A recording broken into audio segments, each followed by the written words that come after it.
H test test. Welcome. Okay, cool.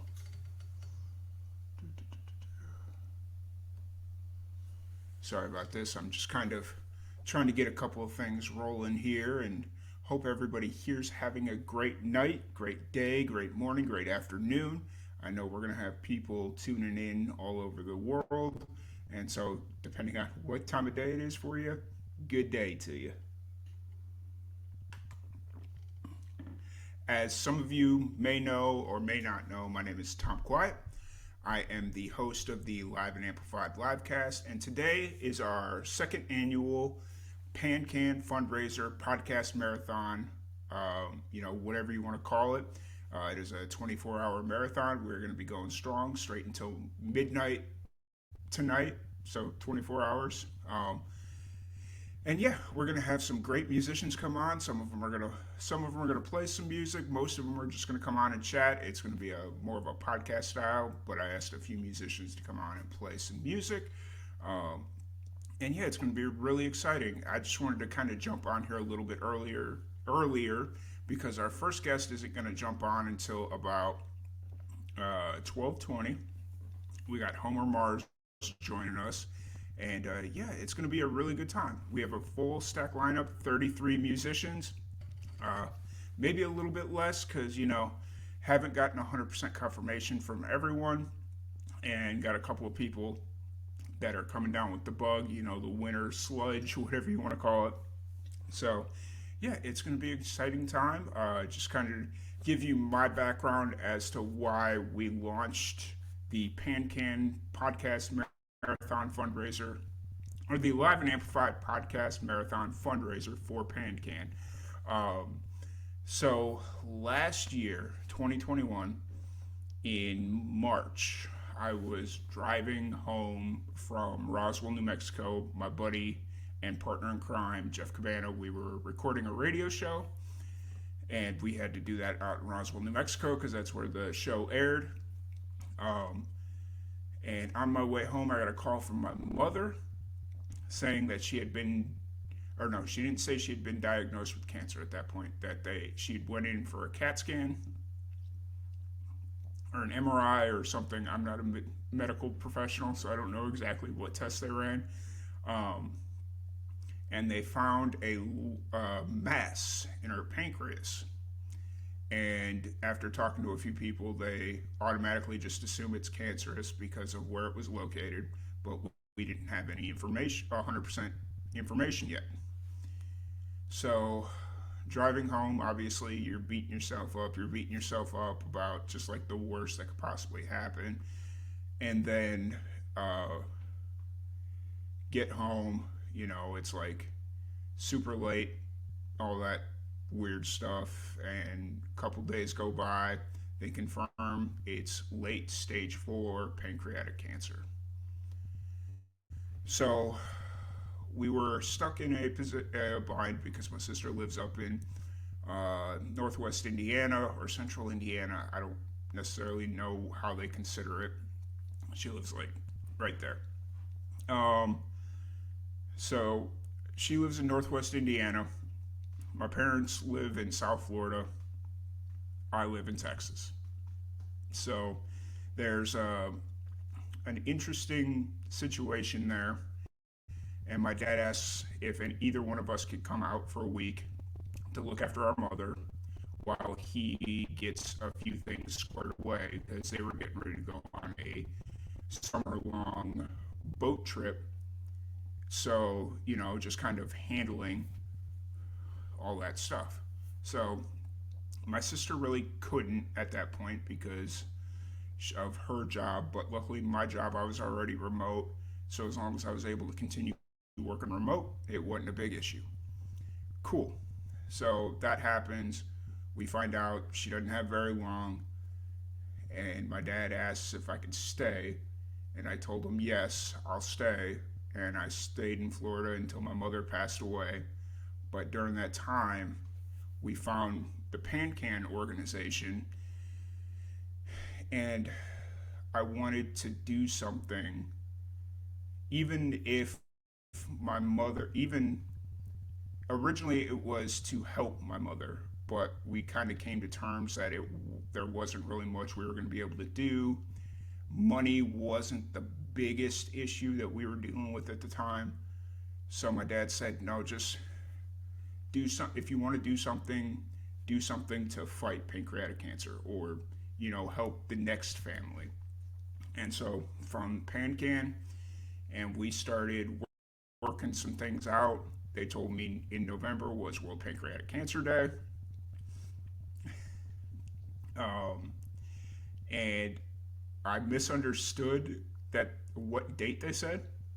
And so instead of doing it on World Pancreatic Cancer Day, the first fundraiser that we did here, I did it the day after because I didn't understand I didn't realize that they had said whatever the Thursday was. I just automatically assumed it was Friday, Saturday, Sunday.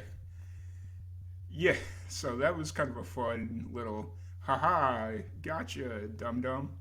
But anyways, um, so that started getting into motion, and obviously dealing with that, dealing with my mother, dealing with Live and Amplified, dealing with my 9 to 5 job. There was a lot going on at the time, and this started to take a backseat because there was other pressing situations.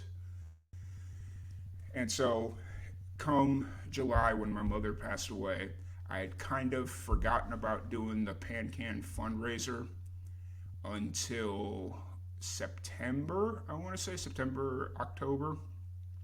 And I had a few people reaching out to me saying, hey, are we still doing this fundraiser thing? Because I think we should. And so, got me back into the swing of things. And, it was hard that first year. And I think I made it a lot harder on myself. But, it's one of those things where, you just kind of got to deal with it. And so that brings us to this year, our second annual. Last year we did 3 days. It was 3 18-hour days, which was insanity. And so this time around, this year, we're only going to do 1 day, but 24 hours, which is still pretty insane.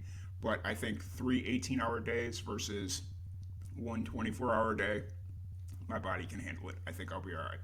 So that being said, it's important for everyone to know that if you're interested in donating, there should be a scan QR code right here. Yep, right there. So if you're interested in donating, just scan right there. Also, you are able to, any other types of revenue that we draw off of this stream today, whether it's AdSense revenue, whether it's tips, whether it's bits, whether it's subscriptions, whether it's merch sold, any other revenue that we draw today will also get donated. So I just want to make sure that that's everybody knows, and I will be doing my best to keep reminding everybody as people kind of come in and what have you. So before our first guest shows up, Homer Mars, I just want to play a little video kind of explaining what PanCAN is. It's kind of a combination of multiple videos, but it's like a 10-minute video. So I want to play that before Homer Mars shows up. And yeah, so let's just jump into that. Video. Understand.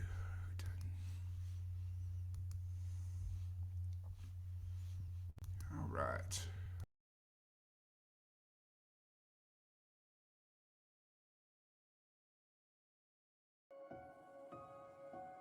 I've been researching pancreas cancer for about 20 plus years. When I began my career, I was looking for an area to specialize in, and I met my mentor who was working in pancreas cancer. He was one of the few people at that time who was researching this disease, and it really felt like this was a place where I could make a difference in my career. And so I started working with him, and I have been working and researching pancreas cancer ever since. Early detection, in my opinion, has really the most important role to play in terms of improving survival and outcomes in this otherwise deadly disease.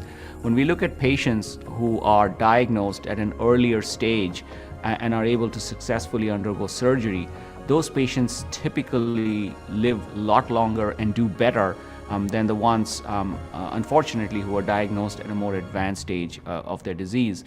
And so for me, I think if we can diagnose more patients at a point where we can get them to surgery and get the tumor out, there really is an enormous opportunity of improving outcomes.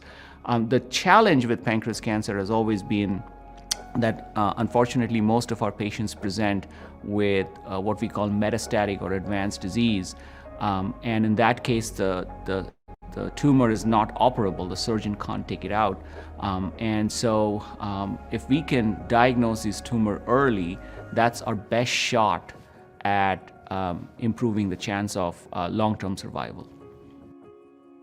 So the early detection initiative that PanCAN has launched is one of its larger initiatives, along with PanCAN's Precision Promise.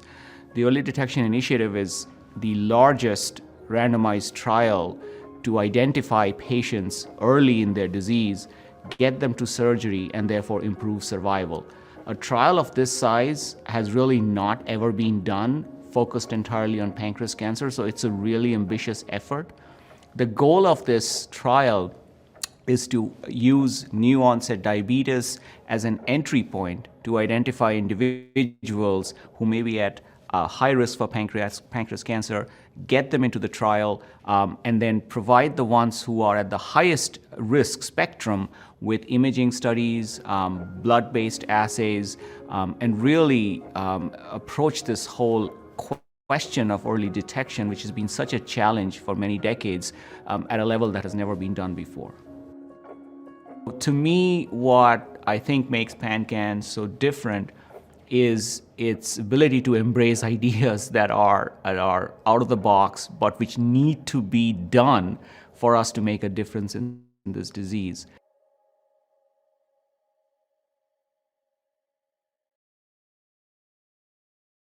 Support life-saving pancreatic cancer research. Research for patients. Research for those we've lost. Research for all of us. Make a gift today to support critical patient services and life-saving research for pancreatic cancer patients and their families. Donate today at pancan.org. So I am currently in the lab of Dr. Laura Wood at Johns Hopkins School of Medicine in the Department of Pathology. I really feel like it's important that I be a part of this work because pancreatic cancer is one of the most aggressive types, and most of that is due to the fact that it is diagnosed at such a later stage.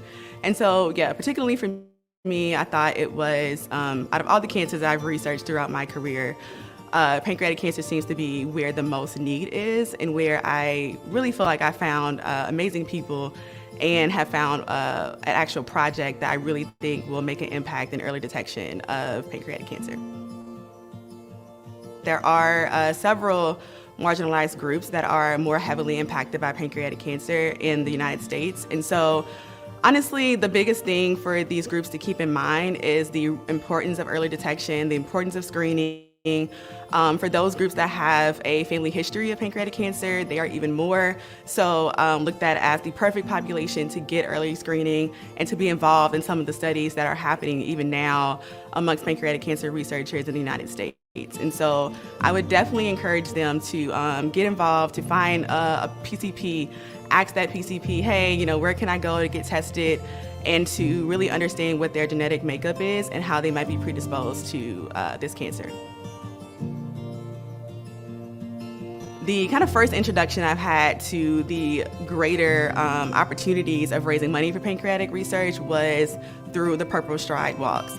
And so from seeing those walks and getting to learn about PanCAN from there, I knew for sure it was an organization that I wanted to be a part of, because not only is the research component important to me, and I do love being in the lab and being able to produce data, advocacy is also really important to me as well.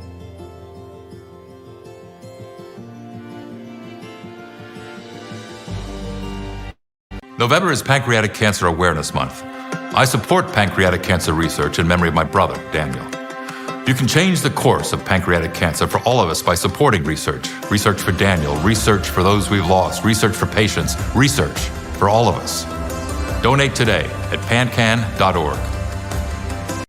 Hi, I'm Julie Fleshman, President and CEO of PanCAN. Today is World Gratitude Day, and I just wanted to take a moment to thank you for your heartfelt gifts of time, energy, talent, and donations to PanCAN. Every day, you are changing patients' lives. You are making progress possible.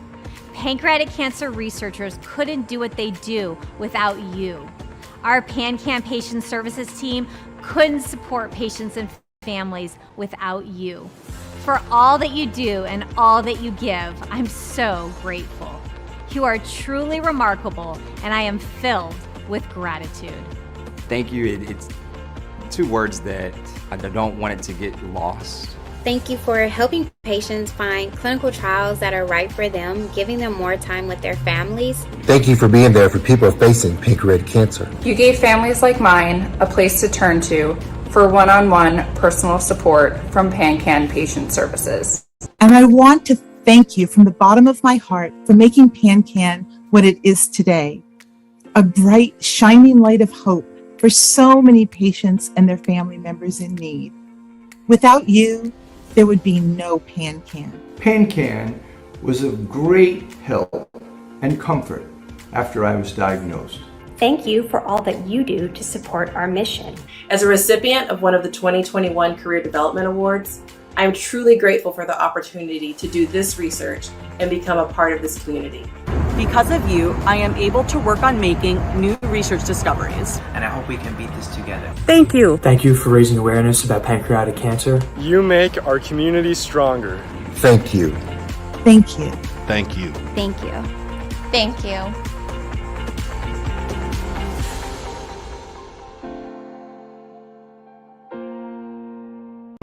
This is a battle I never thought I'd fight. For loved ones, for the memories, and for the future. We are here for each other, to connect with one another.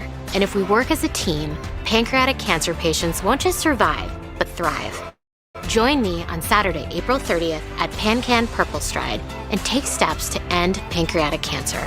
One nation, one goal, one big day. Register now at purplestride.org.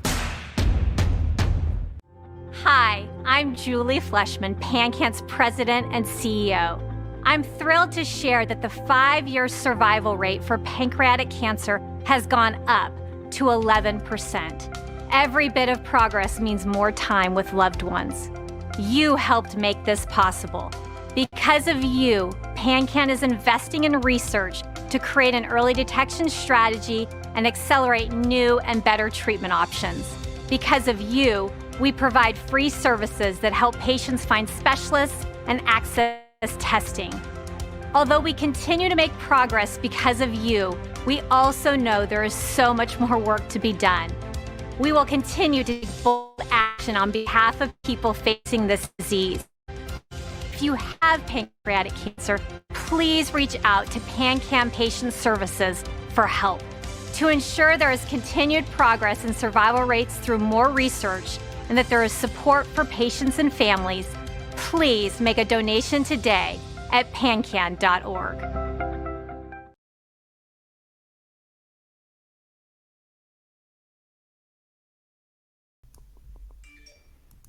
All right, everybody. Well, it looks like we've got Homer in the building. Let me bring him up here.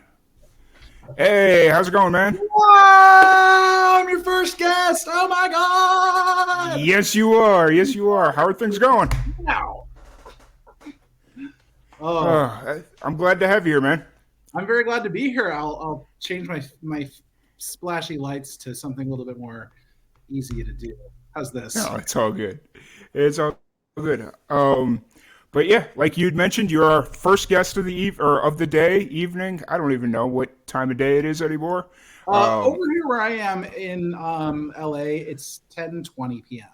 Gotcha. So greetings from the past, because it's still Wednesday where I am. You're all the way in Thursday. Yes, I'm in the future, which is weird to say because usually I'm talking to people that are already in the future. So This is kind of a weird turnout for me, but excited to have you here. This is the kickoff of our 24-hour podcast marathon for pancreatic cancer research benefiting PanCAN, which is an important organization for me as it helped me a lot dealing through my mother passing from pancreatic cancer. And, so I just want to, every year during World Pancreatic Cancer Day or Awareness Day, which is Thursday, not Wednesday. Yeah. So I'm really excited for you to be here, sit down and chat. The last time we had you on the podcast, what's it been, like 3-4 months? Yeah, I think it was like August, maybe July. Yeah, that sounds about right. I'm still cloaked in purple. It was perfect. So I'm wearing my purple robe because it's bedtime. And I noticed it was a coincidence that I had sent you photos from my purple photo shoot, and your PanCAN's awareness color, pancreatic cancer's awareness color, is purple, right? So I found this nice purple light to bathe in as well. So nice. That's awesome. And honestly, I didn't even put 2 and 2 together because on your face, in that photo that you're specifically referring to, on your face, it looks a little bit more pink. But then now that you mention it, looking back at it, it's like, yep, that was definitely purple. Pink, purple. I mean, it depends on the source a little bit, right? I might. That is very true. That is very true. Some of your viewers. But yeah, so really excited to sit down and chat with you a little bit more. I know you just dropped a new single, right? I'm about to drop a new single. About to drop. I've seen the flyers for it, so. It's very different from my last several, so I'm very excited about it. It's a pop punk song. Okay. And it's very electric guitar. I've done stuff like that in the past. I don't know. Did you watch my It's Amazing music video with Gia Gunn and the other drag queens? Yes. Yeah. Yes, so it's in the vein of that musically. It's much more of that, pop punk, harder rockin'. Because I was playing with a band all summer, and it was just a really fun song. It's called "He's a Bitch." It's very light and tongue in cheek, and it's very gay in the good way. And it's just it's just about a guy who's like, it's like a frenemy, it's like a guy that you're friends with, but you don't want to be, but you kind of do. And he's a user, but whatever, that's just him. So that's "He's a Bitch" is the song. And if you notice, the artwork is, actually the artist I hooked up with is, hooked up figuratively, is in Texas as well. You're in Waco, right? Yep. I'm in Waco. So this guy is in Austin. Okay. That's about an hour and a half from me. Yeah. So artist named Nathan Dance, who does a lot of, so I just discovered through the magic of Instagram because he likes to draw men. And I had a friend who he had drawn several times, and I thought, wow, I'd really like that to be the cover. So it's cover of the single is 2 guys kissing, but one is stealing the other's wallet. That's what was going on. I was like, I remember the vague thing, but then I couldn't remember specifically what was happening. A lot of people are missing that detail, which I kind of feel funny about, because I'm like, I mean, nothing against like 2 hot guys kissing as the cover of your single, but like that's not what it's. There's look closer, you'll see something interesting. Yeah. So that it's a straightforward song. I just actually found out a blog called Havoc Underground is going to premiere it. Have you heard of them? No, I've not. I hadn't either, but I found them recently. And so that comes out the 29th. Nice. And so little less than 2 weeks. Mm-hmm. Nice. I'm calling it a gay rock frenemy catharsis. Sweet. I dig it. That's what's up. You brought up though finding the art. You brought up finding the artist for your cover art on Instagram. And actually, it's kind of funny because Instagram was the only way I was able to fill out like these really weird time slots for this thing, because I thought in the back of my head, I'm like, okay, from midnight to about 4:30 a.m., that's going to be the hardest time slots to fill, because it's like not early enough, or it's not late enough in the UK that they can come on because it'll still be like 6 a.m. But it's still not late enough out in like Australia or New Zealand. Yeah, I was gonna say you need more musicians in Hawaii.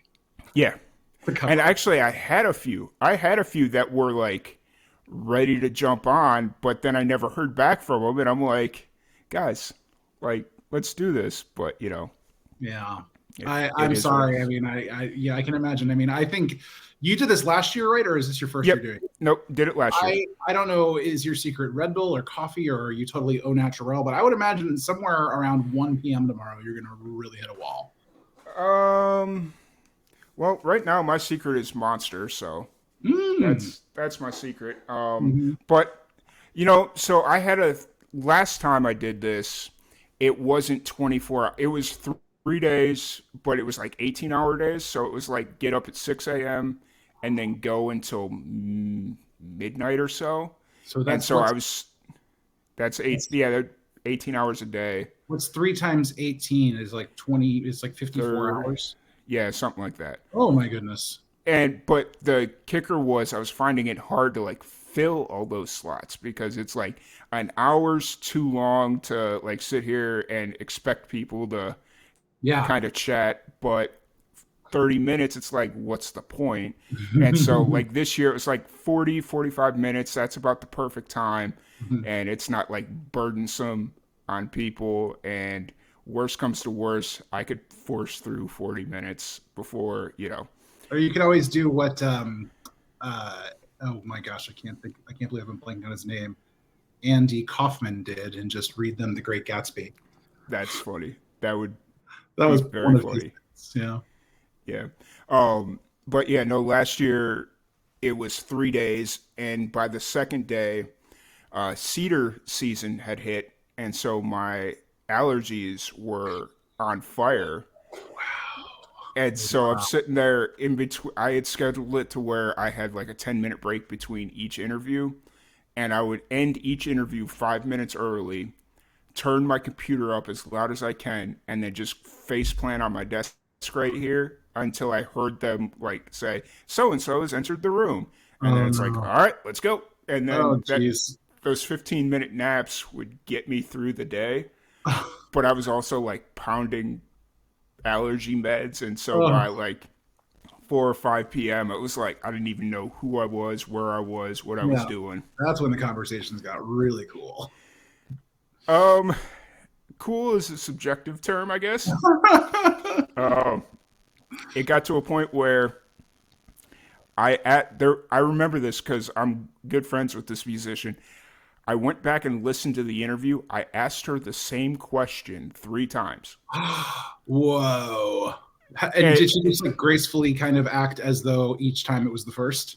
Yes. And because she was from the UK and she came to Memphis in like July or August. And so I drove out to Memphis and I brought it up. I was like, hey, did you realize during the PanCAN Fundraiser last year, I asked you the same question 3 times? She's like, yeah, but I understood that you'd been up for like 36 hours. So I just kind of went with it. And I'm like, gosh, the British people are so polite.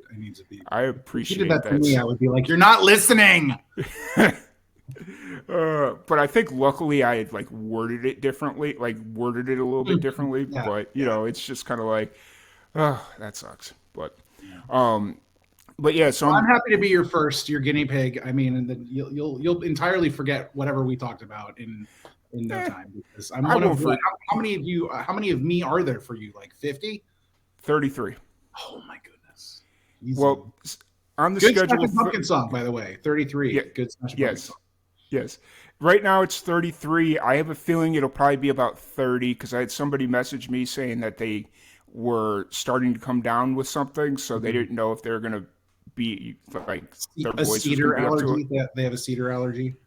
No, it wasn't. They just like the flu or something, and so it was like okay. And then there's 2 other people that I just not heard back from. Like I've been like how I've been. Are you Instagramming them? Is that how you're communicating mostly? Well, because I'm finding out and nobody's getting my emails. Oh, okay. Like I've emailed everybody Sunday. I emailed everybody Monday. I got your emails, yeah. Like you saw how frequently I was emailing. I got 12 messages today. Hey, are you sending us any emails with the information we need to log on tonight? And I'm like, all right. This is why I don't email anybody. I had a PR agent get mad at me because I was texting all their clients. And I was like, nobody purposely or accidentally misses a text message. People will accidentally miss an email. But if I text you you're either ignoring me on purpose or you're not a good texter, one of the two. But Yeah. it's a whole thing. It's a real whole thing. But so you got this new single jumping out here at the end of the month.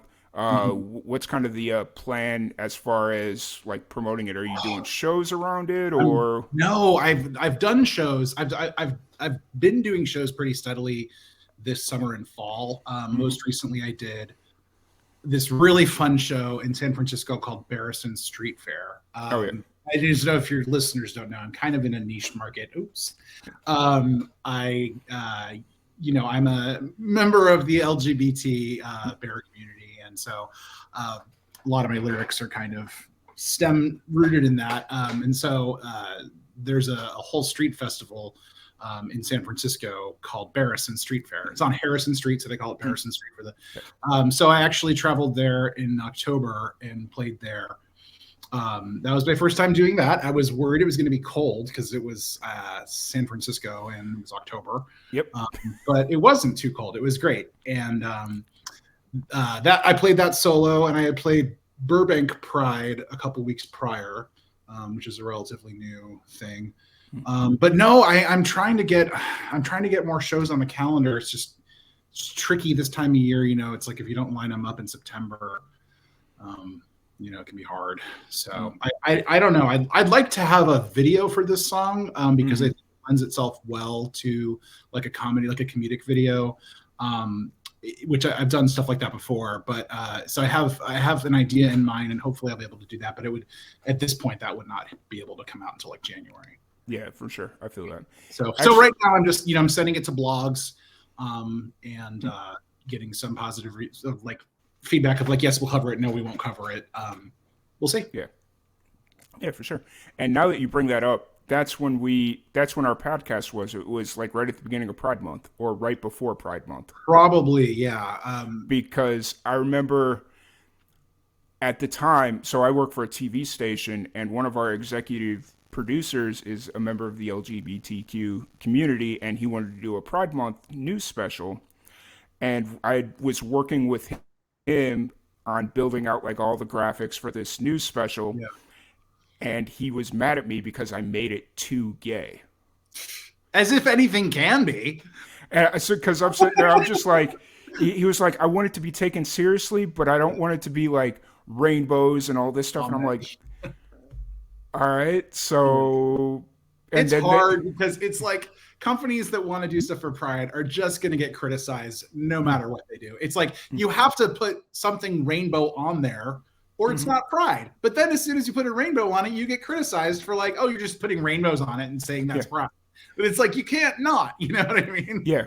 And it was also one of those things where then we had somebody that was a member of the LGBTQIA plus community, and he wanted us to include that part of the, like, I think we should just call it the rainbow community. It's just easier to say. Yes. What I mean? Because every few years we add another letter of the alphabet to it. It's getting really long and clunky, and people get more and more uncomfortable about, are they saying it wrong?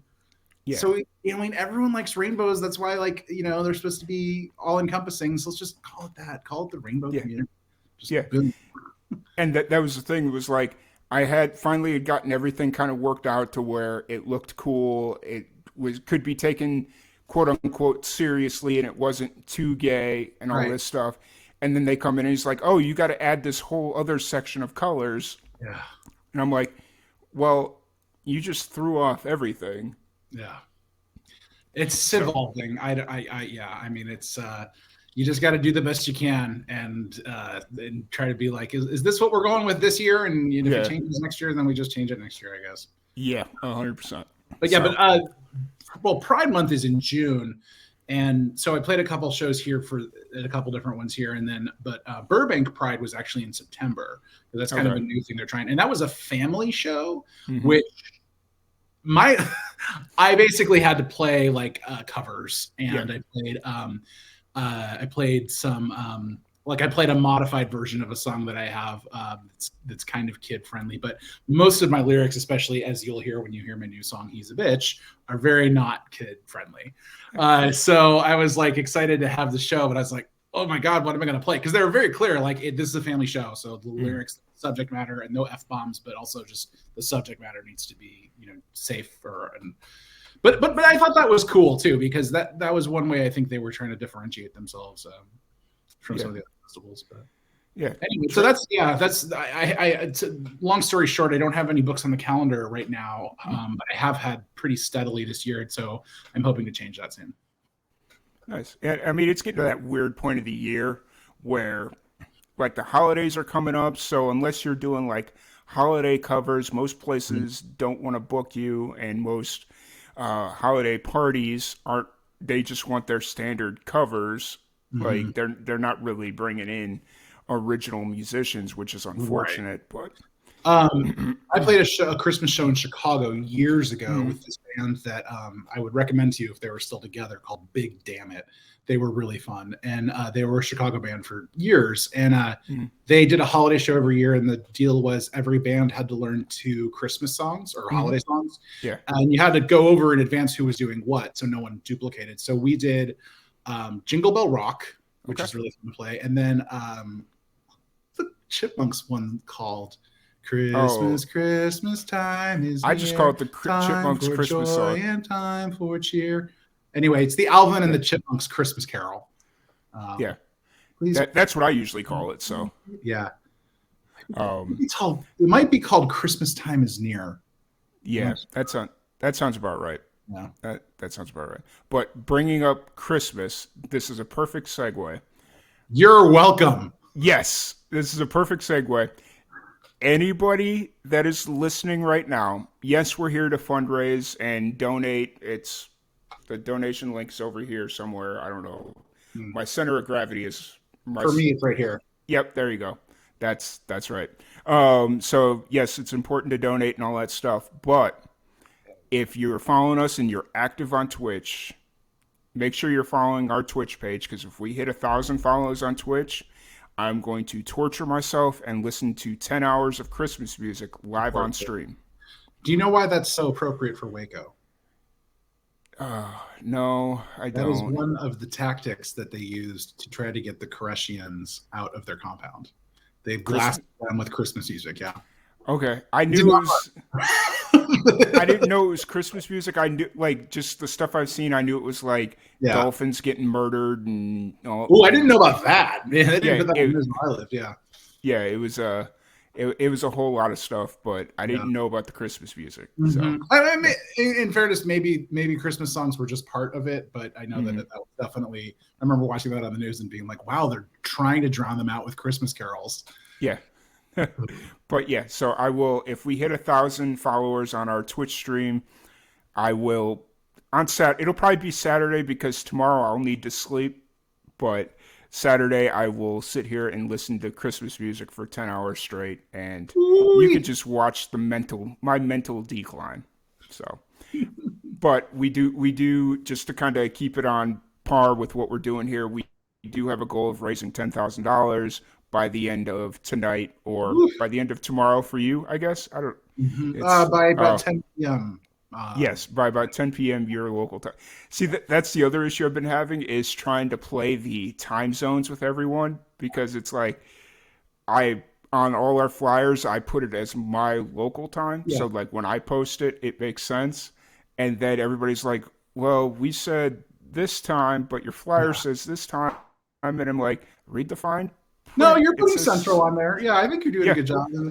Part of the global economy is having to adjust. It's or creating Google Calendar invites stuff can get tricky too, because someone could be like with their computer that's registered in one time zone, but they happen to be in another time zone that day, and they create a meeting.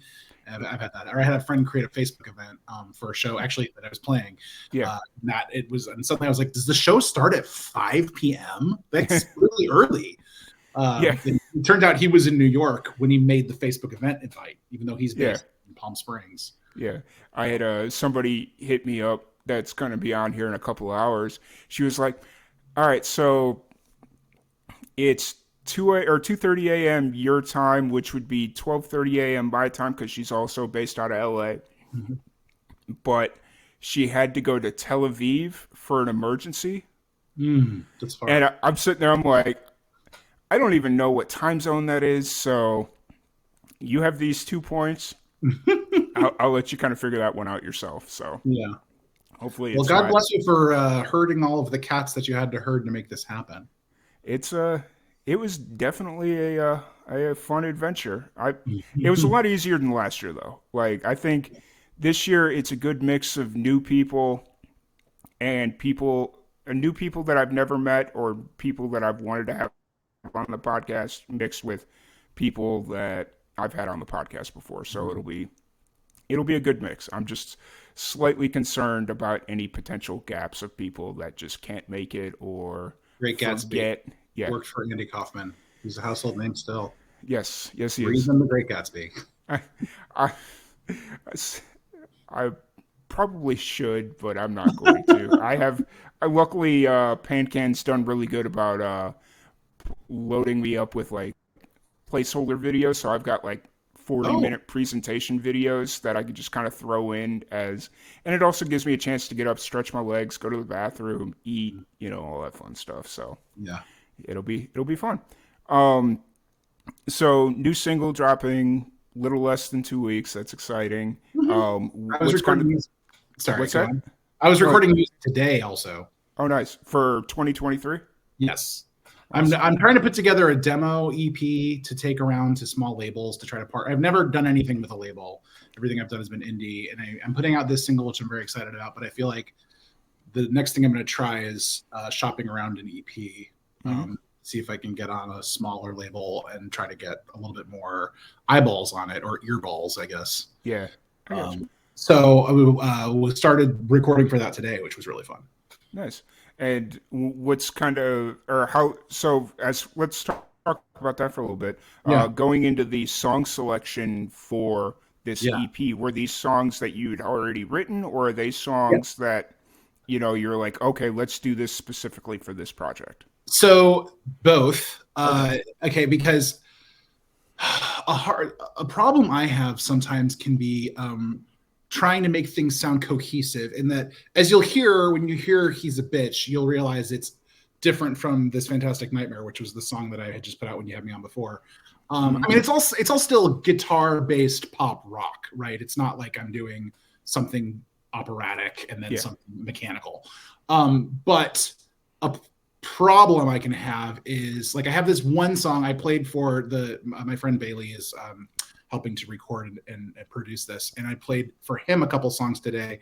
And one that I really like, which lyrically fits what I'm doing, which is singing very much from my gay male experience about relationships with men of various kinds. And then also kind of commenting on the gay male scene that I've been in for so long. It's, lyrically it fits that, but I was concerned that sonically it sounds like too country, which is not really a thing I'm trying to do. But so that particular song, the jury is out on if it's going to get recorded. But that the thing that I have to keep in mind, or that I'm trying to keep in mind for this one in particular, is making the songs all live in the same world acoustically. Because that's a problem. I mean, I used to do it. I used to really enjoy making things very different. Like if you've heard my EP Fun Size, each of those 5 songs is very different, which I was very proud of. But now I'm thinking I'd kind of really just like to get a little bit more focused, sonically. So it's kind of alternative rock, I think, is kind of the genre, or we'll see. It'll definitely have at least one acoustic song on it, though. But I mean, even bringing in that acoustic music, it could still live in the alternative rock scene. Yeah. That's even hard. I mean, there's always room for an acoustic ballad, right? Every rose has its thorn. Yep, 100%. I'm totally sidetracking you here because I have a soft spot for like hair metal and hair metal ballads. I don't live in that world, but definitely. So I'm wondering, do you have a guilty pleasure, like monsters of rock ballad, like Every Rose Has Its Thorn, or anything like that? Not like all the rock music and stuff that I listen to is pretty on par. Like I get like to kind of answer that specific question, I've really been into indigenous heavy metal. Like Indigenous to like America? no, just to like whatever native country. Like so, for instance, have you heard of the band well, not the Who, but the Who, the Mongolian death metal band? No. So there's a Mongolian death metal band called the Who, except it's spelled HU, not WHO. And so they were really big, like right before the pandemic, like 2017, 18, 19. They started kind of emerging on the scene, and they became like internet sensations. And then right before the pandemic, they started touring America, and then the pandemic kind of hit. So after I listened to them for a bit, I started exploring this idea of more indigenous music. So basically, or indigenous heavy metal music. So basically, incorporating like native instruments into an already pretty heavy genre. So, like, there's this band out of Australia called Alien Weaponry, and they're an Aboriginal. Sounds like it could be a History Channel show, by the way. Oh yeah, 100%. But they're an Aboriginal death metal band. Okay. Really good. There's a band called Havamal, which is a Nordic heavy metal band. So it's a lot very like ancestral drum heavy. And then I found like a pirate heavy metal band, and that one's just like a bunch of sea shanties that are like cranked. Yeah. So just like that sort of stuff I've really been into. But just musically in general, my guilty pleasure, Miley Cyrus. Really? Yes. See now, if you were gay, you would not have to feel guilty about that. That's just. I don't feel. See, okay. So the reason that Miley Cyrus became a thing when I was in college, as like the song to get us amped up to go out to the bars, get drunk, and pull women, we'd listen to "Party in the USA." Mm-hmm. So just imagine 6 to 10 college-aged guys drunk off their ass already, listening to Party in the USA to get themselves amped to go to the bars. Yeah. So. You know who I think toured with her? It might have been like her musical director on tour is Stacey Jones from American Hi-Fi and Veruca Salt and what was he in before that? Letters to Cleo. Do you remember him? Do you remember those bands at all? American Hi-Fi, a little bit, but Flavor of the Week. A little bit, but not. Yeah. I was playing one night, like Whatever Happened To online, and American Hi-Fi had like Flavor of the Week was their big hit in like probably 2003 or something. Okay. Yeah. But then last I checked on him, he was drumming, I think, and like music managing Miley Cyrus's tour. That's funny. Yeah. Yeah. But that yeah, actually made me way more excited to go see Miley Cyrus. Yeah. It's just one of those things where not like it was funny and a guilty pleasure back in the day when she was still very much Disney Miley Cyrus. When she was Hannah Montana? Yeah, when was Hannah Montana. But now that she's kind of gone through her hoe phase, and now she's kind of like a serious rocker and kind of doing the Joan Jett thing, I don't think it's as much of a guilty pleasure. I saw her cover Doll Parts by Hole on the Howard Stern show. I'm pretty sure that is on YouTube, and that was great. Yeah. I remember being like, wow, that's cool. Yeah. So I'm going to flip it back to you. Like you said, Every Rose Has Its Thorn is kind of your guilty pleasure. Well, not that song in particular. I would say hair metal is a guilty pleasure. Okay. I go through phases where I listen to it and don't.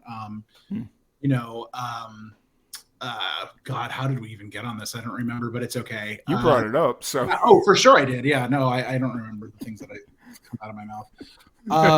I would say I would say a genre that I would say is just often kind of regarded as uncool that I still like is hair metal. I haven't been listening to it for a bit, but I was, listening to Vixen and Warrant.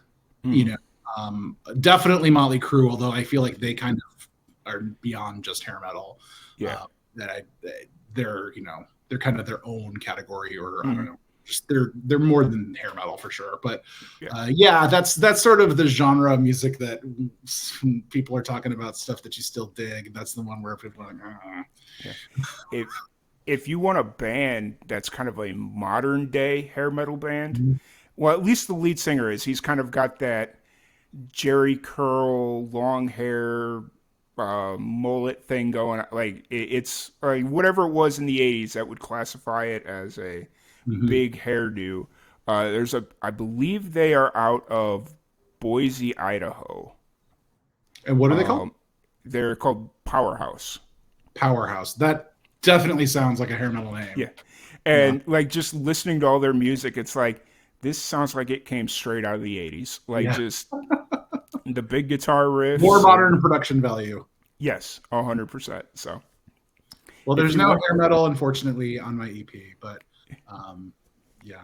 So back to answer the question that you were saying, though, it's a combination of songs that have been written, and then I will probably write at least one during this process that will end up on it. Because that's how it goes. You just kind of start,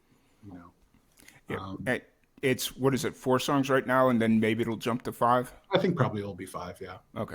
Yeah, because it's one of those things where you get into the process of recording, and then you start realizing the gaps that are in the EP as far as like just musically, and it's like, oh, we need a song that covers this, whatever this is.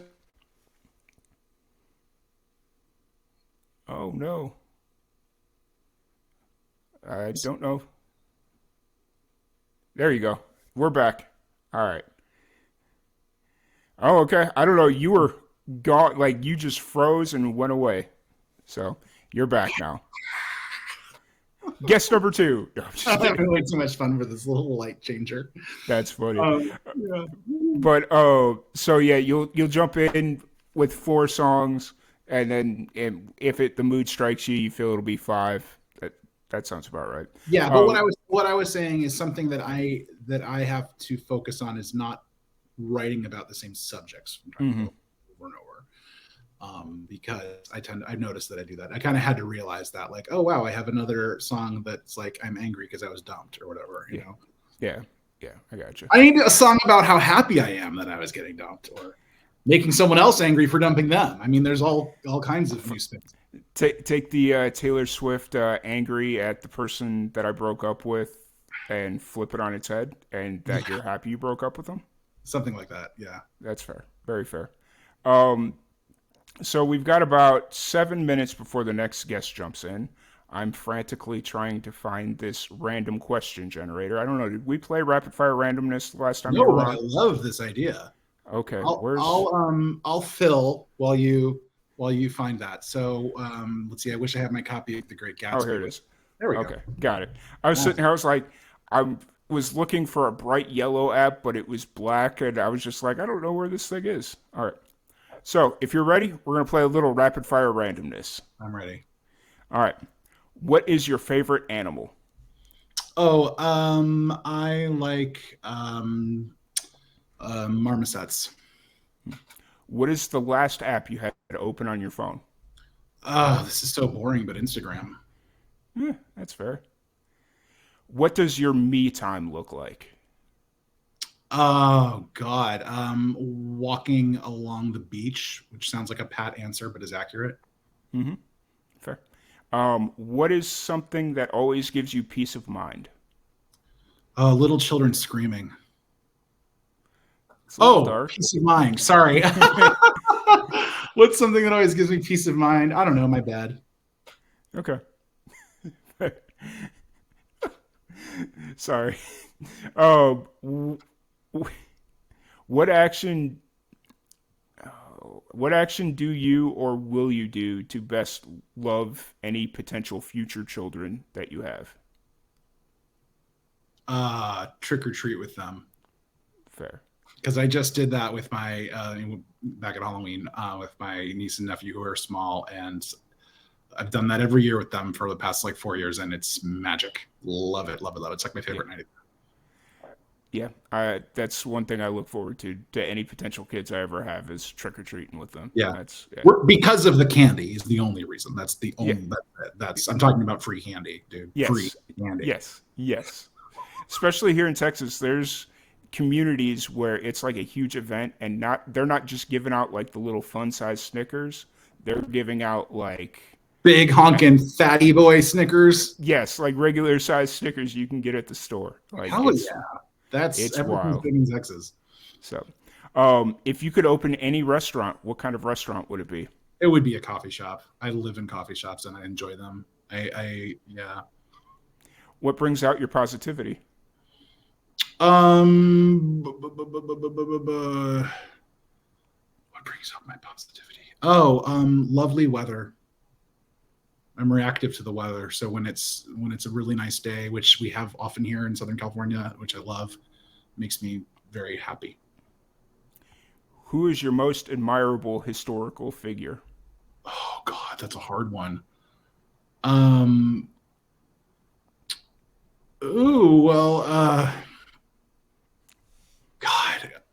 Oh my God, this is the kind of thing where I want to be able to sit and think about it. Historical figure. I mean, like the Abraham Lincolns and all of them come to mind. Oh, you know what? I'll say Ben Franklin, because he was, he did a lot, like with the fight with the electricity, and I think he invented daylight savings time. Probably wants to live that one down, but he was like a politician and a, scientist, and I always like people who wear multiple hats successfully. No, 100%. I can't believe I just answered Benjamin Franklin. Yeah, it works though. It plays. I'm gonna regret that one, but that's who comes to mind. That's fair. What is the key to making the perfect pizza? I think it's the cheese. You got to have a good quality cheese. It can't be cheap cheeses are oily. Mm-hmm. And, they make your pizza oily, and then you don't really get the flavor of the ingredients because you're just eating the oil. Yeah. And then zits. Yeah, I was going to say the sauce, because if you don't have good sauce, then it's kind of pointless. It's for me, it makes or breaks the entire pizza. All right. Do you do that thing where, like, when you order from Domino's or whatever, and you can get like barbecue sauce? No. Sauce? Yeah. Who invented I did. It wasn't Benjamin Franklin, I'll tell you that. Yeah, I did that on accident once when I was ordering a pizza. Like, Pizza has those dinner boxes or whatever for like 10 12 bucks, whatever it is. You can get a medium pizza and breadsticks and all that stuff. And I was like, okay, cool. And for whatever reason, my app malfunctioned because I ordered it off the Pizza Hut app, and it for whatever reason put garlic Parmesan sauce or something, like some really weird thing on there. And I'm sitting there, I open it up and I take a bite. I'm like, what is this? And I look at the slip and it says it. And I'm like, this isn't what I ordered. I ordered just a pepperoni pizza. And I go back into my app and I'm like, what the hell? And it says like what I have on the app versus what's on the thing are exactly the same, or on the receipt. And I'm like, all right, well, I just spent $12 on a pizza that I can't stand. So I did the same thing one time, but I ordered the pizza with no cheese. Totally by accident because I was misusing the app. That's gross. Yeah. Like, I mean, I could get through the white sauce, like that was okay, but no cheese, nah. No. It's not. This is back when I was really drunk at the time. This is back when I was still drinking in Chicago, as one does. That's fair. How many times have you spent more than $200 at a restaurant? Oh, not a lot. Oh, definitely once. Took my grandma to this shishi place called Everest in Chicago one time, and it was like $300. This was like 20 years ago. Mm-hmm. That might be the only time I've spent more than 200. Yeah, I went to a place in the south suburbs of Chicago called Bogart's, and it's like this really well, I'm not going to say fancy steakhouse, but when you're pulling Joliet fancy. Yeah, it's like Joliet fancy, but like the steak was really good. Believe it. And so we went there, and like there were 6 of us, and we ended up spending like $1,300 on steak, and it was rough. Well, you can take me next time you feel like spending that much.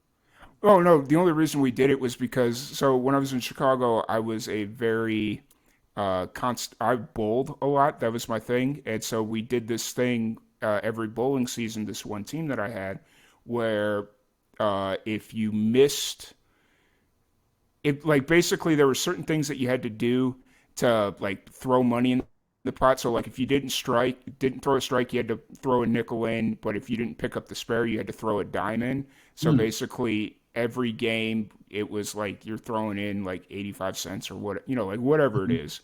And so by the end of the year, we had a pot of like $1,000, and it was always one of those things where it was just kind of like, hey, we're gonna go to buy ourselves a very nice steak dinner. So yeah. Well, it's almost an incentive not to become a better bowler. Yeah, and that's kind of the point. Like we had one guy that was so good, and we ended up basically just buying his steak dinner, and he was just like, hey, and I'm like, all right, fine, fair. So, but anyways, so that was rapid fire randomness. I really appreciate you for jumping on here and chatting a little bit. I'm so flattered that you included me, and I'm happy to be your first guest. Yes, maybe only up and up from here. Yes, it's going to be fun. It's going to be amazing. I'm glad you joined us. For anybody that wants to check out your music or the new single when it drops, where's the best place to find it? Just Homer Mars. Mars has 2 R's, so I am not Bruno's brother. But just Homer Mars on Spotify, on Apple Music, on YouTube, all that jazz. On Instagram, Homer Mars Music on Facebook, whatever your favorite app is. Fair. Awesome. Well, once again, thank you so much for joining us. We just had our second guest jump in, so we have the immigrants coming up next, and we're going to play a little Russian, or not Russian roulette. That'd be very bad. We're going to play a little roulette with the guests and swap out Homer for the immigrants. Bye. Thanks for having me. Yep, absolutely. Thank you. All right. Darren, what's going on, man? Hey, how are you? Can you hear me? Yeah, I can hear you. Can you hear me? I can hear you perfect, yeah. All right. Are we waiting on one more? Yep, Nazos should be arriving very, very soon. Awesome. How you been? Been doing really good. Just trying to clear room in the side over here. Just starting this off, kind of staying busy. You're our second guest, and honestly, not going to lie, I thought this was like this. I was talking to Homer, who was our first guest. He's based out of California. Yeah. And I thought like 12 a.m. to 4 a.m. was going to be like the hardest time slots to book, because like here in the States, the earliest it could be is 10:30, or at least in the continental U.S. It's like California, it's like 10 or 11 right now. But, it's still, what time is it right now by you? You're out in Australia. Just 3 minutes past 6. Okay, so it's like 6 a.m. So like right now it's still not late enough in the day that most people are done with work on a Thursday. And so, yeah, but we got everything booked out real well. So nice. It's a great initiative, man. Yeah, really appreciate you jumping on, and we'll wait for Nazo to come in, and yeah. But so while we're waiting for him, for everybody that's jumping in, tuning in, and all that fun stuff, if you're interested in donating to the Pancreatic Cancer Action Network, we are doing this 24-hour podcast marathon in honor of my mother. She passed away from pancreatic cancer last year, and so we are doing this fundraiser to help future families and stuff like that deal with pancreatic cancer, and hopefully one day find a cure. So I'm really excited to kind of make this a yearly thing and just kind of find our flow and our vibe with everything, as far as, okay, are the 24-hour things good, or can we do like 18 hours? Just kind of find that perfect vibe. But if you're interested in donating, there's a QR code over in the top corner over there. So just scan that and you can donate directly to the PanCAN site, or if you're watching directly on Twitch, in the description below, there's like some columns that have a bunch of different categories, and you can donate through there. There's a donation link. There's also for anybody that's listening, any tips or subscriptions or anything like that, any of that ad revenue will also be donated. I've made that decision. So any merch, any of that stuff will also get donated, and hopefully we can hit our goal of $10,000. So we have the Immigrants. We are waiting on one more member of the band. Or do you just kind of want to jump into it, and then when he joins, we'll bring him into the... Yeah, how's my levels? Is it like you can hear me okay? Yep, I can hear you pretty good. Awesome. Perfect. Yeah, if we want to jump into it, don't want to hold up the show. Oh, it's all good. It's all good. We've got 40 minutes, so we've got plenty of time going on. So yeah, it's been a while since we've chatted. I know we were supposed to originally have you on our first one last year, and then I think you had to work or something, and other members of the band kind of got confused. So yeah, sorry about that. Yeah, I had something come up, and I passed the baton to the guys, but unfortunately it got lost in translation a little bit. So the guys aren't really. I wouldn't say timekeeping is their best skill, you know. I got you. That's fair. So what's been new? Like, I know you guys been touring or doing shows pretty consistently, or at least you were up until about a month ago, I think. Like, at least I've seen you promoting a bunch of shows. So yeah, we did a lot of shows. We've been quite busy with shows and also recording.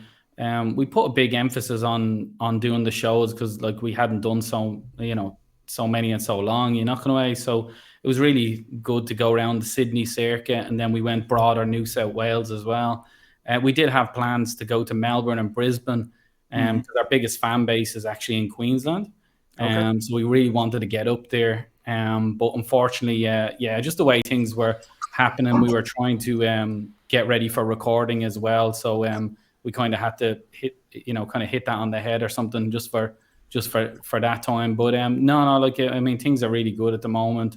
There's plenty of gigs here, and we're getting plenty of opportunities to play. So it's really good. There's Nazo now; he's arrived. Yeah, and actually, Darren, I'm going to have you set her up a little bit more because seconds, and I'll just. There you go. Hold on, is that better? Yep, that's better. Awesome. That's perfect. So, yeah, which is really cool. I've been trying to figure out the trip to Australia. Like, I'm still working on this trip to Australia, and I think I've nailed it down to next, like right around after Thanksgiving for us, which would be next week. So, like, I'm thinking maybe right around a year before I make it out to Australia. Oh, well, there's a couch with your name on it right here, man. Awesome.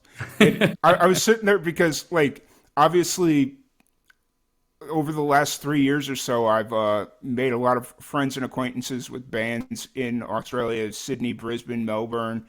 Not so much Perth, but, there's one or two people out in Perth, and it's just kind of like, I want to visit all of them, but then you don't realize how big Australia is and how big, the trip would be to go from, like, Adelaide just hit up Adelaide, Melbourne, Sydney, and it's just kind of like, wow, that's crazy how much time all the main cities. I mean, like, Australia is an amazing place, and it's getting a bit warmer now, so it's it's actually much more enjoyable than the weather we were having. We're so used to the hot weather here now. I'm from Ireland, obviously from the cold, but like you think, like everybody says, oh, you'll be used to the cold, but it's quite the opposite. So we miss the good weather when it's gone. Yeah, it's one of those things where it doesn't take long for your blood to thin out and not be used to the cold anymore. Like, I grew up in Chicago, and anytime I would go anywhere, it would be like 60 degrees or, like not too cold, but cold for a lot of people. And they'd be wearing jackets and all this stuff. And I'm out there in shorts and a t-shirt, and it's like, oh, this is nice weather. What are you guys wearing jackets for? It's like, it's freezing. It's usually like 100 degrees Fahrenheit. I don't know what that would be Celsius, but so it's it's not hard for your blood to thin out and not be used to the cold anymore. So, Nazo, welcome to the show. Glad you could make it.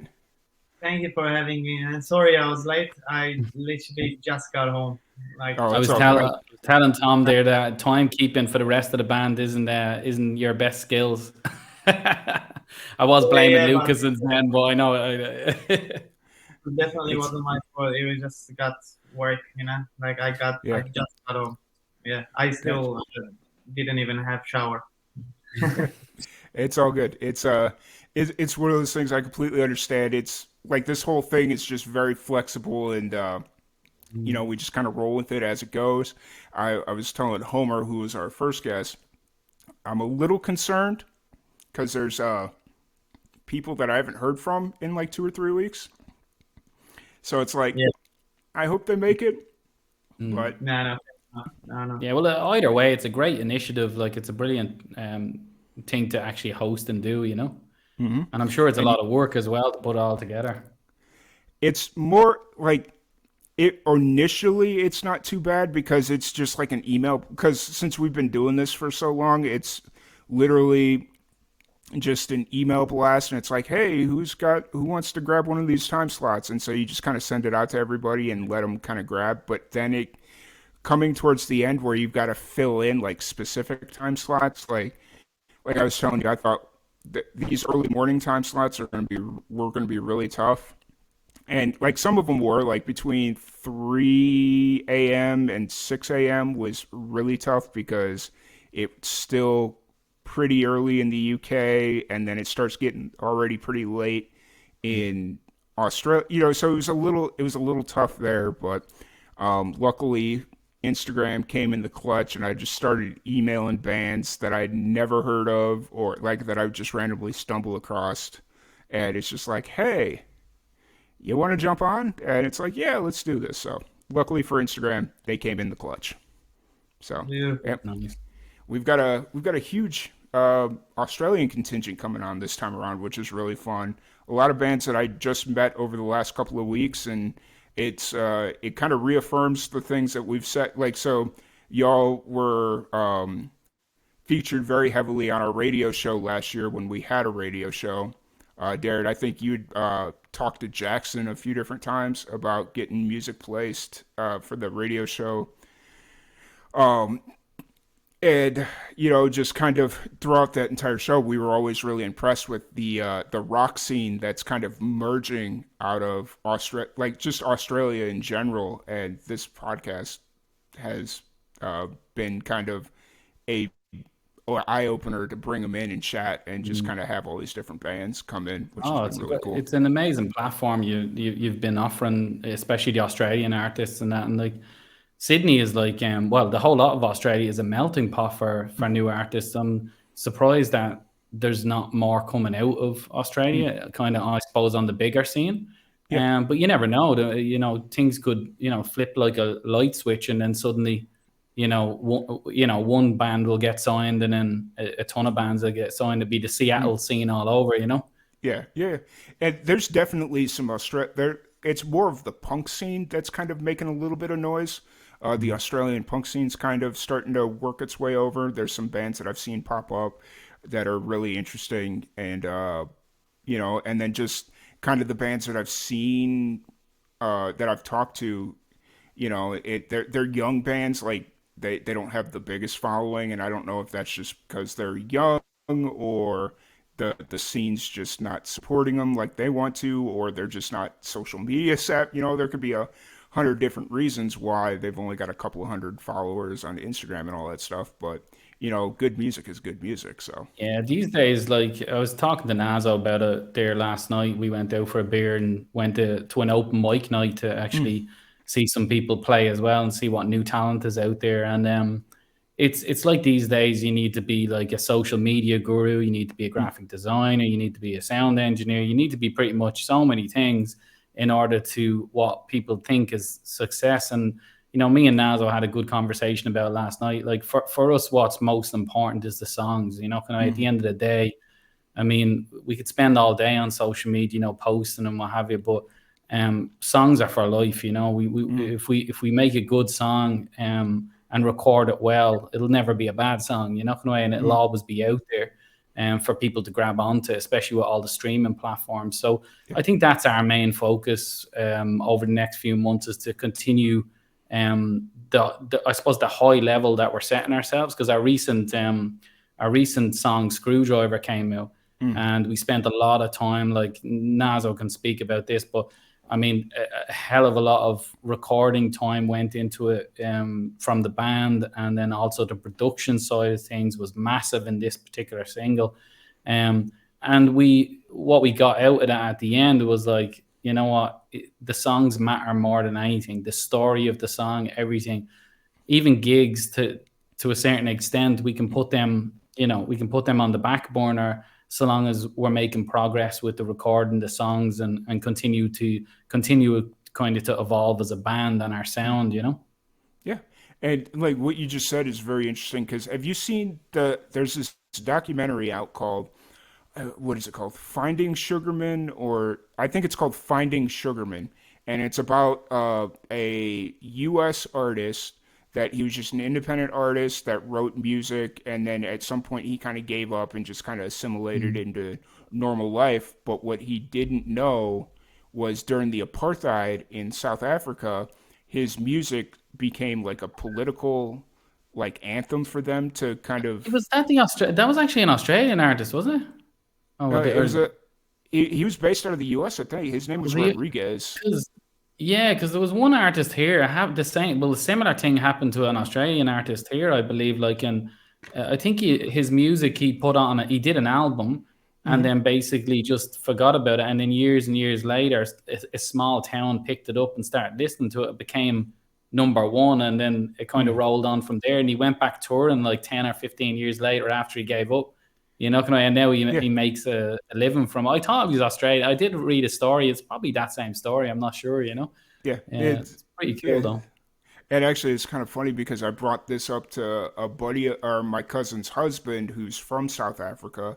I was like, hey, have you ever heard of this guy? And he's like, I haven't, but my mom has. And I was just listening. I was like, oh, that's very interesting. Just like this very unassuming situation. And it kind of like sets off an entire movement to stand up against apartheid. So yeah, it's crazy, and I love all hearing those stories as well. I remember a few years back when I was listening to the radio, and one of the radio DJs played a song that went #1 in America, and apparently a bus driver over here wrote it.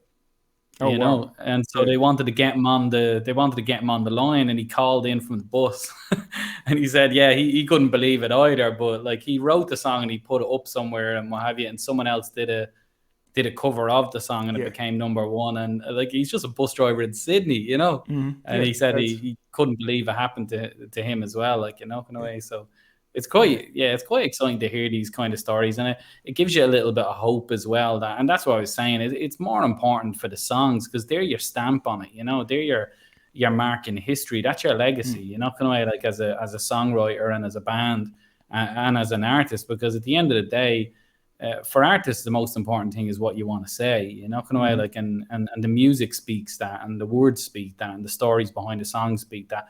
I mean, it's great that you'll have amazing live gigs and what have you, and you can entertain. But the problem with up and coming bands is we don't play to many people. So the impact is not really that large. Whereas if you write a song, it can reach so many, and, they can grab it when they need it, kind of way. Whereas if they're not at the show and they miss the show, they've missed that one. They can't get it back unless you record it or what have you. So we do think it's important for all artists. I personally believe that the artist should focus on the best songs that they can write at that specific moment in time, Oh no.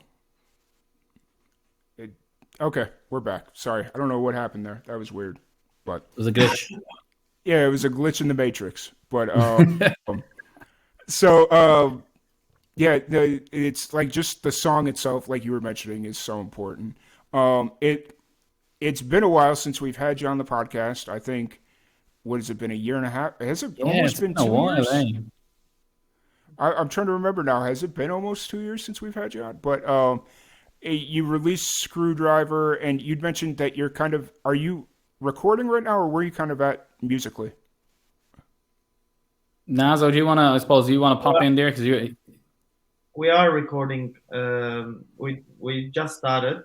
because we finished Screwdriver a month ago, so and we just started record the next one. We on the drum spot. We usually start with drums, and then we work from there because our drummer is leaving as well. Not leaving, sorry. He's going for a holiday to Brazil, back home for a month or so. We want our aim to get the drums 100% ready, so we can use that time for us to record the rest of the instruments. So yeah, that's what's happening. And we're writing new songs as well. We're having fun with new covers, like just here and there. We don't do much covers anyway, but we love to play every once in a while. Just for the crowd and for us, And we also, we're also trying to get as much as gig as we can. Nice. Are you still doing the like pop-up street performances? Because I know during the pandemic that was something you guys were kind of doing there. Not anymore at this stage because after the pandemic, because we wanted to start playing back to the venues, and also we were getting shut down too much, to be honest. From the police or like the neighbors around. The police was very nice, most of them really. It just that it takes one person to make a complaint. About the sound, and we always been very cautious about our sound. We literally, I've even one time I brought with me like a meter, like making sure we're not passing the decibel meters. We all have licenses to busk, so we've done everything. But you can do all the setup on a busking day, and we never compromise anything. We had exact our stage sound on the street with full PA, tube amplifiers, acoustic drums, and everything. It takes time to set it up, all these on the street, and as soon as you start playing, you get shut down. You get like, oh my god, like you just get demotivated. So that was one of the reasons, and also it served the purpose at the time. When there was no place to play, we were one of the few bands in Sydney we were playing, and we were just still having fun, and we were able to not stop and write songs and being all on the street. But now it's I guess we have different focuses, but it was amazing experience. A lot of bands actually broke up because they couldn't play during the COVID times, and I think the busking kept our sanity, But it is what Naza was saying, that 99% of the people would love it, but then it'd be just 1% where they'd say it's too noisy or it's not their style of music. And obviously we're not, we're not crossing over genres here. We're just playing what we are, So music is subjective, I read one time, music, divides the audience. It doesn't please everyone, and that's what makes music like in the genius category, it divides it, splits it. So it served the purpose, and we moved on from it. It was about the music as well. It just levels, in Sydney. If one person is playing, that's it, you're done. And also, we had such a nice police officers that comes like they wait to finish the song, and then they come. Sorry, look, your guys amazing. We didn't want to interrupt, but we did hear a complaint, and by law we want to hear it because the noise complaint. We have to shut it down. And you can't be mad on the police. Even the police were throwing us money and everything. It was funny because we were playing and we were getting really loud, and the crowd was getting really big, and we seen these police officers across the road, and they go like, and they seen us, and we were like, oh no, and I'm watching them. I'm saying to myself, please don't come over, please don't come over, please don't come over. And next of all, the two of them are, rushing over like this, and I see them crossing the road, and I turn around to the lads, I said, we're done, and they come straight up and just throws money in and then just walks off. Nice. So we were just awesome. Like, oh my God, that was just fantastic, So we had great experiences. We met a lot of great people out in busking, and people still recognize us in the places where we busk. If we go out for a beer there, like they come over and say, oh, the immigrants or what have you. It even happened last night. We ran into people and they just came up and they recognized us from the band, which was quite good. So yeah, it did a lot for us. But now we're back playing venues, and there's a big difference in playing venues with the full PAs and the big drum kits and the risers and everything like that. So it's a different beast, you're not gonna lie. Like, so we missed playing to that big sound and having that, like, feeling that atmosphere on stage, 100%. Yeah, completely. And it's one of those things where it's a different feel, it's a different vibe. And yeah, while busking is cool and it had its place during the pandemic, especially for a full band like you, like if you were more of an acoustic band, or just like you were able to, like, it was an easier setup instead of bringing in like amps and all this stuff, and maybe it'd still be worth it. But like when you've got to do like a whole setup, and then probably have that ornery person that's just kind of like, oh, they're going to be loud, and so I'm going to shut it down before it even gets started. And yeah, absolutely. Which, you guys did what you had to do to kind of survive the pandemic, which was great. And I know during the pandemic, that's when you kind of went through the rebrand, right? Like the I think oh God, it's been a few years now, but as our music was evolving, we went from, because we were originally called Cody when we first started, when we put the band together and got all the boys together. But then, as the sound evolved, which was a few years ago now, but we just, we came up with the Immigrants and what have you, and we felt it was very, very suited to, to what we were doing now, who we were as people, what we wanted to say. And I think the band agreed, even though we were all reluctant. That, like, I came up with the idea, saying, floating the idea, what do you think, guys, because of the sound changing. And I think everybody was reluctant until the name came, and then it became accepted. Like, it was like, oh yeah, we can't go back now, it has to be this, so yeah, no, we're excited to be the Immigrants now, and we love the sound that we're putting out there. Yeah, and I will say I still have the Immigrants self-titled EP.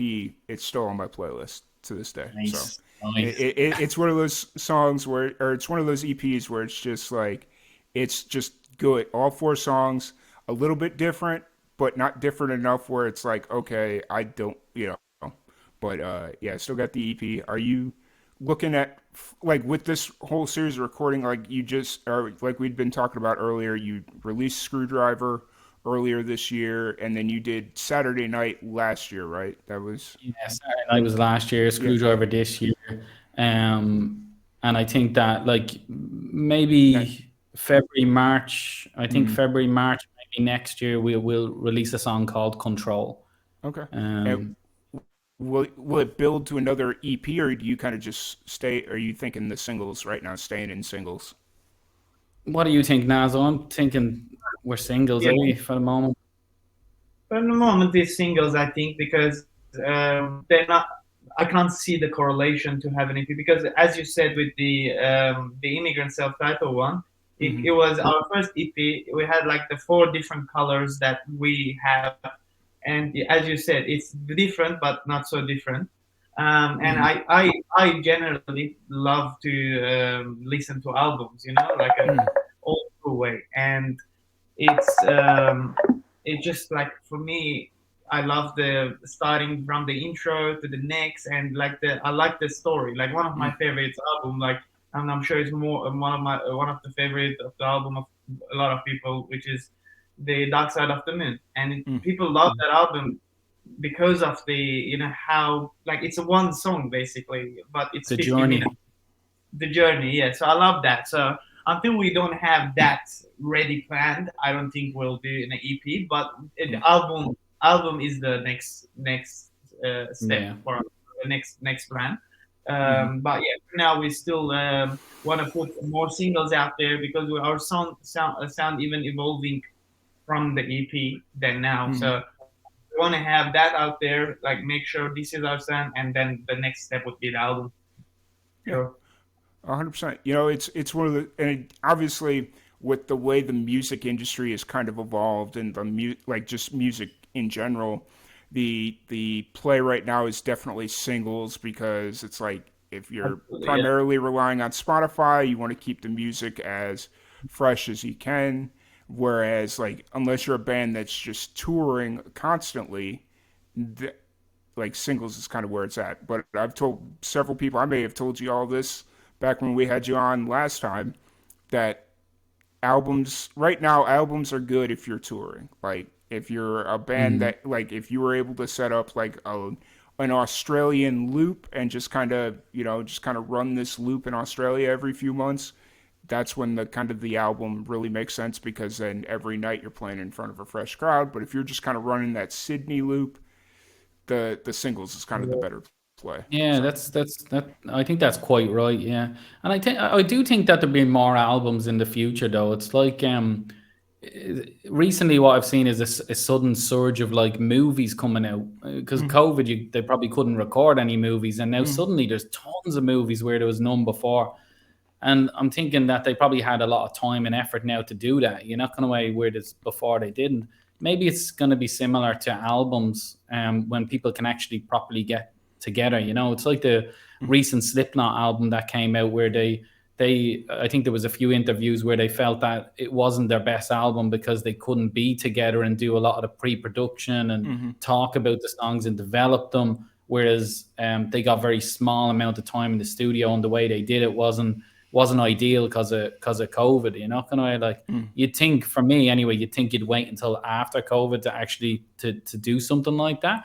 But Slipknot, they have to keep feeding the beast, feeding the machine. You're not going to so. I think it was their last record with their recent record label and what have you. So I think they wanted to finish it anyway. You're not going to but yeah, that was kind of like, I suppose if you're going to do something like that, you gotta be willing to sacrifice or compromise that you can't be together as much. You're not going to but nowadays, I think that's going to change because obviously the doors are open again. So we might see some new albums and what have you, I think, in the next year or two. Yeah, for sure. And especially with the rise of vinyl, or the resurgence of vinyl, it's definitely, it's going to start looping back around to where albums are where it needs to be. And like for me, like anytime I go to a show and I see a band has vinyl, knowing how much money they probably put into cutting the vinyl, because not only do you have to record vinyl a certain way, but then it also costs a lot to get the template made or whatever it is, and then pressing it. So it's just like any chance I can to just be like, yeah, here you go. And I buy the vinyl. And then most of the times I don't even listen to it because it's like they're doing such cool things with vinyl now where it's just like, I don't want to scratch this. Like, I don't want to destroy it, but like maybe, what's that? Piece of art. Vinyls are like, it's piece of art. Like, it's physical thing. I'm the same. I have so many records, and most of them I haven't listened to it, but I just love to collect them, and it's just something about it. I don't know why. Yeah, it's like the collect stamps. They never send them. They just like it's just collector's items and stuff like that. They're expensive though. Vinyl. I looked at it for Screwdriver, our latest single, and it was like coming out. I think we had to order 100 of them, and it was going to be like 25 to 30 Australian dollars each. And that was at a minimum. With the basics on it. So. I suppose an up and coming band, you don't have the capital for that kind of outlay, unfortunately. But we'd love to do that in the future, definitely. I mean, I'd love to. I just pay for one to be done for myself, Yeah, and actually, that would be kind of an interesting business idea. Like if there was a way to make it streamlined where you could do like a print on demand, because you know how like they have these t-shirt companies that they'll do print on demand t-shirts, but I don't know how you'd be able to make it to where it's worth it to do vinyl, because I don't think it's economic. I can't see it. Like even for like a short run for 10, it was like a couple of $100 each, I don't think the people will be able to.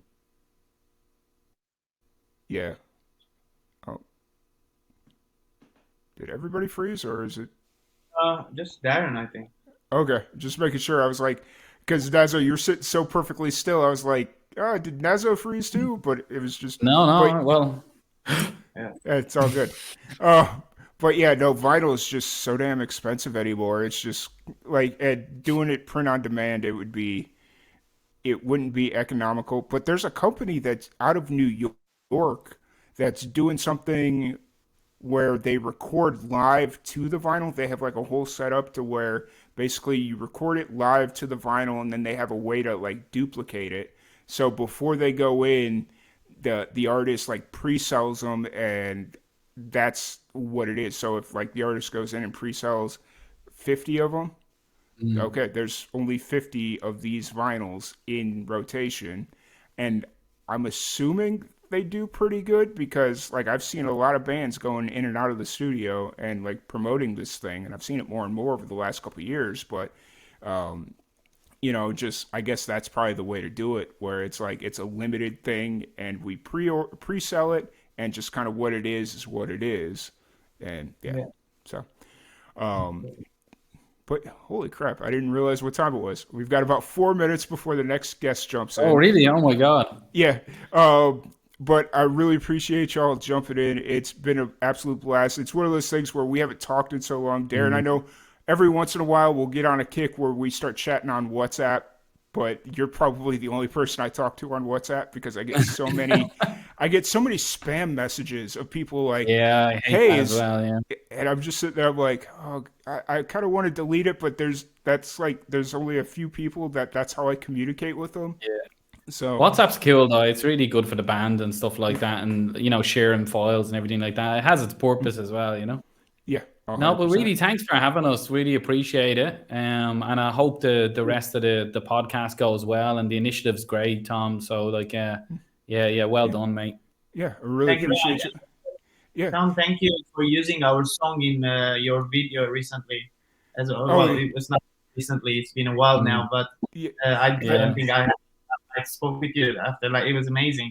Just seeing the whole idea of the video. I've learned so much about you, and with the way you grew up, like where you've been, and all that. Like, it was nice to know your background. It was because the only time we spoke about music. We never spoke about our personal life, so it was very nice.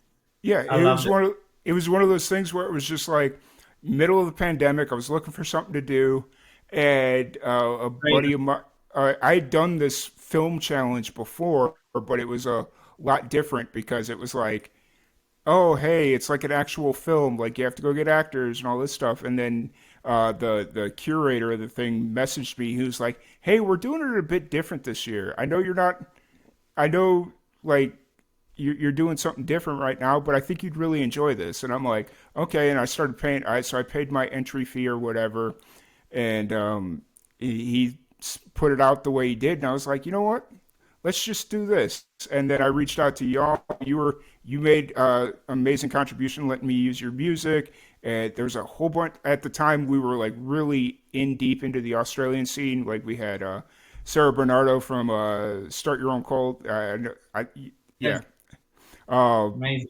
And so it was just really cool, and it was a lot of fun. So thank you for enjoying that. It wasn't easy for me to put together because a lot of that stuff I don't like talking about. But it was amazing though. Yeah, well appreciate done, mate. that. So as we kind of wrap this up, if anybody is interested in donating to the Pancreatic Cancer Action Network, there's a QR code in the corner over there. Let me get my finger right. Yep, there's a QR code over there. You could scan that, or there is a donation link in the bottom of the Twitch stream. You can donate there.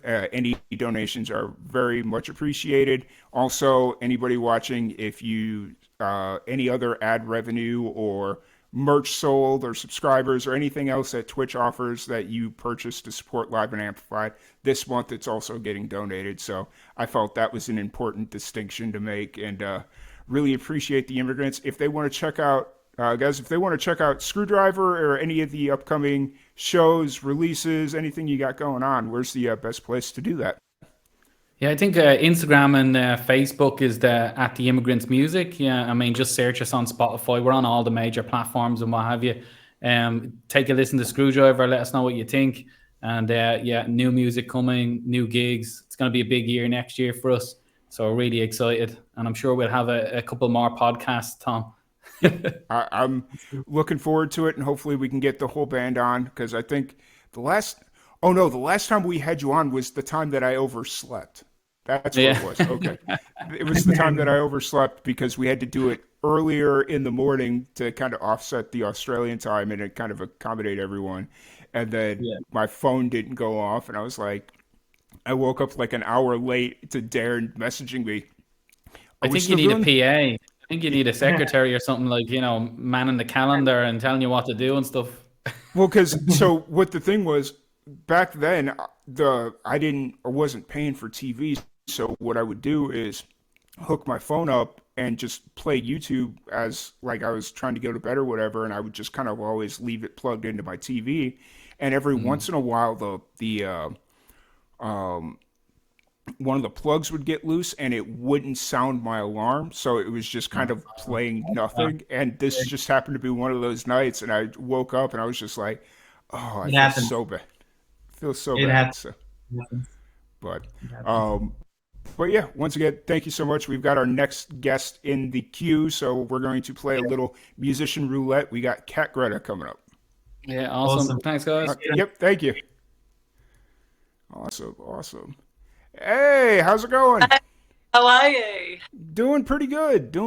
Just kind of moving, getting the flow going of everything, and you're guest number 3, so it's still early in the process. Yeah, that's great. Thanks so much for asking me to talk. I'm glad to have you here. It's always fun to do these because the nice mix of new musicians versus musicians that I've worked with several times. It's always fun to bring in the new musicians because then it's like, okay, we've got a whole bunch of stuff to talk about.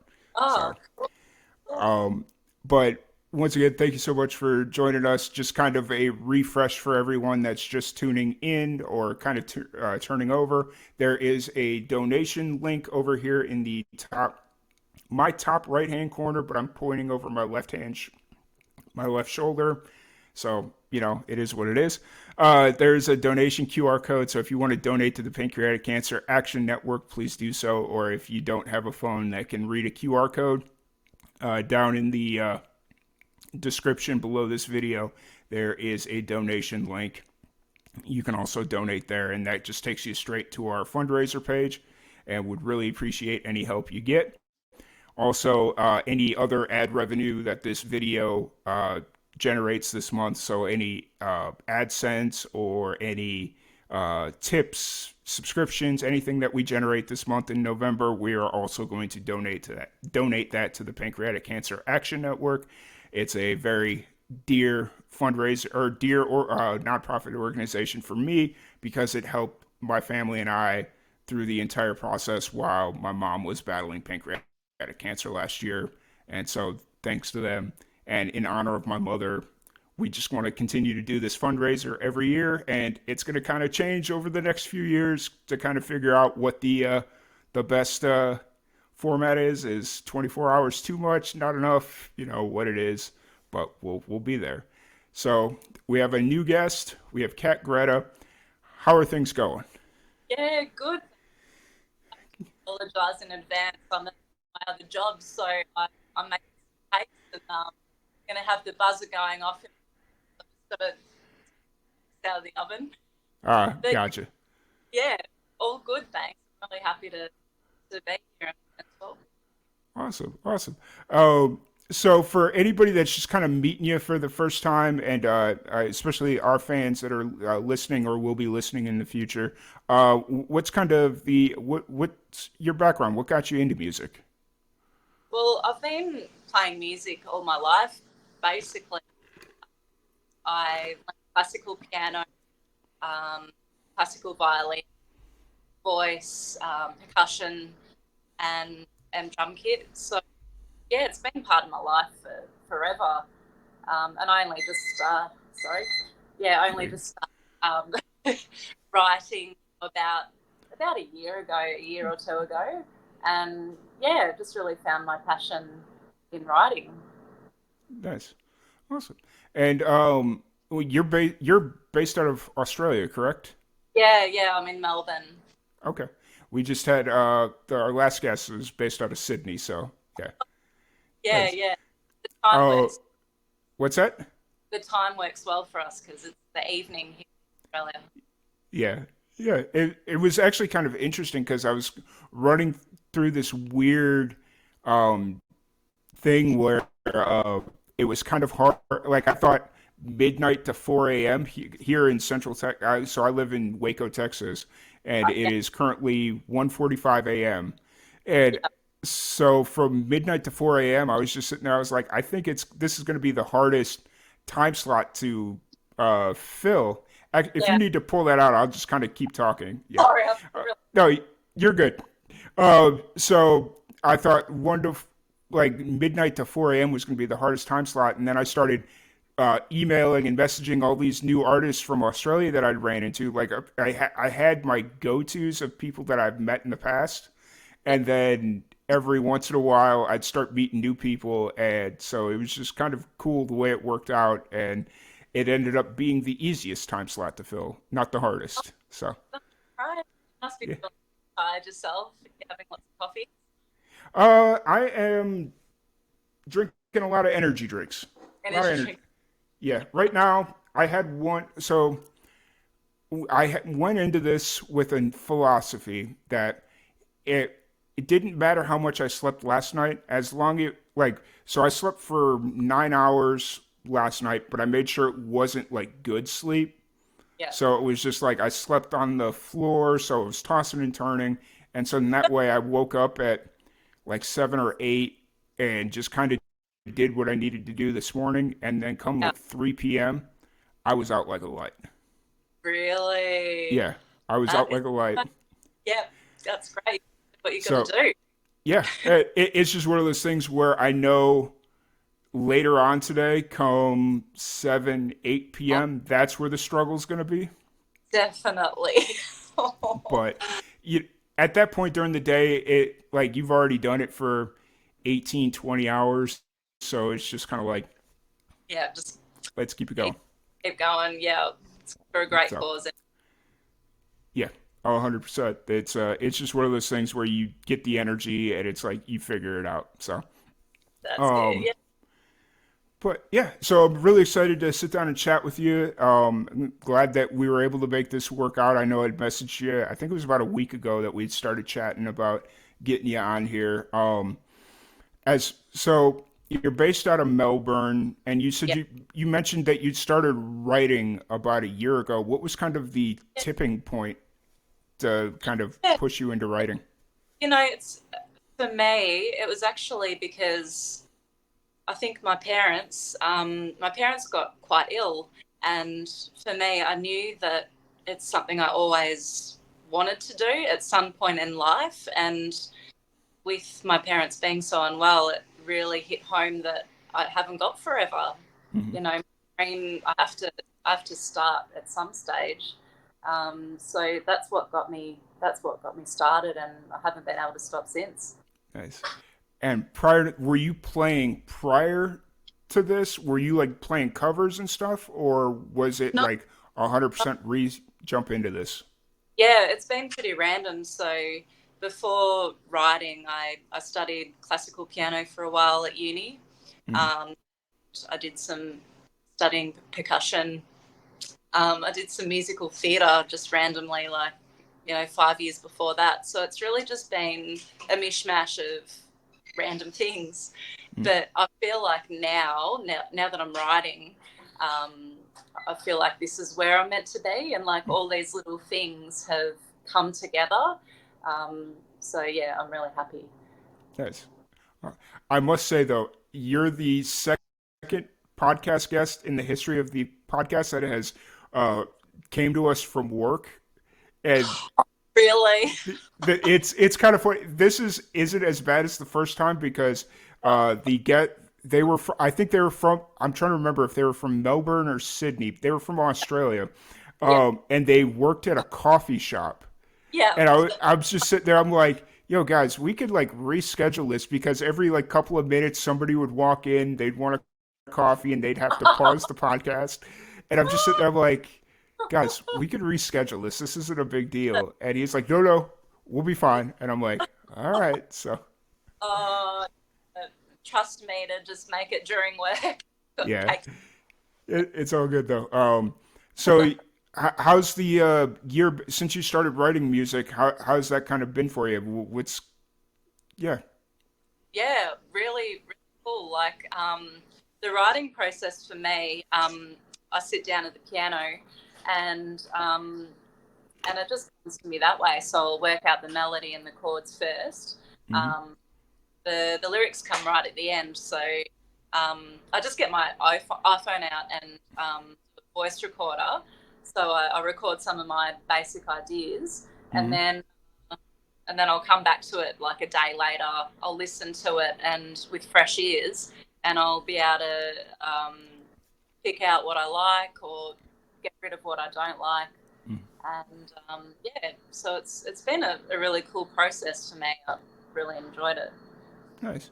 And I'm really impressed that even though you've only been pursuing this for you've already got music out. Like that's most musicians, it doesn't work. They don't work that quickly. Like they want to be very, like, I mean, I guess they want to be very or like very intentional with how they release music, and so they tend to take too much time from when they start writing music before they release.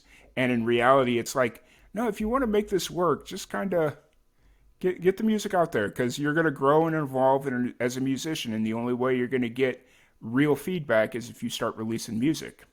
Well, that's it. And I've been trying to get the balance sort of right for myself. You're right, you know, it's a process and there's a lot to think of with releasing. It takes a long time. I could have been holding on to these songs potentially for another couple of years. But I just really kept the ball rolling because I knew that I wanted them out there, but not sacrificing any quality. So, yeah, just had to get the balance right. Yeah. And are you playing shows as well, or are you just writing and releasing at this point? Yeah, well, I've been playing shows. It's probably a month since I played with my band. So we had an EP launch and a single launch, and now I'm doing solo gigs. So some busking actually, going to the beach and bringing the drums along. So set up my drum kit and the piano down the foreshore. And it's pretty random, so a lot of people come, they walk by and watch me, and they're probably thinking, what is this girl doing? Like, what's this crazy person doing? Playing drums. So that's what I'm working on at the moment. Yeah. I mean, but to be honest with you, at this point in your like musical career, busking's the best thing to do. Like, because you gotta find, to book venues, they want you to be able to draw a certain crowd. Yeah, absolutely. Unless it's an open mic. But by busking, you're kind of building your crowd, because I'm sure when you go out, people are like, oh, hey, where can I find you? You give me your Instagram or whatever it is, and then you start building your crowd. And then you can go to these venues and be like, hey, I could fill your 50-seat coffee house or whatever it is, you know? So that's the idea behind it. Just building a crowd first, and then because it can get pretty expensive when you pay for sound engineers and everything else promotion. So busking suits me just fine at the moment. Yeah, I got you. So over the last year, what's been the hardest part about the last year as far as like writing music? As far as writing music, finding the time to do it. Because I'm a chef as well, and got a young family, so it's actually finding the time to be able to sit down at the piano and get some songs happening. But I've just managed to do it. You know, I might grab here and there and put an idea together and revisit it the next day. So that's been the biggest challenge. Yeah, for sure. You just brought up that you're a chef, and I'm guessing that's what you're doing right now. That's because I thought I saw you would you pull out soufflés or something? These are flourless chocolate cakes. Okay. Yeah, pretty popular at the moment. A lot of gluten-free people out there who need. Okay. Because when you pulled it out, it just looked like chocolate souffle for a second, and I was just like, yeah, I like it. yeah, that's cool. So yeah, so you kind of balancing, you're kind of finding that balancing your day job until music is a viable thing, plus any family obligations. It's not an easy balance for sure. No, there's no downtime. That's for sure. It's Yeah. like living. Yeah, Yeah. but it's not. So let's talk about the EP that you or that you dropped back in August, right? Yeah. Get up and go is August. Yeah, get up and go. What was kind of the thought process going into the EP? Did you know you wanted to release an EP, or were you just kind of writing songs and just like, oh, hey, this kind of works. Let's do this. Well, I did think I would love to release an EP at some point. So when I went to my producer, I said, yeah, I would like to create a body of work and for it to sort of make sense together. So that's what, we started with just an idea and created a sound and then went along down that path. Mm-hmm. So, it wasn't just one song and then another song. It was like, an idea, get up and go, meaning sort of to live your life to the fullest when you can, when you're healthy, just go and do it. So that's what the EP's about. Yeah, that's really cool. And the fact that within the first year, like I'd mentioned, that you've just got music out, that's so amazing and very very courageous for you to just kind of dive in head first and just fully give to this industry that is still relatively new to you, given that you just started writing about a year ago. What's kind of the plan moving forward now that the EP has been out for September, October, almost 3 months, or actually over 3 months? So now that I've got my sound sort of established, I want to work with that and do a full-length album. Mm-hmm. So, I've got my next song ready to record. More on the pop side. I'd call my sound as pop rock. It's really quite a pop song. And then when I get a chance, just record more and more. Like I've got so many songs just recorded on my computer, ready to work on. So really looking forward to doing that next and doing more gigs and touring and the works. Nice. Would you kind of just do a tour around Australia, or do you have aspirations of going to America or abroad? I'd love to go overseas as well. So that's the pipeline for sure. Nice. Awesome. Yeah. So as far as before we kind of I kind of jumped the gun a little bit. I wanted to talk a little bit more about the EP. So Let It Go was the lead single for this EP, correct? Yeah. Or why did you kind of choose that song as the preview to the EP? On the fact that I found of all of them, and that sort of represented my music as a whole the most. So that's why I thought Let It Go would be a good one. And I sort of had this image of playing the drums on the beach in the stands. So I thought, well, it'd be cool to do a music video for that song and then build around that. So that's how it all happened to choose that song. Nice. And before you recorded them, did you try these songs out when you were busking or at any kind of a show? Had you played these songs before, or did you just go in straight record them? Yeah, so I did the backwards way actually. So I had these songs up my sleeve, and I didn't have a band at that point. So I found my producer Lindsay Gravina, and I said, "Yep, here are some songs I've written, and I would love to create a unique sound for these songs, and then once I've got the sound that I like, then I'll put the band together. I'll present the band with the songs and the recorded songs, and then they can learn it, and then we do gigs that way. So yeah, it was a really backwards way that I did it, but I'm happy that that's the way we did it, because I've got a lot of keyboard in there, which I probably wouldn't have done it that way if if I formed a band first. I probably would have gone with a guitar player to lead it, and so yeah, very different. Gotcha. You'd mentioned that you kind of wanted to find your sound first. Well, how did you kind of go through that process of finding your sound? Were you listening to other music that was out there, or were you just kind of experimenting with like the actual sound of the piano, or like, what other instruments were around you?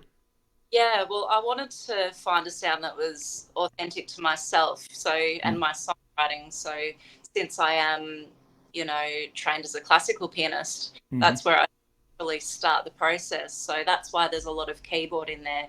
And because I love rock music and I listen to lots of rock bands, that was a huge influence for me. So rather than having the classical piano sound, it turned into an organ sound, like the Doors type, that sort of real distorted sound. So yeah, that's how I came to it that way. That's awesome. That's really cool. That's just kind of going through that process of like listening to like what other musicians have done, and then just kind of taking the proactive response of just kind of experimenting is really cool, because you never know what you're going to run into. Like, I feel like some of the greatest songs were like made by accident because of you see all these movies where they glamorize like this one song that a band's like well known for that just kind of happened by accident. Yeah. So yeah, it's always interesting, but yeah, I didn't want to rip off the bands from the past, so I had some ideas. Wanted to make my own modern version. Mm-hmm. I gotcha. That's fair. So kind of moving forward now into 2023, obviously we've got like 6 weeks left in the year, so it's pretty much safe to say, especially with like the holidays upcoming, 2022 is kind of wrapping up, or it is wrapping up, to be fair. What's kind of the plans looking into 2023? I know you'd mentioned more music is on the way, but what do you kind of see yourself doing for 2023? Yeah, so definitely touring. So I'd love to tour Melbourne and state as well, overseas, and write this album. So that's like, I probably won't finish the album, but definitely make a good head start into 2023 and get the ball rolling. So, and do lots more busking as well. Lucky to live close to the beach, so it draws a lot of people. It draws a lot of people around there. Yeah. For the busking in Melbourne, do you have to get like a city permit and stuff like that, or to get just a local council permit? But it was free, so okay. Hey. So it's just the having to go through the process of getting the permit. It's not like any financial. No, and it's pretty basic process, to be honest. You can get busking permits for the city of Melbourne as well, and that's more of a process there. But I just want to start locally, get a good crowd down. So, that's where I feel that. It was one of those things where I never put like two and two together that going out to busk, you had to have a permit, until I was watching a video of a musician playing in Chicago, and she was wearing like an ID tag. Like she had it. I don't remember if it was on her or if it was on like her tip jar. And then at the end, they zoomed in and just out of habit, I was just like, oh, that's her work ID tag, cool. And then one day I just kind of actually read it, and I'm like, oh, that's a permit. She has to have a permit visible. So, because like it's well, like I've just got my little card on the keyboard, so yeah. legit. Yeah, it's one of those things where it's just kind of like I've lived in small towns pretty much my whole life, so it's like these permits aren't really a thing because it's like, oh, hey, we're a small town, who cares? We know everybody. And now that I've kind of gotten to the point where I'm moving into bigger towns and bigger cities, where it's just like, oh, hey, you need a permit for that. And I'm like, yeah. going back to the small towns. Yeah, that's it. That's where it's at. Yeah. So yeah, that's kind of interesting. One thing that I want to do, because we've got about 15 minutes left before the next guest arrives and all that fun stuff. There's a fun game that we've been playing with everybody that comes on the podcast. It is called Rapid Fire Randomness. I have a random question generator, and I'm going to just ask you a few random questions. Oh no! It's really not that bad. It's really not that bad. Yeah. So, if you're ready, here we go. Here's rapid fire randomness. Okay. What is something you've thrown against the wall in anger? Slime. Fair. That's not as bad as it could have been. You could have been a video gamer. It could have been a remote control. It could have, yeah. It's different at work though. There's plenty of knives and pots and pans around. Yeah. That's.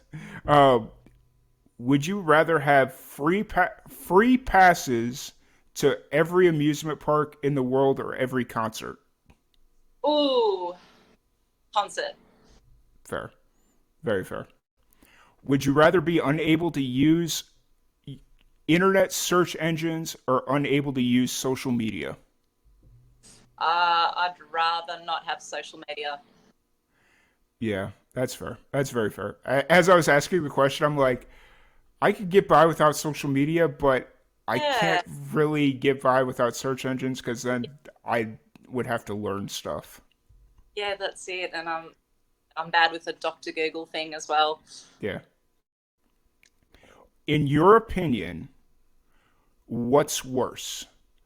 Drowning to death, burning to death, or never eating ice cream again? Oh, never eating ice cream again. Oh, you'd rather, just be dead anyway.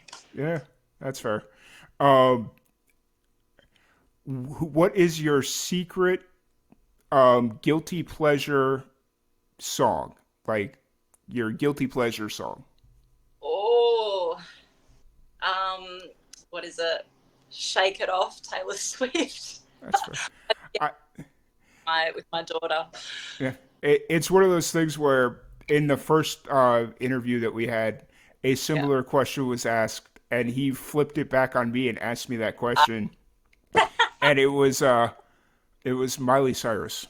Oh, really? So it is what it is. Gotta love it. Gotta love it. Yeah. Okay. What is the story of your first kiss? I can't even remember my first kiss. How boring is that?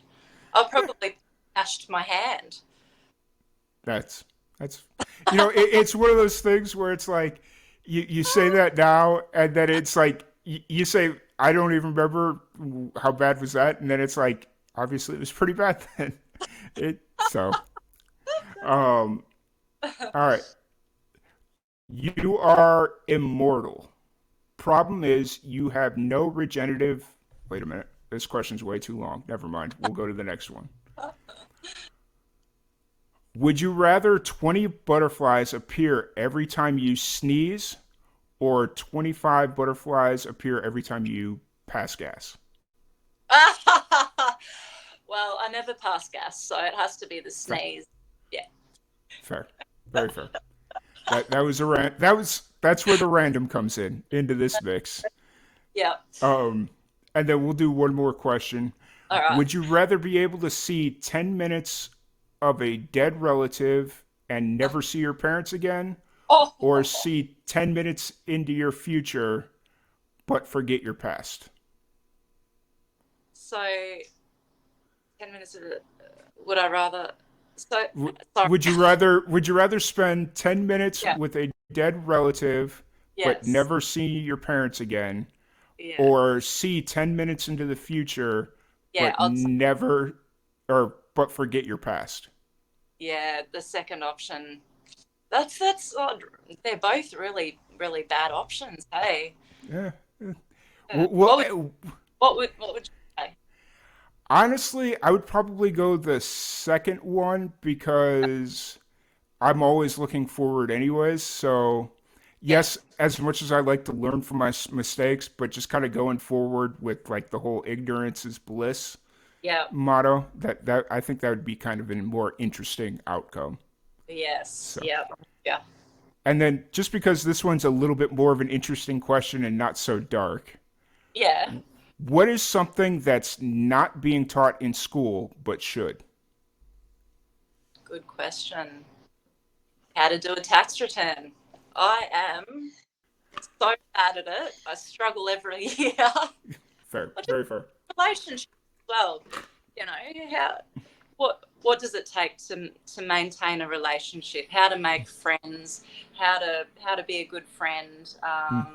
Yeah, all of that kind of stuff I think is really important. Yeah. I got really lucky when I was going to I was going to a community college to get like some of my undergrad stuff taken care of before I transferred to a 4-year university. And I had kind of lucked out because math is like not my favorite subject, and I needed to have 2 semesters of math so I could move on to this 4-year university. And one of it was only offered 1 semester. It was kind of like a pilot thing that they were doing. It was a thing called everyday math. It was a class called everyday math. And basically the whole premise was using math for like you brought up tax returns. That's what made me think of this. Like one of our midterm exams was filling out a fake tax return. Oh, really? And doing like a long form. So it wasn't like an easy form. It was just like a super complex form. And we had to go in, fill it out, mark our own deductions, and figure out how much we were going to get. And which was really cool because coming out of school, I didn't know how to fill out a tax return. Like every job I had, it was just, oh, hey, my parents did it because it was super easy. Like I didn't have a whole bunch of deductions, and like I don't know how taxes work in Australia, but I know here in the U.S. it gets pretty complex. So very complex, yeah. Yeah, fair. But yeah, so once again, I do want to thank you for jumping on. And before we kind of wrap this up, anybody that is watching that is interested in donating to the Pancreatic Cancer Action Network, we have the donation link right over there in that corner. Whatever corner it is for you, it is my top right-hand corner for me. So we'll go with that. So if you scan that QR code, you can donate there, or there is a donation link below in the description. There's like 4 boxes. You can click that link and donate. Anything you can donate would be much appreciated. Just to kind of give everybody the story of why we chose PanCAN. My mother died from pancreatic cancer last year, and PanCAN was an organization that really helped us kind of come to terms with everything and kind of made sure we were doing everything the right way. So I want to kind of continue supporting them in honor of my mother. And one of the things that she told me like weeks before she died was she really enjoyed listening to my podcast because like her last few months I had moved down to Florida where my parents live to kind of help my dad get her to the doctors and all that stuff. And luckily I was kind of working remotely, so it just kind of worked. And so while she was sitting in the living room watching TV, I would go into the bedroom and do the podcast. And then after a while, I noticed when I'd come do the podcast, she'd shut the TV off. And I thought, oh, she's just being considerate. She's just shutting the TV off so we don't have that background noise. And then I would come out and she would start asking me questions about the musician. She was like, oh, I heard you talking about this. I couldn't quite hear what they said, but, you know, and I would kind of go and fill her in as to what the conversation was. And she's just like, last couple of weeks, she was like, whatever you do, keep doing the podcast, because I've really enjoyed listening to everything that you've done the couple of weeks that you've been here. So Yeah. so that's kind of where everything's been. But that being said, Kat, thank you so much for joining us. I don't want to keep you from doing your work. No, it's been a good break, trust me. I feel that. If anybody wants to check out the EP or any of your new music, where's the best place for them to find that? On PanCAN, download my EP, or just on all the platforms as well. Awesome. And then on what's your social media handle if they want to check out your Instagram or just? Yes, Greta. I think it's cat.greta. Okay. And Awesome. Yeah, go check it out. Perfect. Well, thank you so much for joining us. It's been an absolute blast. We've got our next guest coming up here in just a minute, and I'll get Kat. Get back to work. It's really been fun. We'll have to get you back on for the next release, and we can kind of dive deeper into everything.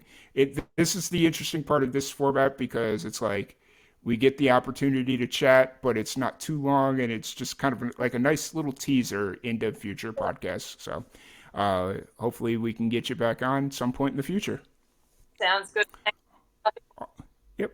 Awesome. Thank you so much. Awesome. Well, thank you to everybody that's been tuning in. We really appreciate you. Let me get rid of this. All right. We really appreciate everybody tuning in. We've got our next guest coming on in about 15 minutes or so.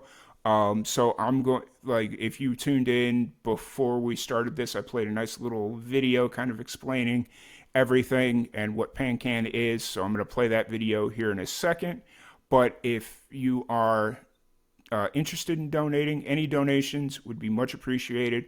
We are trying to get to $10,000 as our donation goal, and then we have other cool things kind of going on. So every $1,250 that we receive will be I will shotgun a beer, because America, and then every $2,500 that get donated, I will do a shot of whiskey. And then if we hit our $10,000 goal, I will shave my head completely bald just on stream here. Not today, it'll probably end up being Saturday.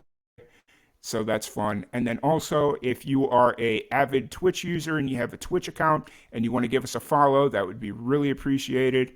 Any Twitch followers, if we hit our goal of 1,000 Twitch followers by the end of the fundraiser, I will torture myself and listen to 10 hours straight of Christmas music. But, it is what it is. That being said, I'm going to play this 10-minute break video kind of explaining what PanCAN is and all that fun stuff. I'm going to refill my water glass. I think water's the perfect thing right now. And we will go from there and just kind of keep things moving. But really appreciated if you're able to leave a message or comment in the chat box. Let me know where you're watching from. I really want to try and get the interaction going in the chat box here. So if you're able to leave a message or send a message, let me know where you're from. Really appreciate y'all. And we'll be back in about 10 minutes with our next guest. Let me pull up my little sheet here. Sorry, you'd think I'd be a little bit more prepared. We have Jen Ash coming on here at 2:30. So about 12 minutes. Awesome. We will be right back. 10-minute break. There it is. Awesome. All right. We'll be back in about 10 minutes. Share on stream.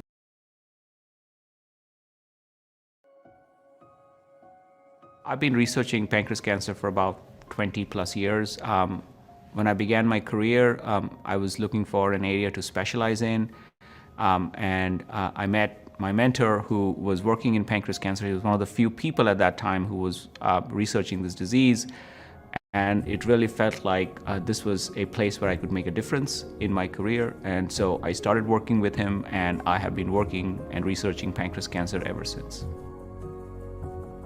Early detection, in my opinion, has really the most important role to play in terms of improving survival and outcomes in this otherwise deadly disease.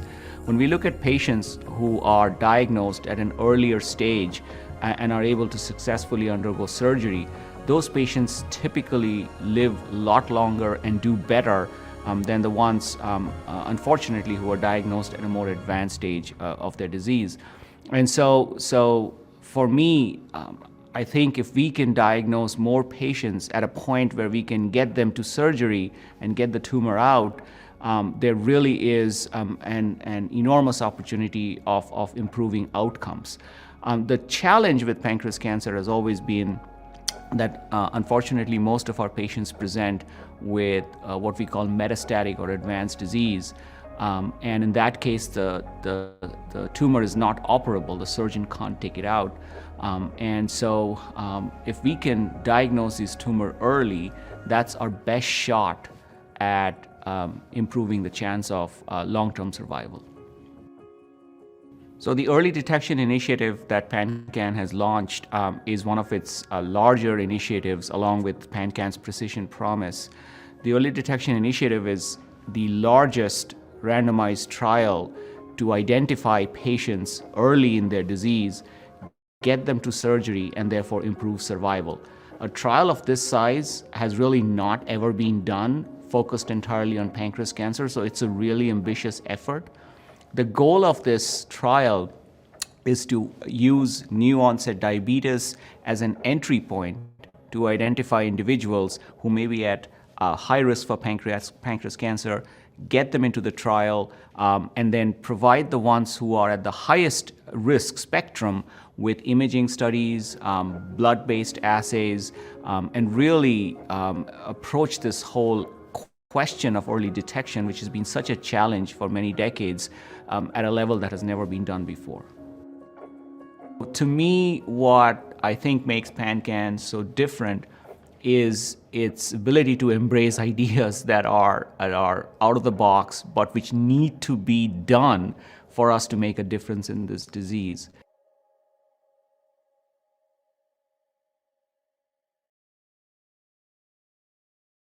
Support life-saving pancreatic cancer research. Research for patients. Research for those we've lost. Research for all of us. Make a gift today to support critical patient services and life-saving research for pancreatic cancer patients and their families. Donate today at pancan.org. So I am currently in the lab of Dr. Laura Wood at Johns Hopkins School of Medicine in the Department of Pathology. I really feel like it's important that I be a part of this work because pancreatic cancer is one of the most aggressive types. And most of that is due to the fact that it is diagnosed at such a later stage.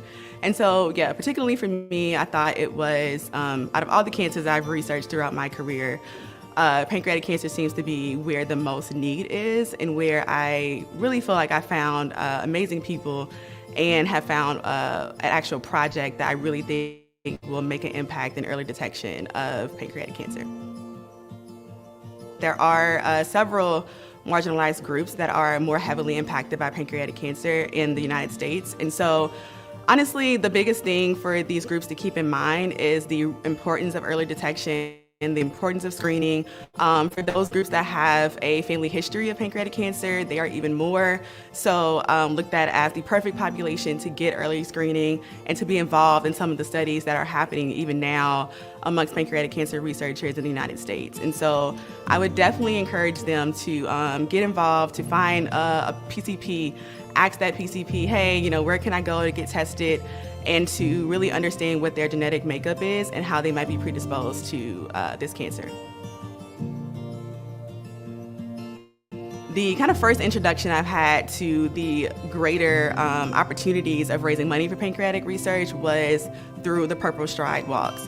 And so from seeing those walks and getting to learn about PanCAN from there, I knew for sure it was an organization that I wanted to be a part of, because not only is the research component important to me, and I do love being in the lab and being able to produce data, advocacy is also really important to me as well.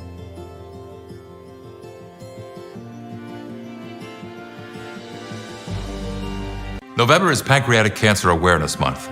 I support pancreatic cancer research in memory of my brother, Daniel. You can change the course of pancreatic cancer for all of us by supporting research. Research for Daniel, research for those we've lost, research for patients, research for all of us. Donate today at PanCAN.org. Hi, I'm Julie Fleshman, President and CEO of PanCAN. Today is World Gratitude Day, and I just wanted to take a moment to thank you for your heartfelt gifts of time, energy, talent, and donations to PanCAN. Every day, you are changing patients' lives. You are making progress possible. Pancreatic cancer researchers couldn't do what they do without you. Our PanCAN Patient Services team couldn't support patients and families without you. For all that you do and all that you give, I'm so grateful. You are truly remarkable, and I am filled with gratitude. Thank you. It's two words that I don't want it to get lost. Thank you for helping patients find clinical trials that are right for them, giving them more time with their families. Thank you for being there for people facing pancreatic cancer. You gave families like mine a place to turn to for one-on-one personal support from PanCAN Patient Services. And I want to thank you from the bottom of my heart for making PanCAN what it is today. A bright, shining light of hope for so many patients and their family members in need. Without you, there would be no PanCAN. PanCAN was of great help and comfort after I was diagnosed. Thank you for all that you do to support our mission. As a recipient of one of the 2021 Career Development Awards, I am truly grateful for the opportunity to do this research and become a part of this community. Because of you, I am able to work on making new research discoveries. And I hope we can beat this together. Thank you. Thank you for raising awareness about pancreatic cancer. You make our community stronger. Thank you. Thank you. Thank you. Thank you. Thank you.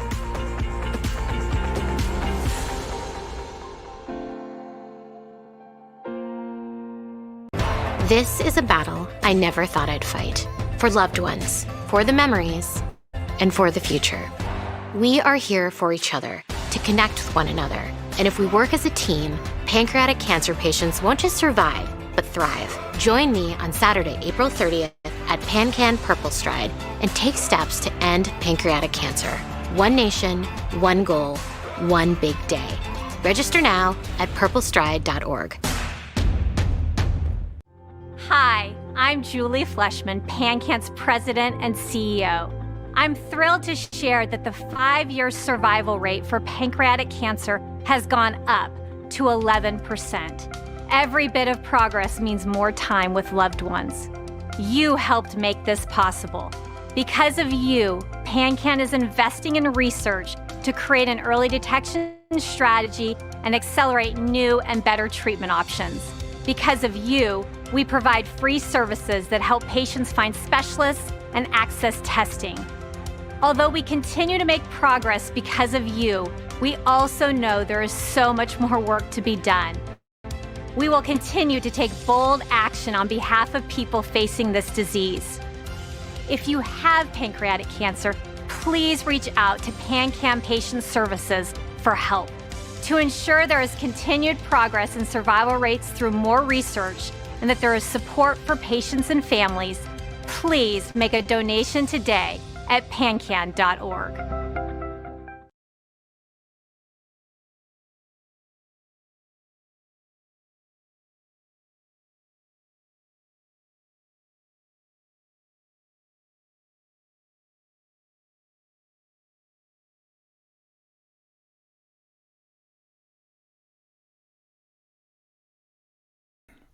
All right, everybody, welcome back. Hold on, let me hide this. Hide on stream.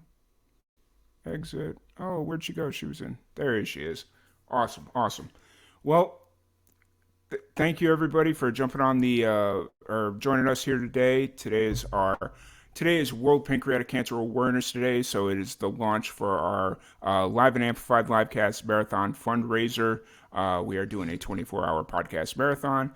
And if you are interested in donating to the PanCAN organization, right there, scan the QR code. It takes you directly to our donation platform, and you can donate that way. We have our guest, Jen Ash, joining us right now. Let me bring her in. Hey, how's it going? Hi, how are you? Doing good, doing good. I was, when you said that you're in Tel Aviv right now, correct? No, I'm in LA. LA? Wait, Yeah. who was I talking to? All right, never. So there was somebody that I was talking to that said they were that they had to switch it up from Tel Aviv. But anyways, so how are things going? Thank you for joining us tonight. Of course. Thank you for having me.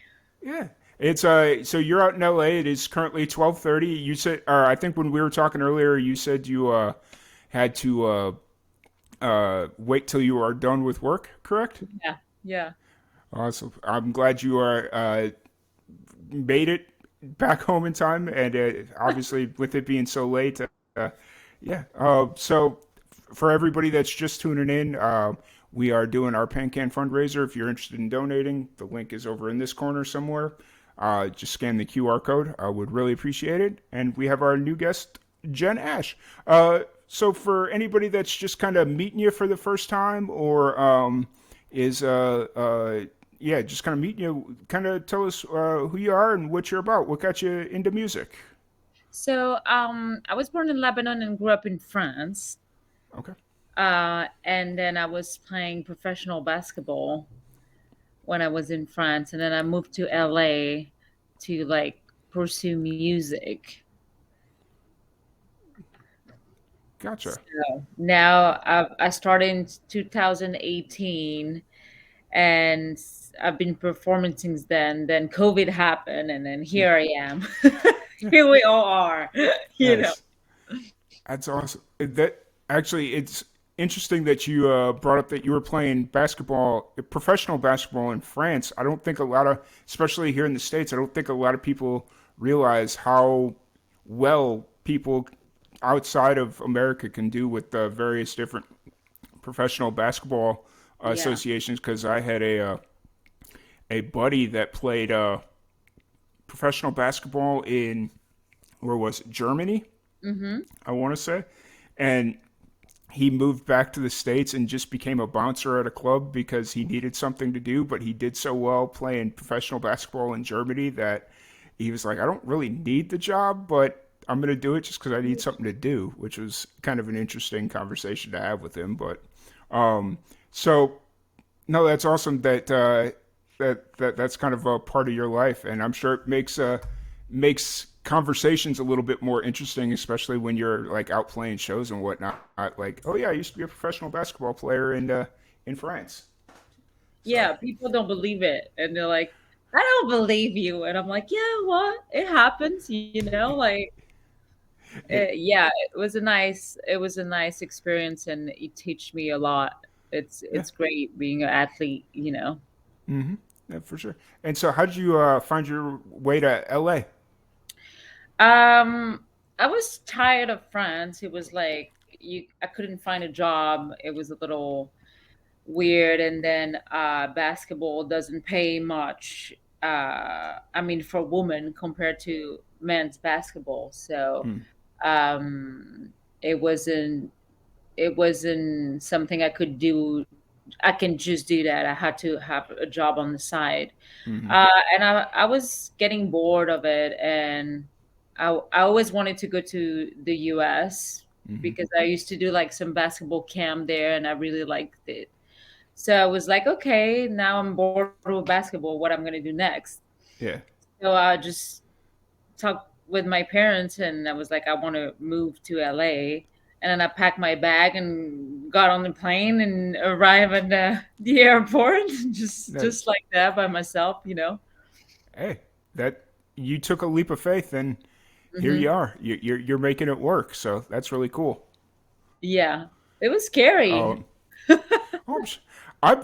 I'm scared to just take a vacation abroad because just not know the fear of not knowing. But I've got just kind of doing the podcast, having talked to so many people that live in various different places. They're like, no, there's nothing to be worried about. But then you got like the the for me 35 years of the media saying, "Hey, don't go to these places because they're not safe or whatever," and it's Yeah. like, oh, okay, so it's not easy to kind of get rid of that brainwashing, I guess is the best way to put it. So Yeah, I stopped watching the news. I'm like, I can't do it. yeah, And like apps that you have on the phone that tell you like around the corner there's someone with a knife or something. Like yeah, if you like looking at that, then you don't fully, enjoy life and hmm feel like if something has to happen, it will happen anyways.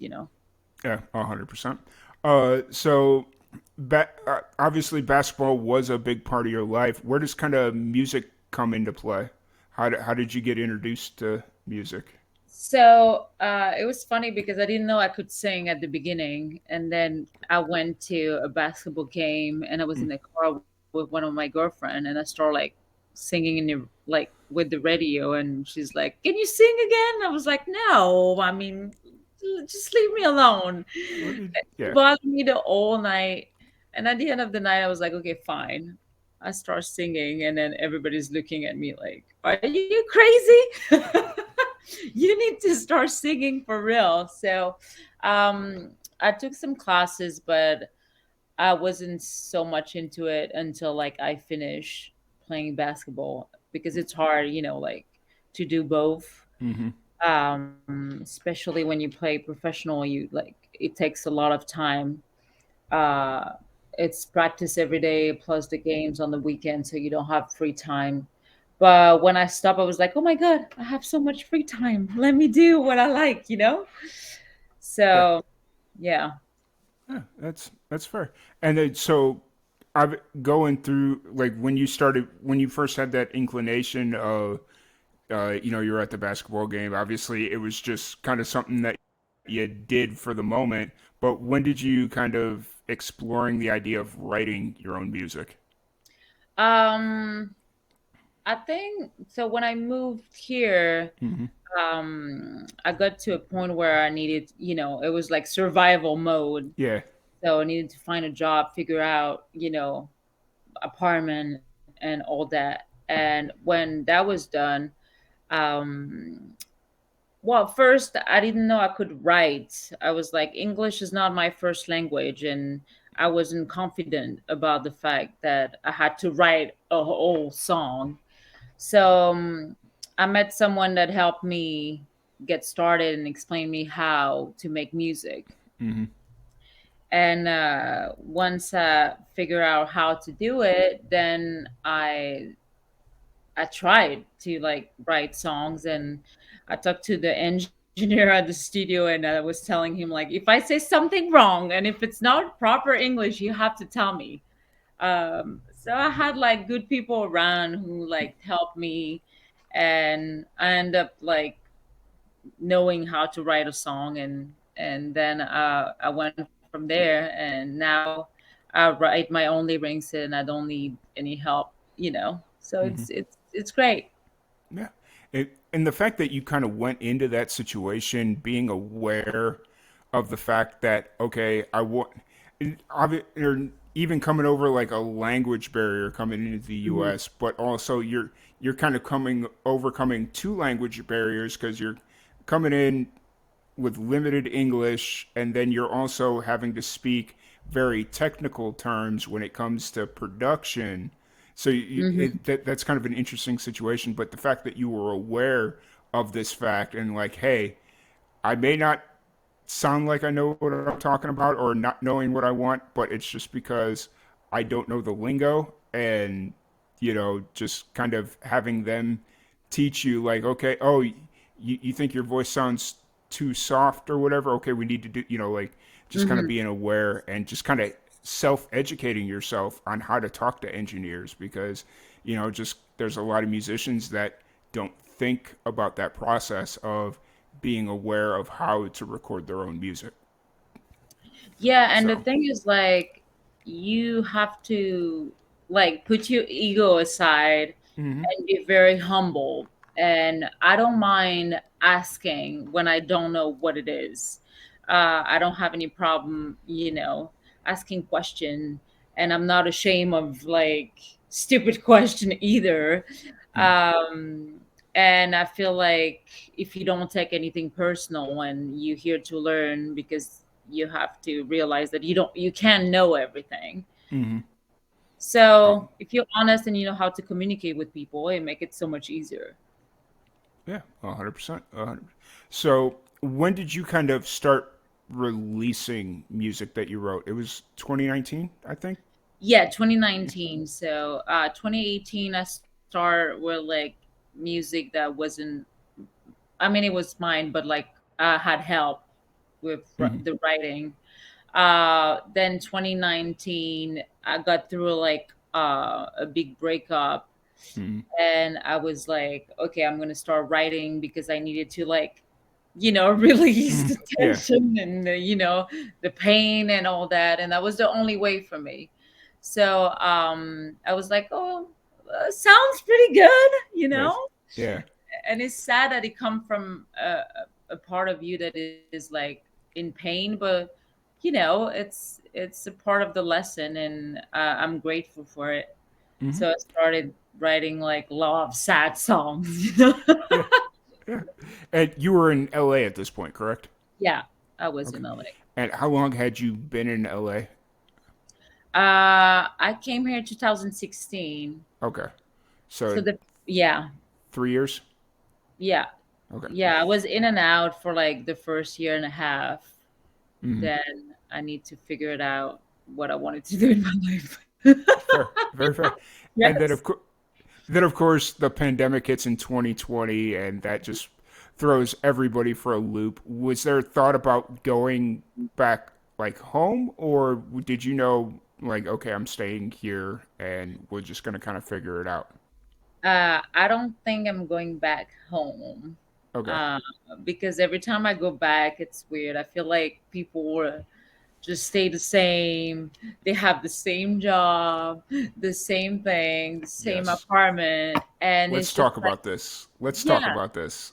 That's I feel this. So I grew up in Chicago or South Chicago, like a suburb of Chicago, and every time I go home, it is the exact same thing. Same people, same places. I walked into a restaurant, and I haven't lived in my hometown in let's call it 13 years. It's been about Mhm. 13 years since I left. And I went to a restaurant last Christmas to go visit family, and it was the same person working behind the bar when I left in 2009. And I'm sitting there, I'm like, you mean you've been working here for 15, like at that, because she had just started, and she's like, yeah, there's really nothing else to do. And I'm like, yep, this is exactly why I left. So, 100%. So, Yeah, it's so weird. Like you've done so much, and then you go back, and like they have the same conversation, the same mm, drama, the same problems, and I'm like, I can't do this. This is not. And I'm, friends, everybody's so grumpy, and yep, everybody complain about everything for no reason, and it's just like it's like people are so negative. I don't want to. I don't want to deal with that. yeah. Yeah, I 100% agree.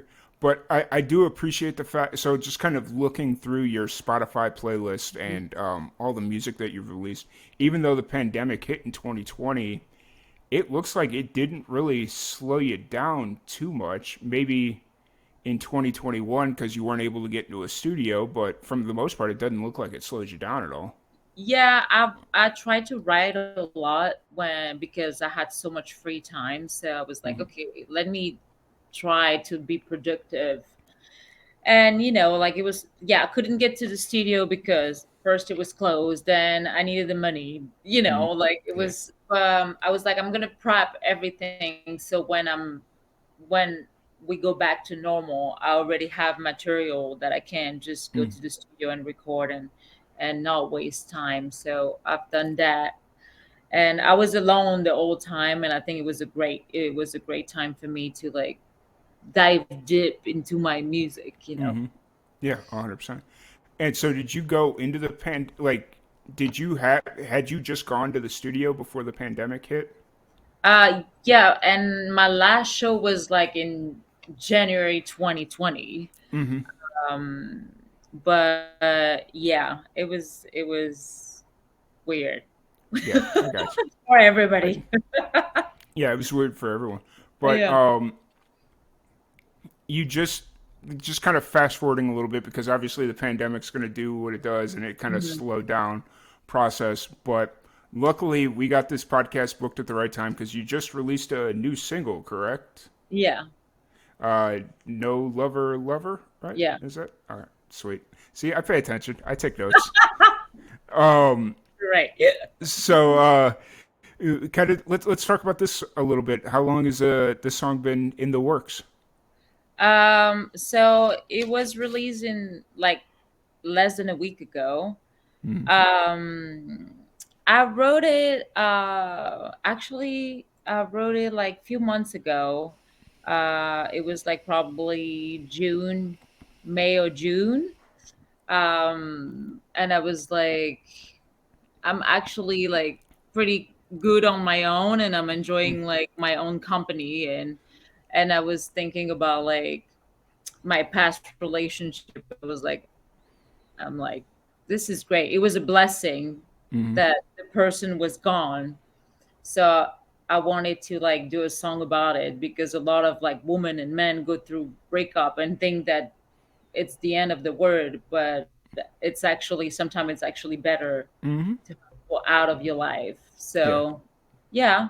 And it wasn't something I experienced like a few months ago. It was like from 2019. So Yeah. Yeah. That's fair. Actually, it's kind of funny. The first podcast we had tonight, we were talking about something similar to this that he wants to write us that he wants to write a song like this where, you know, a lot of musicians write breakup songs and it's these deep dark things about how this person like just disappeared out of their life and whatnot, but he wants to flip it over and it's like, oh, it's a good thing they left, like I'm a better person without them. And so that's cool that that's kind of the idea behind this song. um and so it's been out for it'll be a week tomorrow. Yeah. yeah. Yep. It's so that's cool. How's the response been over the last week? For now, pretty good. I think so. I Hmm. mean, you know, Yeah, I feel it. you Did never know really because I don't get like messages right away, you know. hmm I feel It's it. just Uh, did you before you released it? Did you get a did before you release songs in general? Maybe not specifically this song, but do you like to get out and play the songs in front of crowds? Do you like to kind of road test them, or are you more of I've got a song, let's record it, and then you know? yeah, I usually write a song and I record it and then I release it. It's just like the venues in town are pretty pretty hard to like deal with. Mm, It's just a lot of work, and I don't think they appreciate the artist mm, much. I feel like they just want to make money yeah. on the artist fan base, and they don't want to like meet the artist halfway. Mm, So mm, it's just, and you have the band and everybody needs to be paid because I think it's like we're working so hard yeah. and we need to get compensation, and Mm, they really don't give you yeah. that much compensation. So I'm like, Yeah. "Ah." Yeah. Yeah. I mean, I've heard so many like not just LA in general. I guess any major city that has a is well known for a specific scene. Like I've heard so many horror stories, especially maybe more specifically in LA about bands having to pay to To play at a play. venue. Hmm. And maybe that's a little bit more for like younger acts that don't have an established following, but Yeah. still that's just like man, Yeah. that's rough. I don't know how musicians make it out in LA. Well, Beginning. they ask you to like sell tickets, right? Hmm. So you bring your people, but the thing is like I don't mind bringing my people if you bring me new people that I don't know about and they don't know about me. So it Hmm. has to be like at some point 50-50. You Hmm. can just make money out of me and my people and just, Yeah. this is not. Yeah. Because I mean, I've seen venues do that before where they'll give the band like 15, 20 tickets or Yeah. whatever and say, okay, this is our door price, so you can't charge more than this, like whatever they're charging. But whatever you sell these tickets for, that's your payday. Yeah. So like if you have 20 tickets at $30 a piece, that's 600 bucks. For most bands, that's basically breaking even depending on, anything else, but for like at least it's a start and they're willing to get to that point of Yeah. like paying bands. But, the whole idea of nope, you got to sell all the tickets and we keep all the money, you don't get any of it. It's like, Yeah. yeah, no, I'm good. And it's a I'm lot good. of pressure because they tell you if you don't sell this ticket, then you can't play. Mm-hmm. But then you have to like, it's a lot of work. I want to like be focused on my art and my rehearsal with the band, not stressing about like the tickets and selling Mm-hmm. the ticket and the marketing and promoting. It's just too much, and you're Yep. not enjoying like the pre-show because you're Yeah. so stressed about like the tickets and everything. Mm-hmm. Yeah. I 100% agree and I completely understand. So you're based out of LA. It is currently almost 1 a.m. How are you feeling right now? Are you doing okay? Long day. Oh my God. I had a super long day, super long week, but it's fine. Yeah. I'm It, busy. It's good.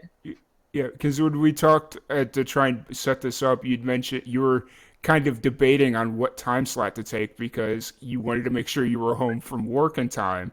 And so it started off as one time slot, and then you're like, oh, let's push it back. And I'm sitting there, Yeah. I'm looking at the time difference, and I'm like, all right, we're going. At least you're on the day of the fundraiser, so that's good. Yeah. So that's kind of interesting. What do you outside of music? What do you do, or what's your day job? Or So I work in a restaurant. okay, So I usually like on Wednesday I got off pretty early. mm-hmm. So I left. I was like, I need to go at 11:30, no Mm-hmm. matter what, so I can get home. I was like, worst case scenario, I'm gonna do it in the car, but Yeah, it's not. It's not yeah, great. Um, so yeah, I'll do that like 3 to 4 nights a week. okay, Um, it's great to pay the bills. It's mm, easy, but it gets draining sometime dealing with people. yeah. I feel it. But then again, it's also in a way, it's a nice dress rehearsal for when you have to play music because I'm sure there's a lot of skill sets that cross over from working in a restaurant to playing music. I mean, you acting all night, like Yeah, at the restaurant. It's just yeah, like you, yeah, this is not you. You just acting the whole time. Um, but it's a part of it, and I'm grateful for it. Everybody's like super nice, and mm, so we'll see how yeah, long. Hopefully, not too long. yeah. Hopefully your music will take off and you'll be able to, Yeah. just kind of do this full time. Yes. What is your current show schedule looking like? Are you playing pretty regularly? Are you just playing in LA? Are you trying to get out of LA a little bit more? So Where's right now I'm not playing in LA. I just send so many emails to booking agent, but it's just like this is not an easy process. yeah. I want to try to get through the East Coast. I feel like it's a little different over there. Hmm. So, and I have family in New York, so I can easily go to New York and stay there for a few days. That's next. I'm gonna try to like get to New York area and play there, Nice. Nice. but Hey, nothing scheduled yet. yeah, I feel that. It's the whole process. Like I understand the process. Like we do very similar things of trying to get out and go to different places to work with different musicians and it's not an easy process. So it's definitely interesting. Um, is there a place you brought up New York specifically because you had family there, but is there a place that you'd really like to hit? Like, would you, going like let's say just going to New York? Is there a place in between LA and New York you'd like to play? Well, there's Austin and Nashville, but it's very country music, so I Hmm. don't think I'm a good fit for. So let me break that rumor. Like Austin's got a lot more than country music. Okay. At least Austin does. That it's just very much live music. They like live music, so like full bands, all that stuff. And then Nashville, yes, it is known for country music, but there is a lot of musicians there that are building a scene that isn't necessarily country music. Okay. So as long as you're not looking to play on Broadway, which is like the main strip in Nashville, Yeah. there's plenty of places to play in Nashville that will bring in not country music. Okay. So It's good to know because they just tell you like, no, it's very yeah, country music, and you're like, oh, okay. yeah, it's very like Nashville is just a very interesting and eclectic place right now. Like a lot of different types of musicians are really starting to cut their teeth there, and just starting to make Nashville like a music hub, not just Yeah. country music. So Oh, that's good. yeah, I'll um, check it out. yeah, for sure. It's fun. So do you see yourself staying in LA, or do you see yourself kind of maybe migrating closer to family over in New York, or? Um, if I have opportunities to work Hmm. doing Okay. music full time in another city, I'll move tomorrow. I'm ready to like travel and move. I mean, LA, it's a great city. The weather is amazing, but if I have work, I'll move for sure. Yeah, for sure. I feel that. Um, and then kind of moving back to No Lover Lover, which is the new single that dropped last week. What's kind of the plan following that? Are you got the next single, or do you kind of see yourself doing an album EP? That situation, where do you kind of see things going? So for the album EP, I just feel like when you do an album, people don't listen to every song, Mm. and there's always some missing. So for now, I'm gonna stick to the singles. Hmm. Um, I have I have one already ready, but I want to do a video on the next one, so it's Okay. gonna take a little more time. It has a little Amy Winehouse vibe, little Sin City jazzy. So I really want to do a video on that one because I feel like it's gonna be great. So, but that's another process too, Yeah, yeah. Music More video, thing on. like music videos, I feel like are kind of a dying thing, but there's still this community out there that loves music videos, and it's the fact that there's independent artists that are like really taking music videos seriously. I think that there's going to be a resurgence on music videos here really soon. So and especially like just the creative output that a lot of indie artists are doing. Like I've seen some just recently over the last 6 months, I've seen some music videos that came from no budget, just friends in a Hmm. basement that are just absolutely amazing. So, it's interesting. And it's like I think it's great to put your word into a visual. Hmm. It just and the process. I love doing music videos. It's just like it's it costs money Hmm. sometimes, and you have to rent places, and but it's like creating like a small movie. It's amazing. Hmm. And you It's get to work with creative with people on camera that like it's just another vibe. Oh yeah, for sure. It's definitely cool, and it adds a different element. And YouTube's so ingrained into our culture; it's always going to be a thing, and it's just another way to get your music out there. So Yeah. that's really cool.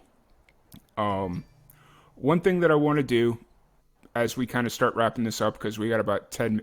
It's amazing how quickly all this is going by. Like, I looked up and I was like, oh, wow, we've still only got 10 minutes. So, uh, we're gonna play a fun little game with you. It's called Rapid Fire Randomness. I have a random question generator that's just gonna ask random questions, and I'll ask a few of them, and we'll see where we are when it ends. Okay. All right. Here we go. Rapid Fire Randomness. If you were a car, what kind of car would you be? A Range Rover.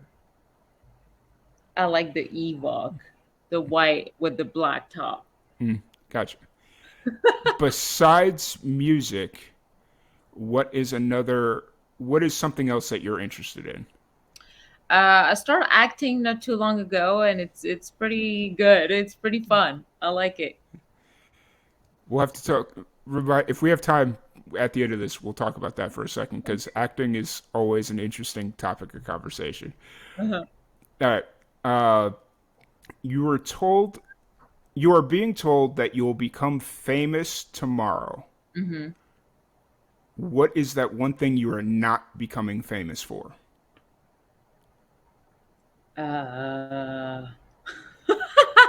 That's a great question.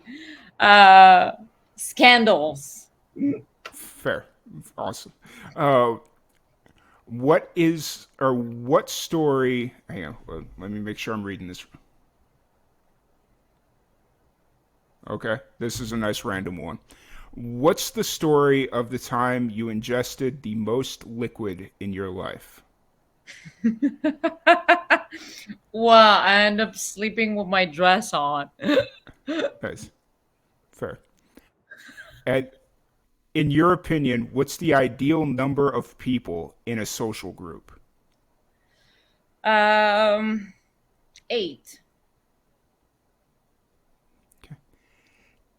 In what way have you won the genetic lottery? In what way have I won the genetic lottery? Like the way I look, right?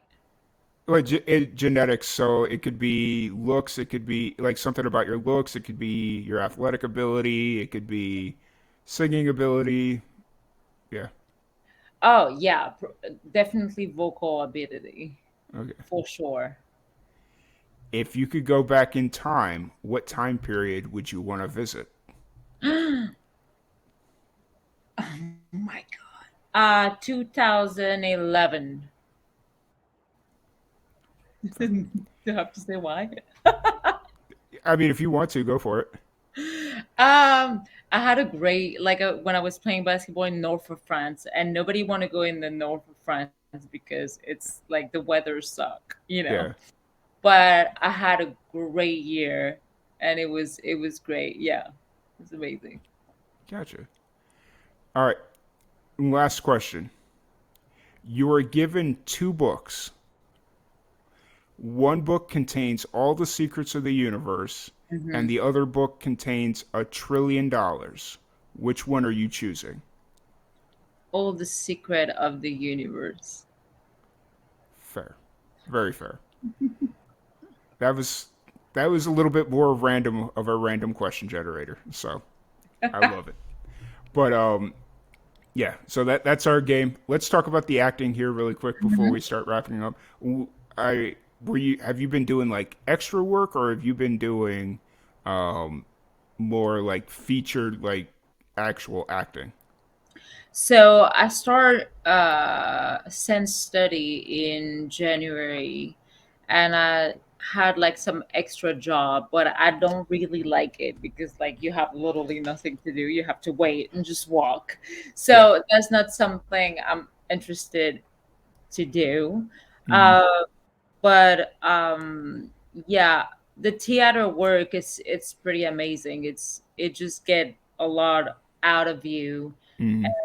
I started to be more comfortable on stage when I'm performing, but now I start enjoying like acting. Yeah, I gotcha. That's fair. It's the extra work. I agree. It takes a lot out of you. It's not. Man, I did one extra gig when I was living in New Mexico, and I was there. I got there at like 5 or 6 a.m. and I didn't leave until 1 a.m. the next day. And it was like a lot of sitting and waiting. Like the pay was pretty good. I got paid like $300 for the day, so that was pretty good. Mhm. But just like to sit there and wait and eat food, it's like I feel like there's other things that I could be doing with my day. Yeah, it's just like you feel like like I felt like I was wasting time, Yeah. and no, it's extra work is definitely not for me. Yeah, I feel that. I feel it. So, first off, thank you so much for joining us on the podcast and the marathon. I really appreciate you. Thank you for staying up so late and rushing back from work. If anybody wants to check out your music and interact with you on social, where's the best places to find you? So all my social media is Jen Ash Music, and I'm on Spotify, Apple Music, YouTube. Just type Jen Ash, and you'll find me. Awesome. Awesome. Once again, thank you so much for joining us. Really appreciate it. Enjoy the rest of your night, whatever's left of Go it. sleep. Go to sleep. I'm That's ready. fair. Very fair. Awesome. Well, thank you so much for joining us. And whenever you have the next release ready to go, we'd love to have you back on and kind of dive deeper into everything. Because obviously, a situation like this, it's a little different style podcast. But Yeah, anytime. really, I'm yeah. here.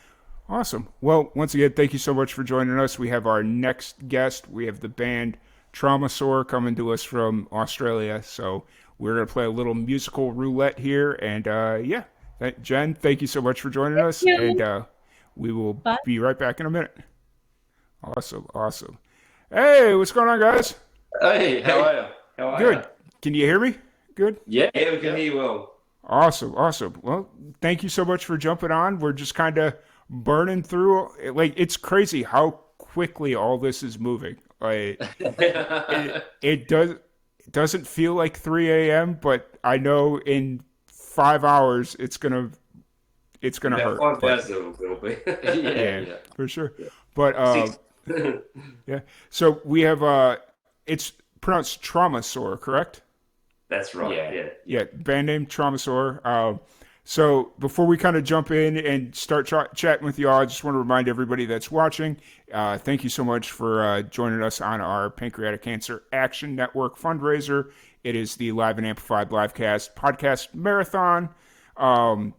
It is a 24-hour podcast marathon that we host every year during World Pancreatic Cancer Awareness Day to raise funds for those affected by pancreatic cancer, to fund research, to fund family support, because obviously a lot of families need help when medical situations arise. So the PanCAN organization is a really good organization that helps people that suffer from pancreatic cancer or families that are dealing with somebody who has it, and they really help fund research and all that stuff.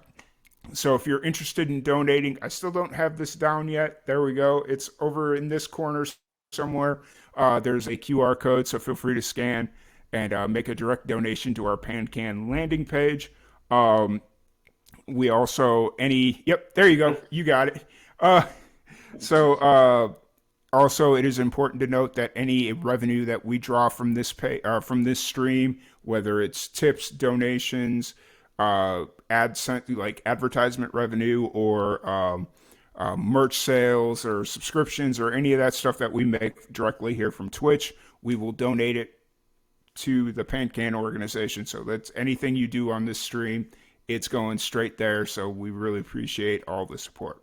So pitch over. Let's get back to the podcast. We have Traumasaur sitting here with us. Thank you guys for jumping on. I know it was kind of a last minute push to get you on, but really appreciate you jumping in. Before we kind of jump into let's have you guys introduce yourselves and what you do in the band. Okay, well, I'm Pete. I play guitar and do backing vocals. I'm a lead guitarist, I suppose. Yeah. And I'm Phil, other guitar, sort of not lead guitar, and vocalist, yeah. So your second, not quite lead, but not quite rhythm guitar? The truth of the matter is we're both not lead guitarists, and so we kind of begrudgingly take on the duty of playing lead every now and then. That's fair. That's fair. I've seen a few bands kind of fall into that category where the two guitarists realize that neither one of them are a lead guitarist, so it's just kind of like, okay, who can handle this song the best? So exactly, who hits the least wrong notes? That's fair. That's very fair. So for anybody that's just kind of getting to meet you for the first time, everybody that's tuning in and whatnot, what's the history of Traumasaur? What brought you all together? Well, I suppose I just left the band before, and this itchy feet just wanted to get back into playing again, and so I contacted Phil. I used to be in a band with Phil's brother years ago, like in the 90s. I said, "Oh, well, do you want to form a band?" So yeah, Phil goes, "Yeah, shit, yeah." Yeah. So I think we just started off with with an open mic night at a cool little bar in Newtown called Mosh Pit, and it went from there. Yeah. So, and then from there we got a bass player first. Yeah, bass player Scott.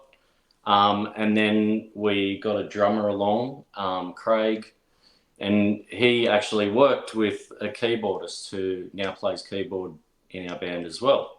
So we quickly went from 2 to 5 and struggled to fit on a stage sometimes. Yeah. I've been to some of those venues where it's like the stage is small, maybe big enough to fit the drum kit. I've seen those stages before. That's I think that was our first gig, squeezing onto this little stage. It's interesting. It's like, how do you bring in full bands and you have a stage that can barely fit the drum kit? Like, so, and then that just makes the show a lot more intimate because then everybody else is sitting out in the crowd to play music, which is funny and awesome. So that's right. Yeah. So when you first started playing together, what was the original idea for the band? What kind of music were you wanting to play, or has it kind of evolved over time? Oh, jeez. It's funny because for me personally, you'll have to say what your sort of background, because whenever I do it, I say something wrong. So for me, I grew up listening to all sorts of weird alternative stuff, but then I went down the path of skate punk, all different types of punk music. And then I also went into more of a industrial and that sort of sound. But so I came to it with that. Pete, probably you're more of the... I'm more of the, like, I love Tool, Led Zeppelin, Tea Party, stuff like that. Just grungy stuff. And somewhere we just like meld things together. So we have no idea what we're doing. But Phil writes very good lyrics when I don't. And so things just meld all together. So So it's one of those deals where whatever you're feeling at the time is kind of what you are. Is that fair? Pretty much, yeah. And it's funny, like if as a band, if we look back at our music, we probably don't sit there and go, "Oh, we absolutely love this music," because we all love different things. But what we each bring to it makes this thing that is kind of foreign to all of us. It's something that we wouldn't normally hear. And but it's a good thing in that way. Like, yes, we love the music we play, but it's not what we each expect to get out of it. Bring someone to practice, and within about 5 minutes you're thinking, this is not what I expected it to sound like. But you just roll with it. Fair. And how long have y'all been playing together, or playing as Traumasaur? Oh, we think we started around 2018. 19? Yeah. Oh, 19 as a band, 18 as a duo. So I think in time for the pandemic? Exactly. We had our first gig booked as a 4-piece, and then the pandemic came through and wiped it out, and then we scored a keyboard player in the meantime. And we've actually had gigs all throughout the pandemic and during all the little lockdown breaks. So yeah. Gotcha. That's cool. That's It's it's interesting how the pandemic kind of affected everyone differently. In Australia, like I know you guys went through a little like had a little bit more stricter or Yeah. little bit stricter than we did here in the States, depending on what state you actually lived in. But Yeah. it's definitely interesting. It's a were you got during the pandemic? Were you guys? I know some Australian bands that I've had on here in the past. They've done like busking, like as full bands and whatnot. Was that something you guys did, or were you just kind of no?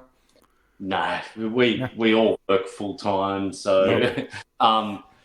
for us to like we do this because we love playing music. Mhm. We don't expect anything more than that, Yeah. and so we don't rely on any income from it. If we get money out of it, great, but it's too little, too far between, especially through the pandemic. Yeah. So Yeah, I gotcha. That's fair enough. Yeah. So, kind of stepping into the band a little bit for as far as Phil and just kind of as individual musicians. Yep, that's the way I want to word that. What's kind of your history as individual musicians? What got you into music? Well, we could start with you, Phil. yeah, I grew up with two older brothers and an older sister. The eldest brother learnt guitar. The other brother learnt what was it, banjo mandolin. My sister played mandolin, and then I got taught guitar. But they were all in bands and things, so I was always around music like that. But from about the age of 11, it was my end of in Australia we have primary school and then you go into your higher school, and it was the end of primary school concert, and I wanted to get up and play a song on the guitar, and I learnt Wild Thing. And because I didn't know how to play chords, I learnt Spanish guitar. Okay. So it was sort of chords, but I finally taught myself how to play basic chords within about 2 days, and got up and played Wild Thing and sang it with all my friends around me singing or something, and all the kids went crazy. But that was when I sort of got hooked and addicted to playing in bands, performing, and writing songs and stuff. And then I was in a few other bands with my other brother Wes. And it was a sort of industrial band. We had a drum machine and stuff like that. So, always been playing guitar and singing in bands ever since. And that same brother I was in a band with left my band to join a band with Pete. So, and that's probably where Pete comes in. Nice. And then Pete, what's kind of your? I started like a bit of piano back in year 7, I think, and did that for a year. Got bored, and then all my friends were playing guitar. I thought that's cool. So I got a guitar for Christmas, and got a teacher who taught me pretty much anything Beatles. And if it wasn't Beatles, it was John Lennon or Paul McCartney or George Harrison. And it was like I'm thinking this sucks. but yeah. So anyway, I joined the church like a band after a while with the youth group, because they had guitar group and stuff like that. And I think playing with all those songs there just gives you an idea of just learning how to follow other musicians and stuff. And the piano's out of tune, throw the tuner away, and I learned to play a tune off the piano. Anyway, after a while, I think just joined a band with I managed to find some. I'll put an ad in the local music mag in the early 90s, and found Wes's brother and his friend Alf, and we formed a band called Clone, and that was good fun. And then that just fell apart, and many years later we met up again. Nice. Back in a time when you actually had to go to a magazine to find other musicians. Yes. Yeah. Put It's little nice. $5 ad in, stuff like that. Yeah. It's not as easy as going on Instagram. Hey, like your music. Let's chat. Yeah, like I did to you guys last week. No. That's so funny. No, that's cool. And then you said you'd been playing together as kind of a duo since 2018, but the band's kind of been a thing since 2019. Yeah. And so that's and how often are you guys playing live shows? Are you doing that regularly, or is it kind of just when the opportunity arises? We managed to get one. Sorry, Phil. Yeah, we managed to get almost one a month this year. Maybe a couple sometimes. Constantly chasing gigs where you can and stuff, and organise them ourselves wherever we can. But like it is hard trying to find them. Yeah, a lot of venues sort of because of COVID, there's not a lot of live music around in Sydney where we are. And so you pretty much know on one or two hands all the venues that will play live music. And so you get to know all the artists that play there as well. But as a result, there's not a great deal of choice where you get to play in our local area. Yeah, I 100% get it. It's one of those things where it's like you're kind of walking this weird fine line where you don't necessarily need the money from the band, so you're not really incentivized to like, oh hey, let's go try and do a tour because we need the money. But you also kind of find yourself in this weird hole where if you're just stuck in the Sydney scene, then you're not really growing, so you kind of need to get out. But yeah. Oh, we'd love to. We'd love to go on tour and stuff, but we find it hard enough getting together just to practice most times because trying to coordinate who can make it, who can't, and so on is a bit of a nightmare sometimes. Oh, I feel that. I 100% feel that. Where are you kind of at musically right now as far as like writing and releasing? Are you writing, recording, or anything? Yeah, so we've actually just finished recording our first EP. We have recorded a few singles before, but recording our first EP, we're about to just put the finishing touches on it, and hopefully sometime over the next month or two we might have it released. But yeah, that would be the ultimate for us. And so for the EP, when you kind of going into that process, did you specifically write knowing you wanted to release an EP, or were you just kind of writing music and it was like, oh hey, this all kind of goes together?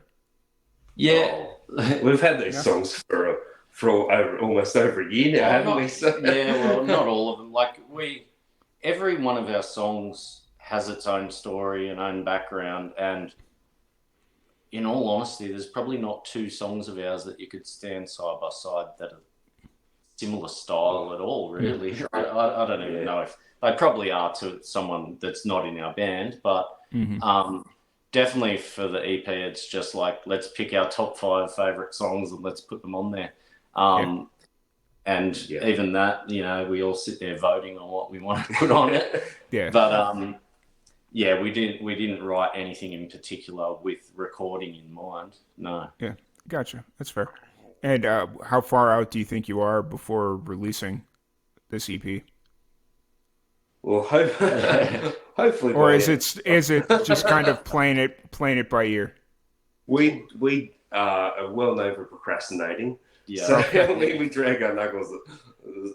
So much. But so hopefully. Yeah, soon, within the next couple of months. Yeah, hopefully. If it was up to me, it'd be tomorrow.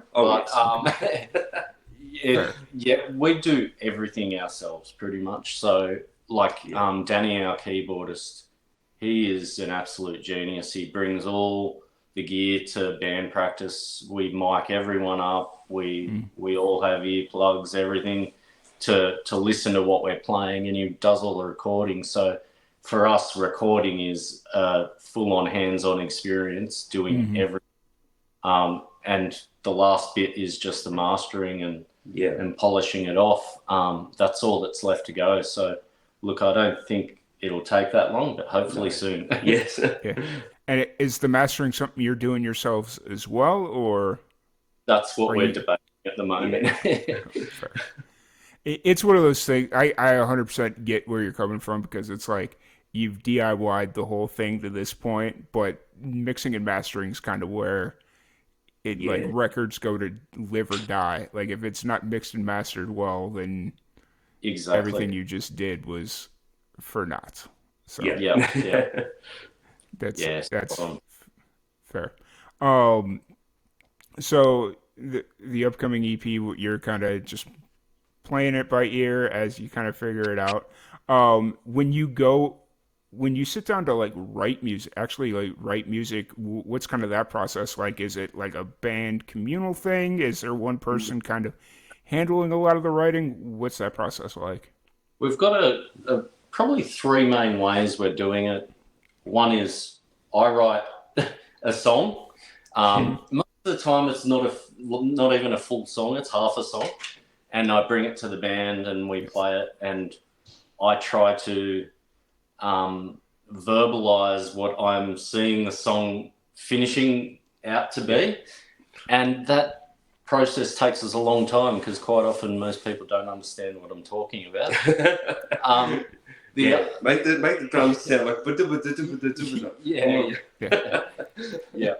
And then the other one we've tried is Pete writes. He'll write some mad riffs, and he'll literally write the whole song that way. And either me or Scott or yourself, we come up with lyrics. Mm-hmm. And then the third way we've done it as well is where Scott, our bass player, he's written a few of the songs and does it exactly the same way that I do it. Comes along and says, "This is the song," and tries to verbalize it, and we all try to put our own input into it. He has it actually well written down, which is pretty good. Yeah. One thing we've learned about songwriting is a whiteboard comes in very handy. So we've got this tiny little one from Kmart, we need to get a bigger one. So without messy writing. Having gone into a few band practice rooms, like if a band has like a set practice room, they'll kind of set it up the way they want it. And I went into a band room, and they had a whiteboard like you were talking about. On the whiteboard, it was songs that they have written and finished, and then over on the second whiteboard, it was like songs that are kind of written, so like they had like a guitar riff and whatever. And so I'm sitting there, I walk into this room and I see the whiteboards, and they're like, hey, they asked me, they're getting ready to do a band practice or whatever, and they're like, hey, what do you want us to play? And I'm like, I don't know, what is that McDonald's cheeseburger song that's on this thing? And he's like, oh, that's a song we're actually trying to finish. So they played the song for me, or like what they had of the song, or they started working on it a bit. And then I was driving my buddy home, because it was my buddy's band. And I was driving him to take him back home. And I was like, why is this the McDonald's cheeseburger song? And he's like, oh, we were eating cheeseburgers when we wrote it, or came up with the idea. And I'm like, wait, you guys actually, that's how you name your songs? And he's like, well, that's just how we remember it. And when I say McDonald's cheeseburgers, everybody knows what I'm talking about. So it's like, all right. So that's do you have a things like that too? We had a song. It's one of our newer songs. Yeah. And you want to? Oh, yeah. Well, there were about 4 or 5 parts, and I was trying to break them up. Okay, this bit's the brisket bit. This bit's the barbecue wing bit. This is the chicken nugget bit. Everyone kept forgetting what bit goes where. Yeah. So like, it didn't really work. It didn't help, because the whiteboard we have is literally this big. Our old rehearsal studio, it had a huge whiteboard, and we could go to town on it. But this new one, we've got no whiteboard, so we've got this tiny little one that sits up too far away to read. I was a tight ass. I I will splurge and get a bigger whiteboard next time. Yeah, That's fair. Very fair. You know, Last one, Christmas. whiteboards are expensive. You got to be realistic about the scenario. They're expensive. Like that's the reason I don't have one. I'm sitting here looking at like just what's behind this computer, and I'm like, I probably should have a whiteboard right here just because it would make sense. And then I'm like, oh, but like the whiteboard that I need, it's like not very expensive, but it's more than I'm just like willing to throw at a whiteboard on any given day. Like, you know, but yeah, I get it. So you need to take a door off an old fridge that you find on the side of the road or something and use that.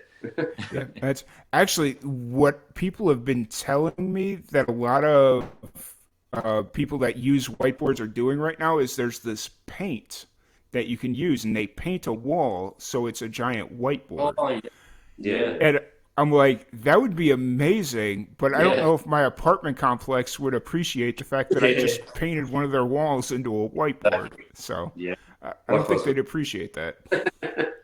So just kind of moving forward with the music, you guys are working on this EP. What's kind of the plans going into 2023? What's 2023 looking like for you? 2023, well, hopefully more gigs and more songwriting. We'll finally have T-shirts, I hope. Oh yeah. All this time we kept going. Oh, we got to make T-shirts. We got to make T-shirts, and we've just never done it. And then someone goes, "No, it's got to be this color. It's got to be that color." We've had stickers and beer coolers, but that's about it. So, but T-shirts, more gigs, and our EP and probably more recording. So more recording. I will say, beer coolers or can coolers, whatever you want to call them, can koozies, those are the perfect piece of merch to just give away because they're not too expensive, but it's not cheap enough that people are like, oh, throw this away. Nobody throws away can coolers. It's Exactly. No, of course not. Everybody uses them. I've started a collection. Like anytime I go to like these town festivals where like they're like town festivals, there's always businesses giving away can koozies. There's always musicians that are giving away can koozies, and it's like, all right, now I've just got like this random collection of can koozies. So, well, there was one band festival, music festival a few years ago, and they had the stubby hollow, the whole fully hollow ones. They had people putting them on their arms, and they had all the times, all the band times and stuff. Oh, wow. The set list. It was perfect.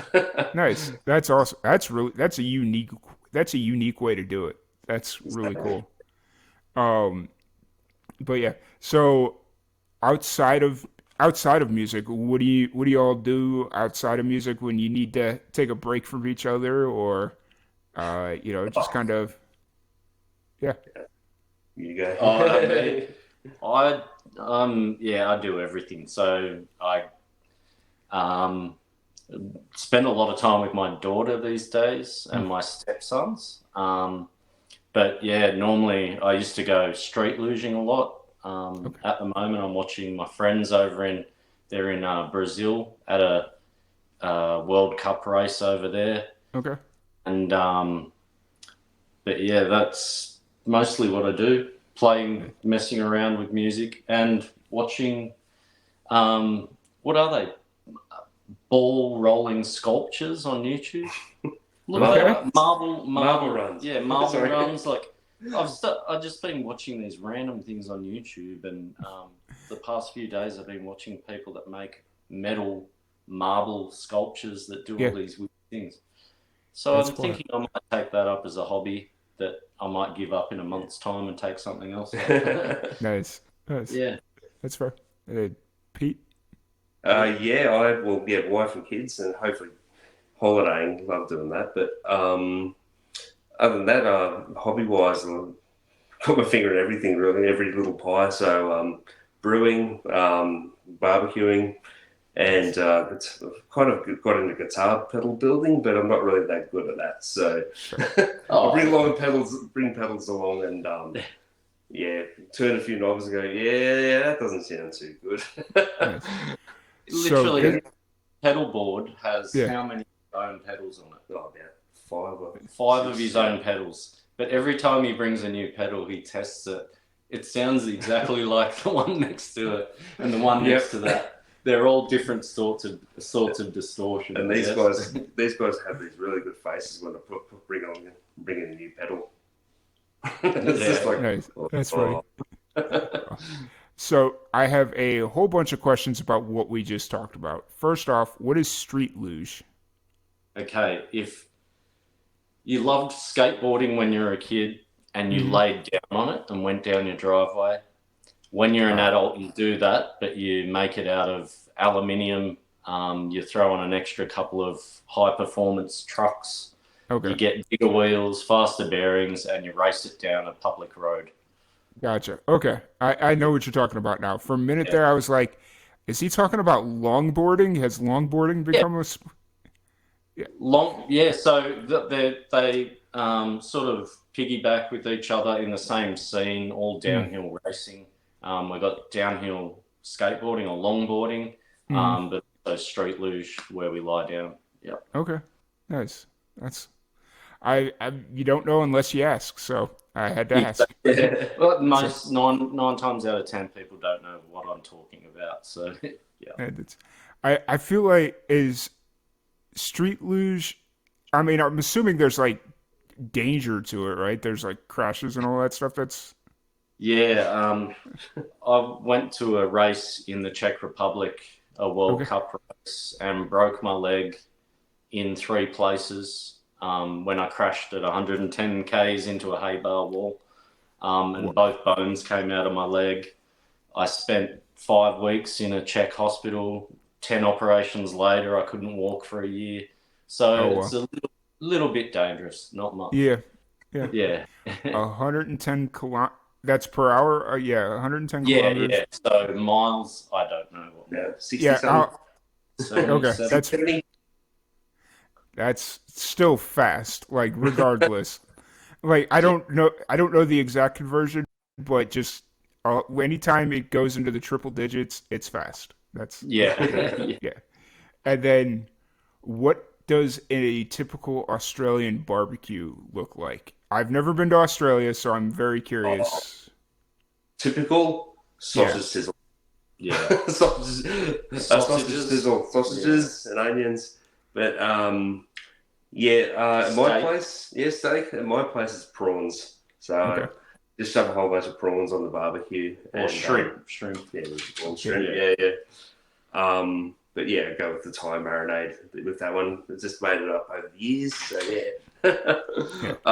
But yeah, I've been trying to get into smoking, like the char grilling stuff. But yeah, a lot of us are lazy and we just use gas barbecues and the simple man's barbecue is just a sausage and one piece of bread folded in a triangle with the sausage in the middle. That's it. And onion on top. And onion and tomato sauce or barbecue sauce. Okay, so it's that makes sense.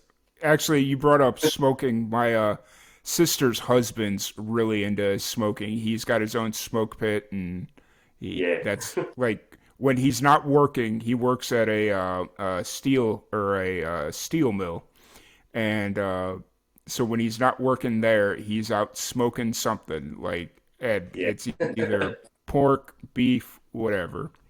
So it takes a lot of time.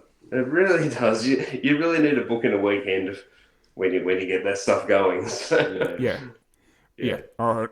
Just kind of seeing what he did last year during the holidays and how long he said it took. I'm like, I'd have lost interest like an hour ago. Like, I love eating barbecue, but like the actual time it takes to make it, I would have lost interest probably about an hour ago. So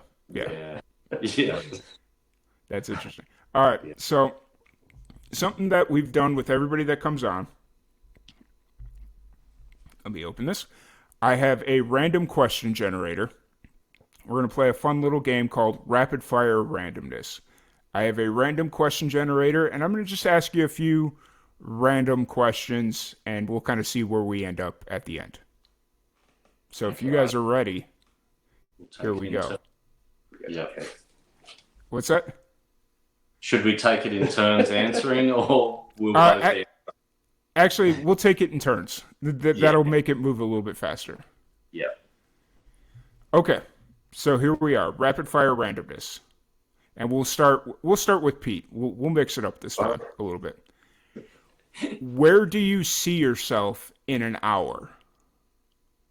Oh, driving home to pick up my daughter from KFC.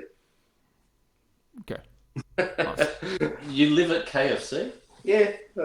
No, driving home to pick. No, it's all right. Yeah. Okay. I figured she worked at KFC, or I figured she worked there or something. So that's right. Yes. Yes. All right, Phil.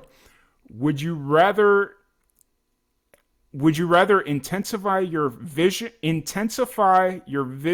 or your emotions?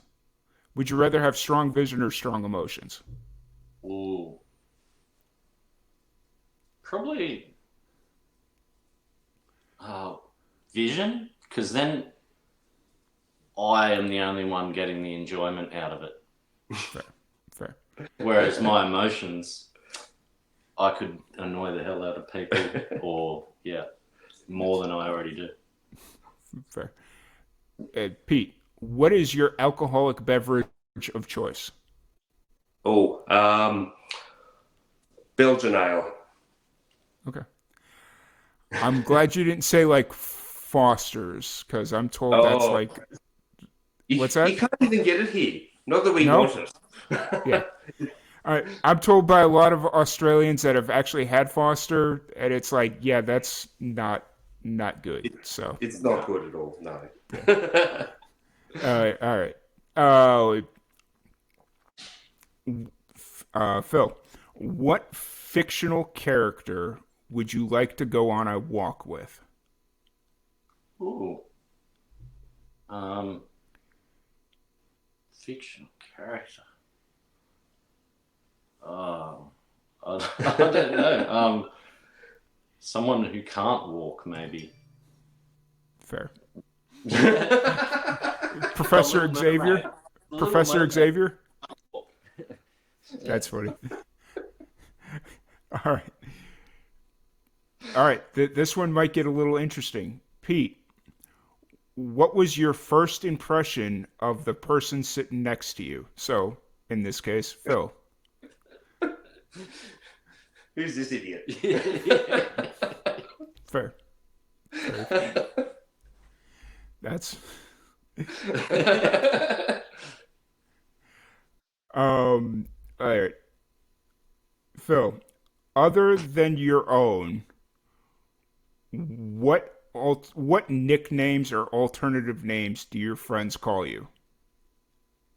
So other than Phil. Idiot. Idiot. Normally it's just Phil. My cousin calls me Lamer. For some, Okay. yeah. There used to be this snowmobile game called Sled Storm, and when you knock someone off it, they'd go Lamer. And so ever since then, he started calling me that, Lamer. So yeah. Fair. And then Pete, are you friends with any of your exes? No. That's simple as that. Yeah, I feel that's about the accurate answer. And then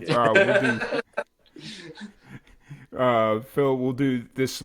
Will be the last question. Sorry, it's the word answer. No, it's fine. If you agree that everyone, if we agree that everyone creates in the same way, shape, or form, then how do you create? I don't know. That's kind of a everyone else. Hey, we'll skip that question. That was a weird question. Would you rather be an expert in Bitcoin or virtual reality? Bitcoin, yeah. As long as I jumped on it 10 years ago, not now. Yeah. If you jumped on it 10 years ago, you're set. But if you jumped on it now, you're screwed regardless. Yeah, that's it. It's nice and cheap now to buy, isn't it? Yeah. It's cheaper now to buy, but doesn't mean it's going to go back up. So, so that was rapid fire randomness. It keeps things a little bit interesting for us. That was good. Yeah, that was classic. Awesome. For anybody that wants to check out your music or any upcoming shows, or just interact with you on social, where's the best place to do that? I've been uploading some of our live performances on YouTube lately, once a week. Just check once a week. There's a new one. I won't commit to a day. But then other than that, Facebook, Instagram, check out Traumasaur Band. Or check us out on iTunes, Spotify, YouTube Music, Traumasaur. Yeah, hopefully we'll have more than one song up there very soon. That's fair. That's very fair. Looking forward to the upcoming releases and everything you got going on, and I'll definitely have to hit y'all up when I finally, after how many ever years it ends up being, make my trip out to Australia. It's gonna happen. I promise. Yeah. So hopefully awesome. we'll be playing in America soon, so that'll be good. That would be awesome. But once again, thank you all so much for hanging out with us. Really appreciate you taking your time out of your day. And hopefully, what time is it by you? What is it? 8:50 or so? Yeah. Okay. I'm sitting here trying to do the math on all this, and I'm like, time zones, I don't even know anymore. Yeah. But really appreciate you all taking the time to sit down and chat with us. And we'll be back in about 5 minutes with our next act. Rose, thanks, Tom. Yep. Awesome. Thank you. See you later. All right. Well, I'm going to roll a video really quick because I need to go take a break. I got to go to the bathroom. And we'll be back with our next act here. Let me pull up my little deal. Yeah, we got Cult of Indigo. And we'll be back in about 4 or 5 minutes.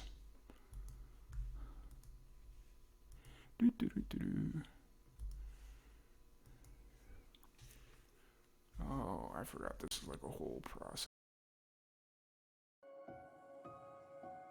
I've been researching pancreas cancer for about 20 plus years. When I began my career, I was looking for an area to specialize in, and I met my mentor who was working in pancreas cancer. He was one of the few people at that time who was researching this disease. And it really felt like this was a place where I could make a difference in my career. And so I started working with him, and I have been working and researching pancreas cancer ever since. Early detection, in my opinion, has really the most important role to play in terms of improving survival and outcomes in this otherwise deadly disease. When we look at patients who are diagnosed at an earlier stage and are able to successfully undergo surgery, those patients typically live a lot longer and do better than the ones, unfortunately, who are diagnosed at a more advanced stage of their disease. And so for me, I think if we can diagnose more patients at a point where we can get them to surgery and get the tumor out, there really is an enormous opportunity of improving outcomes. The challenge with pancreas cancer has always been that unfortunately most of our patients present with what we call metastatic or advanced disease, and in that case the tumor is not operable. The surgeon can't take it out, and so if we can diagnose this tumor early, that's our best shot at improving the chance of long-term survival. So the early detection initiative that PanCAN has launched is one of its larger initiatives along with PanCAN's Precision Promise. The early detection initiative is the largest randomized trial to identify patients early in their disease, get them to surgery, and therefore improve survival. A trial of this size has really not ever been done, focused entirely on pancreas cancer, so it's a really ambitious effort. The goal of this trial is to use new onset diabetes as an entry point to identify individuals who may be at high risk for pancreas cancer, get them into the trial, and then provide the ones who are at the highest risk spectrum with imaging studies, blood-based assays, and really approach this whole question of early detection, which has been such a challenge for many decades, at a level that has never been done before.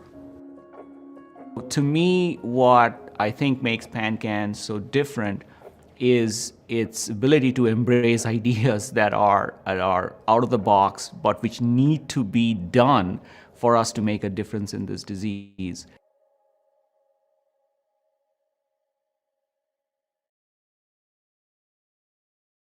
Support life-saving pancreatic cancer research. Research for patients. Research for those we've lost. Research for all of us. Make a gift today to support critical patient services and life-saving research for pancreatic cancer patients and their families. Donate today at pancan.org. All right. Let me hide this. Boom. Exit this. Boom. Awesome, guys. Sorry about that. I really needed to take a 2-minute break there, but we are back. We have our next band. Yep, they are in the queue. And so just real quick before I let them in, thank you so much for everyone that's joining us on our Live and Amplified Livecast Marathon. It's a fundraiser for the Pancreatic Cancer Action Network, and it's a organization that's near and dear to my heart. It helped my family and I through some things as my mother was dealing with pancreatic cancer, so it is this fundraiser we do in honor of her. And if you are interested in donating or supporting the Pancreatic Cancer Action Network, there is a QR code right here. So please feel free to jump in and give a donation. We'd really appreciate it. And after this interview, I'll go jump into the website and try and get an update for y'all. So really appreciate it. Thank you to everybody that's been tuning in and interacting with us. Let me get the next band in. We have Cult of Indigo. Hey, what's going on? Hi. Glad we were able to get. I was a little concerned that the link wasn't working for y'all, but glad we got it to work for you. Just had to, turn it off and on again. Classic Yeah. IT. I feel it. I got you. Awesome. Well, excited to have you here. Thank you so much for coming in last minute. We had one slot to fill, and luckily you guys were able to kind of jump in and get it to work out. So, for anybody that's just kind of meeting you for the first time, what's the how did Cult of Indigo come together? Do you want me to kick it off? I guess I kind of started the story. I'm Eloise. Hi. Wait, before we do that, let's do that real quick. Sorry about that. I'm jumping way ahead of myself. Let's have everybody introduce themselves so we have names to faces. You can go first then. Okay, I'm Julian. I'm the drummer. Who's next? I am Harry. I play bass. I'm Sarah and I play guitar. And I'm Eloise and I sing and also play guitar, but not as good as her. Nice. Awesome. That's great. Once again, thank you all so much. Sorry, I'm starting to get that second wind of being up since 10 p.m. and now everything's just kind of starting to click. So I was gonna ask, is it going all right? Do you reckon you're gonna power through the whole night? Oh yeah, I'll make it. It'll be good. It was interesting because I kind of made this approach of last night. I was going to sleep as long as I could, but make sure it's like really like not good sleep, just like tossing and turning. And then so that way I could get up, do what I needed to do, and then be asleep by like 4 p.m. again. And it worked like a charm. So I'm doing pretty good right now. So What time is it over there? Almost 4 a.m. Gotcha. Yeah. Yeah. So, I mean, it's big talk considering I've only been doing this for about 4 hours right now, but it'll be fine. I'll make it work. So You'll eventually get to that point where you hit a wall, and then after that, it's just you're completely awake again. Well, what I did this last year was the worst because I did it 3 days in a row, or I did it for 3 days, 18-hour days. That second day, I started having allergies and like hay fever hit me pretty bad. And it got to the point in middle of the day, I had this run of musicians coming on that we had all talked like we're about as close of friends as you can be given that it's all through Zoom. Like we talked and, all that stuff. And I was talking to one of them. I legitimately asked them, the same question 3 times in the course of a 30-minute interview. And did they give the same answer each time though, or did it change? it changed. Like, I went back and listened and it changed, but it was one of those things where, like, with the allergies, I had taken so much sinus medication and allergy medication that I didn't know who I was or where I was. And the fact, and you could just kind of tell in the interviews. And I talked to one of them afterwards and they're like, yeah, you look like you're a little gone, but we got through it. It was fine. It wasn't a big deal. So You survived, yeah. yeah, sure. But once again, thank you so much for joining us. We have Cult of Indigo. For anybody that's just tuning in, this is the Pancreatic Cancer Action Network fundraiser that we at Live and Amplified do in honor of my mother, who died last year from pancreatic cancer. So we do a 24-hour podcast marathon every year. And if you're interested in donating, it is over in this corner, loosely there. So, yep, there you go. It's like, somebody help me out here. If you know how to scan a QR code, it's there. But then below, there's also a donation link. So feel free to jump in and donate if you're so inclined. We'd really appreciate it. But let's jump back into the fun. Cult of Indigo, I prematurely asked this question earlier. What's kind of the story behind the band? How long have you been together? What brought you together? All that fun stuff. Okay, so Sarah and I have known each other for... Hi, there's a dog here. So sorry. She's going to steal the show. She's the That's fine.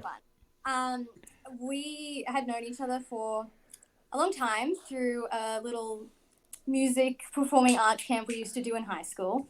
Anyway, side story.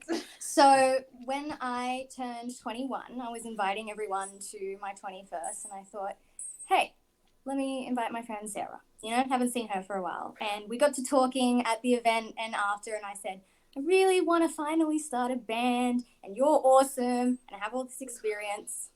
Yeah, I'm going to flatter you. So she said yes, and then continue. What happened next? This was like 2020, I think, wasn't it? Or 2019? How old am I? I'm 24 now, so like 3 years ago. It was before COVID. Yeah.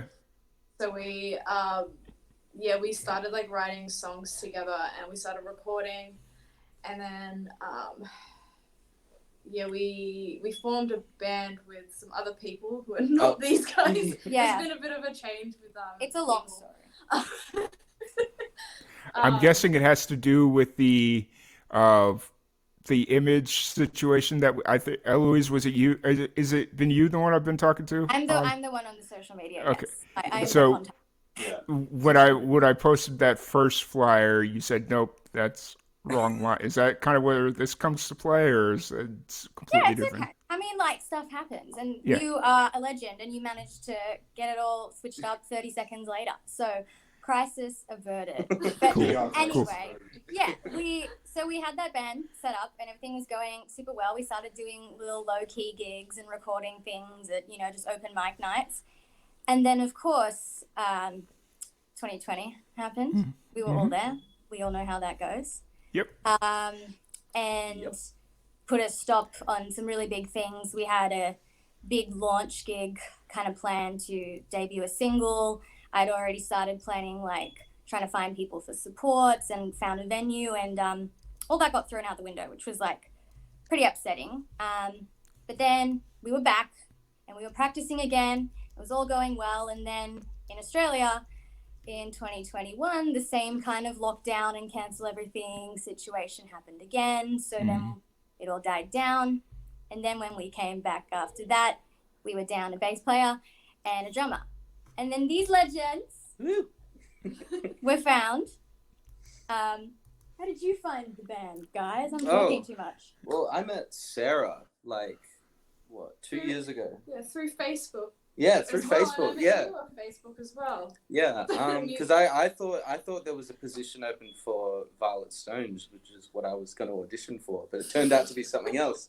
So that was Stones being a band. Sarah is another band. Yeah. So I thought that their drummer for some reason wasn't there, and so I thought I was auditioning for that.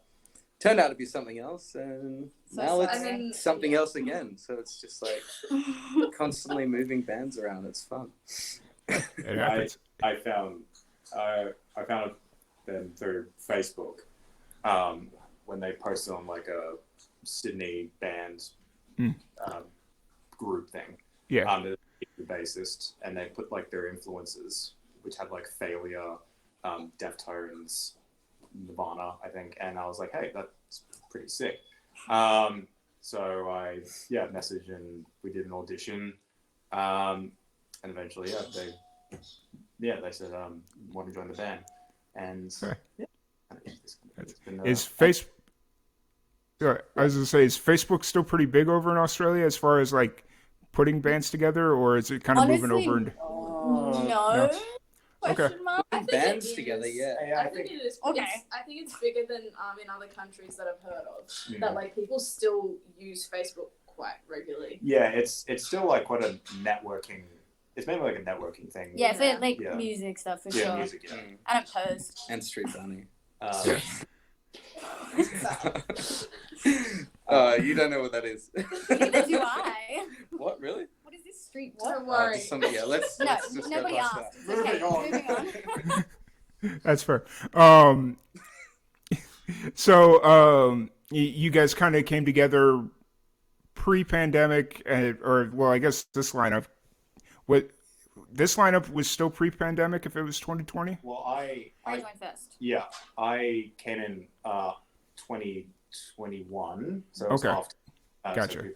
Gotcha. And it was like February like 2021, something like that. Julian was this year. Yeah, we were like living together at the time, and then this year, decided to also be dog shit. So what? Wait, no, sorry, I think it's 2021. Sorry about that. No, that's okay. Oh no, well, 2022 was still like dog shit in a lot of ways, but time is just, I don't even know what time is anymore. Yeah, that's fair. I get it. Fine now. Yeah, everything's good. Yeah. Hey, that's good. I mean, you guys are doing amazing things. You got Apathy out, which that's an EP, right? Or is that a full length? It is an EP. It's just 4 tracks. They're all songs that we wrote a very long time ago. I think I started writing the lyrics for most of them 4 years ago, so it feels kind of weird, but there may or may not be some things in the works coming up soon. We are always working on new stuff and rehearsing, so there should be an album at some point in the future, right? Yeah. At some point. Yeah. I mean, that's the natural progression of things, right? Yeah. So, since you're kind of in that phase of looking to the future as far as releases go and whatnot, what's kind of the writing process for the band?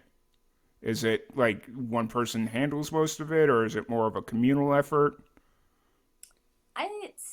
Sorry, I keep taking over.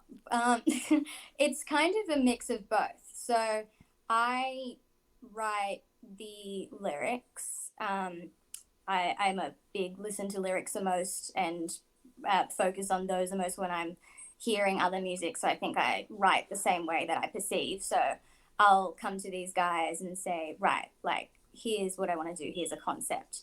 And then between like Sarah's working out what I'm trying to put into actual music from my brain, she works out some good chords and more guitar parts. And then I tell, like with our most recent song, I just said to Harry, I was like, just go crazy on this one. Do something really cool. Do what you want with it. Make it your own. Same with this one. So it's kind of a bit everything. How do you guys do your bit? Sorry. I just play what sounds good. Yeah. Because you usually come to us with like a melody, and then I like write a chord progression around that melody, and then I guess we all just write around what we all write. Yeah, I mean, when I joined, like most of the stuff had already been written, and so we are working on like new stuff now, and it's mainly just Sarah or Eloise like come up with chords and stuff like that, and then as Julian and I just kind of do our own interpretations on our instruments. Yeah, I've only been with it for like 4 months, probably less than that. So yeah, I'm still quite a newbie, but getting to the songs, they're pretty good. So you're still trying to find your place in the band, I guess. Yeah, I think I found. Creatively speaking, It's on the floor. Well, look, I'm been giving. Thank you, Eloise, for giving me like a lot of creative freedom in the new songs that we're doing. So I don't know how drums work, so I gotta trust it. As long as you say it sounds good, that's all that matters. But also, everyone else has to like it.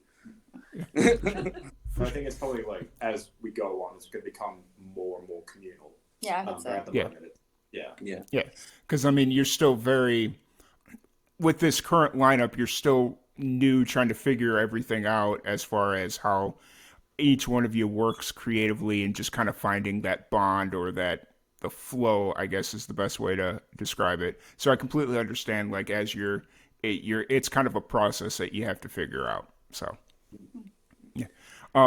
So taking aside from the band, let's talk about each of you individually. Like Eloise, I know you've kind of jumped in and taken over a bit, but that's okay.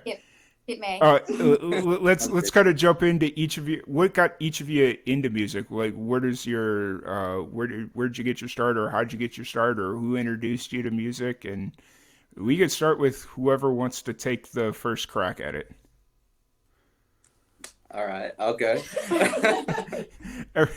Pointed off at me in the corner.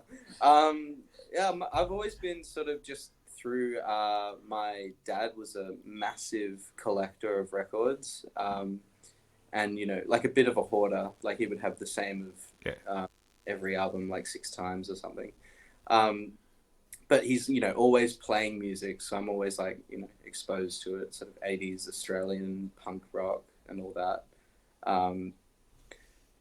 And yeah, so like my first instrument was like sort of, I guess, influenced by that, drums being like what I was hearing most of. So yeah, I just wanted to play drums. That was what I wanted to do, much to the annoyance of my parents. But the fact that they let you play the drums, the fact that they let you play the drums is. I mean, yeah, God bless them. I mean, I don't believe in God, but God bless them. They couldn't have been that annoyed if they were like, "Yeah, let's buy this little guy a drum kit and see what he does." Yeah. So I always assume it is annoying. Yeah, fair enough. Because it is. Well, I mean, I'm sure at that young of an age, it's probably pretty annoying because you don't know what you're doing. You're just making a bunch of racket. But wow, I just sounded like my parents. Holy! Stop making that racket.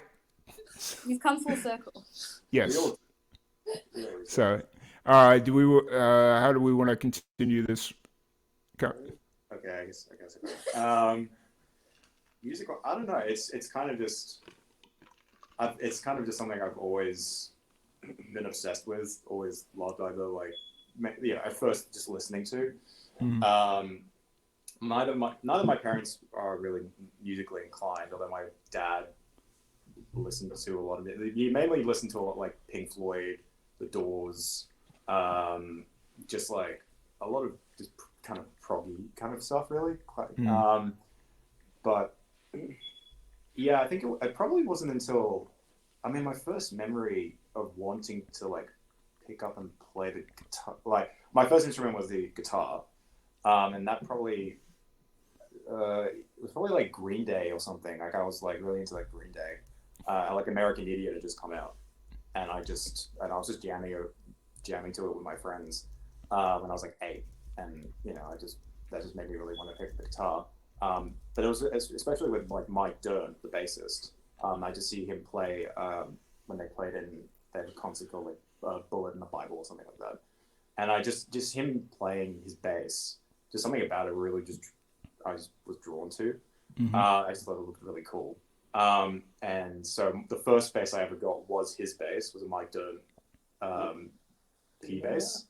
Yeah. And I think I still got it in my parents' house or something. Very dusty and needs repair. But it's just kind of just, music was just something that just seemed to be like innate. And I was like innately interested in it, and just it was just obvious that that's where my obsession in life was going to be. Yeah, I gotcha. Sweet. Then we'll move. Yeah, I think same as Julian. My dad is musical. He's always been in bands himself. So I've grown up like watching him play. And then I had a couple of obsessions with music. At first it was Hannah Montana, and I wanted to be a singer. And then it was Taylor Swift, and that's when I started playing guitar and singing, and I wanted to be that. And then I started listening to Nirvana, and I'm like, I want to be in a band. That's it. And I just sort of progressed from there. And it happened. Yeah. This is the 4th time today that Hannah Montana's been brought up. I'm so glad she's getting the acknowledgement she deserves. Well, because a couple of guests ago, not to spoil later in the podcast, we play a fun game called Rapid Fire Randomness. And a question came up about your guilty pleasure song. And for me, they flipped it back on me, asking me what my guilty pleasure song was. And unfortunately, however you want to look at it, it is Party in the USA by one Miley Cyrus. It is a good choice. It is a very entertaining song. There are worse guilty pleasures, there's Nickelback, and Sorry, you know what? I think they're all right. I don't think they're that bad. I don't like them. I don't know. I know one song. I think it's an okay song. How You Remind Me is solid in my opinion. That's just me. I dig it. I'm with it. All right, and then Eloise.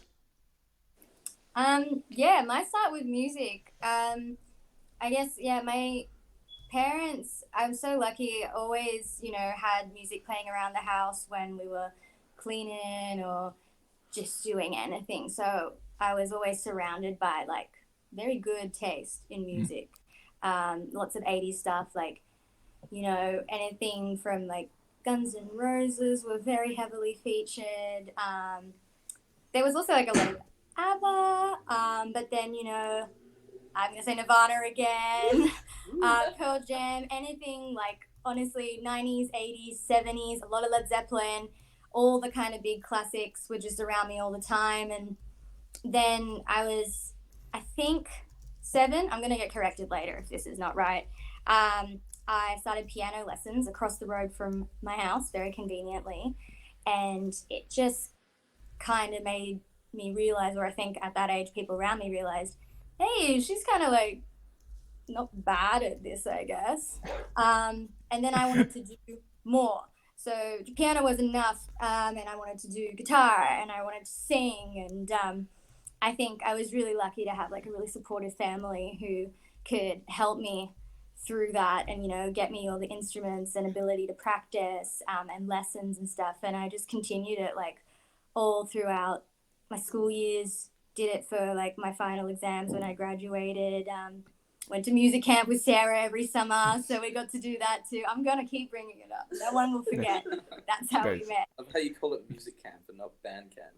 It was performing arts camp. Okay. Really. Let's be... So this one time at performing arts camp. Very different. That's fair. That's where I'm now. Nice. I do like the fact that you started off with, I'm not bad at this. Or when you were doing piano lessons, the critique was, you're not bad at this. That was... I have to be humble. We all do, right? I don't want to sit down and say anything other than I guess this is fun, I'm not terrible. I think, there's a lot that can be said about that. I don't know. Not to be too humble. That's fair. That's very fair. No, I wasn't. That's the thing. I wasn't amazing at it. I don't play piano now for a reason. That's very fair. But something has just come to my attention. Julian, it's your birthday? Yeah. Yesterday. Yesterday? Time zones. How did you know? Somebody in the chat just spilled the beans. I think I know who it is. I think it might be either Jakob or it could be Marshmallow? M-A-R-Z. Oh, that's Matt. Oh, that's our other drummer in our other band. Our other drummer in our other band. That's Hello, Matt, amazing. thank you. I don't know if he wished me happy birthday or just spilled the beans, but thank you. Also, I saw your message on Facebook. I'm sorry I haven't responded yet. That's right. Again, we use Facebook like old people. Should we be singing "Happy Birthday" or something? I don't know. Please don't. Okay, I won't torture you. I won't. And if you want to, but I really don't want to. No. You couldn't possibly. You don't want to hear my voice. You're good. You're good. I'm not going to torture you like that. I appreciate it. That's the best birthday present I could ask for. Sweet. I dig it. If the cheapest birthday present I've ever given anybody. So kind of moving forward with the band, what's kind of the plans moving forward as we go into 2023? Obviously, recordings in the books as we've previously discussed, but what's your upcoming shows looking like? What's kind of the plans as we go into 2023 here? I think we said we're going to start gigging in 2023. I really hope so. We're practicing pretty as frequently as possible now in our schedules. Mm-hmm. We just need more. I think we just need more songs. We don't have a whole lot at the moment, so we just need to write more, basically. Gotcha. And to make up like a 45-minute set / half an hour set. Okay. We could add covers for now. Yeah, some covers and stuff. Yeah. I was just about to ask, are you looking at, like, to fill that out, are you looking at like covers or originals, or, but you kind of answered that, so. Yeah. Gotcha. But we are trying to find the best one to do, what's a good cover song? Party in USA. Yes. All right. I will come to Australia from Texas to hear you guys cover that song. Yes. Worth it. Absolutely. I will. Another Hannah Montana. I got it. That's awesome. So since I spilled the beans earlier, it's time to play this fun little game. And the way we did it with the last band was we had each person answer a question instead of having you all answer the same question. That was kind of a little bit hard. So we'll have each of you answer a question individually, and we'll go from there. So here we go. It's rapid fire randomness. Are you guys ready? Yes. Sure. She's not. Okay. And Julian, we'll start with you just because you're the birthday boy. This will be your birthday present.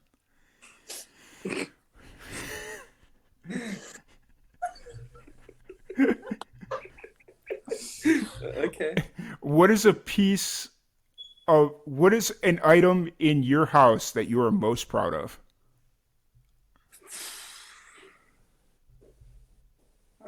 I guess my drum kit. I'd say, yeah. That's not an item. There's many items, but together it's one. It's a drum kit, so it is one. It's a singular. kit. It's an item. Together it's one. Yeah. Yeah. Drums for sure. Yeah. So we'll go reverse. So we'll go Julian, Eloise, and then up and back around. So we'll go a little reverse on this one. So what is the person next to you obsessed with? Wait, so this question's for me. Yes. Yeah. What are you obsessed with? Easy.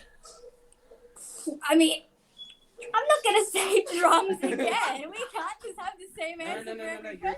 You're obsessed with my drum kit. That's what the are you answer. obsessed with? No. She has to say what you're obsessed with. He's obsessed with hearing everyone sing happy birthday to him. He actually really does love it. We're coming back to that. Okay, that's fair. No, I'm not going to do it. Sorry. Okay. Yep, we're good. I don't know. I feel like it's a sign that we need to get to know each other more and bond as a band. It is drums. Auntie Donna. It sounds like you guys need to go on tour together. You know what? This guy's a comedian. media, and he's always got the reference and the good TV show kind of humor coming out. Nice. So That's fair. It sounds like you guys need to just pile up in a van and go on a tour. That's where you guys need to be. Grateful Dead vibes. Get too familiar. Okay. Yeah. Get too familiar. Yes, 100%. All right. Would you rather accidentally be responsible for the death of a child or accidentally be responsible for the death of your parents? So you got a good So we went from what is the person next to you most obsessed with to if you had to kill someone. No. Just yes, it's your question. It doesn't say kill, it says responsible for. Oh. There's a distinction. It's the same thing. The blood isn't on your hands, it's on someone else's. But you are responsible. It could be they were fighting over you, or you had to make a tough decision, medically speaking. Okay. I don't know. I'm just trying to make it less weird. Stop. Let her answer. Is this a trap? Go on, Sarah. Who would you murder? I Got a dog. Not my parents. No, What if they're watching so this? you would. Okay. That's fair. All right. We'll kind of brush over the answer, but we'll keep it moving. We all know. So next question. If you had a chance to redo your life, would you do it? Redo my life. Yes. In the sense of like reliving it or like changing things? Nope. Like this life doesn't exist and you have to start over from day one. Now be very careful because you could like not meet anybody in this room. Yeah. I think probably no. Because like I kind of have this idea that like we should try to be as content with this life as we can. So I guess I'll say no. Yeah. I mean, like to be fair, like if I redoing my life, like that means I could be like a 18th century orphan, like chimney sweeper. Like I think I got a pretty decent where I am now. To be honest. Yes. Could be worse. Fair. All right. So we're gonna go do one more around the couch there. All four of you get one more question. So, Julian, why don't you travel more? Oh, good question. Money. Yeah. Fair. You kind of need that. I really would like to. Ideally, like just every year, just go on a trip somewhere. Go to Europe. I've never been to Europe. That would be the first place I would go. That's fair. Yeah, but just gotta have money. That's fair.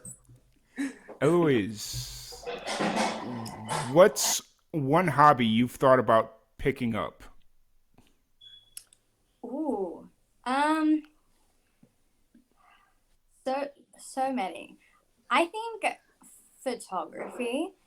I have a really cool old film camera that I got from my grandfather, and I have practiced with it a little bit. But if I had more time and some really cool like subjects to take photos of, I would really love to explore that some more. So yeah, film photography. Fair. All right. Next question. Why is Halloween the best holiday? Probably the worst person to ask this because I grew up with a religious family and we never celebrated Halloween. Okay. Not Fair. really as big in Australia as in the States. It's not at the same level. Oh, yeah. But you were also. Would you like to redo your question then? Sure. I'm not. We'll see how this one plays. Would you rather marry the first person you see, or marry?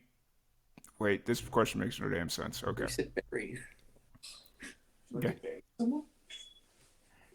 I got this one's better. Do you think there? Sorry, that question was not appropriate for this podcast. I'm sorry. Fair enough. Fair enough. But killing your parents is apparently so. Okay. So, do you think there's a link between insanity and creativity? Yes. No further. Elaboration. Some creative people are pretty out there. Well, you know, Fair. a genius is just a mentally ill person with an audience, right? Like the more creative you are, like if you're a creative genius, it's because you are that weird that everyone now follows you. You know, I don't know. Yeah, that's what I was gonna say. That's fair. Okay, fair. All right. Last question. Do you prefer cute kitten memes or fail videos? Probably cute kitten memes. Okay. Just I don't know. Probably just more because it makes me feel more like it's just more wholesome. You know, it's just more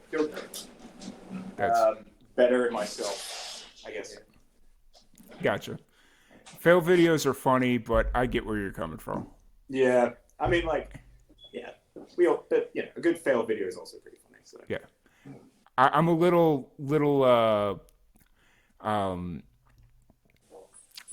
on the side of fail videos because that's kind of how I got my first paycheck as a video producer. Was I happened to just catch a fail video, and somebody paid me $100 to buy the rights to this video, so that was pretty good. That's awesome. That's fair.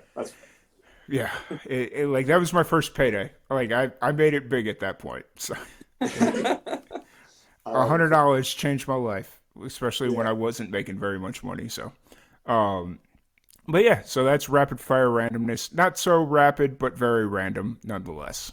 So, so just kind of moving forward with the band. If anybody wants to check out Apathy or any of your other stuff you got out there, or just catch you live, where's the best place to find you? Instagram, Spotify, Apple Music. Name another one. Facebook. There it is.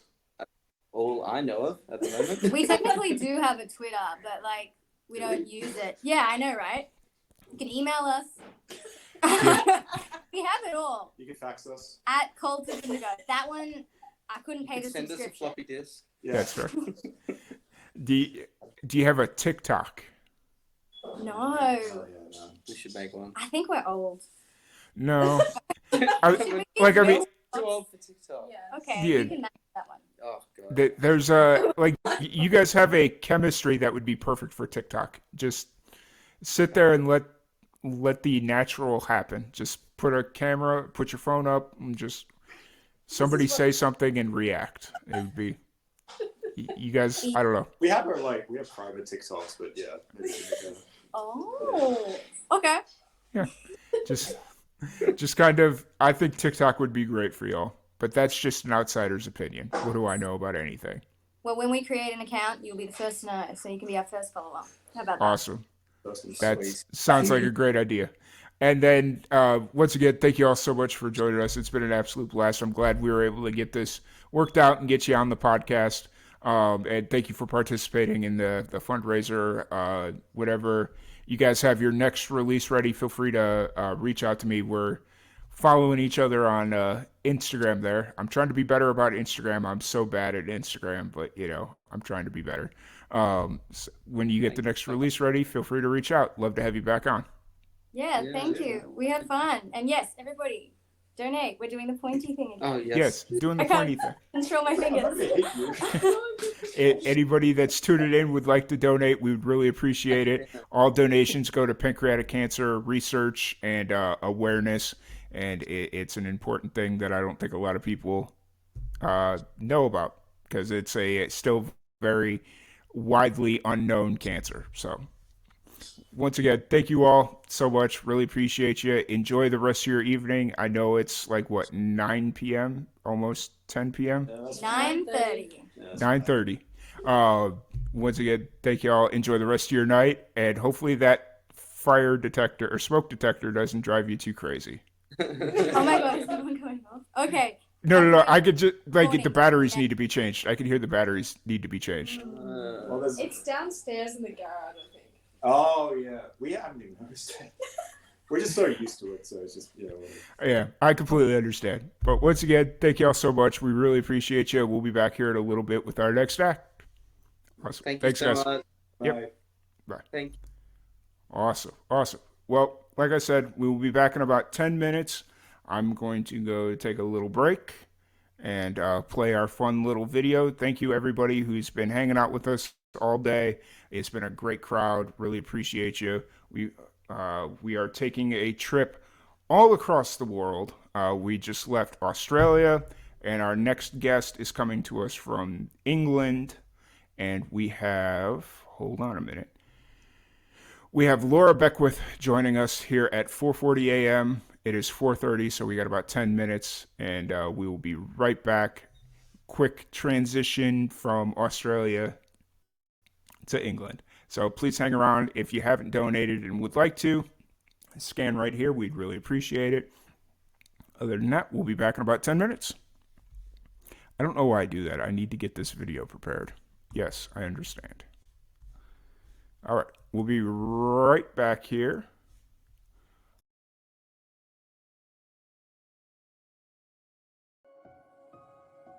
I've been researching pancreas cancer for about 20 plus years.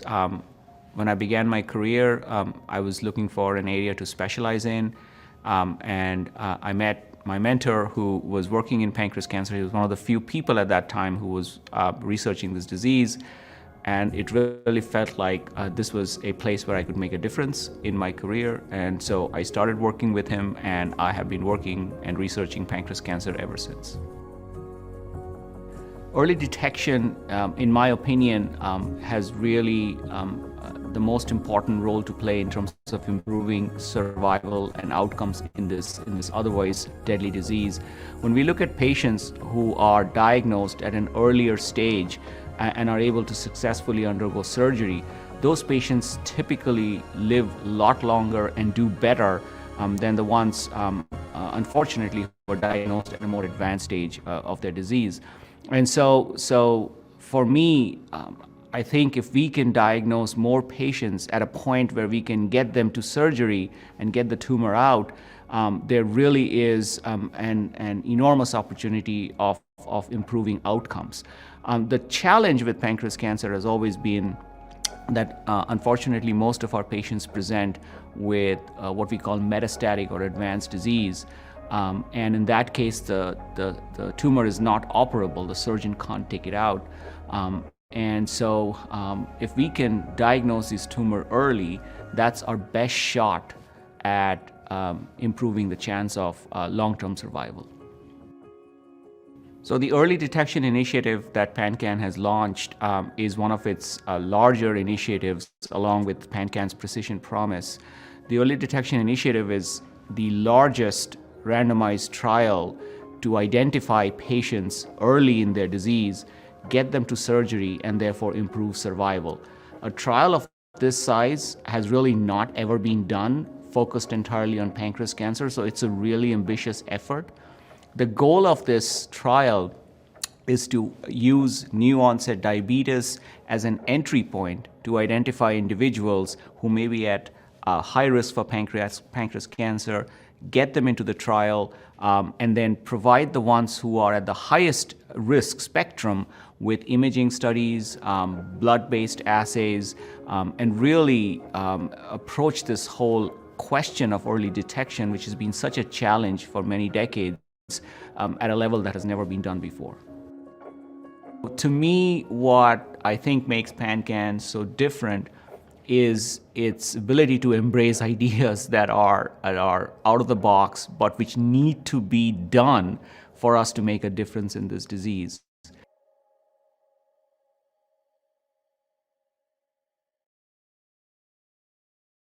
Support life-saving pancreatic cancer research. Research for patients. Research for those we've lost. Research for all of us.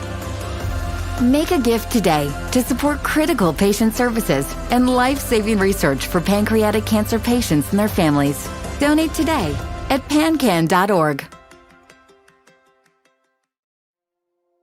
So I am currently in the lab of Dr. Laura Wood at Johns Hopkins School of Medicine in the Department of Pathology. I really feel like it's important that I be a part of this work because pancreatic cancer is one of the most aggressive types. And most of that is due to the fact that it is diagnosed at such a later stage. And so, yeah, particularly for me, I thought it was, out of all the cancers that I've researched throughout my career, pancreatic cancer seems to be where the most need is and where I really feel like I found amazing people and have found an actual project that I really think will make an impact in early detection of pancreatic cancer. There are several marginalized groups that are more heavily impacted by pancreatic cancer in the United States. And so honestly, the biggest thing for these groups to keep in mind is the importance of early detection, the importance of screening. For those groups that have a family history of pancreatic cancer, they are even more so looked at as the perfect population to get early screening and to be involved in some of the studies that are happening even now amongst pancreatic cancer researchers in the United States. And so I would definitely encourage them to get involved, to find a PCP, ask that PCP, hey, you know, where can I go to get tested, and to really understand what their genetic makeup is and how they might be predisposed to this cancer. The kind of first introduction I've had to the greater opportunities of raising money for pancreatic research was through the Purple Stride walks. And so from seeing those walks and getting to learn about PanCAN from there, I knew for sure it was an organization that I wanted to be a part of, because not only is the research component important to me, and I do love being in the lab and being able to produce data, advocacy is also really important to me as well.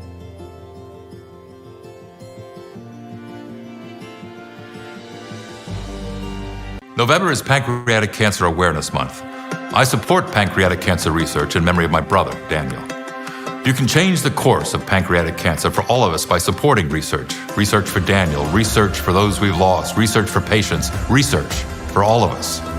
Donate today at PanCAN.org.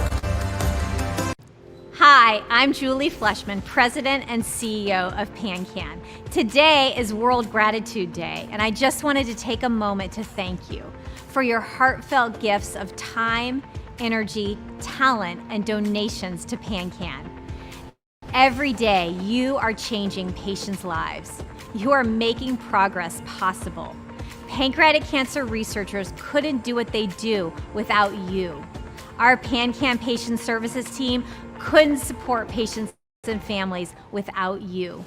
For all that you do and all that you give, I'm so grateful. You are truly remarkable, and I am filled with gratitude.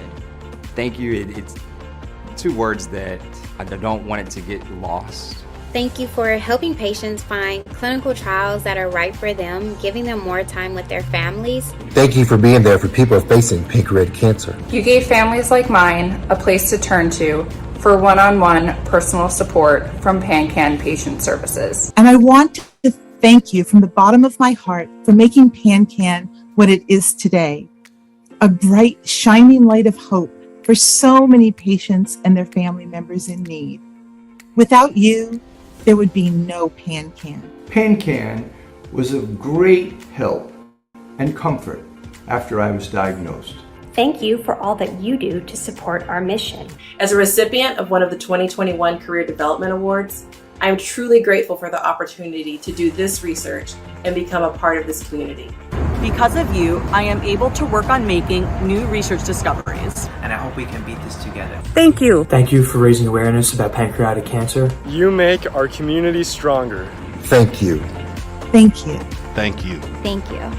Thank you.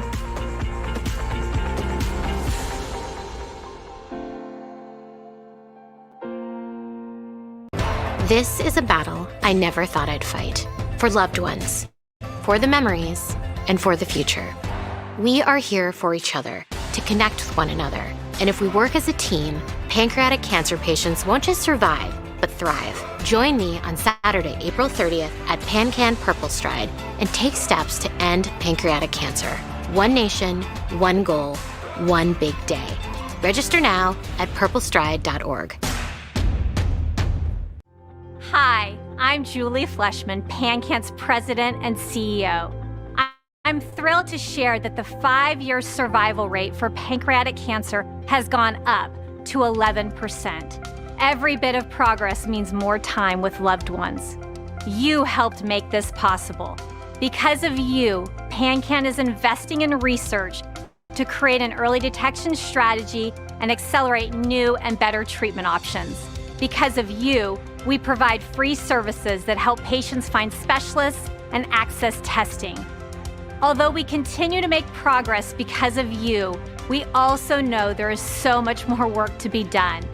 We will continue to take bold action on behalf of people facing this disease. If you have pancreatic cancer, please reach out to PanCAN Patient Services for help. To ensure there is continued progress in survival rates through more research and that there is support for patients and families, please make a donation today at pancan.org.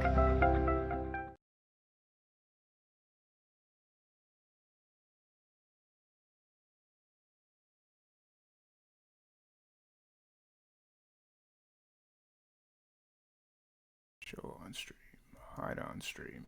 How's it going, everybody? Hope you're doing well today. Hope you're doing great. Tom Quiet here with Live and Amplified, back at it again after a nice little break. I refilled my water cup. I grabbed a little bit of a snack. I'm eating, just kind of break up the monotony of this whole thing, Scooby Snacks, graham cracker cookies. It is what it is. So hope everybody's having a great day. Really appreciate everyone that's been hanging in and tuning in and hanging out with us. Yep, that's the word I was looking for. We have our next artist getting ready to join us here in a second. We have Laura Beckwith coming in from the UK. Really excited to chat with her. It's been a good minute since we've had a chat. But while we've got a few minutes, I do want to remind everybody, this is a fundraiser. We are raising funds for Pancreatic Cancer Action Network for pancreatic cancer research and awareness. If you are interested in donating, the QR code is right here. Boom. You can scan, or I can throw the, actually that's not a bad idea either. Let me grab the donation link and throw it in the chat. And we will do our best. Hold on a minute.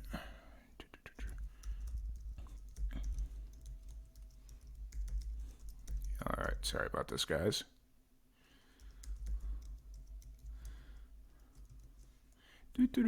All right. So I am putting the donation link in the chat. So anybody that's watching that is interested in donating, it is in the chat as well now. It is also in the description. Just kind of a brief breakdown of what's going on, why we're doing this. So this is the Live and Amplified Livecast podcast marathon. We're using this as a fundraiser for the Pancreatic Cancer Action Network in honor of my mother, who passed away in 2021 from pancreatic cancer. And this is a nonprofit organization that's near and dear to my heart because they helped myself and my family through a lot of tough times while we were dealing with my mother going through treatments and the untimely end of her life. And one of the things that she loved doing was listening to me host this podcast. And so it is in her honor that we do this 24-hour podcast marathon. And I've just got the alert. Laura Beckwith is in the queue, so I will bring her in. Hi. Hey, how's it going? Good. How are you? Doing well. I'm doing well. I'm chugging right along, just kind of doing my thing. But really excited to have you on and sit down and chat with you a bit. And it's been a good minute. What was it, 2020 we had you? Yeah, it feels like a long time, but also feels like it hasn't been that long. Yeah. Well, that's what COVID does to you. Like, it's COVID. It's like, I don't know the concept of time anymore. Who knows? So, but really excited to sit down and chat with you a little bit more and, just kind of reconnect a little bit. And So before we kind of jump into everything, I just want to give one more push. If anybody's interested in donating to the PanCAN organization, we have our QR code right over here. So please feel free to scan the QR code. We also have the donation link down in the comment box and in the description below. So it's everywhere and anywhere. So we'd really appreciate any support you're able and willing to give. So back to the fun. We have Laura Beckwith with us coming all the way. You're based out of the UK, but where in the UK are you? Essex. Essex? Okay. Yeah, it's not. Yeah. It's not the nicest. It's all right, but. Gotcha. How have things been going? I know you've been staying busy. I see you all over social media all the time, so it's exciting to see how much things are going on for you. Oh, thank you. Yeah, I'm just writing a lot lately, which is really exciting. Just writing a lot of new music, and it's really exciting to be constantly creating, and then like getting loads of music ready, and it's just that's my favorite thing, writing music. So it's been really fun. So yeah, that's kind of been what I've been up to. Nice. And like I said, we had you. I don't think it was specifically the podcast. I think we had you on a different show that we were doing at the time, but that was back in 2020. It was a precursor to our radio show. It was kind of a trial run for a radio show we were trying to do, but glad to have you on the podcast proper and just kind of jump into everything. So we're going to kind of treat this, although we've had you on, we'll kind of treat this as your first official podcast. For everyone that's kind of meeting you for the first time, what's kind of your background story? What got you into music? So it's probably not your standard background story, but I've trained in musical theatre since I was a little kid. I went to theatre school, and I've always done the 3 disciplines like music, dance, and drama. And until like 4 years ago, I was constantly in musical theatre, and I just decided to go straight into music. I've always done music on the side, and I just thought musical theatre wasn't me, and I like dived into music. So that's kind of like my backstory, and from then I've just been writing and releasing music and just gigging and doing all the bits and bobs. So that's kind of the basic background. I feel that. Gotcha. And you released was it a single or is it an EP? Yeah, a single back in this summer. All It Is. What's the let's kind of jump into that. What's the story behind the single? Yeah, so I started quite strongly in country music, and I still am doing country music, but I've kind of taken a little bit of a push towards like pop music, just a little bit push towards pop music. So I released All It Is a few months ago, and the song's about falling for someone that you can't have, and you kind of have to make that decision to either stay and put up with those feelings or just go and accept it for what it is. So yeah, that's another sad song. So, but yeah, that's the song. Yeah, that's fair. It's I've had a chance to. I think I had it in pretty heavy rotation on the Spotify playlist when it first released. But it's a good song. I really enjoy it. Is this all like? You've been pretty consistent releasing singles since 2020 when you kind of started releasing music. Is that kind of is that where you see things staying, or is this all kind of building to an album? Where do you kind of see yourself? So over the last since I released All It Is, I kind of taken a bit of a pause and just been literally back to back trying to write and collect as much music as possible. So from the till probably April, March time, I'll start releasing again and properly releasing, and hopefully there'll be an EP next year that will be all finished, and that's really exciting. So yeah, as for right now, we're just kind of pressing pause on releasing and getting tons of stuff together, and then just releasing it all. Yeah, it was smart to get at least one song out this year so people know you're still doing your thing, but if you're kind of. Are you trying to go through this transformation of moving from country to more pop, or was it just kind of a one-off, see what it does and then go back to country? Or no, I think I'll always be Switzerland. I just be right in the middle, just going. I'm always got that bit of country, always got that bit of pop. Like every single, you'll always find one or the other. Yeah, it'll always be one, two, or both. I gotcha. That makes sense. It's all like country, modern day. I shouldn't say country as a whole genre, but like modern day country kind of walks that fine line, anyways, of being pop music versus country. It kind of walks that weird fine line. So I don't think you're really doing a disservice to country music. Like as long as what you're doing makes you happy, that's all that matters. So yeah, I can big words country. I love it. So yeah. Yeah, I got you.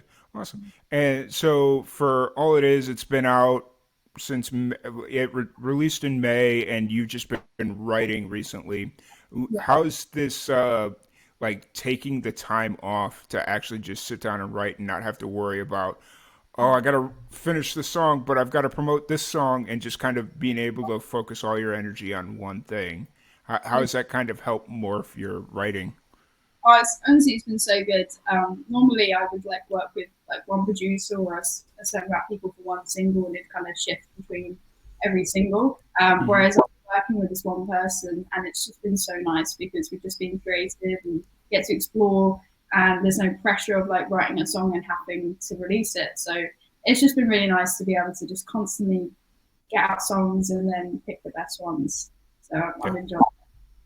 Yeah, that's really cool. That's it sounds like it to people that don't write music, it sounds like a hard process, but when you're like a musician and you're working towards something, it's just like it's not a hard process. I'm not going to call it a hard process, but it's just a interesting process because you choose not to record a song doesn't mean it's not a good song. It's just like it's not right for what I'm doing right now. It might get recorded later. So yeah, 100%. That's so true. There's so many songs already that I've written, but I just know that won't ever make the cut. So speaking of like how many songs are you like averaging? Is it like you're turning songs daily, weekly, monthly? Like how? It's a really hard one because I have a habit of writing like half a song. Like I'll have hundreds of like songs that are like just missing a second verse or just something that are completely finished. But the ones that are truly finished, I'd say that it's definitely double digits, but I can't put like I don't know. There's so many. There's so many. But yeah, there's enough to pick a good few to release. Put it that way. Gotcha. So it walks a fine gray area where it's like, yeah, I write a lot, but it's never like finished songs. It's always. Do you find yourself in this situation where you'll have like a lyric or a riff in your head, and then you'll just write a part of a song to get that out of your head so you can make room for the next one? Yeah, I have this horrible habit where, as you know, most songwriters record their stuff on their voice memos on their phone. And I have this awful habit whenever I go into writing sessions, I show people and I forget to put a title on it. So I've just got lists of voice memos. I just got like the location where I recorded it. Yeah. And I'm like, oh, it's so annoying because you have to comb through them all to get the idea that you're looking for. So I've just got so many, and I need to name them because it makes my life so much harder. Actually, one of the things that I've really enjoyed recently is like when I go to like when bands are, if I go hang out with a band and they're like rehearsing or whatever, I enjoy seeing like if they have like a whiteboard or something with all their songs, and you look over to the side of the board where they have like their half-written songs or just like a basic idea, and it's named like the cheeseburger song because they were all eating cheeseburgers when they wrote the song, when they came up with the idea. That stuff is just really entertaining to me. It's funny. You just got to write whatever you come to your head and just hope it turns into something. Yeah, absolutely. So you're kind of deep in this process of writing music and preparing for 2023. Are you playing shows as well, or are you 100% writing and that's all you're focused on? I'm definitely still playing shows, not as much as I'd like.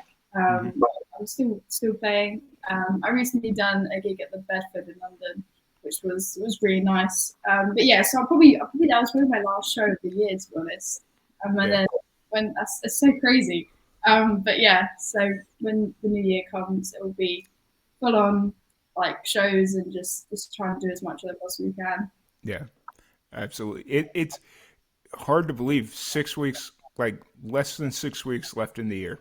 It's scary. It's another year on.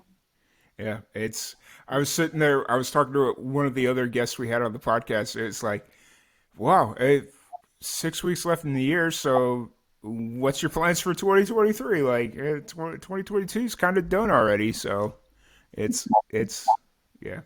So, no, that's cool that you're writing and just kind of preparing. Do you see, as far as the upcoming EP, is that going to be like more of a solo project, or do you see yourself like working in a band, or where's that kind of laying right now? I don't know.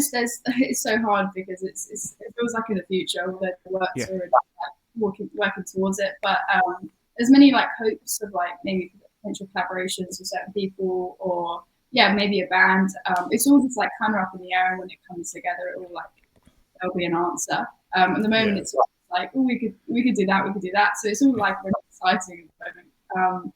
But yeah, there's definitely hopefully like maybe collaborations and just new music, fresh new music, which I'm looking forward to. Yeah. Now, you're based in Essex. Where is that in the map of the UK? Like, is it? It's like just I don't know. I'm trying to I'll try and pick a location that doesn't sound so bad because Essex. When you say Essex, a lot of people think that the accent is it's not the best of accents. I live, so it's kind of like Colchester area, between Colchester and Chelmsford. Yeah, so it's not too bad of an accent. How bad or how far from are you closer to London, Manchester, Wales? London, definitely. Okay. Minutes from London, which isn't too bad. Yeah. I'm getting a crash course in the UK geography because I am planning a trip to the UK. Awesome. In May because last year one of the musicians that I had on, she got me into Premier League soccer. It was one of those things where we were talking, soccer came up into the conversation. I was like, yeah, I think I'm going to try and start watching it because the World Cup's coming up and that's going to dominate the TV. So I might as well at least pretend like I know what I'm talking about.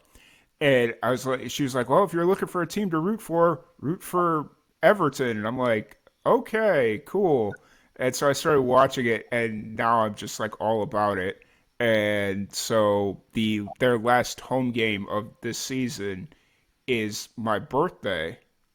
So I'm going to go to Liverpool to go watch their last home game. And yeah, and then I'll kind of build everything out. But in my head, it's like Liverpool, London, like all of it's close. And looking at the map, it's like, nope, none of it's close. Yeah, I mean, if you've got a car and you don't mind driving, it's not too bad. A couple of hours. Yeah. But, it's not that close. A couple of hours. And the trains are quite good here. So options. That's one thing that I've always wanted to do is like when I've not been to outside of the US, but like if I do, train seems like it would be a good way to get around. Yeah, so trustworthy. Jump on a train and you'll be fine. Yeah, you're there. Yeah. So obviously you're busy writing and all that fun stuff. What are you doing outside of music when you just need to kind of decompress from everything? You probably see on my socials all the time. I've got my good old dog. He's always popping on my socials. So if I'm not doing music, I'm normally taking care of him, doing something. He has a habit of we take him to Starbucks and get a cappuccino. Nice. So he kind of knows what that is now. So if I'm not doing music, I'm probably at Starbucks getting a cappuccino. That's me. But yeah, I dig it. I don't know. I got into Starbucks for a little bit, but then it was just like it's too expensive, and then my buddy was like, "Oh, hey, there's like a local place, just like a not commercialized, thing," and it like the coffee was better. Like everything just tasted better, and yeah, it was still expensive, but it like at least I knew, oh, hey, this is going to that owner. I've talked to the owner every day. Where yeah, so yeah, I agree. Starbucks rip you off like £4 for a little coffee. You're like, what? So yeah, it's yeah, not good. gotcha. That's 100% fair. So doing that and then just spending your time at Starbucks. Yeah, that is me. No, yeah. So I'm writing up music, and that's kind of the focus at the moment. Obviously, getting everything like kind of ready for a plan for next year. Trying to think of like festivals and things like that I can jump on, and just try and do as much music as possible because I'm only doing like 40% of it at the moment, which is just writing. So I kind of want to do all the live music, all the other stuff again. So yeah. What are some of the festivals that are going on? Like I know we got invited to the British Country Music Festival in Blackpool. We were supposed to go to that this past year, but I didn't realize it was going to take me 12 weeks to get a passport. So my bad.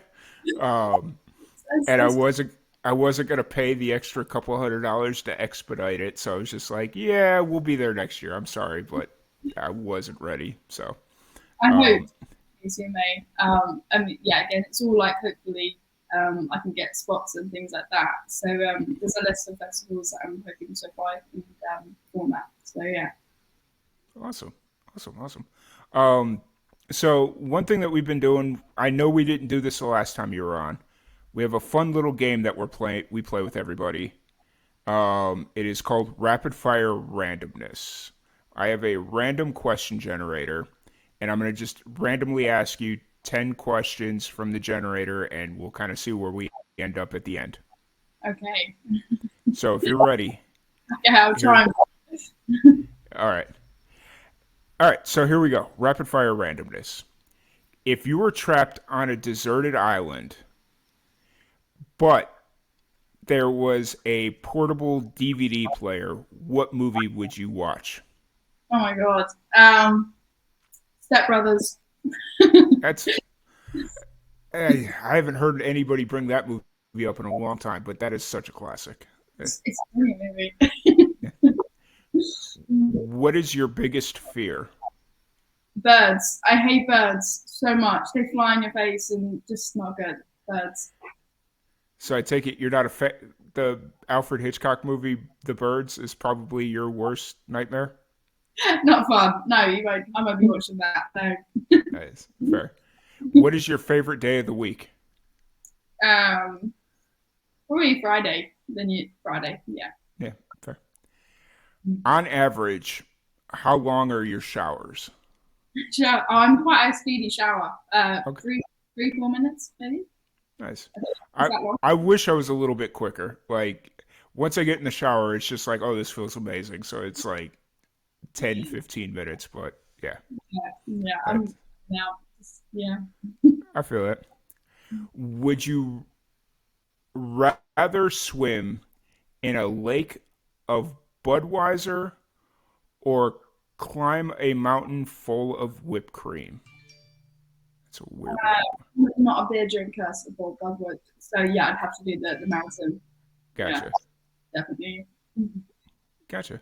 All right. What are two brands? No, wait, this isn't going to work. I don't think you have anybody sitting next to you. No, instruments. Okay. What is a current internet trend that you can't stand?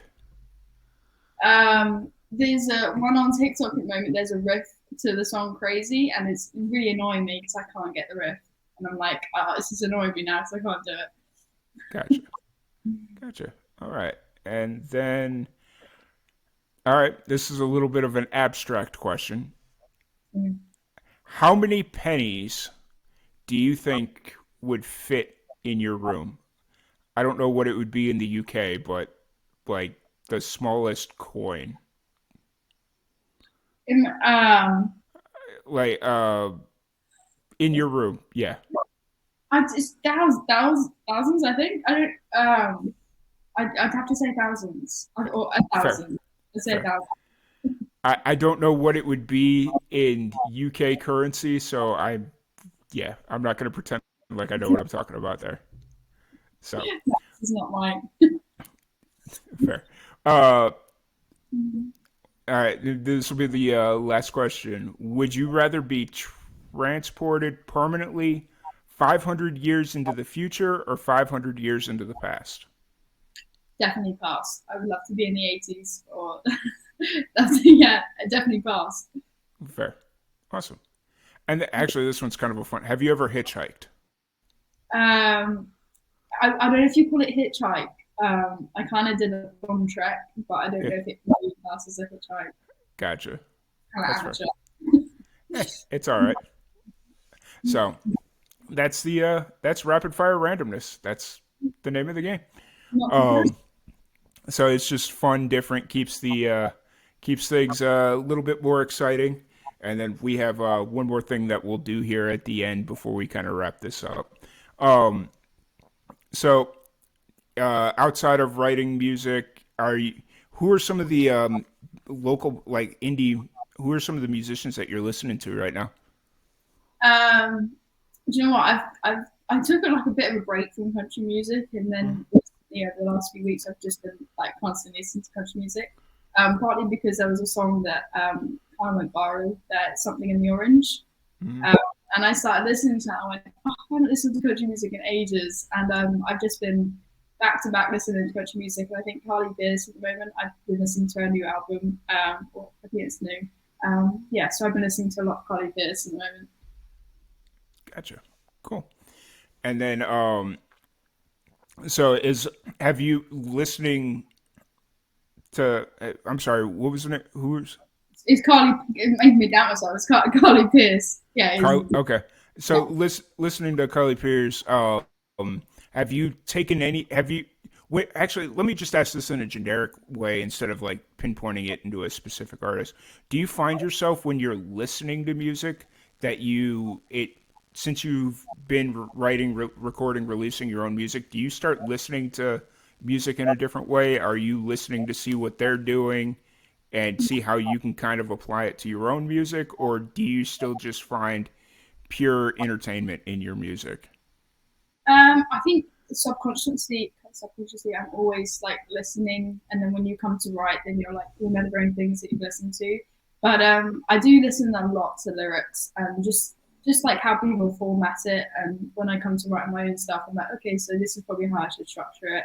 I'm always listening to lyrics and obviously melodies and things like that.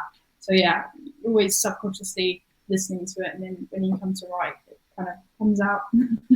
Yeah, that it's interesting because I've tried so hard to still find the enjoyment in music and just kind of the entertainment value of listening to it.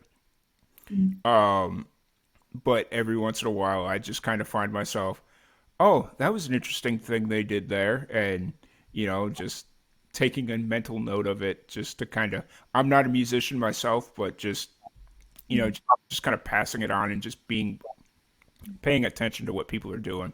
Yeah. It's always an interesting thing. So, yeah. All right. So we're going to play one last fun game here in a second, but I'm going to do a quick plug to the fundraiser here. So if anybody watching, first off, thank you so much. It's been a blast chatting with all the musicians that we've had on over the last 5 hours. Yep, been 5 hours. We're getting there. But we are doing this is the Live and Amplified Livecast Marathon. We are doing a fundraiser for Pancreatic Cancer Action Network. It is a nonprofit organization that helps fund research for pancreatic cancer, which is important to me because we lost my mother last year to pancreatic cancer, and PanCAN just like really came in clutch when we were going through it during the final days of her life. So it is with that we do this podcast in honor of her, and we try and raise as much money as we can to help support research and all that stuff. So if you're interested in donating, there's a QR code right over here. There is a link down in the comment threads, and there's also a link in the description. There should be like 4 bars that says tips, donations, merch, and about us. Just hit on the donations, and that'll take you straight to the PanCAN donation site. Yep, that's the word. So, pitch aside, now we're going to do one more fun thing. Something that we've started doing with some musicians is we've started doing this little react series as far as like reacting to performance videos or music videos or stuff like that. And I've started to implement it in the podcast because it's a fun little thing that we've been doing. So I'm going to go pull up a random react video. I don't know what I'm going to pull up, but we're just going to react to it and have a little bit of fun. Okay. All right. Sorry, it's a little bit of a process. Let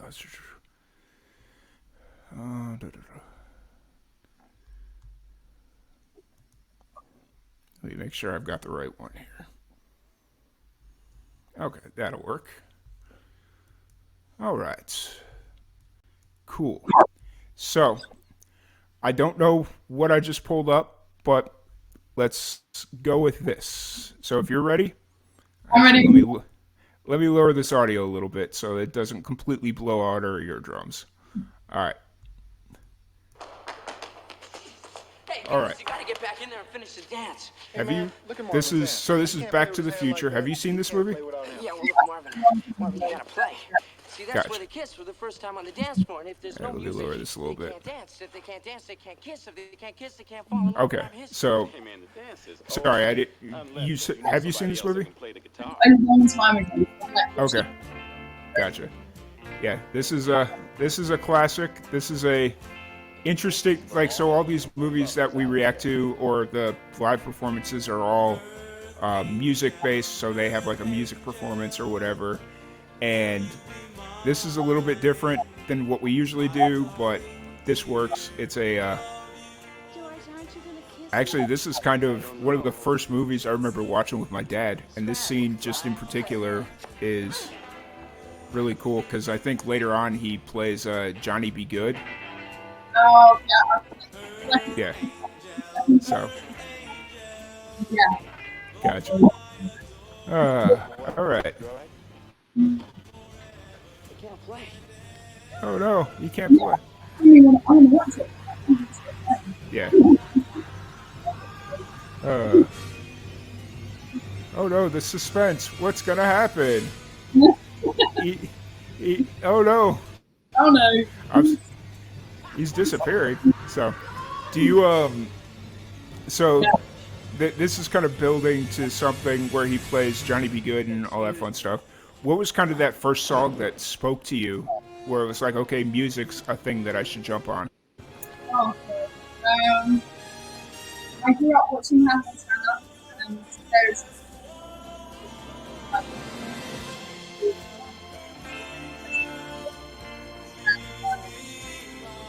Gotcha. Awesome. Gotcha. Awesome. Oh, now everybody's back and happy. Oh, look at this. Happy ending. And then now we come into the fun part.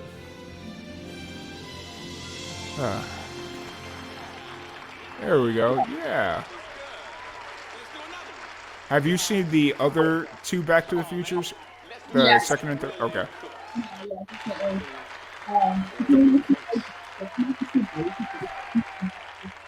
Yeah. Where it gets really trippy in that second one where he goes back to this moment. And that's where it gets really trippy, but I normally can't do like time travel, but this is like doing a film that I can like stay with. yeah. Normally I'm like, I know you lost me, but no, this one I'm okay. Yeah. Watch me for the changes and try and keep up, okay?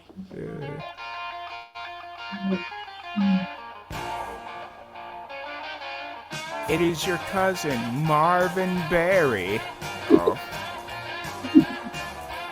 I love this. I wonder if that's him, like... I think that's him actually playing guitar, if I'm not mistaken. Yeah, I think so. But just this idea of them learning how to play this song on the fly, like he's just like, here's the progression. He's just like, it's interesting. Yeah. Awesome. All right.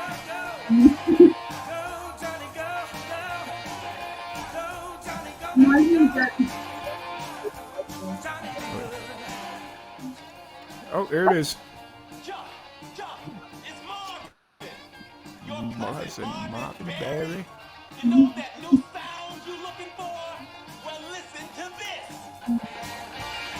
Yeah, because I'm sure that sounded amazing through that old phone.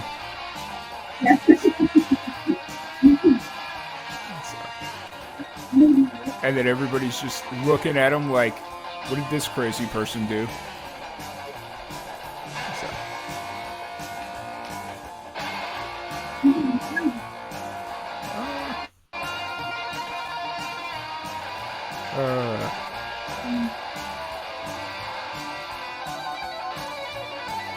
Yep, you're going too far.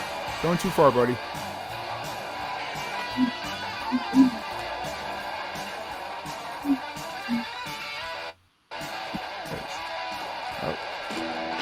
Oh.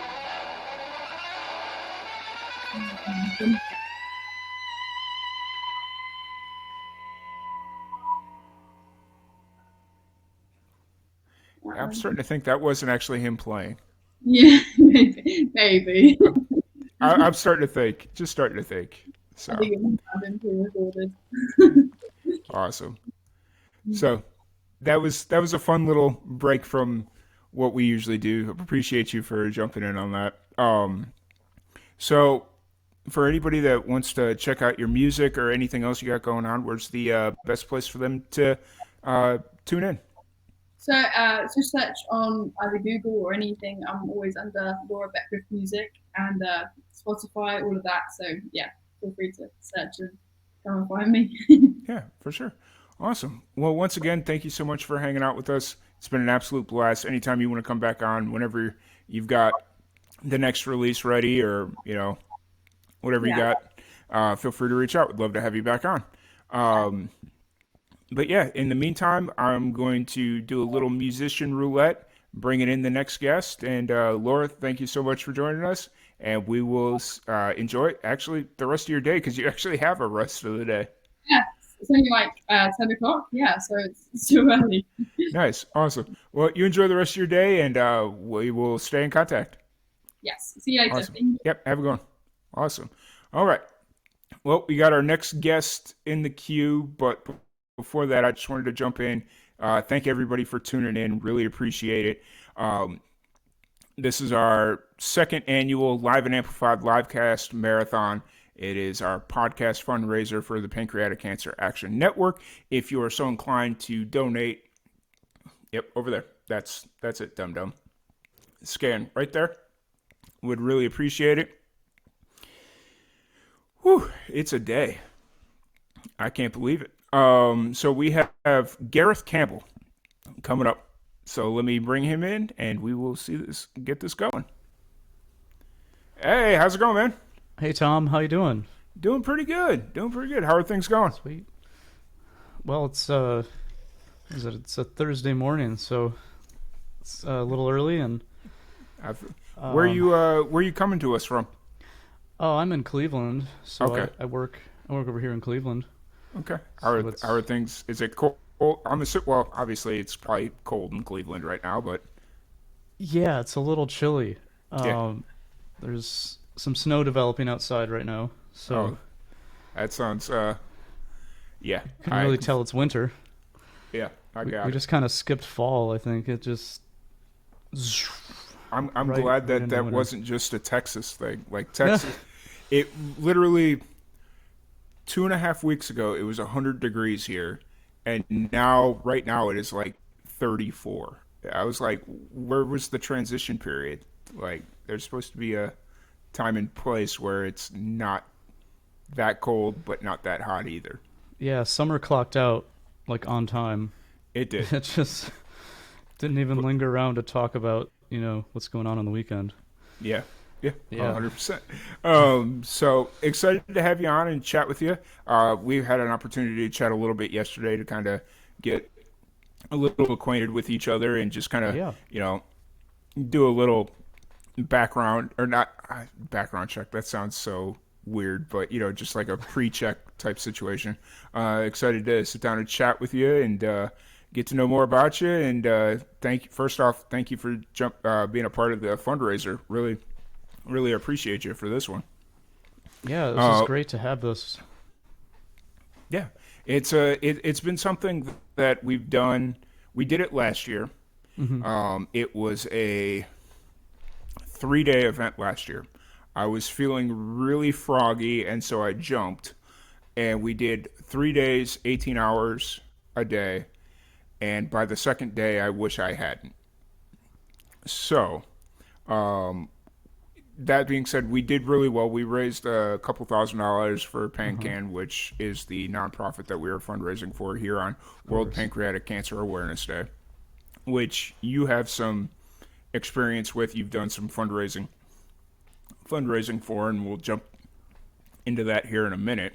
Sure. But so last year, it was by the second day, I didn't know who I was or where I was, so it was just kind of like, yeah, let's cut it back to one day and we'll be all right. So it's been an adventure, and we're doing this all in honor of my mother, who died last year from pancreatic cancer. Which, if you saw the couple of emails I sent out over the last week or so, yeah, it's that's not new news to you, because I made it nice and prominent in the email. But for everybody out there listening, my mother, like I'd mentioned, passed away last year, and one of the things that she loved doing was listening to me do the podcast. So that's kind of why we've had a lot of people ask, why are you doing the podcast? Why wouldn't you do like a music fest or something? I'm like, because my mother liked the podcast. So that's kind of why we're here.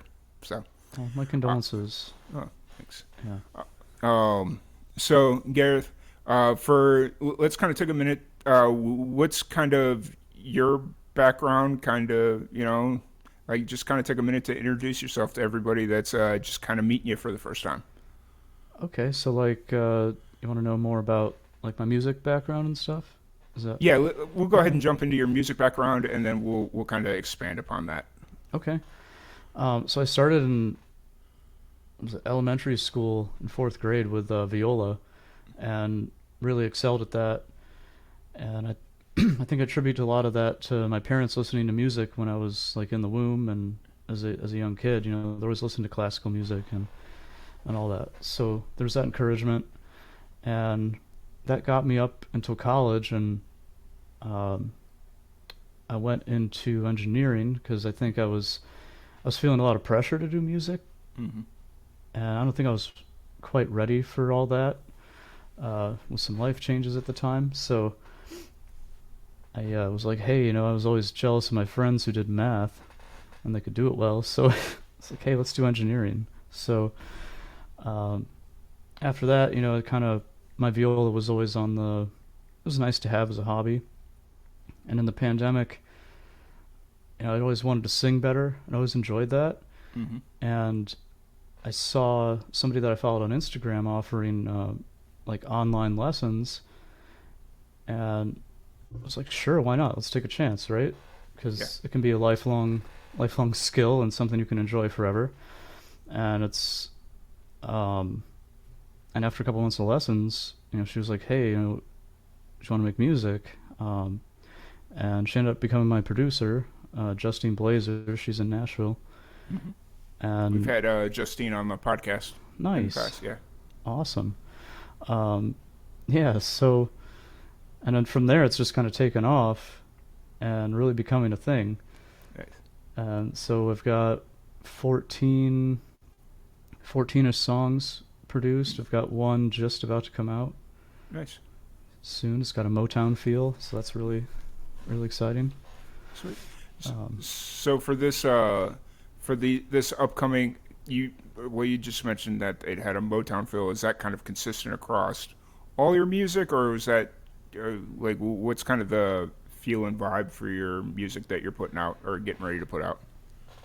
So I'm finding that I'm becoming very kind of multi-genre. I can dip into many genres. Like started off with rock, and as I'm writing, as I'm kind of hearing songs in my head, as I'm doing these things, I'm like, I don't necessarily confine myself to that, so I've had some more poppy rock. I've had, some love songs, stuff like that. And so I just kind of go wherever my heart is going with the music. Mm-hmm. And this particular song, for example, I was just walking down the street in Columbus, Ohio, and this guy was playing a banjo, and and all of a sudden I'm just getting these lyrics in my head. I'm like, oh yeah, all right. So, that's this bluegrass song that I've got coming. I was kind of out to dinner with my girlfriend one evening, and we were just walking down the street, and I started catching this tune in my head, so I like to flow where the music's taking me. So try it's different styles. It's kind of what you're feeling in the moment type thing. Yeah, Nice. definitely. Nice. That's cool. It's definitely interesting when musicians kind of play in multi genres, and I'm not saying they do it intentionally or unintentionally, but just kind of like it's whatever they're in the mood for. And I think there's a lot of what's the word? There's a stigma. Yep, that's the word I'm looking for. There's a stigma on musicians that do that, but for me, it's about being authentically who you are, and if that's what you're feeling in the moment, go for it. Like, I mean, Snoop Dogg was a rapper for how many years, and then he started doing reggae music or gospel music. So Yeah. go for it. So, I mean, so just do what makes you feel good, right? Yeah, I get, yeah. As far as that, so you're in the process of recording still, or is recording done and you're working? Where's? I've got some songs written that need to be recorded. Okay. This particular Motown song, that's very close to being released. I'm just waiting on the master for it. Okay. Yeah. So it's Gotcha. exciting. Okay. Yeah, I just wanted to clarify because they've. When are you hoping to try and get that out this year? Or, I mean, I guess there's only 6 weeks left in the year, so it's really no point. So it could. I mean, it could be out this year. They could call you tomorrow and be like, "Hey, it's done," and it's like, "Okay, cool, December 31st. Here we go." So yeah, I've got a Christmas song in the works too, so that's nice, kind of fun. Yeah, is that something that you've done before, or is that a whole new adventure for you? I did a Christmas song last year, and it's just something that I like the music, and I try to bring a unique feel to it and a unique storyline to them. So this one that I'm coming out with, I don't know, maybe this year or next year for Christmas, it's pretty personal, but it's going to be a good hit you in the feels song, I think. Nice. Yeah. That's good. So when we talked yesterday prior to all this and in between my naps, which was an interesting thing to go through. I'm not used to taking naps in the middle of the day, so that was an interesting thing to go through. We had a chance to kind of talk, and you've done fundraisers and stuff for pancreatic, or for PanCAN specifically. What's kind of your history with the organization? Well, let's see. So, lost my grandpa when I was a kid to pancreatic cancer. Lost my dad in 2013. Almost lost one of my friends, but they caught it early, which is why Pancreatic Cancer Network is so important, because we're trying to emphasize and support that early detection. So I started doing the walk runs in when I lived in Washington State. I was out there for about 10 years, and I caught wind of those, and I was like, oh, well, that'd be really nice to try and honor the memory of my dad and grandpa, and for the living, for the people who have survived. So, yeah, I started doing, I think I did one in Seattle and Portland, and then I had moved back to Michigan and hadn't really found my network yet, but now I'm in Cleveland. I'm seeing we're having some things pop up on the radar for 23, so I'm excited to get back into that. Nice. It's one of those things where, unfortunately for my mom, we found out just way too late, so there wasn't really anything that we could do, and it was one of those stories, or one of those situations where when she finally went in to get checked, they looked at her like, how have you not been having issues for at least the last 3 months? Wow. And it just started with back pains, and she went to the doctor, and I got a call on a Monday morning saying, hey, this is what's happening. We need you to come to Florida, because I live in Texas, and they live in Florida, and it was like, okay, so here we go. And at the time, obviously, they weren't giving me all the information. It was just, hey, your mom's not doing well. I need your help. So yeah, it's and then the few months that I was there while she went through whatever treatment that they tried, and then, from there, she just enjoyed listening to the podcast. So it was one of those things where it's like, okay, this is what we're going to do. This is how we're going to continue honoring her and trying to help find a cure and all that stuff. So, yeah. Man. Yep, I feel that experience. Yeah. So for PanCAN, it's just one of those things where they came in so clutch. Because it was an interesting experience, because like after my mom got diagnosed, it was one of those deals where it was like, hey, I want to do something, because at first I didn't know what my parents' financial situation was, so I was just like, all right, let's fundraise, let's try and make sure that they're taken care of, so that this isn't like a big financial burden, because like going through chemo and stuff, that stuff ain't cheap. So, doing that whole process, I was just like, all right, let's fundraise for them to make sure that they're financially taken care of, or at least it's not as huge of a burden. Yeah. And then my dad was like, no, don't worry about it. I've got good insurance, and any of the financial stuff, yeah, it's gonna suck, but it's fine. We don't need to call in these favors yet. So it's like, okay, well then I'm gonna just do it in honor of her. No, at this point, knowing that she didn't have very long, so it was just kind of like, gonna honor her. And then it was like really hard, because I'm planning this thing knowing my mother's dying while my mom's sitting right next to me. So it's one of those things where it was like, all right, so I kind of put it on the back burner for a while, because it was like, okay, this isn't right. I'm going to put this on the back burner and just kind of let it sit. And then honestly, I'd forgotten about it until October of last year. And a couple of my buddies called me. They're like, hey, are you still doing this fundraiser thing? I was like, wait, what fundraiser? They're like, the pancreatic cancer thing that you were talking about back in June. I was like, oh, I kind of forgot about that. Yeah, sure, why not? And so then it just kind of became a thing, and I thought it was going to be a one-off thing, and then it was like, no, this is so much fun. Let's do it again. And so now it's a yearly thing. So fantastic. Yeah. So I'm excited, and the fact that I get to kind of merge music and this together with the podcast, it's kind of a win-win. So Awesome.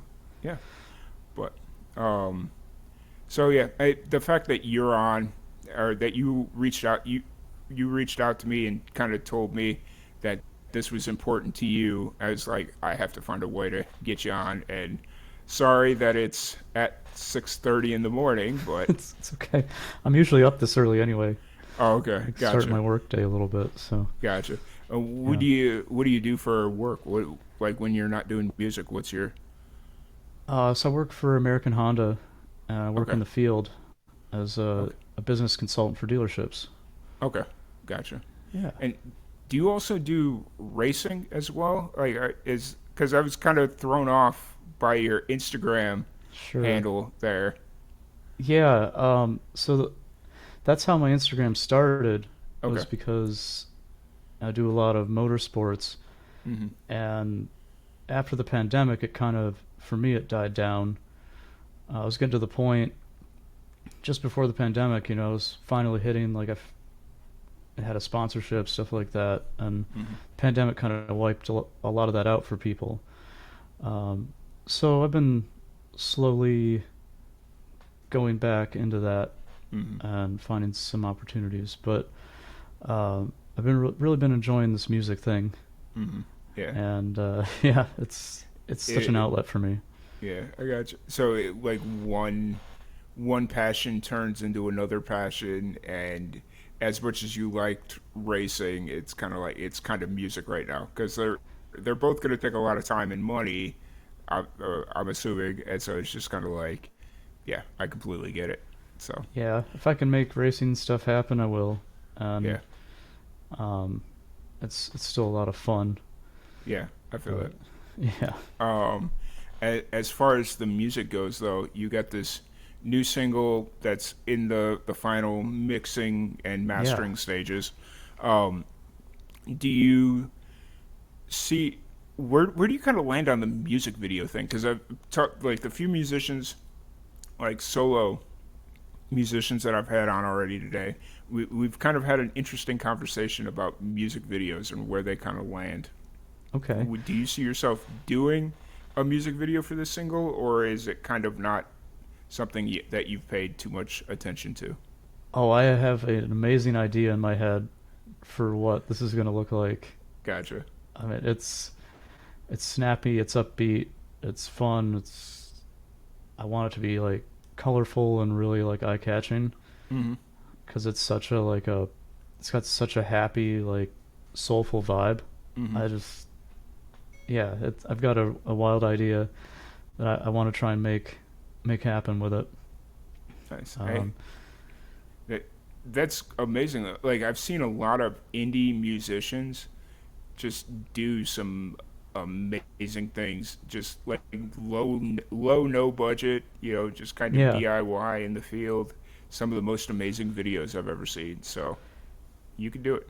Yeah, we have one for today, and it's funny that they're named today and yesterday, but I have a YouTube Vivo, and you can go, see those, but those are very basic, but they came out so well. I mean, today was just myself, Justine, and a video camera in a cemetery, and it looks amazing. Yeah. And yesterday was just kind of in a dilapidated kind of warehouse in Nashville with, a co-star and myself and her filming, and it's just they come out so well. Yeah, 100%. Yeah. Yeah. How did you get linked up with Justine? So this is super random. I ended up following her on Instagram, and at a previous job, I was talking to a coworker about MySpace, and she was like, "Man, I logged into my MySpace, and I can't believe it's still going." And I was like, "I wonder if my MySpace is still there." And sure enough, I go in there, and my MySpace is still there, and I see her Nice. on there, and I'm like, "Hold on a sec." And then I'm thinking back, I'm like, "Oh yeah, we talked, way back when she was just doing Broadway stuff and trying to get into Nashville and do her thing."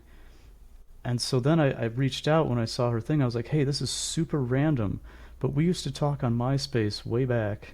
Mm-hmm. And, you know, I would like to take advantage of your online lessons, you know? So that's kind of the most random things you'll find the, you know, really good connections out of in life.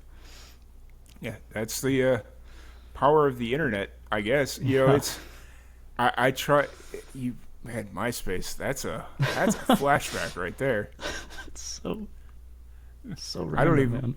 I wouldn't even want to know what my MySpace looks like right now because it's like, yeah, I'm good. Leave it in the past. I'm good. So Yeah. No, that's really cool. So you're based out of Cleveland, and I'm assuming you just go down to Nashville every once in a while to record and work with her. Mm-hmm. Yep, I take focused visits down to Nashville to do things, try and do a song and music video together if we can, so that it reduces the amount of trips, and yeah, it's make it super make wild. it as worthwhile as possible. Mm-hmm. I do that Yeah, too, try and then to- I do that too, and then I find myself kicking myself because it's like, I'm so worried about making this as financially successful as Right. possible, where it's like I'm doing as much as I can for as a little amount of money, but then I realize, oh, I've been to Nashville 4 times and I've never been to Broadway. Oh, Cool. you gotta experience Broadway. It's kind of like a sardine can at 2 a.m. Yeah. You know, when you walk outside, but it's it's an experience. It's fun. And you'll also pay $100 in parking. I'm already, yeah, it's a thing. But I will say, you know, it just I've kind of come to learn that now when I go on trips, I gotta like stop and smell the roses every once in a while. So For sure, that's a good thing to do. yeah. So how long have you been working with Justine? So we started working in the latter part of 2020. Okay. So kind of in the fall, and we recorded Stepping Stone. I think it was in September. We finished that up along with a music video, which took a little bit longer. We had some things we wanted to do that we couldn't do in Nashville, so the videographer at the time, he came up, Riley Ma, he came up to Michigan, and we filmed the last part of the music video up there, where I'm from in East Lansing. We went to East Lansing area, South Haven, for some lighthouse shots and some sunset stuff, and it was good. Turned out really well. Okay. So you're originally from East Lansing. Mm-hmm. Awesome. I'm from Chicago myself, and I am from a city just Lansing. Really? Yeah, like the name of the city is Lansing. That's funny because I was born in Lansing, Michigan. Okay. And then we moved to East Lansing. Yeah. So that's it's random. It's a south suburb of Chicago, so it's okay. I was born on the north side, and then shortly after my dad moved to the south side to be closer to his family, and we landed in a city called Lansing. So yeah, man, that's funny. But Detroit. So kind of growing up, let's jump into this a little bit because I feel like I unintentionally glossed over it. Growing up in East Lansing, you were primarily playing, or you said your introduction was the viola, correct? Yeah. Okay. Mm-hmm. Was that was through school, I'm assuming, right? Mm-hmm. Okay. At that time, it wasn't really like the intent to turn music into anything. It was just kind of something that you did. You know, my friends in the neighborhood, they were like, well, our parents are making us take early morning strings class, which was like way before school, you know? Yeah.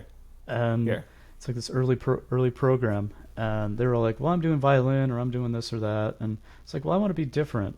You know, is there an instrument that's different? It's like, oh, viola. Like, who plays viola, right? I mean, it's a very rare instrument. And I don't know, I was really good at it. And yeah. Do you still break the viola out from time to time? I do. And I've played it in my song Jealous Moon. Mm-hmm. And So I'm trying to incorporate that into my music as I go along, because it's a huge part of me. Mm-hmm. It's kind of like instruments as well as cars. You get like they just become like one with you when you're either playing them or driving them on a racetrack, because you have to be so in tune to what's going on. But yeah, that viola's always going to be a part of me. Yeah, fair. That's fair. And as far as like what are you playing right now as far as instruments, or is it pretty much just singing? So outside the viola, of course. Sure. I'm learning how to play the guitar right now. It's a very essential part of being a singer-songwriter, it seems like. So it's always been something I love the sound of, and I'm taking lessons and trying to get the hang of it. And it's a beautiful instrument as well. I love it. Yeah, 100% agreed. Yeah, no, it's cool. It's outside of, so correct me if I'm wrong. So you got the new single drop, or it'll drop when it drops. Are you following? You said you had an album ready to go, correct? Or like in the works? So I want to release an album at the beginning of 23 that's kind of going to encompass everything I've done up till now. Gotcha. Because I want to kind of move in not a totally different direction, just in my writing. I think I'm going to be focusing on some different stuff. So Gotcha. Yeah, it's exciting. Gotcha. Sorry, the some of these interviews are, it's like, oh wait, did we talk about this in this interview, or was it the last interview? I'm like, let's take a shot in the dark. Yes, cool, great. I'm not that gone yet. So keep firing away. Yeah. So we're gonna change it up a little bit. We're gonna go a little bit random. We're gonna play a fun little game called Rapid Fire Randomness. I have a random question generator, and I'm gonna just fire off some random questions at you. Okay. It's not so rapid fire, but a bit more random. What is something that you're obsessed with outside of music and racing? Wow, I would have to say I have a very creative mind and a very active mind, so I'll just have, like, I have a 3D printer and 3D modeling software and stuff like that, so I just like, oh, I should make that. And so I get over there and I'm just like, you can sit there and redesign it, refine the design, do all this stuff, make it perfect. So yeah, I would say like 3D design is probably something I get obsessed with. Awesome. I'm actually looking at getting a 3D printer myself. A guy at work was like, hey, if you're really serious about a 3D printer, here's one for a couple $100 that just came out. And I'm like, sweet, let's do that. So it's a great thing. Try it. Yeah. What's the last app you had open on your phone? Probably like, I think it was Facebook. Okay. What's one thing that you spend way too much time on? There's a video game called Rust. Okay. And it's kind of like an adventure game. It's really fun. You can build your buildings and do all sorts of crazy things. It's a good time. Nice. It kind of plays into the 3D printing a little bit. Yeah. Kind of. Nice. I love Legos too, so it's like I love building stuff. Yeah. All right. Leading into that, how many hobbies do you have? Oh boy. I mean, I'd probably say 5 to 10. That's fair. Yeah. Was there ever a movie that you hated so much that you walked out of the movie theater? I don't know if I hated it, but I was just not expecting what it was about. So, when Frozen came out, I saw the commercials and I was like, oh, cool. It's about this crazy snowman and this reindeer. I'm like, that looks really funny. So I had no idea it was a Disney musical. And I got taken to it, and we're just sitting there, and I'm like, I'm expecting this really silly like Pixar type film, right, where stuff is just nonsense. And then they start singing, and I was like, I turned to the people I'm with, and I'm like, this is a musical. I was like, oh my god. Nice. Whoops. Yeah. Who is a local celebrity from where you grew up in East Lansing that everybody should know? I don't necessarily if he's from East Lansing, but Jeff Daniels is from that area. Okay. Yeah, of Michigan. Fair. Do you prefer fishing or hiking? Hiking. Okay. When was the last time you cried yourself to sleep? That would be, let's see, what is it, November? So that would be like probably around the end of last year. Yeah. Do you care to elaborate, or do you want to just move on? I think we'll move on. That was a Okay. rough thing. Gotcha. Fair enough. Mexican cuisine or Chinese food? Let's see. Probably Mexican. And then, in your opinion, when do you become an adult? I would say you become an adult when you can manage your life and understand like the consequences of your actions. Understand that when you can think ahead of your actions and be like, oh, that might not be a good thing to do. I would say, yeah. And then final question, if a complete stranger randomly texted you asking for advice, what would that piece of advice be? I guess I don't know. I guess I'm the kind of person that would probably try and help them out. So I'd be like, hey, what's the problem? I at least want to find out. Mm-hmm.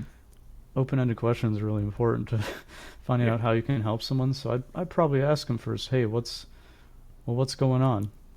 Because if I can't help them, maybe I know something that could. That's fair. Very fair. So that was rapid fire randomness. Okay. It's a different little game that we play. So yeah. Awesome. First off, I want to thank you so much for jumping on here and chatting with us for a bit. Just kind of a refresh for everyone. This is the Live and Amplified Livecast Marathon. It is a fundraising marathon for the Pancreatic Cancer Action Network.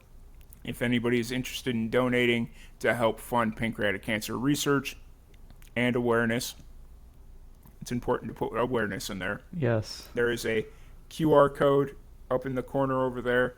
Feel free to scan it, and it'll take you directly to our donation platform, and you can donate, and that would be amazing. It is also very important to note that any type of ad revenue that we receive from this, whether it be AdSense or tips or subscriptions or merch sales, anything that we make off of this stream, it will also get donated as it's very important. And obviously I don't think those things would have happened if it was not for this stream. So just by proxy, just kind of making that donation ourselves. So, but Gareth, it's been an absolute blast chatting with you. Yeah, Hopefully we can have you back on in the future and chat a little bit more about new music and all the fun stuff you got going on. So yeah, that'd be wonderful. Awesome. But go ahead. Oh, if people want to check everything out, YouTube, Spotify, Amazon, Apple, all the streaming platforms, music videos on YouTube. Yep. So I was just about to lead into that, but I right heard on. you going for it, so I was just like, all right, go for it. I'll shut up now. Good.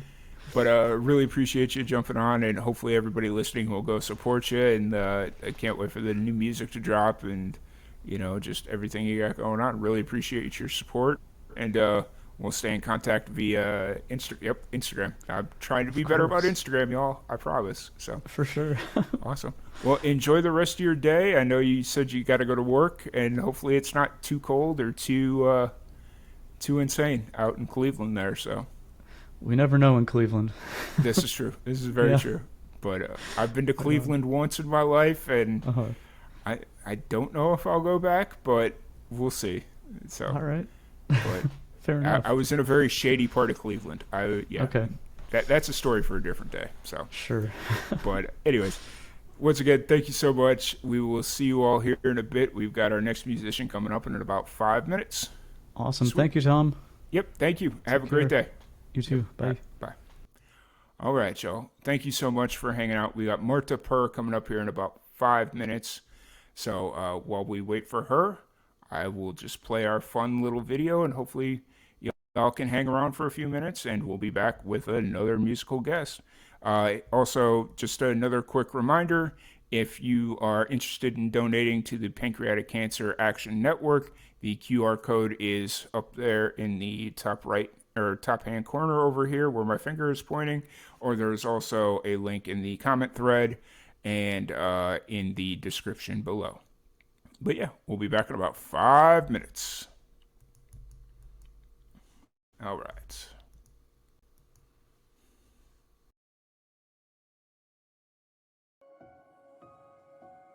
I've been researching pancreas cancer for about 20 plus years. When I began my career, I was looking for an area to specialize in, and I met my mentor who was working in pancreas cancer. He was one of the few people at that time who was researching this disease, and it really felt like this was a place where I could make a difference in my career, and so I started working with him, and I have been working and researching pancreas cancer ever since. Early detection, in my opinion, has really the most important role to play in terms of improving survival and outcomes in this otherwise deadly disease. When we look at patients who are diagnosed at an earlier stage and are able to successfully undergo surgery, those patients typically live a lot longer and do better than the ones, unfortunately, who are diagnosed at a more advanced stage of their disease. And so for me, I think if we can diagnose more patients at a point where we can get them to surgery and get the tumor out, there really is an enormous opportunity of improving outcomes. The challenge with pancreas cancer has always been that unfortunately most of our patients present with what we call metastatic or advanced disease, and in that case the tumor is not operable. The surgeon can't take it out. And so if we can diagnose this tumor early, that's our best shot at improving the chance of long-term survival. So the early detection initiative that PanCAN has launched is one of its larger initiatives along with PanCAN's Precision Promise. The early detection initiative is the largest randomized trial to identify patients early in their disease, get them to surgery, and therefore improve survival. A trial of this size has really not ever been done, focused entirely on pancreas cancer, so it's a really ambitious effort. The goal of this trial is to use new onset diabetes as an entry point to identify individuals who may be at high risk for pancreas cancer, get them into the trial, and then provide the ones who are at the highest risk spectrum with imaging studies, blood-based assays, and really approach this whole question of early detection, which has been such a challenge for many decades, at a level that has never been done before. To me, what I think makes PanCAN so different is its ability to embrace ideas that are out of the box, but which need to be done for us to make a difference in this disease.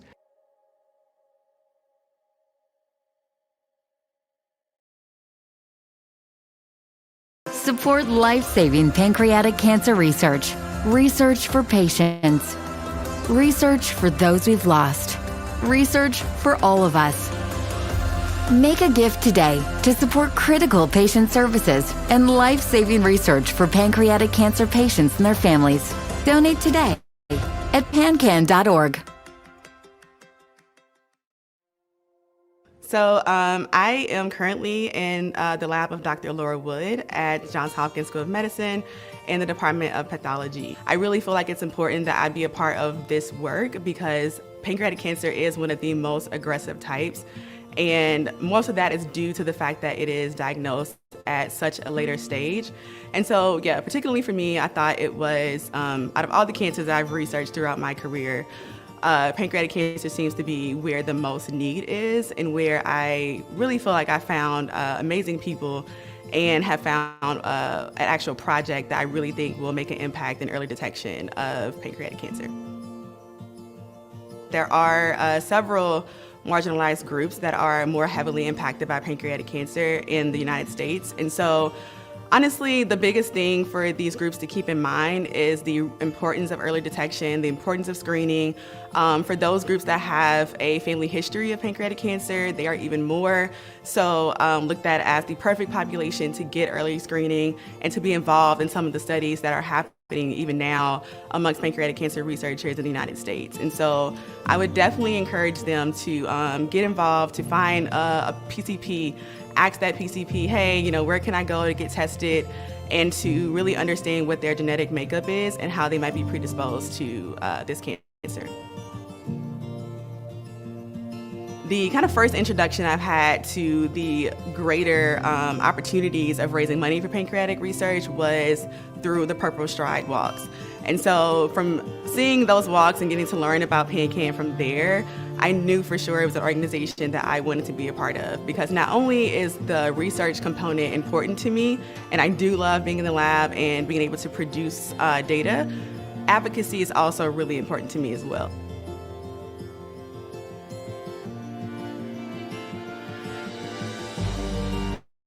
November is Pancreatic Cancer Awareness Month. I support pancreatic cancer research in memory of my brother, Daniel. You can change the course of pancreatic cancer for all of us by supporting research. Research for Daniel, research for those we've lost, research for patients, research for all of us. Donate today at pancan.org. Hi, I'm Julie Fleshman, President and CEO of PanCAN. Today is World... How's it going, everybody? We are back. We are back. We are back. Sorry, I should have finished eating the cracker before. You know, that's how life is. But real quick, before we bring in our next guest, I do want to thank everybody for joining us on the podcast today. It is our Live and Amplified Livecast Marathon for the Pancreatic Cancer Action Network. And we are fundraising to help support pancreatic cancer research and awareness. So if you're interested and have the ability to do so, you can scan the QR code to donate, or the donation link is in the comment thread below, or in the descriptions. There's 4 boxes. One of them says donate. Just click that and it'll all take you directly to our donation platform. That being said, we've got our next guest in the queue. Let me bring her in. Hey, how's it going? Hello, all good, thanks. How are you? Doing good. I'm hanging in there. It's early yet, but actually we just hit a quarter of the way. We're a quarter of the way through. Oh, well done. That's amazing. So, yeah, and I'm not doing 3 days like I did last year. That was just madness. I regretted that for every decision ever. So, but excited to have you on. Excited to chat. It's been a little bit. Actually, it's not been too bad. What has it been? 3-4 months, maybe? A few months. I think we talked maybe in March. Yeah, okay. Yeah, that sounds about right. Because it was your first release for your solo project, I think. Yeah, exactly. That was March. So, yeah, awesome. Excited to chat with you a little bit more and catch up and see how things are going. For everybody that's just tuning in, we got Marta joining us here. You're still in London, correct? I am, yeah. Yeah, okay. See, my brain's not fried yet. No, you're a little stuff. So, excited to chat with you. It's funny because we've been playing hot potato across the world. We went from LA to Australia to LA to Australia to Essex to Cleveland. Now we're in London again. So we're All just over the doing, place. we're just going all over the place. It's fun. So, uh, first off, thank you so much for taking the time to sit down and chat with us. It's always fun chatting with you, even back early pandemic when it was the full band and you were doing Runaway Strangers, doing that whole thing, and just it's awesome. So for anybody that's just kind of meeting you for the first time, let's kind of do a quick rehash on what got you into music. Yeah, sure. So I started taking piano lessons when I was 6. I was really interested as a kid. My parents encouraged it and put me in a music school, and I just never quit. I was just so into it from the start. And when I was about 13, I started taking it a bit more seriously. I went to like a different music school that was a bit more, very classical, very kind of strict, but also in a good way, It Yeah. taught me a lot of skills. And yeah, that's when I started taking it very seriously. And then I came here to London to do a songwriting degree and do more the pop rock side of things rather than the classical, bit of jazz as well. Mhm. And in the meantime, I've just started accumulating songs and songs and songs for my solo project. And last year, I finally decided to start Go. releasing them. Nice. That's awesome. And you're originally from Portugal, correct? Portugal, See? correct. I see. My brain's not that bad yet. I'm not that old. Uh, No, you got it. but because I think that's where you were the last time we chat, or not this last, but the last full band thing. I think you were still out in Portugal because of the whole pandemic situation. Because I Yeah, yeah, vaguely remember your dad just randomly kind of sticking his head in, and yeah, so yeah, probably. yeah, but yeah. So last time we had you on was it Nobody's Friend or was yeah, it had to be Nobody's Friend, right? Nobody's Friend was in May. Take a Deep Breath was in March. Take a Not deep really breath. sure. Okay, Might have been Take a Take a Deep Deep Breath Breath. is the one with the music video that has the lamp, right? Yeah, The Lamps, yeah, yeah, yeah. yeah. That's the one. See, context clues. I'm putting it together. So that was the last time we had you on, and you're continuing to push the solo project. How's everything going with that? I know you just released another single not too long ago, right? Hostage. Yeah, yeah. I just released Hostage last month. It's going well, better than the last two, which is always good. It's progress, right? Yeah, progress. Um, and yeah, that's going well. I've got another one coming up, but that's not officially announced anywhere yet, so I'll hold back on talking about that one. Fair. But there's a lot more in the works. I'm starting to work on the second bunch of songs that I'll release probably next year. Gotcha. And yeah, it's been going really well. I'm really happy with the response recently, and been getting some more gigs, trying to just push the music out there, see who connects with it. Yeah, for sure. It's so it's 3 songs and then you have the Paramore cover. So you've released 3 originals so far this year, which is well, no, I guess that Paramore cover is just down there from 2009. I just looked at the No, that re- one we released it last year as well, but it's because the song is from 2009, it shows up as 2009, and then people think that, like, they look at my Spotify and they think I released one cover, disappeared from the face of the earth, and now here are 3 singles. But it's not like which that. which now that you say that out loud, it's like, oh yeah, you were probably what, barely a teenager in 2009? I was 9. Yeah. Yeah, okay, I was fair. not 9 on that cover. It is. But no, now that you say that, that makes a lot of sense. I just saw that and I automatically assumed it just said 2019 because whatever, but yeah, that's funny. Um, so let's talk about Hostage since that's the latest single. Let's kind of dive into that a little bit. And then I know you said you don't want to talk too much about the upcoming single because there's not been anything released about it yet. So we'll kind of be vague in that, just kind of let it be until it's ready to be announced. But Hostage, what's kind of the story behind that song? So Hostage, I wrote it I was probably in my third year of uni, so a while ago now, like 2 years ago. And it was just about a time when I felt kind of really paralyzed, really without any energy, or well, I had energy, but I just felt like I didn't have the willingness to put it into practice, or I didn't have the strength to put it into practice somehow. It's kind of hard to actually get up and do the stuff that I was planning, because at the same time I had so many plans and so many goals and so many things I wanted to achieve and do, and London was still kind of relatively new. I guess 3 years is not that new, but when you live in a big city with so many like possibilities and people coming in and out, it's like you always feel like you should be doing more, and like you should be going out more, meeting more people, playing with more people, doing more music, because everyone seems to be doing all this music all the time.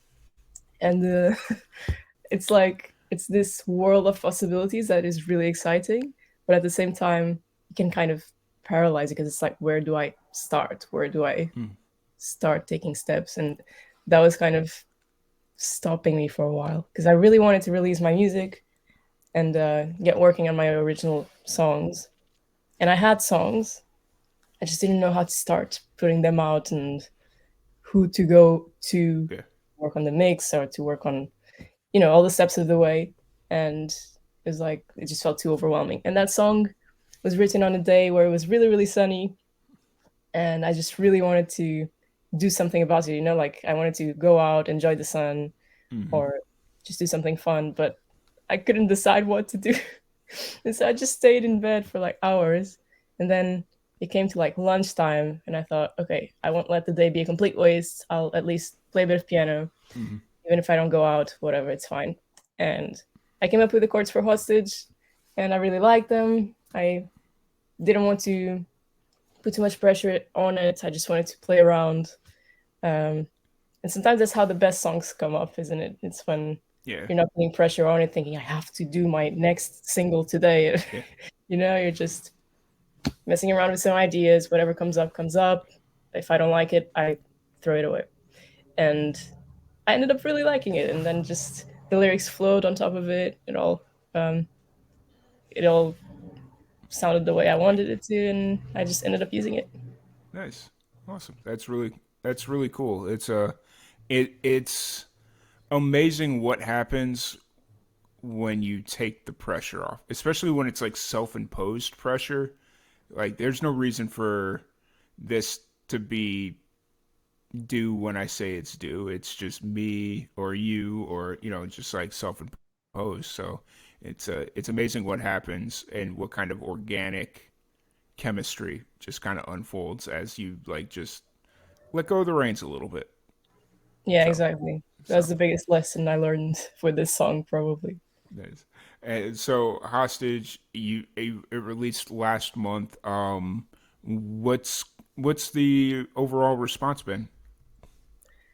A lot of people say it's their favorite song of mine so far, which I'm happy about.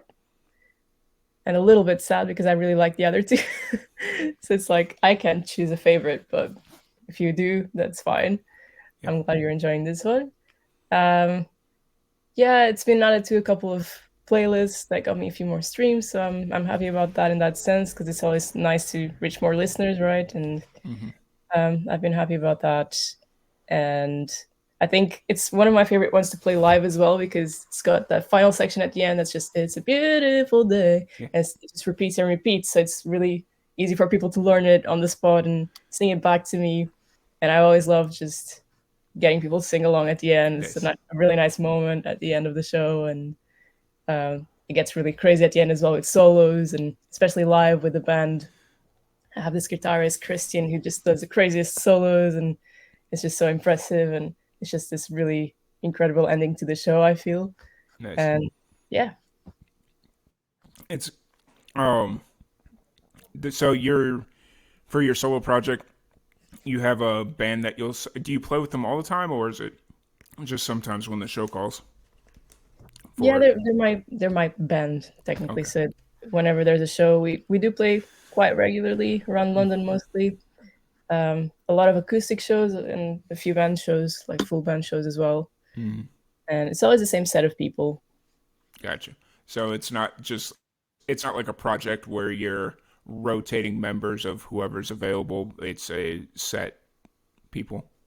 Yeah, it's funny. I initially that was the idea because I've been in bands before, which is great, but sometimes if one member of the band can't make it, then you can't make the show. So I was thinking, okay, since I'm doing this solo now, maybe I can have a bit more flexibility with that. But in the end, I don't know. It's just become so much like a band, and I think they would say the same. It's like it's a solo project, but it really feels like a band, even though Yeah. I went into it thinking this is a solo project. Because in a way, it's like I don't know. They're just so into the music. They contribute so much. They are very dedicated, very supportive, and it just feels like we all want to contribute to this because we all believe in the music that is being made. And yeah, it feels really nice to have a group of people like that. Yeah, for sure. It's awesome when you have a group of people that are committed to the common good of the band. And yeah, there's something to be said for having like a project band where it's like, okay, whoever's available at this time, it makes it easier to tour because it's like, oh, okay, well, we don't have to build a tour around any one person other than me because I'm the lead singer or I'm the face of the band or the however you want to word it. But there's something also to be said to having a full band that they're 100% committed, they're all in, they're supportive, and it's just kind of like weighing things out. What's more important to you, I guess. Exactly. Yeah. Um, but yeah, no, that's cool. I'm glad everything's working out for you with the solo project, and you're still getting music out there in the world, and kind of doing your thing. What's the how often are you playing live shows right now? Are you playing regularly, or is it a little bit more sporadic right now? Pretty regularly, I'd say. We're doing it like twice a month. Okay. I try not to go more often than that because I feel like then it just kind of saturates the audience. Like if I'm playing every week, I feel Yeah. like not as many people are going to come. But on the other hand, you want to reach new people that might be there. So it's just I'm trying to find that balance still, I think. But I think twice a month is a good amount for now. And it keeps us fresh. It keeps the songs fresh. Keeps us gaining experience as well, which is Yeah, nice. 100%. And so you're primarily just playing around London, right? Primarily, yes. I've played a show in Brighton. I'm planning some shows in Portugal, but because we're all here in London for the moment, it's just what comes up. It's London shows. But I'd love to do a tour at some point. I'd love to go around the UK or something to Yeah. start with and build from that. Yeah, for sure. That's like, I mean, I feel like a UK tour wouldn't be like the worst. Like if you're looking at like a tour to kind of see how this band really is with each other, like if you have, like, I don't want to say if you have what it takes, but like if you can stand to be in close quarters with each other for an extended period of time at your happiest moments, at your weakest moments, you get what I'm saying. I feel like Yeah. the UK probably isn't the worst because if somebody's like, "Yo, I'm done," it's like okay, and it's not like whereas in the US, if you're from New York and you're out in LA and the band or somebody in the band's like, "I can't stand any of you guys," that's a trip to try and get back on your own. So Yeah, slight issue. yeah, but just say it there. Um, so yeah, so you got the new song that's still. Is it recorded or is it like in the process of being recorded? It's fully done, mastered, ready to go. We're just working on all the stuff around it, like the visuals for it, and Gotcha. actually the last official track of the EP. So it's actually going to be the EP release when it Okay. comes out. Nice. Might throw a couple bonus tracks in there. I'm still deciding, Gotcha. but would be cool. But it's the fourth one is like the closing of this story behind all the songs that connects all the songs together. Yeah. I've noticed for the three singles that are out now, they've all got a predominant color in the album art. Is Yeah. that something? I'm assuming that's something done very intentionally, right? Very intentionally decided from the start before any of the songs were released. Yeah. That's something I always wanted to do because I've seen other artists do it, and I think it's really cool. And it's Yeah. just it also just makes things easier. Like it just makes decisions easier. So it's like, okay, we've decided this song is orange, and then everything around it can be orange, and you're not just like, okay, so what do I do now with this poster or with this thing around it? And it's just, I think it brings some sort of cohesion. Cohesion, is that the word? Yep, that sounds about right. Coherence, one of those. And I think it's also, it's like when I'm promoting a song and I'm just posting that color all the time, then people see that color and they're like, oh, it's a Marta post. And I think it just makes things, a bit more coherent in terms of branding. And not just that, it creates a world around the song, right? I feel like that's my main goal. It's to, when you think about orange, you think of hostage. That's what I'm trying to create. Like that association. Yeah. It's probably a bit grand to be saying this, but it's what I'm trying to create. It's like, you think of hostage, you think of orange, and vice versa. Gotcha. You don't have to say the color, but do you already have the color picked out for the next one, or? I do. We're going back to blue, like purplish blue, which was the same as Take a Deep Breath. So it's like, Take a Deep Breath is blue.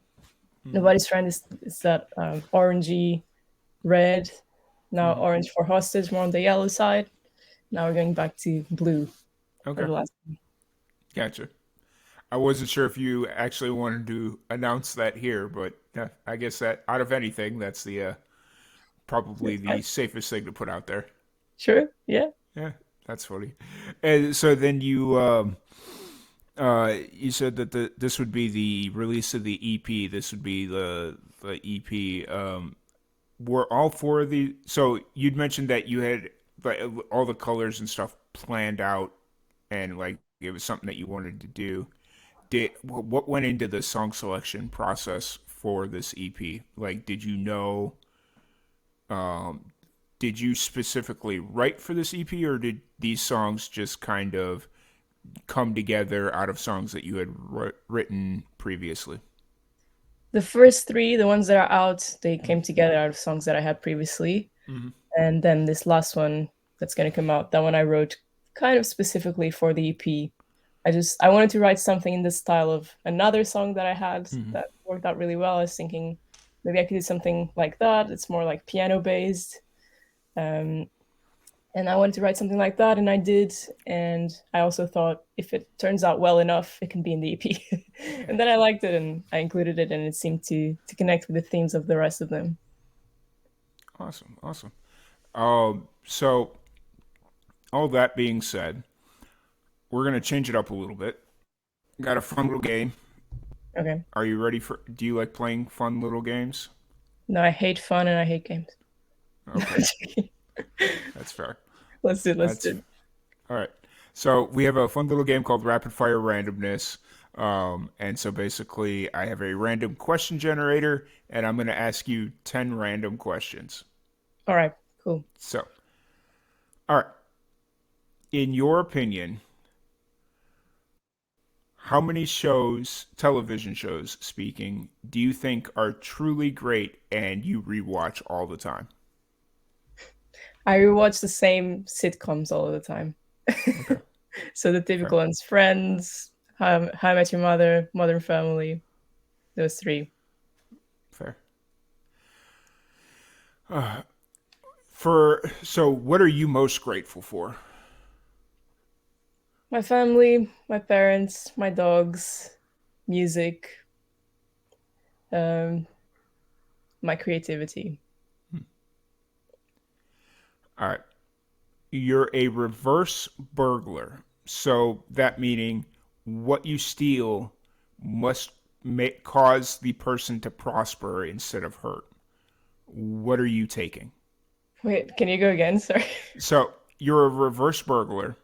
So instead of stealing something of value that would hurt them, you're taking something that you feel would help them become a better human or a better person. Yeah. Okay. I don't know. It just reminds me of me stealing my mom's cigarettes when I was a kid. So I'll say that. It's like, you can't smoke anymore. I'm going to steal this one pack of cigarettes, and that will solve the problem.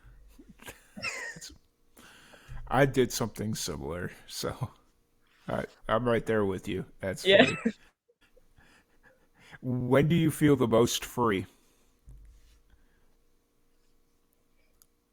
When I'm playing, very obvious answer, but when I'm either performing and I'm really in the zone, or when I'm just playing piano and I'm not even thinking, I'm just improvising away and it feels great. Yeah, fair. If you had to meet somebody from history, who would you pick? From history. Does it have to be very old history? No, Could be just recent. history. It could be recent history. It can be alive or dead. Either Or or. dead. Either or. I feel like the Queen is on my mind right now. The British. Well, yeah, Queen Elizabeth. She recently died, and it made me rewatch The Crown. And well, I'm watching the new season as well. And I just feel it's an interesting story. People have different opinions on her, but I feel like it would be interesting nevertheless. It was interesting how much they televised it over here in the States. Like, it was from the moment she passed away, it was breaking news all the way up until the funeral. And like, just that whole process was like, the amount of attention it got over here was interesting. Not saying bad or good one way or the other, but it was just interesting. That's interesting. Yeah, people were queuing for hours, like 10 hours more to, for the funeral and everything. Yeah, I remember seeing that. That's wild. Wow. What do you do to make yourself happy when you're feeling sad? Exercise, meditation, reading, dogs, and music. Gotcha. Dogs are always a good one. So, yeah. What are two specific reasons people will miss you when you die? Reasons people will miss me when I die. Oh my god. That's a random question. Yeah. Why will people miss me when I die? I hope they'll miss my music. For me, it's all about music. It's really boring. But like at the same time, they'll have the songs still on like in the world. But I hope they'll miss my sense of humor, my support as a friend in terms of my friends. I like to think of myself as a supportive friend. That's what I would say. Awesome. What movie sequel was better than the original? So like the second film was better than the first one? That's a hard one. I remember liking, is there Bambi 2? Yes. I think I liked Bambi 2. I remember saying this to my sister and she was like, no, that's dumb. That's sacrilegious. What are you doing? Yeah. I feel I honestly, until you asked, I forgot that they had a Bambi 2. Me too, until you asked this. But I have this, like, you've unlocked the memory somehow. Sweet. I'm glad I've unearthed the knowing that Bambi 2 is a thing. And then one final question. Whose life would you like to try out for a day? Whose life? Yeah, so if like you could, I'd like to swap with someone who's just completely outside of society, just living far, far away in a remote land. Probably they're not even on any records of human existence, and they're just, living, existing, eating, sleeping, going around, whatever they live in peace. Yeah. Awesome. Not for a long time, but just to try that out. Yeah, that would just be for a day anyway, so. Yeah. That's perfect. Awesome. So that's the random questions for today. So awesome. I enjoyed those. Yeah. Awesome. But yeah, once again, I do want to thank you so much for jumping on the podcast. It's been a long day, but it's been a great day so far. We're just over a quarter of the way through. We're plugging along. Yeah, keep on powering through. We'll get there. But just real quick before we wrap up with you, anybody that's watching that would like to support the Pancreatic Cancer Action Network, there is a QR code over there. Yep. And you could scan the QR code. It'll take you directly to the donation platform. There is also donation links down below in the comment threads and in the description. So feel free to click on those. Give us a donation for the research and awareness for pancreatic cancer. Today is World Pancreatic Cancer Day, so it's just extra important right now, and any support would be much appreciated. As I know, currently times are tough, at least here in the U.S., but I'm sure all across the world, the recession is an interesting time for all, but would still appreciate everybody that's been able to donate, and we're inching closer to our goal of $10,000. So, that being said, I do appreciate everybody that's been hanging out with us, and we've got a long lineup left. But before we get there, let's wrap up with Marta here. If anybody wants to check out your music or anything you got going on, where's the best place to find you, interact with you, socials, all that fun stuff? So on Spotify or any streaming services, Marta Per, P-E-R. On socials, you've got Marta P_music on Instagram, and you can find me on TikTok as well. I'm on all the socials. How's TikTok treating you?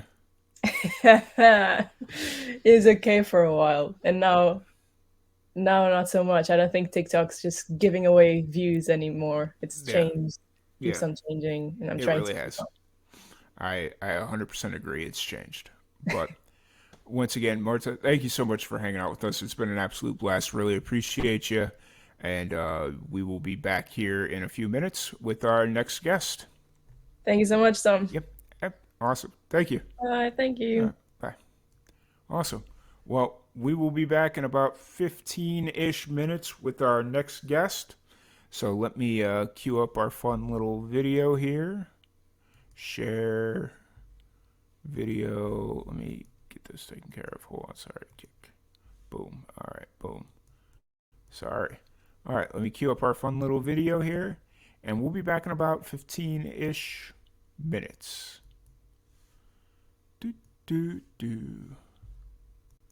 Show on stream. I've been researching pancreas cancer for about 20 plus years.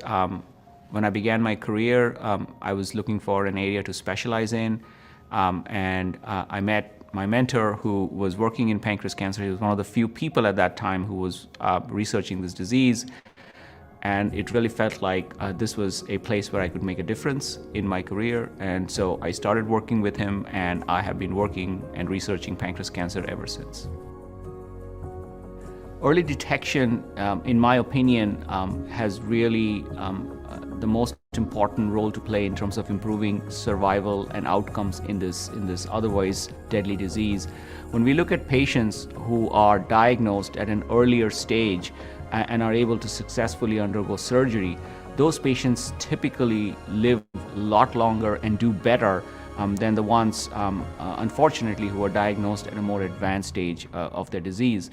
And so for me, I think if we can diagnose more patients at a point where we can get them to surgery and get the tumor out, there really is an enormous opportunity of improving outcomes. The challenge with pancreas cancer has always been that unfortunately most of our patients present with what we call metastatic or advanced disease, and in that case the tumor is not operable. The surgeon can't take it out. And so if we can diagnose this tumor early, that's our best shot at improving the chance of long-term survival. So the early detection initiative that PanCAN has launched is one of its larger initiatives, along with PanCAN's Precision Promise. The early detection initiative is the largest randomized trial to identify patients early in their disease, get them to surgery, and therefore improve survival. A trial of this size has really not ever been done focused entirely on pancreas cancer, so it's a really ambitious effort. The goal of this trial is to use new onset diabetes as an entry point to identify individuals who may be at high risk for pancreas cancer, get them into the trial, and then provide the ones who are at the highest risk spectrum with imaging studies, blood-based assays, and really approach this whole question of early detection, which has been such a challenge for many decades, at a level that has never been done before. To me, what I think makes PanCAN so different is its ability to embrace ideas that are out of the box, but which need to be done for us to make a difference in this disease.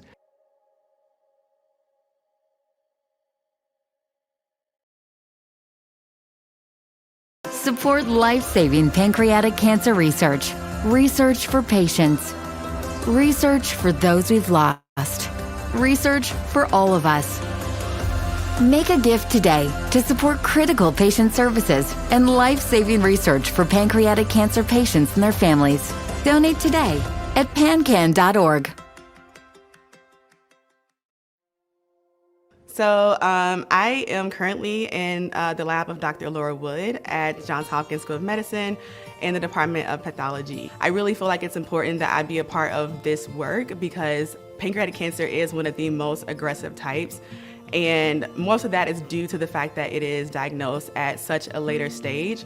And so, yeah, particularly for me, I thought it was, out of all the cancers I've researched throughout my career, pancreatic cancer seems to be where the most need is and where I really feel like I found amazing people and have found an actual project that I really think will make an impact in early detection of pancreatic cancer. There are several marginalized groups that are more heavily impacted by pancreatic cancer in the United States. And so honestly, the biggest thing for these groups to keep in mind is the importance of early detection, the importance of screening.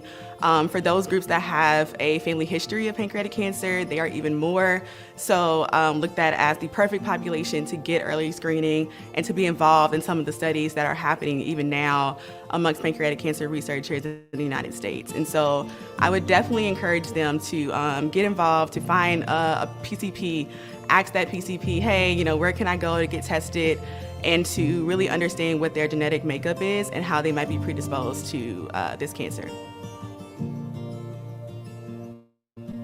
The kind of first introduction I've had to the greater opportunities of raising money for pancreatic research was through the Purple Stride walks. And so from seeing those walks and getting to learn about PanCAN from there, I knew for sure it was an organization that I wanted to be a part of, because not only is the research component important to me, and I do love being in the lab and being able to produce data, advocacy is also really important to me as well.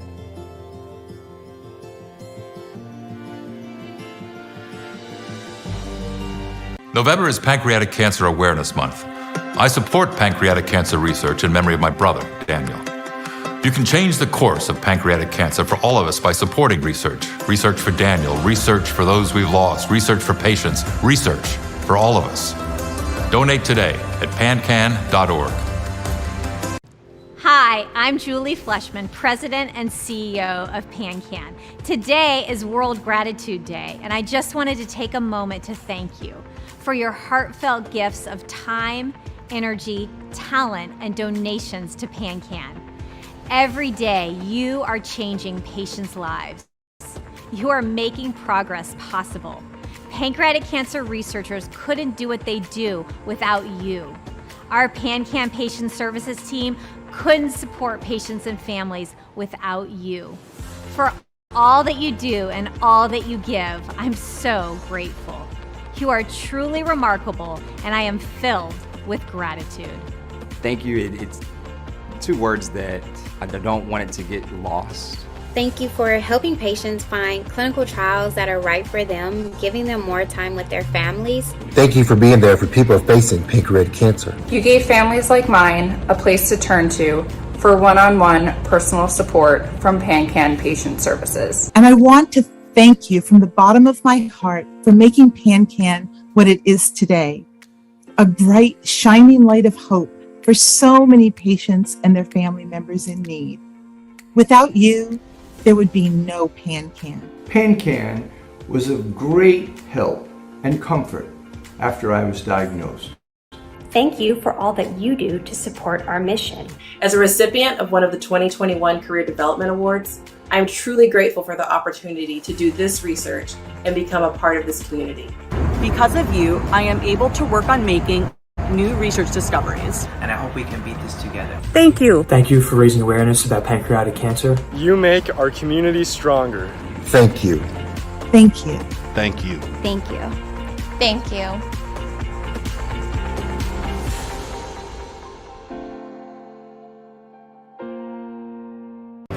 This is a battle I never thought I'd fight. For loved ones, for the memories, and for the future. We are here for each other, to connect with one another. And if we work as a team, pancreatic cancer patients won't just survive, but thrive. Join me on Saturday, April 30th at PanCAN Purple Stride and take steps to end pancreatic cancer. One nation, one goal, one big day. Register now at purplestride.org. Hi, I'm Julie Fleshman, PanCAN's president and CEO.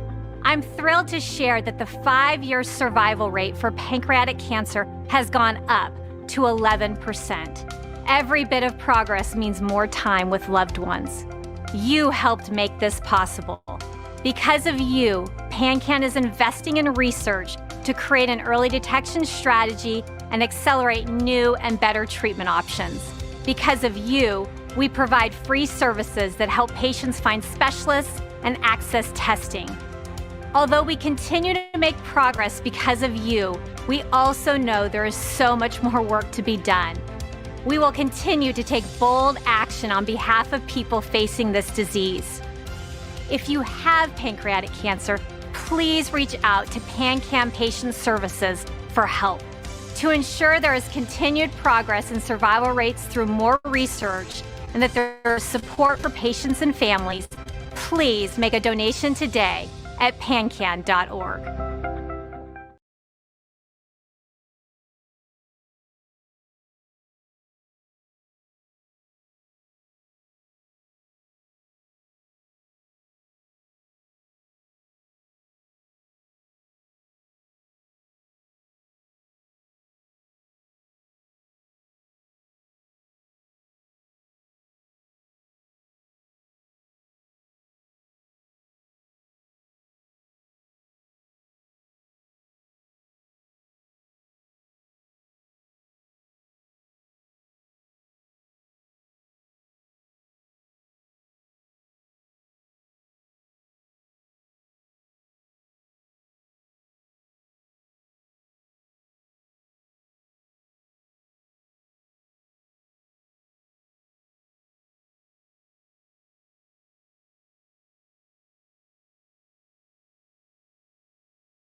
All right, we are back. How's everybody doing?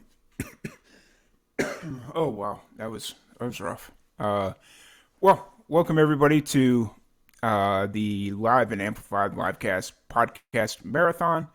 Livecast podcast livecast. Yeah, however you want to word it. This is our annual podcast marathon fundraiser for the Pancreatic Cancer Action Network. We are doing this fundraiser to help promote and showcase awareness and research for pancreatic cancer. If you are watching and interested in, sorry, if you're watching and interested in donating, there is a QR code right there. So feel free to do so there. We have a new guest here joining us in a minute. I think she has. Hold on, let me see. There we go. Okay, she's up. So we have a new guest joining us here in a minute, and just wanted to take a second to thank you all once again for joining us. It's been an absolute blast. There's the scan code here. There is the links to the donation platform down below. And yeah, so if you are enjoying the podcast and hanging out with us, we'd really appreciate the donations as it goes towards promoting awareness and research for pancreatic cancer. So let's bring in our next guest. Oh, that's me. Hey, how's it going? How are you doing? Doing good, doing good. Yeah. So, question, I have not asked anyone this yet. Can you hear me when I'm speaking and you weren't in the room? Yes. Okay. Perfect. Yeah. Okay, because I was sitting there, I was like, oh, her camera's down. Oh, okay. And then you picked up your camera right away, and I was like, maybe she can hear me. I don't know. So yeah. I was trying to figure. Yeah, I'm trying to figure out because I'm having like a charging issue, so I keep putting it down and then picking it back up. Gotcha. It's all good. But really excited to chat with you and have you on. So thank you for taking the time. I know we were originally supposed to do this podcast, last Sunday, this past Sunday. Oh yeah. And then you reached out. It's like, hey, Sunday doesn't work. Do you still have that time slot available? So yeah, excited to sit down and chat with you, and just kind of meet a new face, because these are always interesting because you run that fine line of musicians that you've never met versus musicians you've had 100 conversations with. So, right, yeah. But for everybody that's just kind of meeting you for the first time and getting introduced to you, kind of take a second to introduce yourself and what's your background and what got you into music? Well, my name's Savannah Jane. I started singing professionally when I was like 6 or 7. So it's kind of all I've ever known. And I worked for, when I graduated college, I worked for Carnival Cruise Lines for about 7 or 8 years. I led big brass bands and rock bands, and then I was a guitar soloist, a piano bar entertainer, and then I was music director for them. So I traveled all over the world, which was really cool. And then I moved to the UK with my husband here, and we've been here for about 3 years. And yeah, I guess and we've kind of just put our focus into our original music now because COVID kind of shut down the whole cruise ship game. Yeah. I remember right as the pandemic hit, we had a musician on the podcast that she had just finished a contract with, I don't know if it was Carnival, maybe it was Royal Caribbean, but like a cruise contract as a piano bar musician. And they were going to offer her another contract, but then the pandemic hit. And so she's like, yeah, I really can't do anything now. So she'd always been focusing on her original music, but she just kind of jumped in full steam ahead. And then within the last 3 months, they came back and offered her another contract. So that's good that the Carnival or the cruise line industry is kind of coming back. So. Oh yeah, they're coming back. They offered us a few things, but we I've done it for 7 or 8 years, so I kind of said, well, I think it's my time to do my own thing for a bit. But yeah, they're coming back. Yeah, for sure. For sure. So, so you're based in the UK now, but where are you from originally? I'm from Florida originally, from Tampa. Oh, nice. How do you Yeah. do you miss Tampa at all? I mean, obviously Tampa and the UK are two completely different climates, but Yeah. Well, I'm going back in January, so I'll be okay, back there for. So we kind of just go back and forth, really. gotcha. Yeah. Tampa's a fun area. It's I go to a music festival there every March, so yeah, that's Mhm. yeah, that's cool. So kind of going. So you've been doing the musical cruise line for several years, and then you kind of started focusing in on your original music. But who is the person that kind of originally introduced you to music? Was there like a singular person, or was it like school?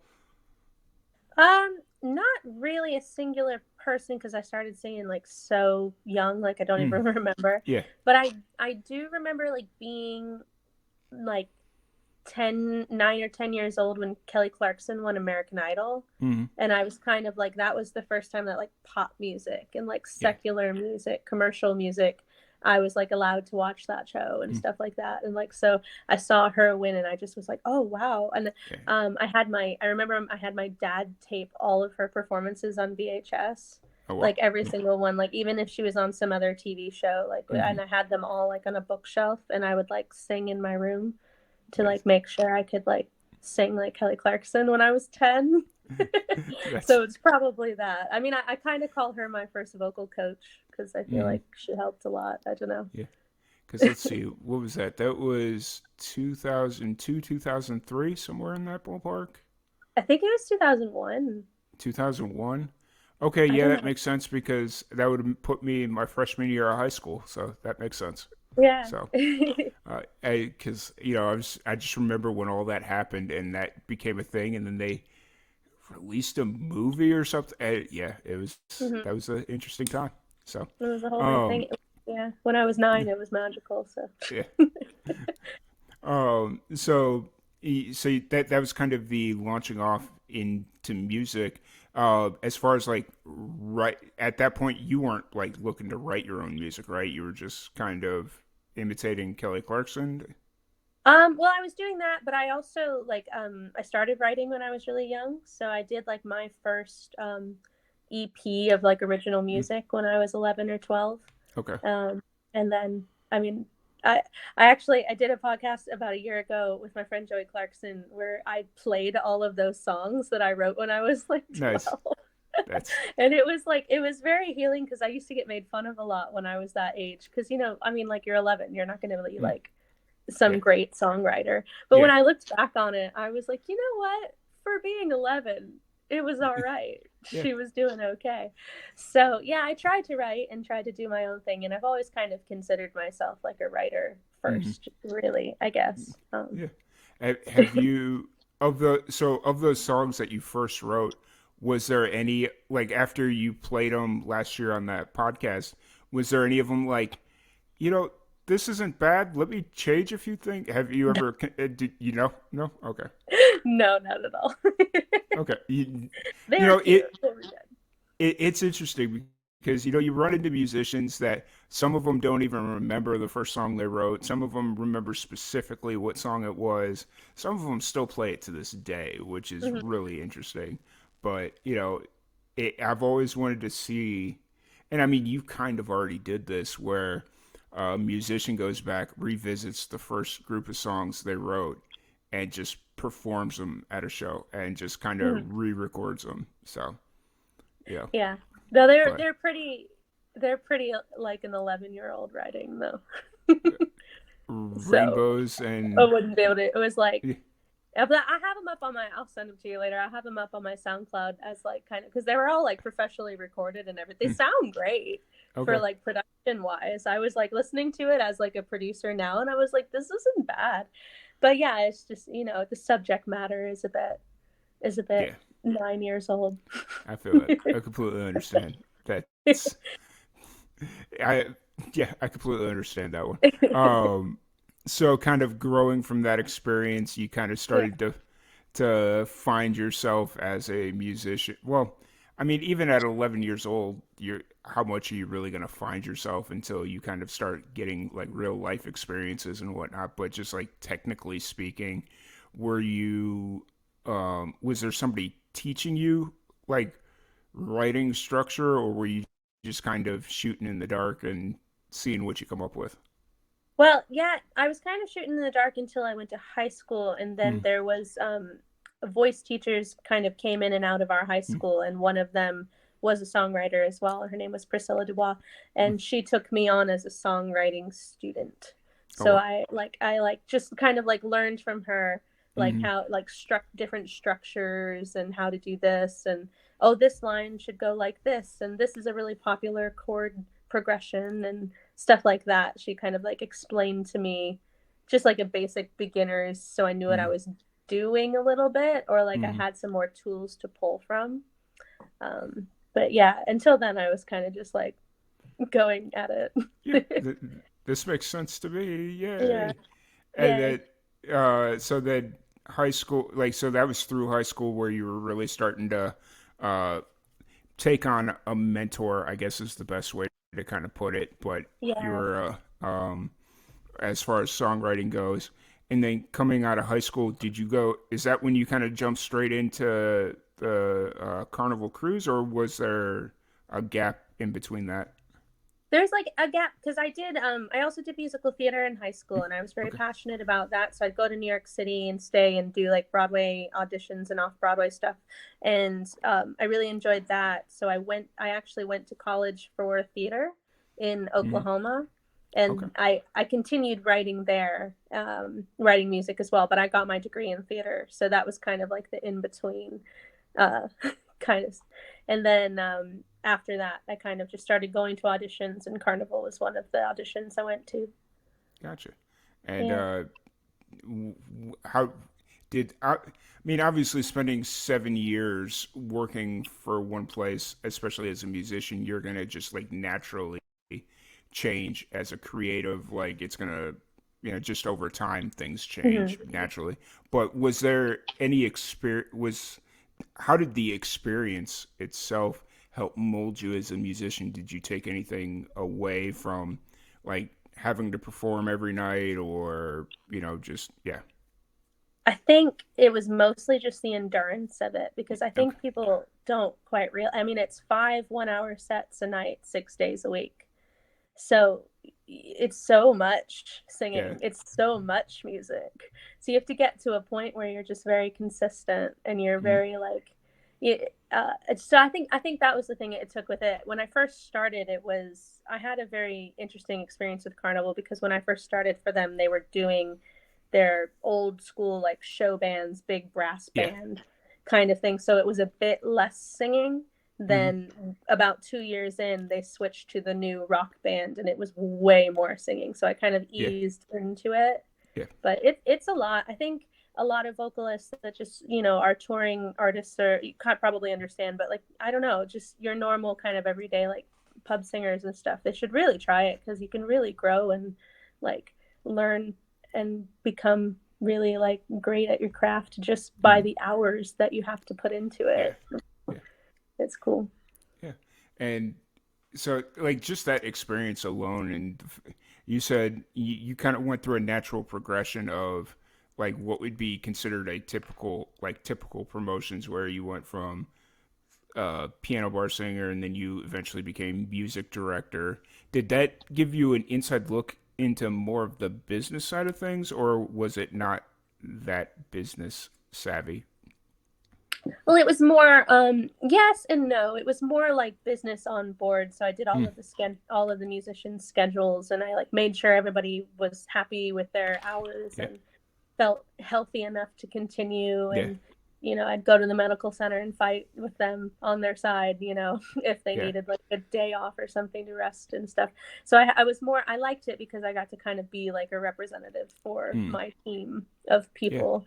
Um, but yeah, it wasn't really like business side as much as it was kind of just like, all right, team leader, let's go. Yeah. I got you. That's Yeah. fair. Yeah, because you think musical director, and you're thinking, or in my head, it's like, oh, you got to worry about salaries, you got to worry about contracts, you got to worry about this, that, the other. Yeah. So, no, Yeah. that, I, I was kind of the on board because all that was already done. I was just kind of like, okay, we're at sea. I take care of it here. yeah. making sure everybody's healthy and Yeah. not blowing their voice out, and yeah, Yeah, I get it. basically. Awesome.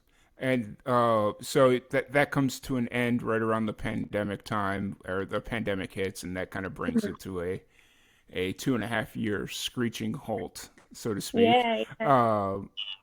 And at this point is when you really start to focus in on your originals. Yeah, I mean, we were quarantined on board a ship out of Texas for a few weeks, like Okay. 4 or 5 weeks, while we were kind of like trying to wait and see what was going on. Okay. And I was there with my boyfriend, who's now my husband. And so that's when we were kind of like, we have no windows in our cabin. There's nothing to do. So we just kind of like, we're like, well, I've got this song and I used to do this song and we could do this. And so we started kind of like planning musically what we might, try to produce and accomplish there. And then, yeah, we just went from there. Gotcha. That's awesome. Yeah. It's so what was it, Galveston? Right? Yeah, we were out of Galveston. Yeah. Okay. That I was like, yeah, that's the only place it could have been, because I don't think Yeah. there's any other ports in Texas. Mhm. I remember hearing like crazy horror stories about people just kind of being stuck on board, especially like depending on what the contract was, if it was like more European or if it was more like us out in Australia or Europe, or like whatever it was, whatever the contract was.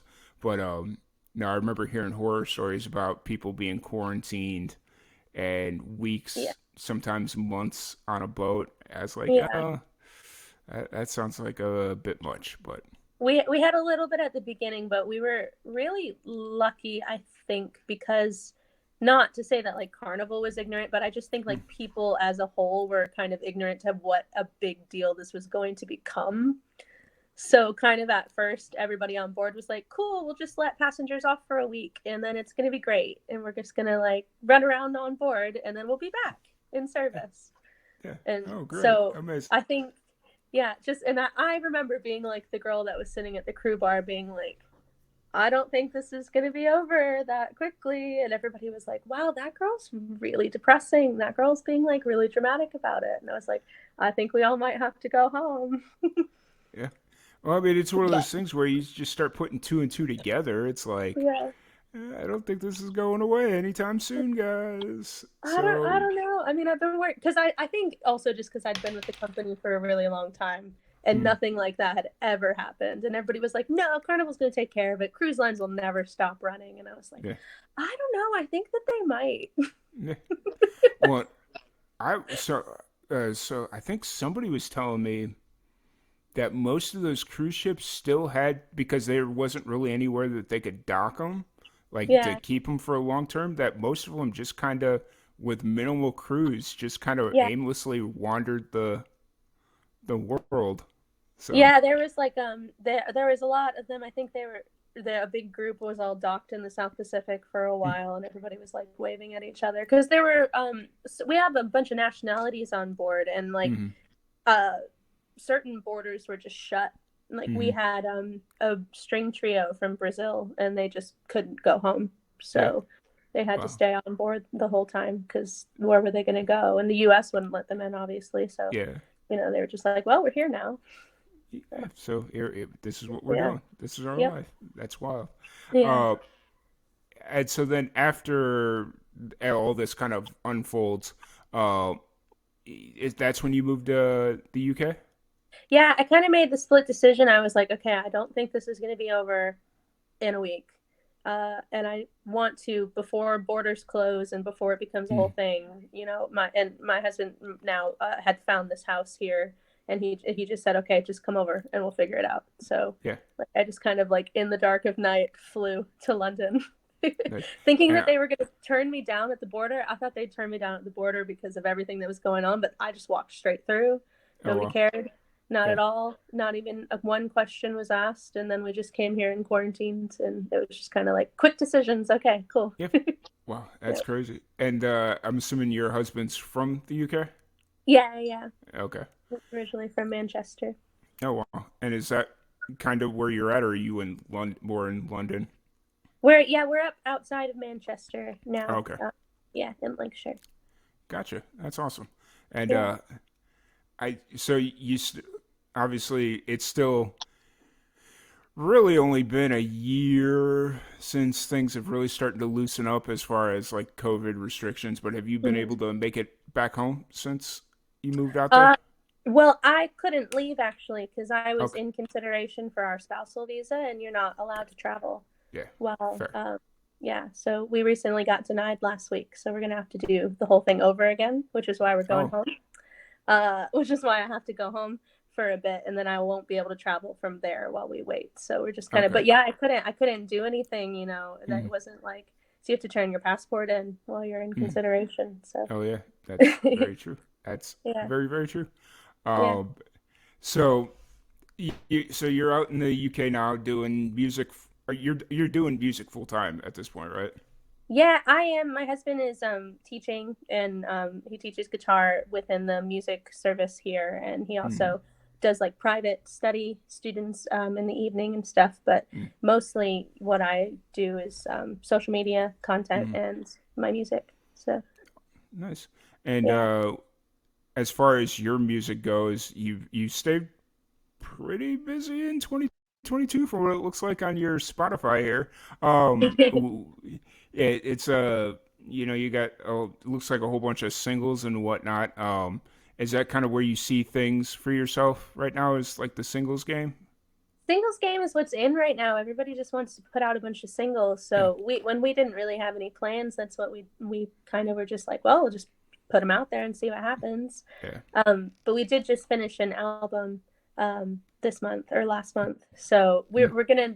But the way that you're supposed to do it now, when I'm watching all these like music business things, is that you're supposed to just release them as singles. So like I could put the album. I mean, I have it. I could put the album out this week.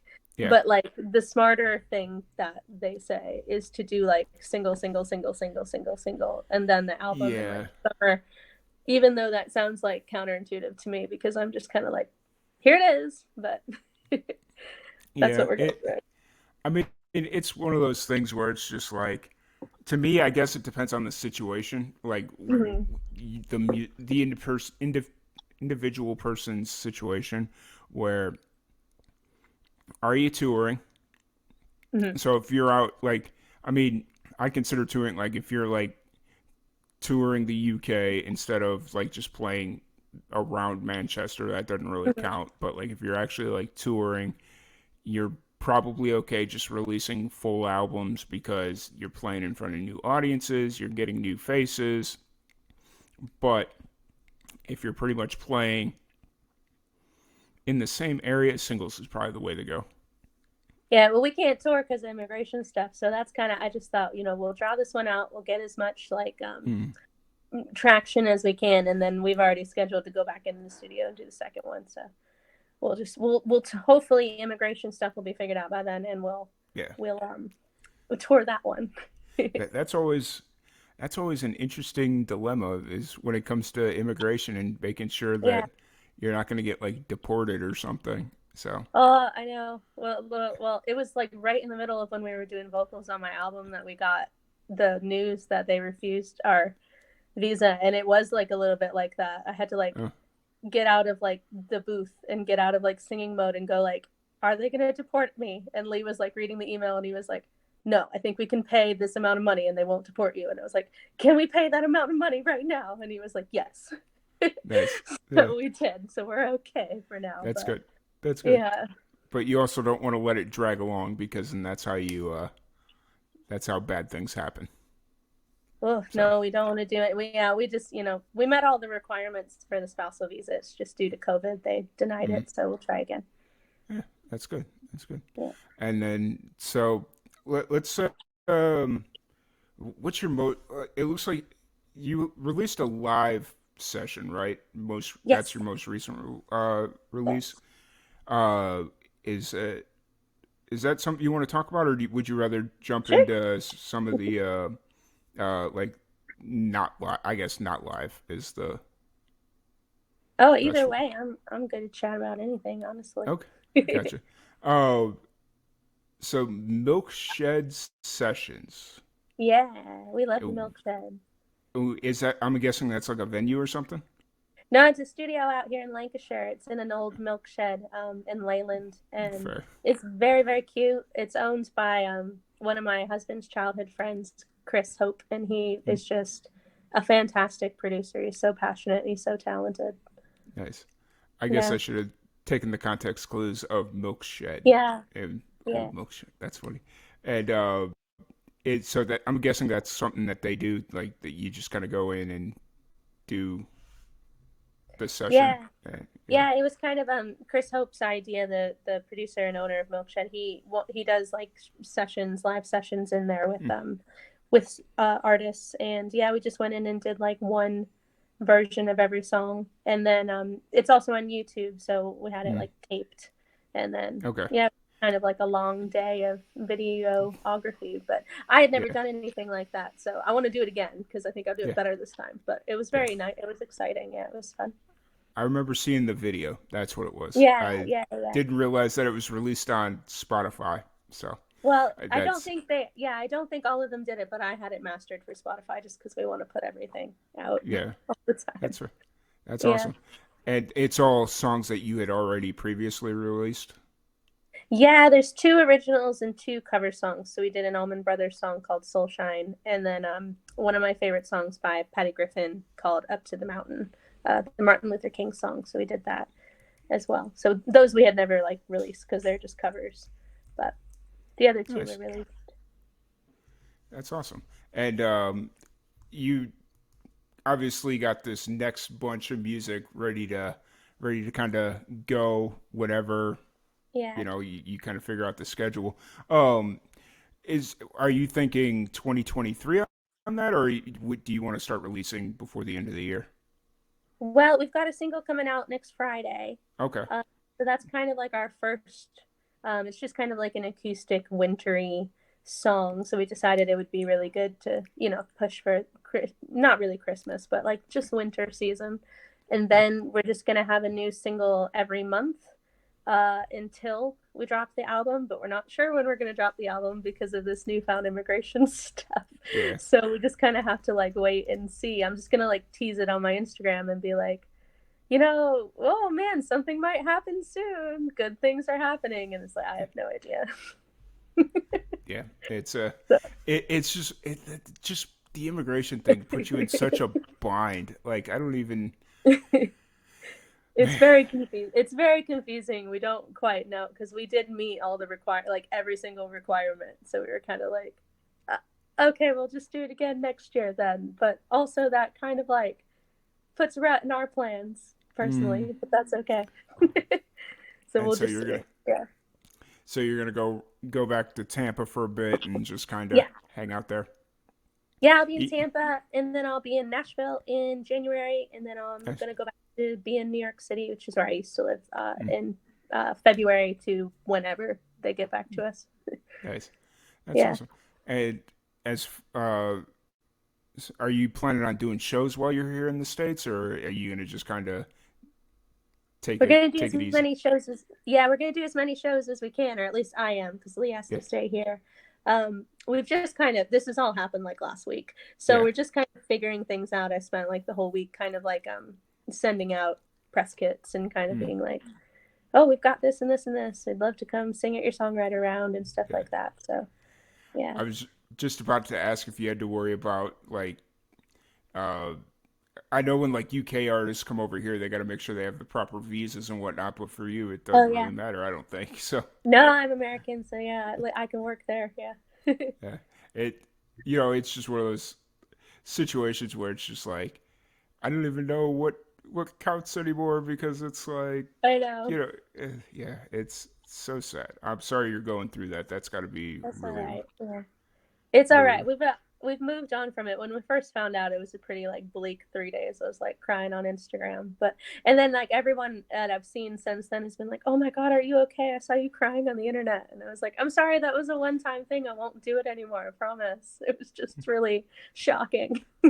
You unintentionally became a meme amongst your peers, where it's just like, yeah, a little bit. Yeah, we saw Savannah crying. Oh no, yeah. So yeah, everybody was like really worried, which was nice. Everybody was very kind and very worried about me, and it was like, it's gonna be okay. I promise, I won't do it. I think you get one time to cry on the internet. You know what I mean? Yeah. You can, if you want to. Yeah, I get it. You brought up the single that you have dropping next Friday. That's how math Yeah. works. Um, it's called Someday Come Soon, right? Yeah, I yeah. think about it. Someday Yeah. come soon. Okay. Mhm. And That's you say what's that? That's very good. You've got it all. So you'd mentioned that it's kind of a wintry song, but not so much a Christmas song, which is, you know, I think that works this day and age because like even Christmas is such a divisive time or a divisive term anymore. It's like, yeah, whatever. So, Well, um, we did a Christmas song last year, but I mean, you okay, do Christmas song and it's only like it only has traction for like 3 weeks, and then yeah, there's and, not much else you and can do with it. but and it's also that weird thing where it's like it only has traction for like 3 weeks. Yeah, You play it again next year, it's like, oh, we've heard this. yeah, So it is what it is. So, yeah. and we wanted to do something kind of original, and it's one of the first songs we wrote together Hmm. a few years ago, and just the way that the production turned out seemed quite wintry to me. So we just thought, well, we'll Nice. just put it out, see what happens. That's what's up. That's cool. I really Yeah. dig that. That's you know, I, I'm curious what wintry sounds like. It sounds like that to me. Yeah, so you'll Yeah. have to listen to it and tell me if you like, because that's what it sounds very like chill and kind of like Yeah. ominous and but pretty and relaxing and cozy to Nice. me. So I dig. I dig it. And so you said this was the first song that you and your husband wrote together? yeah, we wrote it in Ibiza, Spain when we were working there as musicians, and it all the vocals are very quiet because we had to be so quiet in the like apartment that we were living in, and Mm-hmm. like so it's very like the lyrics are like sit out on the balcony, come and have a drink with me, and it's like Yeah. literally what we were doing while we were like Nice. writing it. So it's very That's personal to us. eh, it adds an aroma of authenticity because Yeah. what you were saying you were doing or singing about you were actually doing. Yeah, yeah. That's sick. And so that drops on Friday, next Friday. Yeah. As you kind of approach the final stretch here, what's running through your mind? Well, it's just kind of it's just our first song. I'm just learning what we're all doing. Hmm. So I'm not stressed about it. It does how it does. It performs how it performs. Hmm. So it is like a slow acoustic song. So it's not probably going to like bop up on New Music Friday, like anything like that. So, Yeah. I mean, I've just been sending it out to people who, I think might want to hear it first Hmm. or might want to write about it or something like that. And then yeah, we're gonna try to film a music video for it this weekend, if the weather Cooperates. cooperates, which it's not doing, or it just might be a rainy video, and that might be okay. Wouldn't that be Yeah, the that's about it. weirdest thing? A wintry feeling video, but it's raining like it's springtime, but just Yeah, it's just I just didn't want it because I have this whole idea that we'll be outside with our guitars, and I just went, well, if it's just straight up pouring, that's not yeah. gonna. We See can't now, do that. if it was snowing, That that would may be fun. lean. That'd be amazing. That But would be great, but I don't think we're there yet. no, no. So I was watching a football game, and it started snowing not too long, or last week, this past weekend. I was watching a football game up in, I think it was like the Buffalo game, and it started snowing in the middle of the game, and I'm like, really? Are we at that point of the year where it's going to start snowing? But really. then I guess in New York, it's Oh, always it that is. time of year. So It did snow in New York, didn't it? I saw that because a yeah, few of my friends were like, "What is this white stuff falling from the sky in November?" And I was like, "Oh, yeah, it is early." yeah. But It is early. it was interesting. So kind of approaching this last week. Obviously, you're got the you're just kind of trying to figure it out, essentially, as far as what you are, what you want to be Mhm. together. Kind of going in, obviously 2020. I can't even ask you like upcoming shows because it's just like you don't know. Yeah, You don't like everything's so uncertain right now, which is I know. nerve wracking, but it also could be exciting. Maybe I don't like. To me, I I think think I think it would be exciting if I was like 10 years ago if I was in my yeah, early 20s. I'm trying to find that excitement again, but I got to tell you I'm like 33 next week, so I'm like, yeah, "Nah, man, I need to know what we're yeah. doing." But I am trying it's to find that excitement again. yeah. Like just me putting myself in that situation at 35, it's like, oh man, not knowing where if I'm gonna have a home or if I'm gonna have Yeah, to like uproot everything that I've been working for the last few years and go yeah, back home. I don't know. yeah. I So know. And that's we're just dealing with it. We're just hoping that since we did meet all the requirements last time, that if we just go through the whole process again, we pay everything again, we put it all in again. It took 15 months for them to like decide last time. We're just hoping that it doesn't take that long again. yeah. So So that's y- the best case. yeah, I got you. So you're coming to the U.S. I'm assuming to kind of prove that you're not living in the UK, right? Is that kind of what's legally? I'm not really sure. Yeah. We applied for the spousal visa Yeah. from within the UK last time Mm, because we had just gotten married and literally like 3 days after we got married, the whole UK went back into yeah. full lockdown. Okay. And immigration said, hey, if you want to normalize your stay, stay where you are, just do it from there. Yeah. And so we did that and we went through the whole process. And then, it took kind of like 15 months. And then so we got this letter last week that kind of made it seem like they thought we had just applied this week. Mm-hmm. And we're like claiming that the UK was in lockdown. And I was like, no, but the UK was in lockdown at the time, but now it's a different time. Yeah. Okay. So yeah, I That's have to go back to the US and then do it from there. I guess that's kind of like the reasoning because you're yeah. outside the UK, you're making your, Yeah. you know, I got you. yeah. Hopefully you I don't don't have know. to. Hopefully Now you I'm don't an have to stay expert in this. there. Yeah, now Hopefully you I'm don't an have to. expert. Yeah. Sorry. Hopefully you don't have to stay in the U.S. for 15 months. That would just be. Oh. Yeah. I love being back home and everything, but yeah, to not be able to travel again and not be able to tour and Mm, for another 15 months when we've already kind of done that is just a mm, little bit like, it would be. I keep saying, Lee and I keep saying like this would be okay if we were 22, yeah. but we're like, he's mid 30s, like, and I'm 30, gonna be 33 next week, and I'm like, no, Mm, no, this is a lot of time we're spending. yeah. Yeah. So For sure. That's yeah, it's interesting times. yeah, And hopefully that all gets kind of squared away and taken care of, and oh uh, yeah, I be think it back will. in the yeah. Yeah, You gotta believe in the process, and yeah, I yeah. got you. So yeah, other than that, the is obviously the album, everything's just kind of on hold. But outside of music, when you're not freaking out about immigration and all that fun stuff, what do you do to kind of decompress?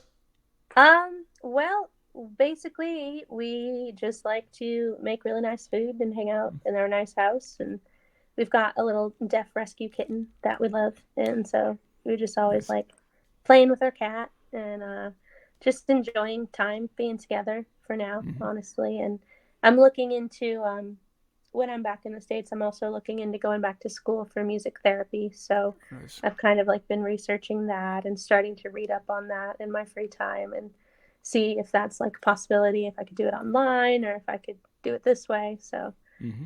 a lot of other things going on, but yeah, it was the immigration thing did take up like a good chunk of mental space there for a bit. Yeah, I imagine. I can only like, But whew, it'll be I could. okay. Yeah. Oh, yeah. You gotta believe it's gonna be okay. Mhm. But yeah. So I don't want to Yeah. keep you too much longer here. For just kind of put in a hard pitch again. Anybody that's watching, feel free. This is our 24 hour. I almost said 48 hour. I'm not that insane. 24 hour. 24 hour podcast marathon to raise funds for pancreatic cancer research and awareness for the PanCAN organization, which is an organization that is near and dear to my heart. They help me and my family, or my family and I guess proper English, right? They help my family and I kind of come to terms with everything that was happening with my mother and just kind of made sure we were doing everything we needed to do or could do to get her the best care possible. So big shout out to them. Really appreciate them. And that's why we're going to continue to support them all the way until till the very end. I don't know how to end that one. Like, I hate Yeah. saying the very end because it sounds like I'm gonna die, but I guess we all are. I don't know. So, anyways, Cheery thoughts. yeah. But anyways, so if you want to donate, there is a QR code. Yep, get the finger pointing in the right direction right there. There is also a link to the donation platform in the comment thread and also in the description below. So if you are interested in donating, please do so. We'd really appreciate it. Savannah, thank you so much for joining us. If anybody wants to check out your music, kind of keep up with everything that's been going on and will go on in 2023, where's the best place for them to find you? Well, I'm on Instagram and TikTok and Facebook. It's all just Savannah Jane, Jaine. And yeah, we're there. We're going to put out as much new music and as much new content as we can. So Awesome. Yeah. Well, once again, I really appreciate you jumping on. It's been an absolute blast chatting with you, and would love to have you back on anytime. So feel free to. We'll stay in contact on that one. And yeah, it'd be great. I'm glad we finally got to chat. yeah, it was good. It was it was interesting because when you told me that last week wasn't going to work, I'm kind of starting to think maybe this had something to do with it, but I don't know. Because I'm trying to remember exactly when you said. I think it was that we double booked. See, we haven't been doing a lot out here, and then so I never expect to have things double booked. But we were at the Cavern Club for the British Country Music Awards on Sunday, and I just went, "Oh no!" And I thought maybe we could do it. I thought maybe it could work, but it became apparent that it was going to be. I can't be in two places at once, so it's not usually an issue, though. Yeah, that's very fair. But yeah, once again, thank you so much for hanging out with us. It's been a blast, and we'll definitely stay in contact. And we'll be back in a few minutes with our next guest. Yeah, thank you so much for having me. Have a great day, rest of your day. You too. Thank you. All right, y'all. So once again, if you're watching and you want to support the Pancreatic Cancer Action Network, please do so. The link is right there. That you could scan that fun little QR code, and then from there, if you can't scan a QR code, please feel free. The link is in the description below. The link is in the comment thread, all that fun stuff. We'll be back in about 4 minutes. I don't know why I keep doing that. 4 minutes. 4 minutes. 4 minutes. Sorry, guys. I'm losing it a little bit. We'll be back in a little bit.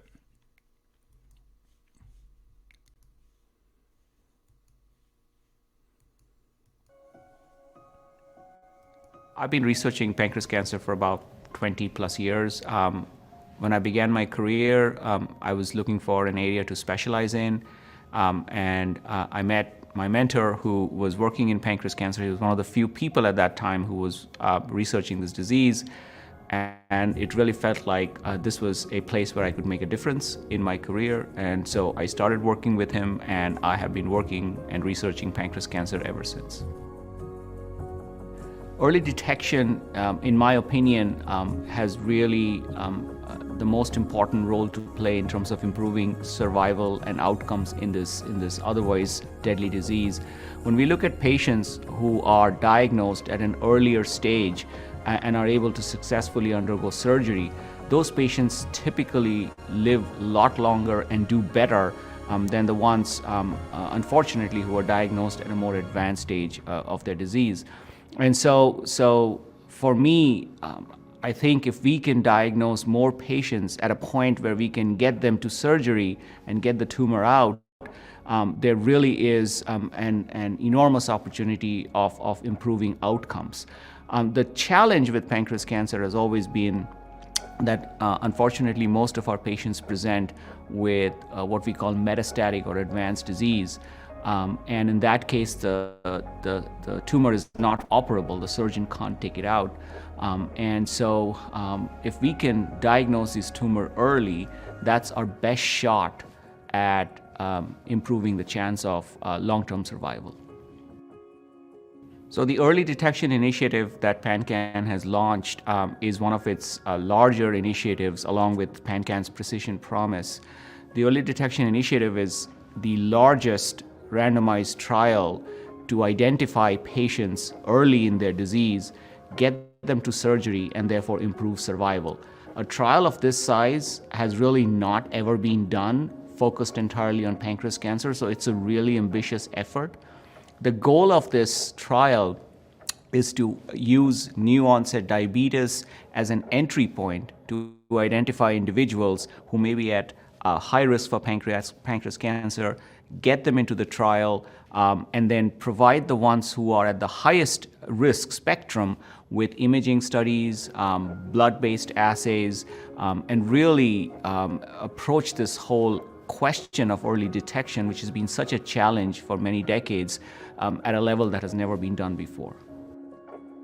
To me, what I think makes PanCAN so different is its ability to embrace ideas that are out of the box, but which need to be done for us to make a difference in this disease.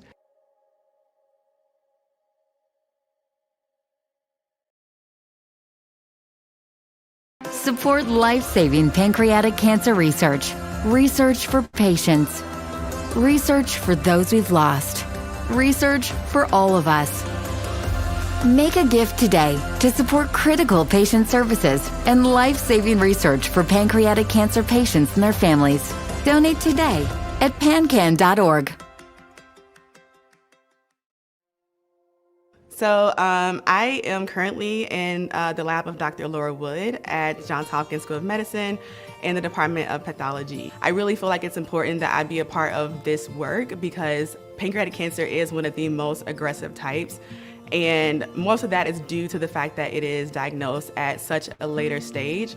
And so, yeah, particularly for me, I thought it was, out of all the cancers I've researched throughout my career, pancreatic cancer seems to be where the most need is and where I really feel like I found amazing people and have found an actual project that I really think will make an impact in early detection of pancreatic cancer. There are several marginalized groups that are more heavily impacted by pancreatic cancer in the United States. And so, honestly, the biggest thing for these groups to keep in mind is the importance of early detection, the importance of screening. For those groups that have a family history of pancreatic cancer, they are even more so looked at as the perfect population to get early screening and to be involved in some of the studies that are happening even now amongst pancreatic cancer researchers in the United States. And so I would definitely encourage them to get involved, to find a PCP, ask that PCP, hey, you know, where can I go to get tested? And to really understand what their genetic makeup is and how they might be predisposed to this cancer. The kind of first introduction I've had to the greater opportunities of raising money for pancreatic research was through the Purple Stride walks. And so from seeing those walks and getting to learn about PanCAN from there, I knew for sure it was an organization that I wanted to be a part of because not only is the research component important to me, and I do love being in the lab and being able to produce data, advocacy is also really important to me as well.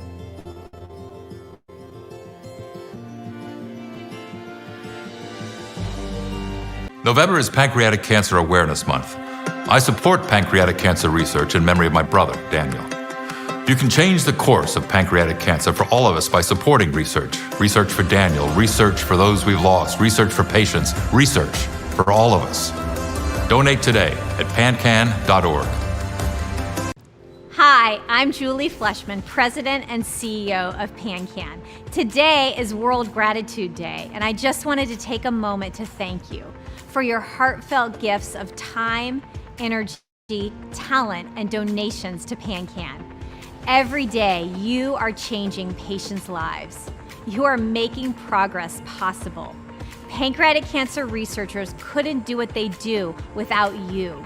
Our PanCAN Patient Services team couldn't support patients and families without you. For all that you do and all that you give, I'm so grateful. You are truly remarkable, and I am filled with gratitude.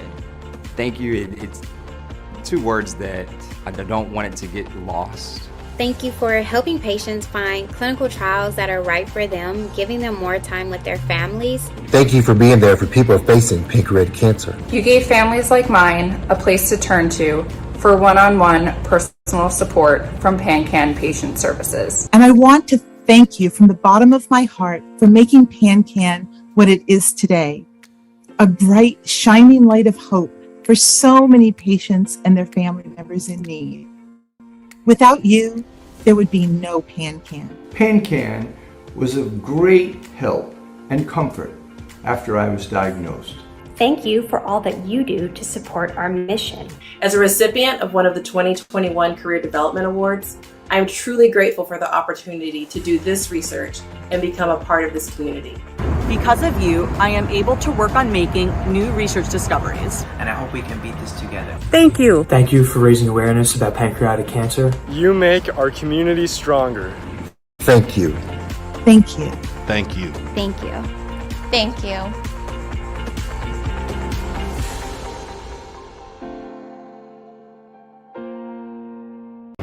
This is a battle I never thought I'd fight. For loved ones, for the memories, and for the future. We are here for each other, to connect with one another. And if we work as a team, pancreatic cancer patients won't just survive, but thrive. Join me on Saturday, April 30th at PanCAN Purple Stride and take steps to end pancreatic cancer. One nation, one goal, one big day. Register now at purplestride.org. Hi, I'm Julie Fleshman, PanCAN's president and CEO. I'm thrilled to share that the 5-year survival rate for pancreatic cancer has gone up to 11%. Every bit of progress means more time with loved ones. You helped make this possible. Because of you, PanCAN is investing in research to create an early detection strategy and accelerate new and better treatment options. Because of you, we provide free services that help patients find specialists and access testing. Although we continue to make progress because of you, we also know there is so much more work to be done. We will continue to take bold action on behalf of people facing this disease. If you have pancreatic cancer, please reach out to PanCAN Patient Services for help. To ensure there is continued progress in survival rates through more research and that there is support for patients and families, please make a donation today at pancan.org.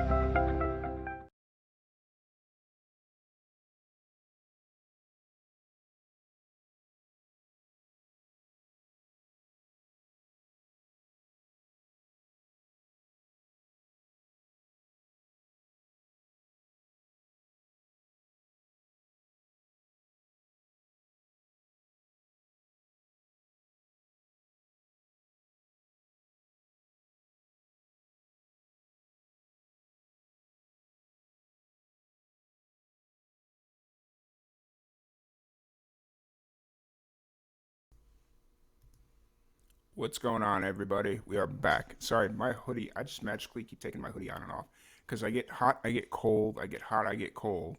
Because right now it's where my computer is sat, it's like 10 feet or less from the window over here, and so it gets hot and it gets cold.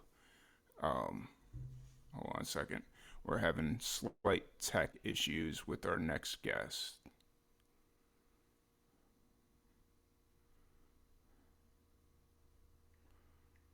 Huh. Hold on.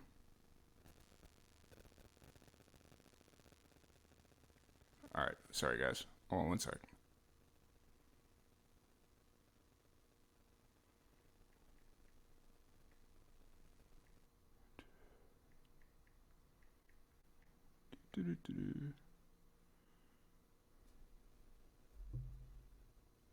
So, anyways, yeah, so that's why the hoodie keeps magically appearing and disappearing. So, anyways, welcome back to the live and amplified livecast marathon. While we try and figure out these tech issues with our next guest, we'll just kind of keep it pushing. If you are here supporting us, we really appreciate you. Thank you to everybody that's tuned in and been commenting in the... Hold on a minute. Sorry, I'm trying to...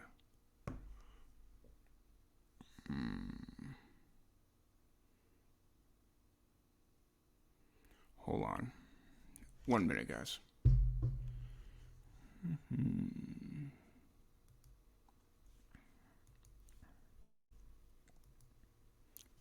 Just if there's a will.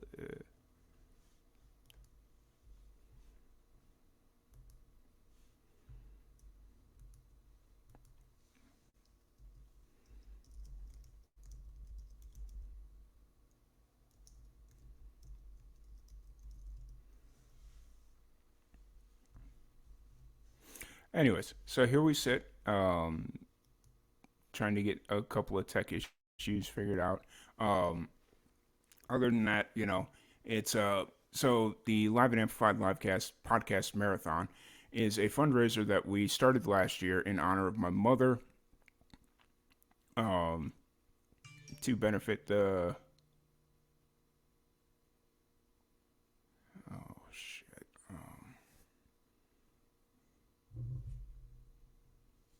okay. To honor my mother, and we will, it's been fun. Sorry, I just, that was interesting. So basically, we use this to honor my mother because, as I've said earlier, or throughout the entire stream, that one of her favorite things to do was listen to me host the podcast and talk to all the musicians that we've talked to over the last 6.5 years or so. Especially when she was like really, really sick, she just enjoyed sitting in the living room listening to me do what I do. So that's why we do the podcast the way we do it. If anybody's interested in donating, right there is the QR code, so please feel free to scan it. That'll take you directly to the donation platform. Also, there is links in the description. There is links below, all that fun stuff. So feel free to share it and jump in and all that fun stuff. And we'd really appreciate any donations to help fund pancreatic cancer research. Other than that, life is good. Hopefully we can get the tech issues figured out. That would be amazing right now, because I'm sure you don't want me to just sit here and ramble. But anyways, it's cold here in Central Texas and all that fun stuff. Let's see. Have we gotten any new donations this week? No new donations. All right. Well, while we're figuring this out. How's everybody doing today? Where's everybody tuning in from? I see we've got quite a few people in here. Trying to get the chats a little bit more active on this stream. So if you're watching, let us know where you're watching from, while we sit here and wait and see if we can get our tech issues figured out.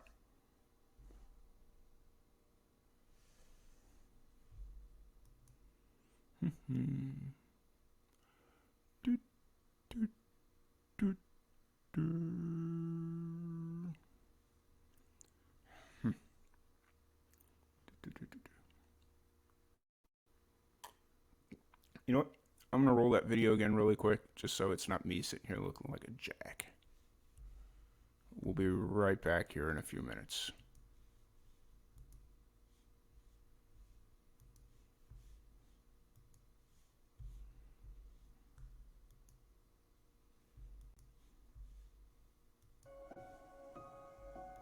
I've been researching pancreas cancer for about 20 plus years. When I began my career, I was looking for an area to specialize in, and I met my mentor who was working in pancreas cancer. He was one of the few people at that time who was researching this disease, and it really felt like this was a place where I could make a difference in my career. And so I started working with him, and I have been working and researching pancreas cancer ever since. Early detection, in my opinion, has really the most important role to play in terms of improving survival and outcomes in this otherwise deadly disease. When we look at patients who are diagnosed at an earlier stage and are able to successfully undergo surgery, those patients typically live a lot longer and do better than the ones, unfortunately, who are diagnosed at a more advanced stage of their disease. And so for me, I think if we can diagnose more patients at a point where we can get them to surgery and get the tumor out, there really is an enormous opportunity of improving outcomes. The challenge with pancreas cancer has always been that unfortunately most of our patients present with what we call metastatic or advanced disease. And in that case, the tumor is not operable. The surgeon can't take it out. And so if we can diagnose this tumor early, that's our best shot at improving the chance of long-term survival. So the early detection initiative that PanCAN has launched is one of its larger initiatives along with PanCAN's Precision Promise. The early detection initiative is the largest randomized trial to identify patients early in their disease, get them to surgery, and therefore improve survival. A trial of this size has really not ever been done, focused entirely on pancreas cancer, so it's a really ambitious effort. The goal of this trial is to use new onset.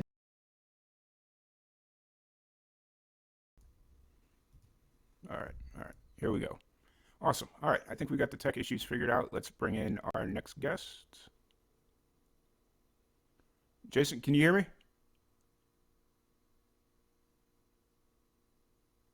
No, maybe. Hello?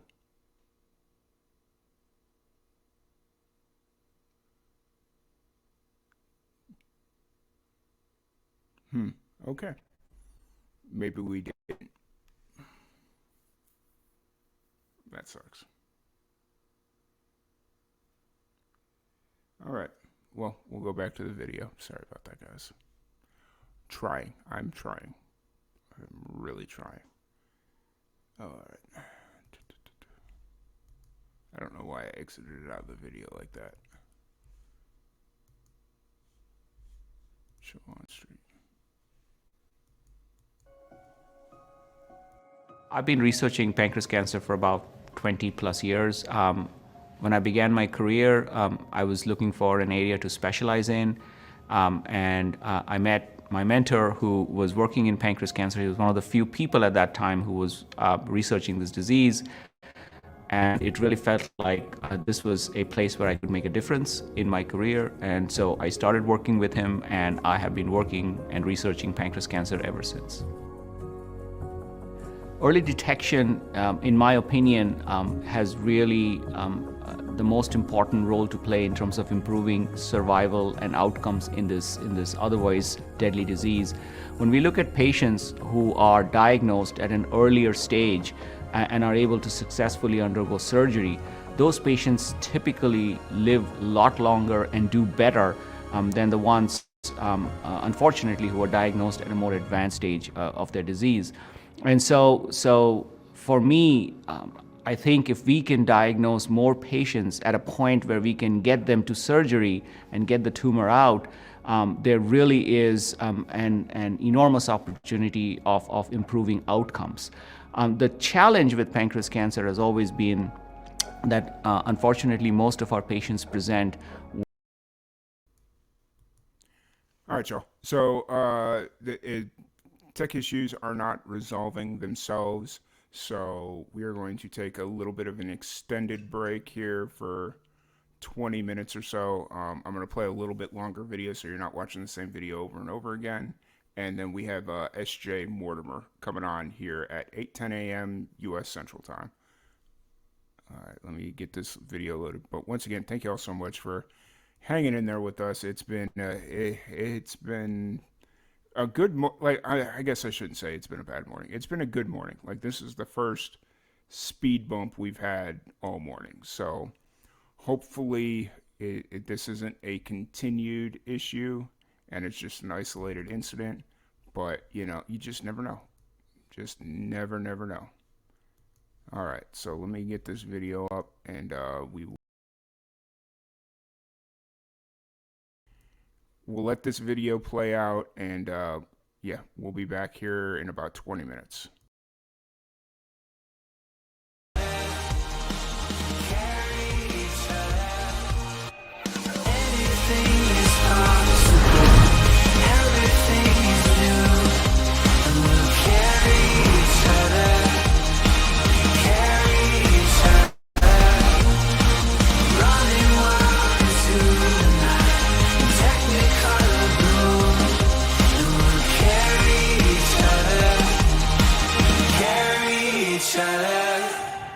Hi everyone, I'm Julie Fleshman, President and CEO of PanCAN. I'm coming to you today from PanCAN's Scientific Summit in Boston, where I'm surrounded by some of the most brilliant scientific minds in the field. There is such a buzz here, an incredible energy, excitement, and intensity. Our Scientific Summit is one of my favorite events to attend, and I think you will soon understand why. We're thrilled to be here today at the Veristem Oncology offices in Boston. We're so grateful to Veristem for hosting us in their space.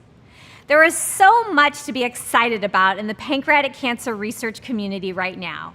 Foremost on my mind is that this year, thanks to you, PanCAN has invested a record-breaking $25 million in pancreatic cancer research. That's $25 million to advance breakthrough scientific studies and our clinical initiatives that get us closer to our vision of creating a world where every pancreatic cancer patient thrives. In total, you've invested $174 million in pancreatic cancer research since we began our PanCAN research program almost 20 years ago. Your donations, the funds you raise by inspiring your friends and family to give to PanCAN Purple Stride, the events you host, your monthly gifts, matching gifts, gifts through your wills, every dollar you give makes a huge difference in fueling progress. Thank you. Today you'll hear about the latest advances in precision medicine, immunotherapy, drug development, early detection, and screening for high-risk individuals. We'll share the latest updates on the PanCAN Precision Promise clinical trial platform and the PanCAN Early Detection Initiative, and how they are revolutionizing pancreatic cancer treatment and detection. There is a lot to get to. Before we move on, I want to thank our webinar sponsors, AstraZeneca and Ipsen, as well as our scientific and medical affairs industry members, AstraZeneca, Cornerstone Pharmaceuticals, Fibrogen, Immunovia Inc., Ipsen, LabCorp Oncology, Mirati Therapeutics, Novartis, Novacure, and ViewRay. I also want to be sure you know about the resources and support for patients, caregivers, and families through PanCAN's patient services. Case managers are available to answer your questions about the disease or anything you learn about today. Now let's meet our very special guests.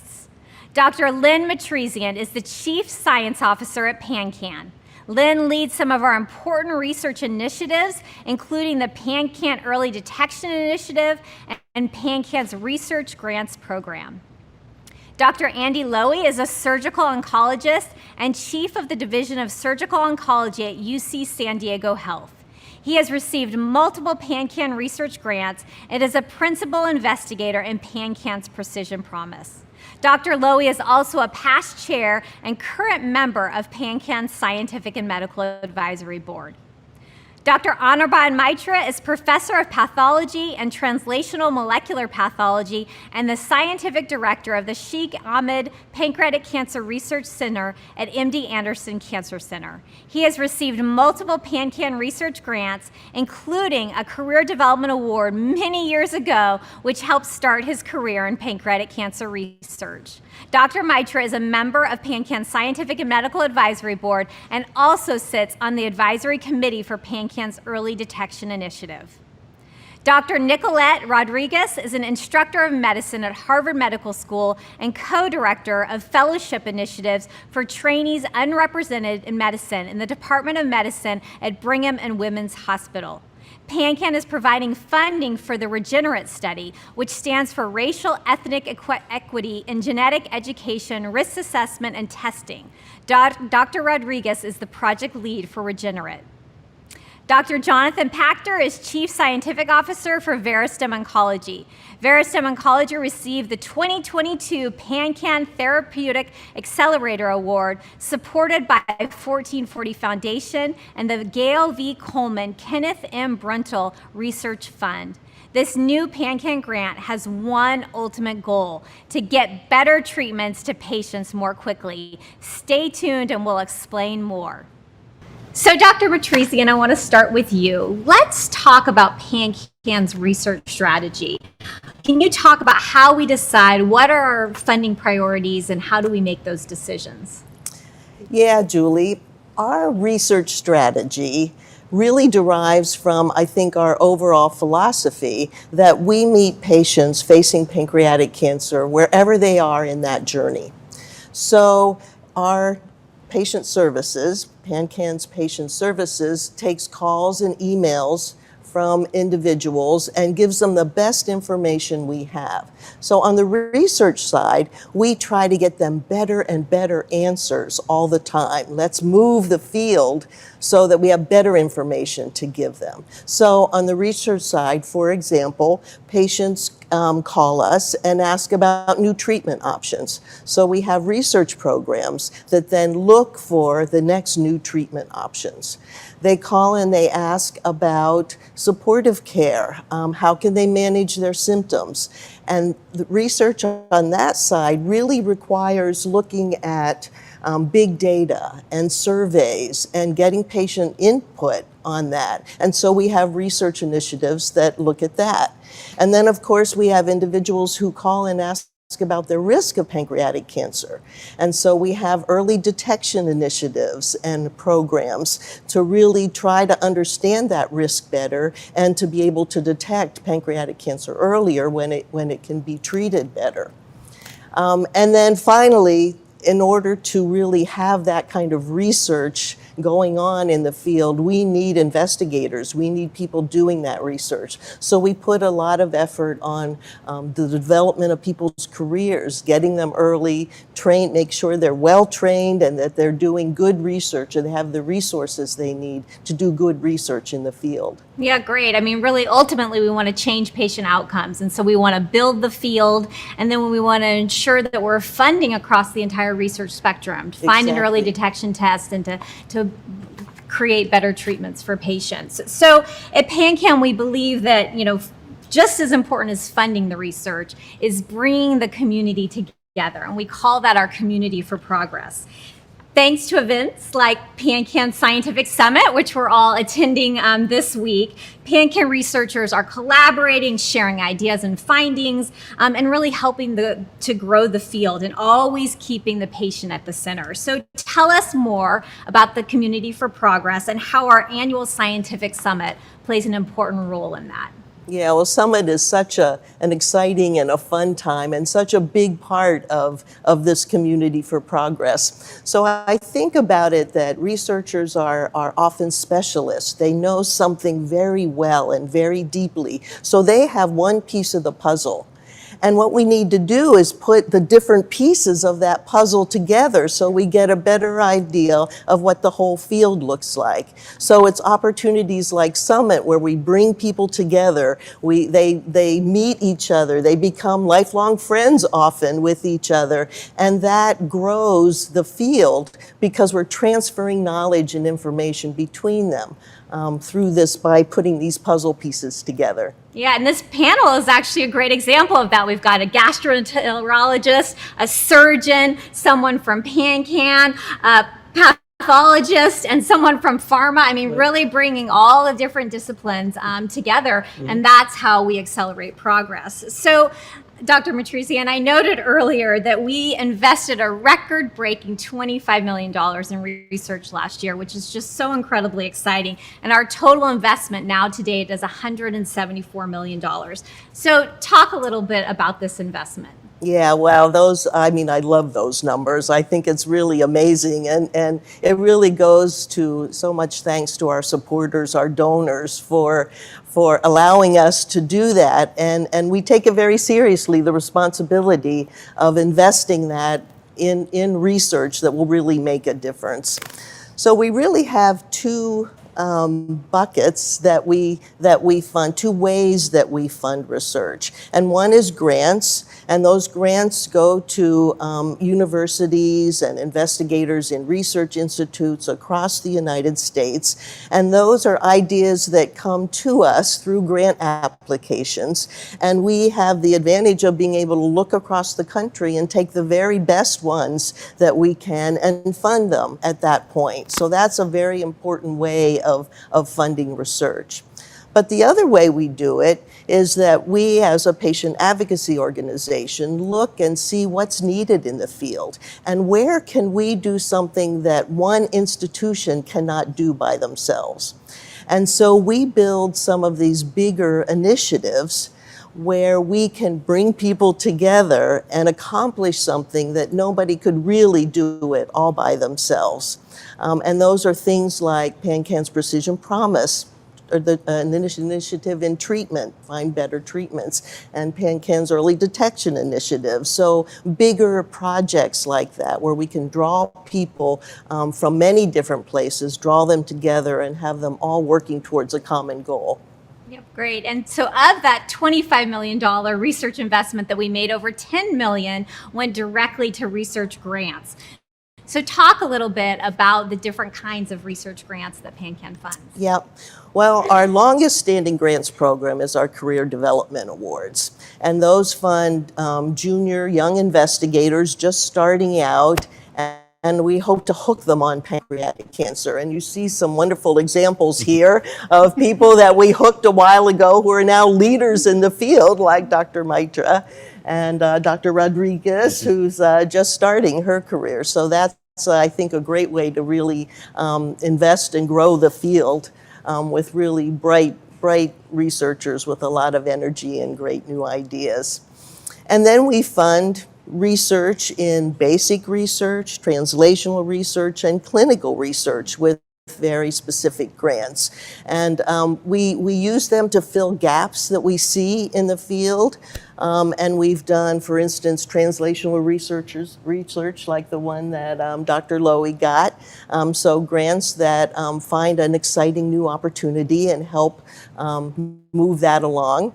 And then most recently, we started our biggest investment in grants thus far, and the first time we've ever really targeted pharma or biotech, and that's our Therapeutic Accelerator Award, like the one that Veristem got. And we're so happy that that initiative really worked quite well, and really excited to have you join our Community for Progress and we're work thrilled with as us. well. Yes.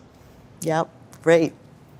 Great. So, Dr. Lowy, I think clinical research tends to get a lot of the hype, right?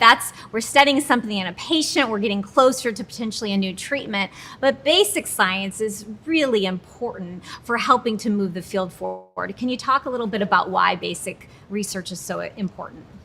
Sure. Well, basic research can obviously mean many things, but in the context of trying to cure pancreas cancer, it really starts with trying to understand, what allows the cancer to grow and to survive, and what we can do to actually interrupt that process. So, part of the focus of our laboratory is, the identification of what we call new therapeutic targets, meaning new ideas about how we can kill or arrest pancreas cancer by finding a way through ultimately drug development to interrupt a survival pathway that pancreas cancer cells need, or a pathway that allows the cancer to spread. And so, really, it's basic research, but it's really basic research with a kind of eye towards translation and towards the clinic.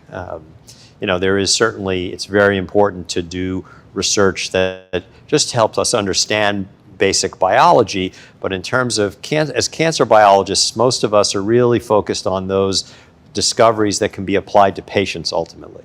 Absolutely. And translational research is another area really important that sometimes gets ignored.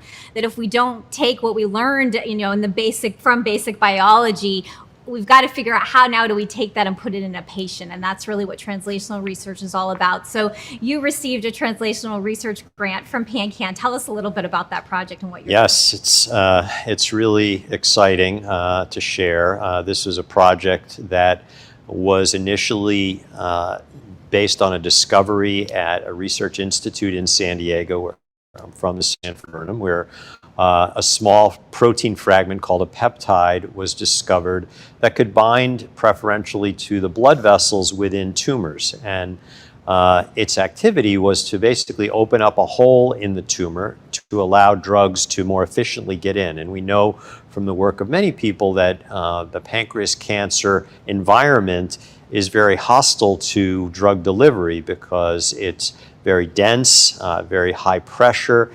And so we think that at least one explanation, certainly not the only, but one explanation why some therapies aren't as effective as we would like is we simply don't get the agents to the tumor.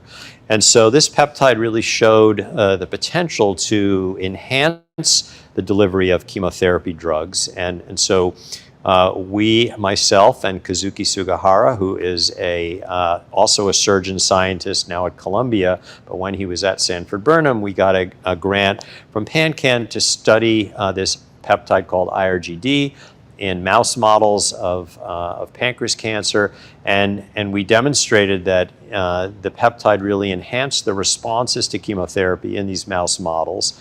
That peptide was subsequently taken into the clinic, and an early phase study in patients was done in Australia. And the disease control rate, meaning the number of patients, percentage of patients whose cancer did not grow or shrank when IRGD was added to standard chemotherapy, was about 85%, which is really unheard of. And on the basis of that and other data that we published recently on the mechanism, the IRGD peptide is now going to be studied in a phase 2/3 clinical trial funded by the National Cancer Institute and run by SWOG, which is one of the NCI cooperative groups that runs trials across the country. It's going to be led by one of our investigators from UCSD. And so this PanCAN translational grant has led to a national study where patients from across the country will be able to enroll, and if it meets its endpoint, it would go to the phase 3 portion, which would allow essentially a comparison to the standard of care and hopefully ultimately registration. So couldn't be more excited and more grateful to PanCAN's research, for PanCAN's research funding, which really made this possible. Yeah, well, it's a beautiful story, exactly Yes. how it's supposed to happen. Yeah. And really shows, too, how we're able to leverage our donors' dollars, with what was a smaller grant for a translational research grant turned now into a big study at the NCI. Absolutely. This will be multi-million dollars of investment by the National Cancer Institute to study this. Yeah, no, that's amazing. And so you mentioned Sanford Burnham, which is another institute in Southern California, close to UCSD. And I think one of the questions we get a lot from donors is collaboration. Are the researchers collaborating? And I think the researchers absolutely collaborate in the pancreatic cancer space. But can you talk a little bit about that with this particular project? Sure. I think all of us, and I'm sure Dr. Maitre, Dr. Rodriguez would agree that there is something unique about the pancreas cancer field in terms of how collaborative it is. And I think, part of it stems from the fact that we have such a difficult enemy to tackle, and we all recognize that none of us can do it on our own. And so, really from its inception, from the time when PanCAN began the mission to grow the field, there's always been this collaborative spirit, willingness to share ideas, willingness to share reagents, with one another, and get-togethers like the Scientific Summit only, further promote that. Feeling that, anyone's success is all of our success towards the mission that we all have, which is to conquer this disease. Yep, no, I think that's really true, and a great example of why our Community for Progress is so important to PanCAN's strategy.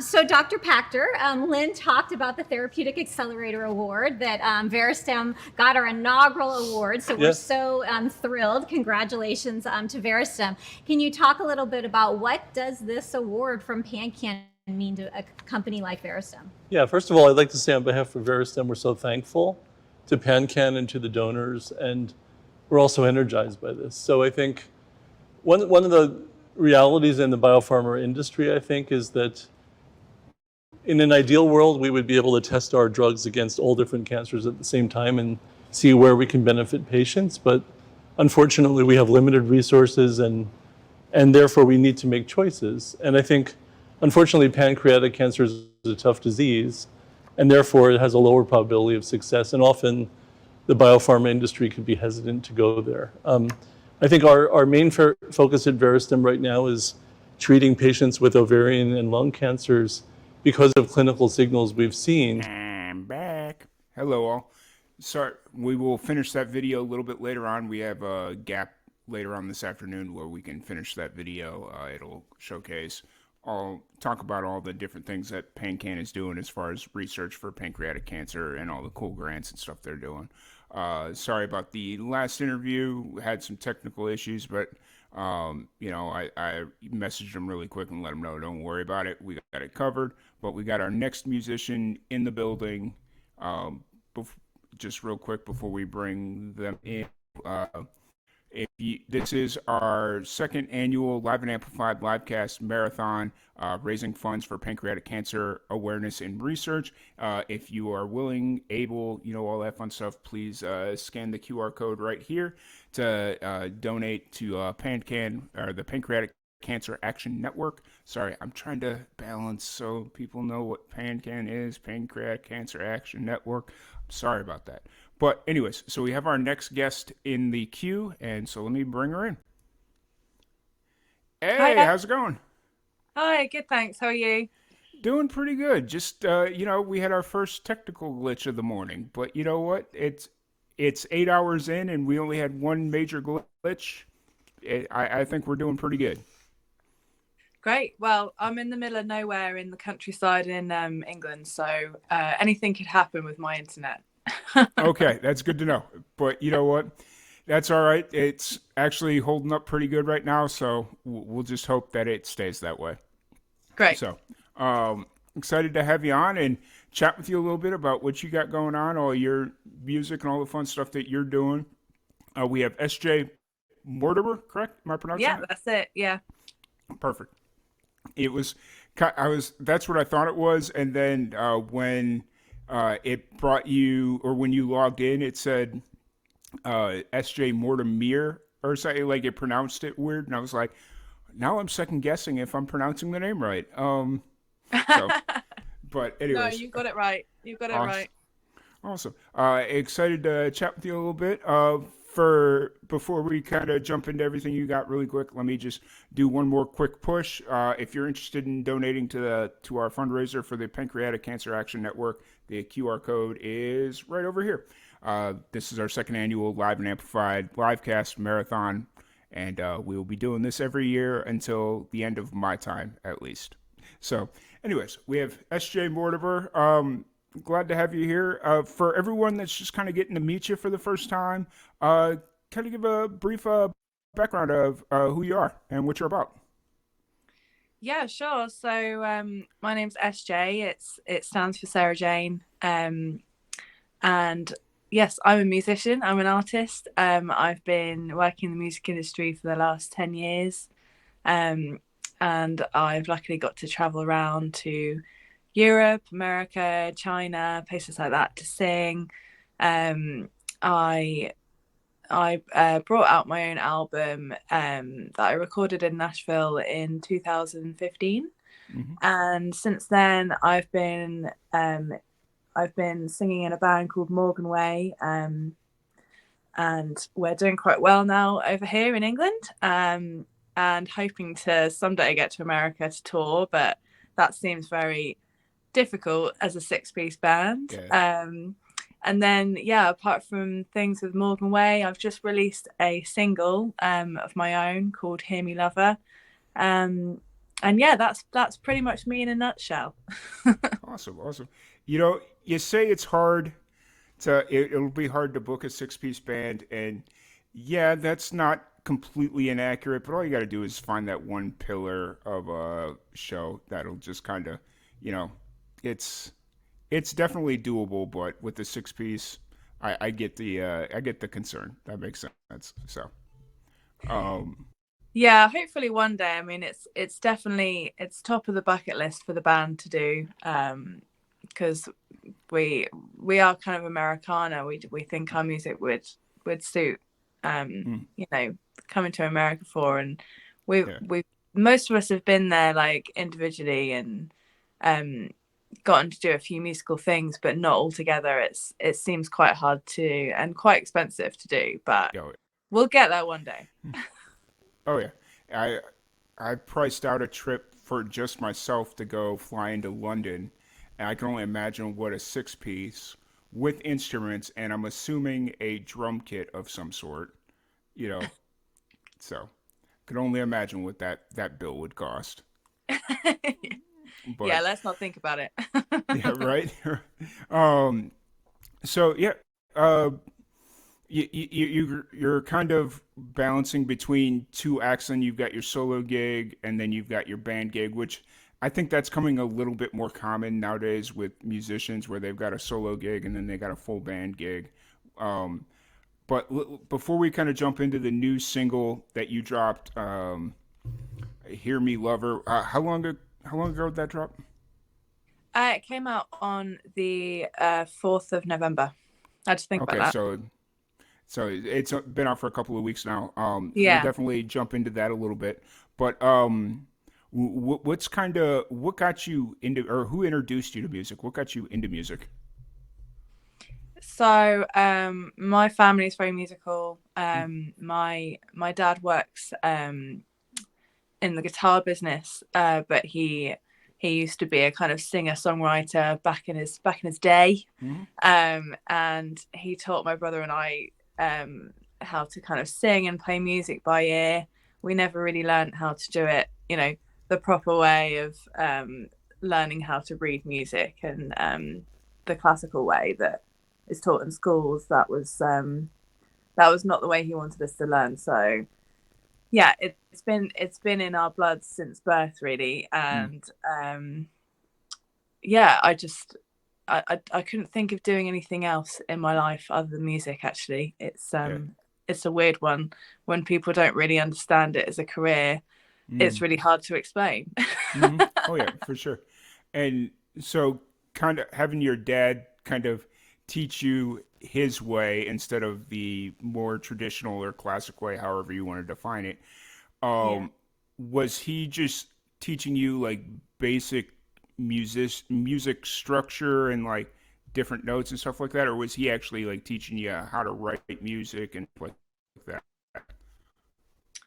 Um, he started off by just teaching us like chords on guitar and piano, but from quite a young age, like, you know, we'd sing along to music in the car, and I kind of got the ear for singing harmonies pretty early on.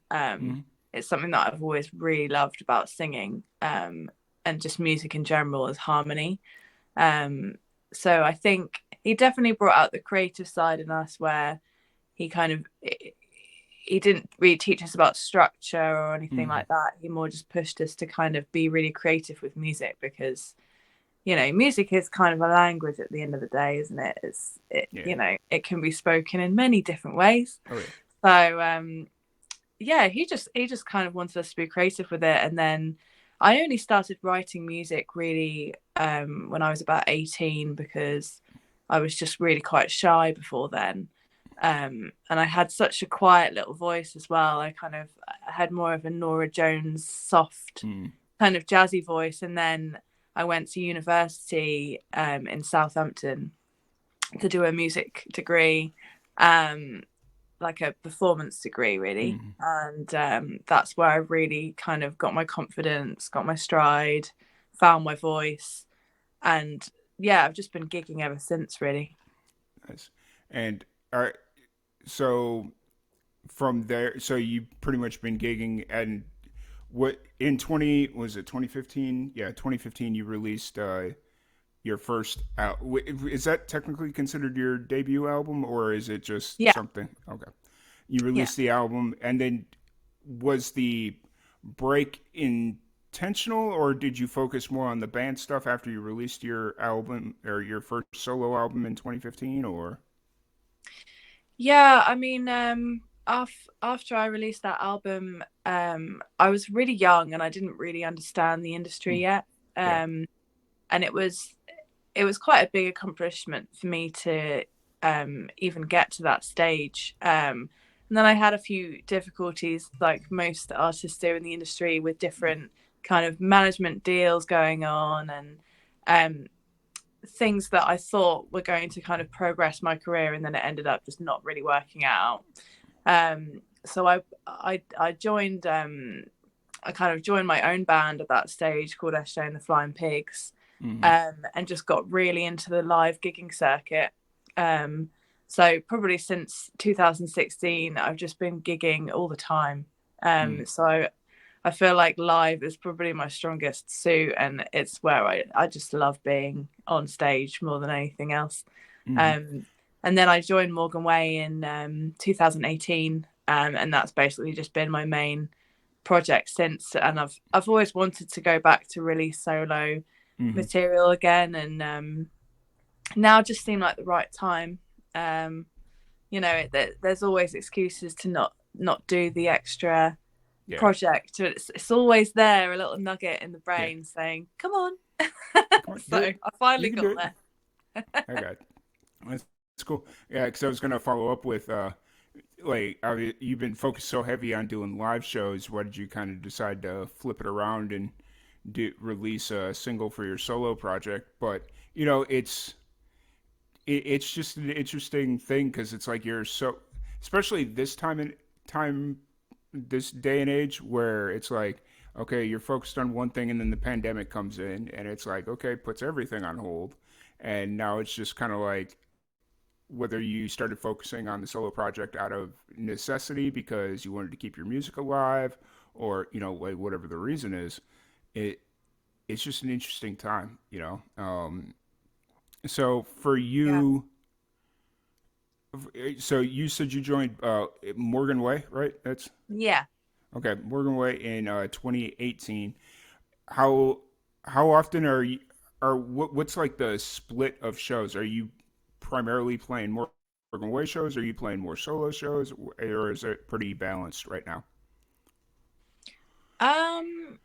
I'd say it's pretty balanced right now. I mean, we've just finished like a really big tour with Morgan Way where we started in March and went all over the UK, and then we've had quite an interesting year really, because on one of the last gigs of our tour in April of this year, I actually broke my ankle and my foot in 3 places right before a gig we did. As I was walking to the venue, this is pre-alcohol, I'd just like to say, because people always ask that question. But so I ended up doing that gig that night because we traveled all the way there, and I managed to have some whiskey as some medicine to get me through that gig. And then I ended up with a cast on my leg, and I was in a wheelchair for the beginning of festival season. So it was quite an interesting festival season. The band kind of just pushed me around constantly. But it was good fun, and we didn't cancel a single show. I think we did about 20 shows with me in a cast and then a moon boot. And it's about 6 months on now, and I'm finally kind of nearly back to the way I was. Nice. But yeah, it's been quite the year. But if I didn't have the gigs, it would have been quite a boring, sad time for me. So I'm glad that I managed to do it. I understand. That's dedication. Like, just thinking about it, like as an individual performer and as a band, just like the fact that it's like plenty of bands that have probably been like, oh well, cancel all these shows because we can't do it, you know. But Yeah, I mean, there were a few challenging moments, I'm not gonna lie, but it just showed how great the music scene is in England for like accessible, friendly festivals and venues, because we would tell the people running the events, like, a few weeks beforehand, by the way, this is our situation with our singer, and we'd really appreciate being able to drive directly to our tent that we're playing in, etc.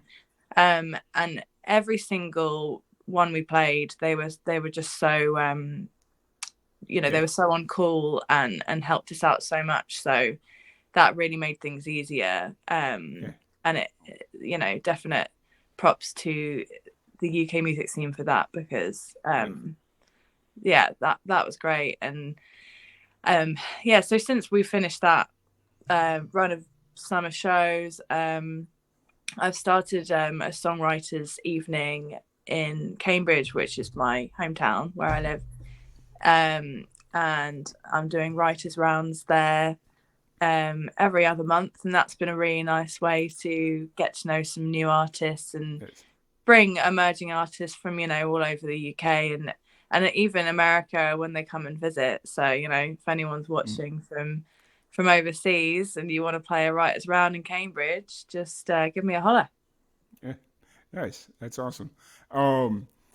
And so let's talk about festival season in the UK, because I I was I was invited to a festival in the UK in September, right? Yeah, it was September. The British Country Music Festival. Yes. Yeah, in Yeah. Blackpool. Yes. We were invited to do that, and then I realized that oh, it's 10 weeks away, and my passport expired, and Oh no. it was going to take 12 weeks to get a passport. And they're like, "Well, you Oh, can expedite it if you can prove that you have a flight." And I'm like, "How long is it going to take to expedite it? 9 to 11 weeks or so it's like it was going to be like 9 to 11 weeks." I'm like, "I'm not buying tickets to a flight I may or may not make to expedite yeah. these tickets." So, um, it is one of those things where, well, lesson learned. I know roughly when it is.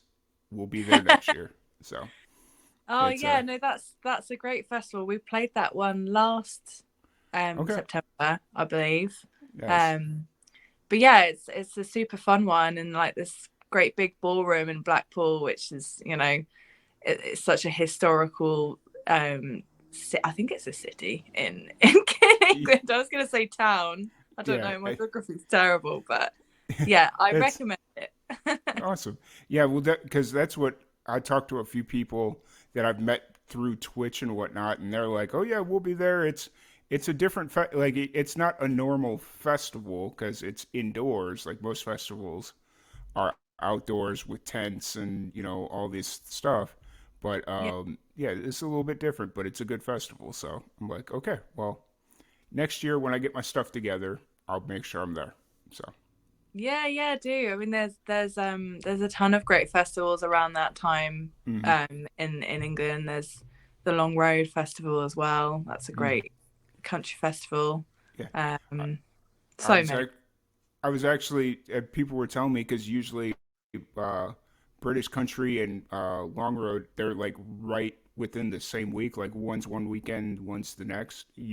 Usually like I but that if I were to try and plan a week out, that I could probably get two festivals in one go. And I'm like, that sounds awesome, but also terribly expensive. Like Yeah, true. so, but we'll see. Anyways, so and kind of focusing in on you as a solo musician, we were talking about "Hear Me Lover," which is your new single that dropped about 2 weeks ago. What's the story behind that song? So it's a song that I wrote when we were all locked down in the pandemic. So I think I wrote it in 2021, Mm-hmm. in one of our many lockdowns that we had. And yeah, I went through a super kind of creative writing spiral of time when, you know, we suddenly went from gigging like 3 times a week or even more than that sometimes to just nothing. And at first we were a bit like, oh my God, what are we doing? How what do we do with the weekends now? Like what's life? But then we just got super into writing.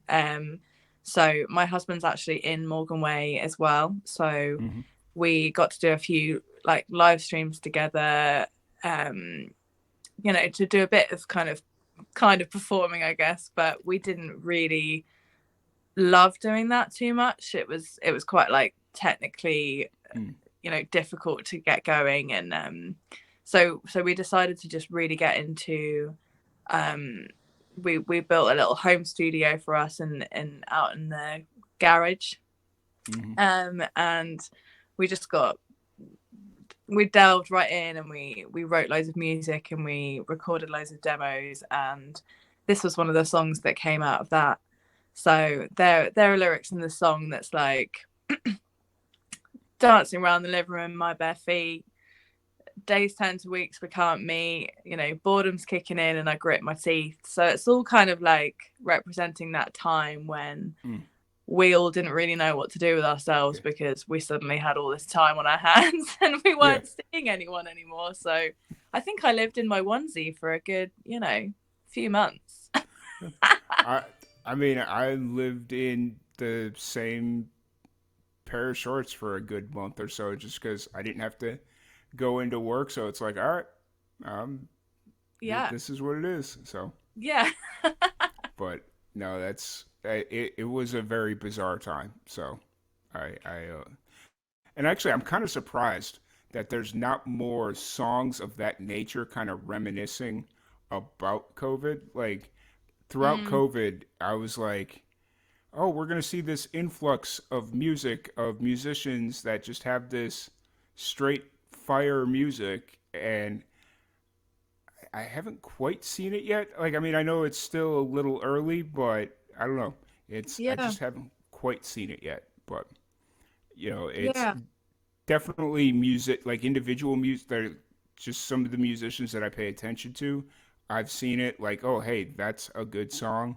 Or, you know, but just like in general, I was expecting like this massive influx of music from artists that I'd never seen or heard of. And I don't think we really saw it, but you know, it's still early, so.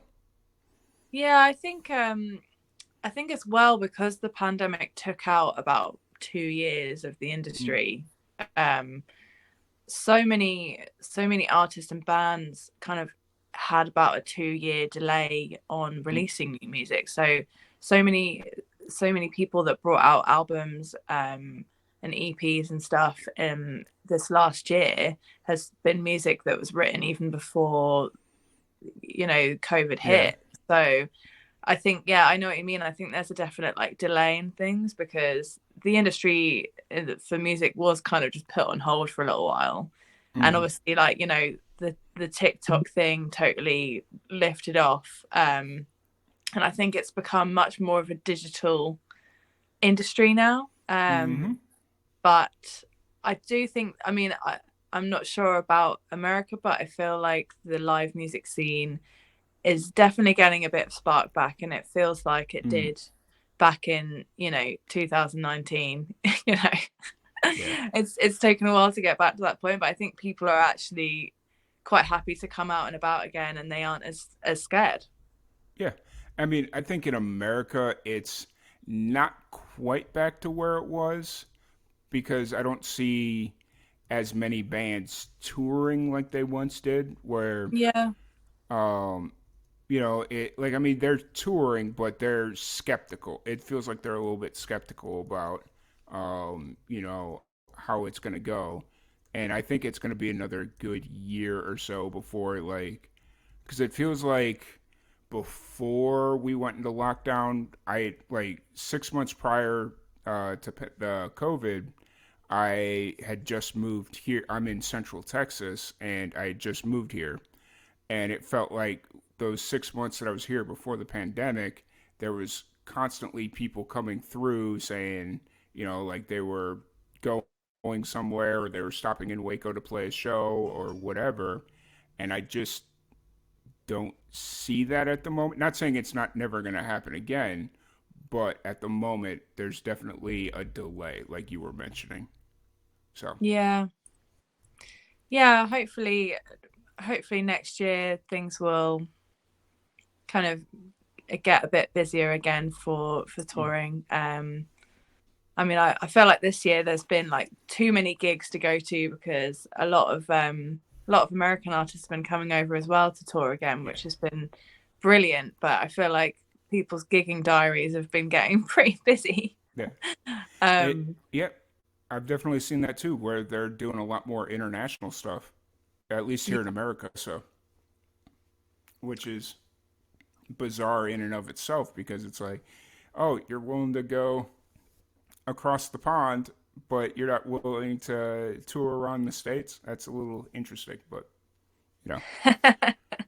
yeah, I mean, doing a tour in the States would be incredible. Hopefully we'll get there. But so if you're in Texas, have you been to the South by Southwest Texas Festival? No, I was supposed to go the first year I was here in 2019 or 2020 because I moved in October 2019.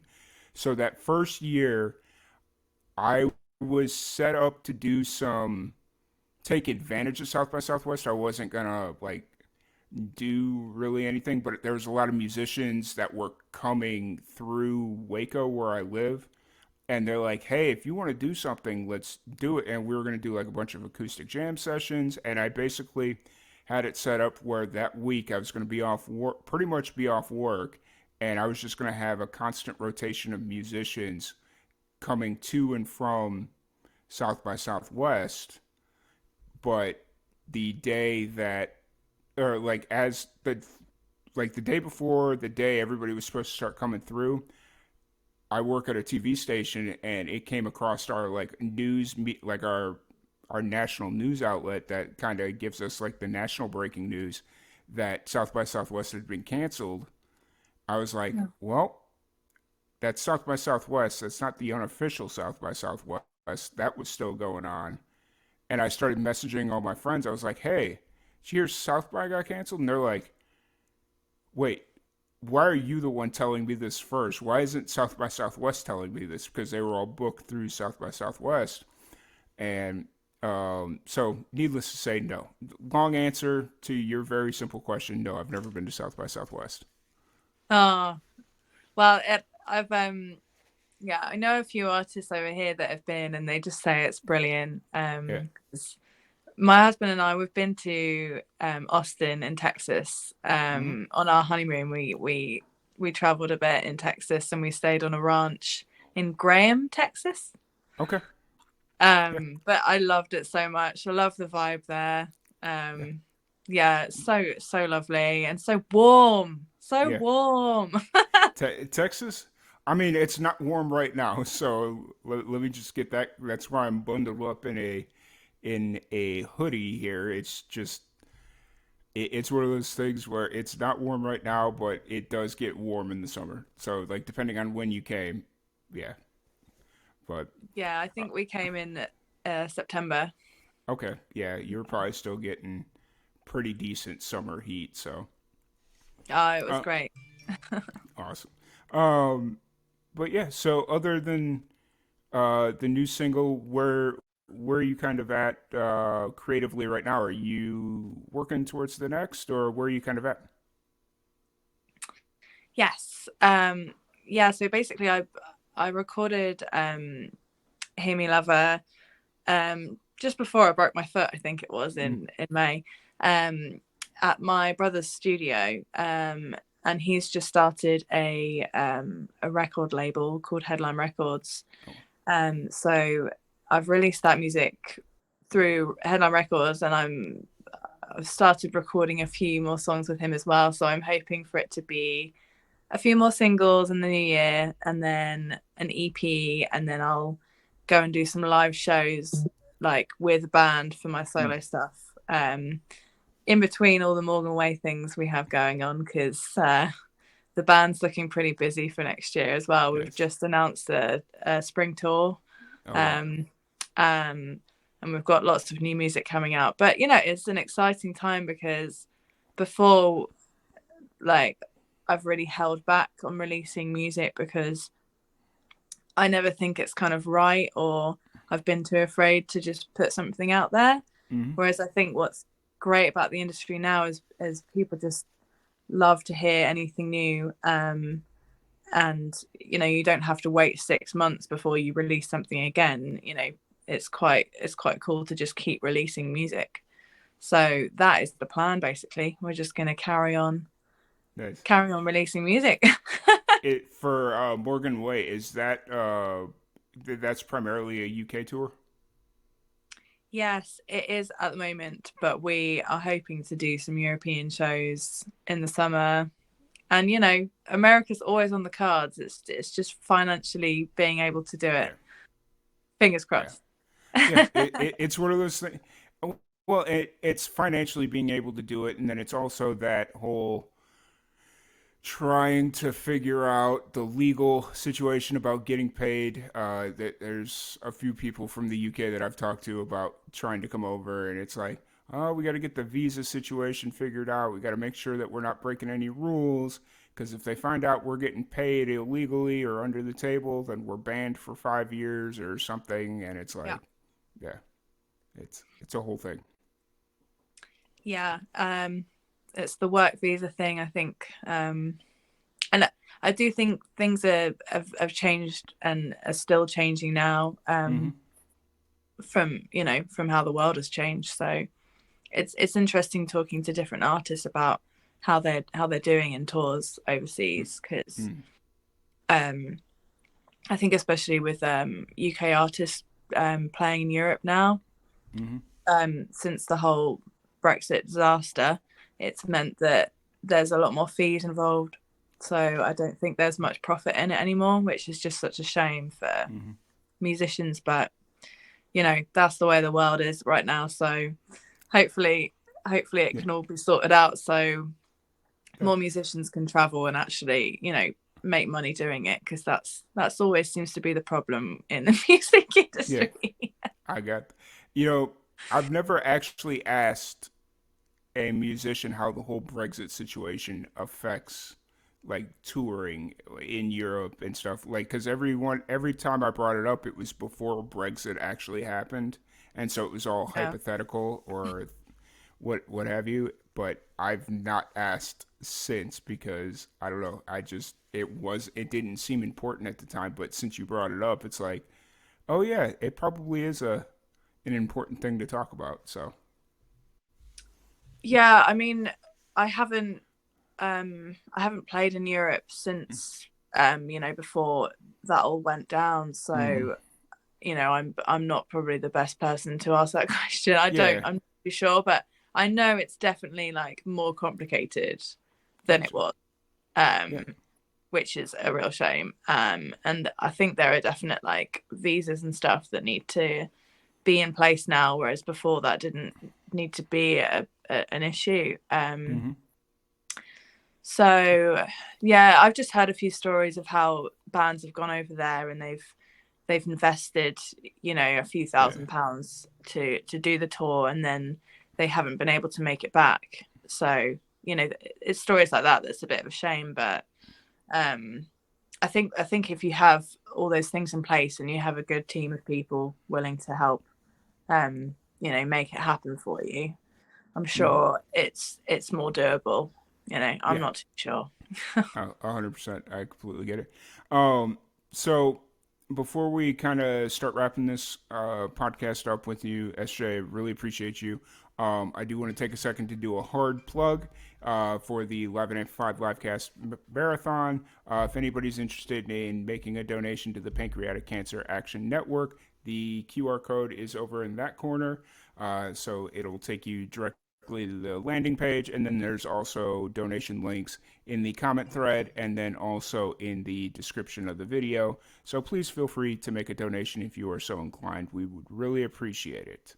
The Pancreatic Cancer Action Network is important to me because it helped my family and I get through a really tough time as my mom was dealing with pancreatic cancer, and it helped us deal with how to make sure we were taking care of her the right way, make sure we're getting her the best medical stuff that we can, and, just kind of dealing with the aftermath of her passing away and making sure we're getting all the help that we need. So Pancreatic Cancer Action Network is an amazing organization, and I hope if you're able to give a donation, that would be absolutely amazing. So, SJ, before we wrap this up, there's a fun little game I want to play with you. It's called Rapid Fire Randomness. I have a random question generator sitting right here on my phone, and I'm going to just ask you a couple of random questions, and, it's just fun, different things. So if you're ready, Rapid Fire Randomness. Would you rather travel for 5 years by RV or travel for 5 years by a sailboat? RV, definitely.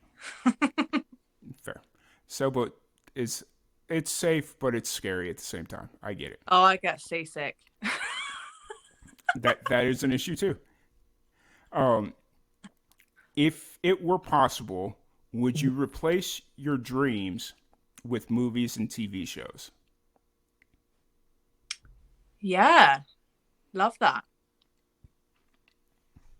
It would cut down on wasting your free time. Because then you could sleep and, I'm down with that. What should, in your opinion, what is something that you buy way too much of? Oh, probably chocolate. Fair. And then the final question, what is something that isn't being taught in schools that should be? Oh, I mean, I'd say over here, just more creativity in music because it's also traditional still.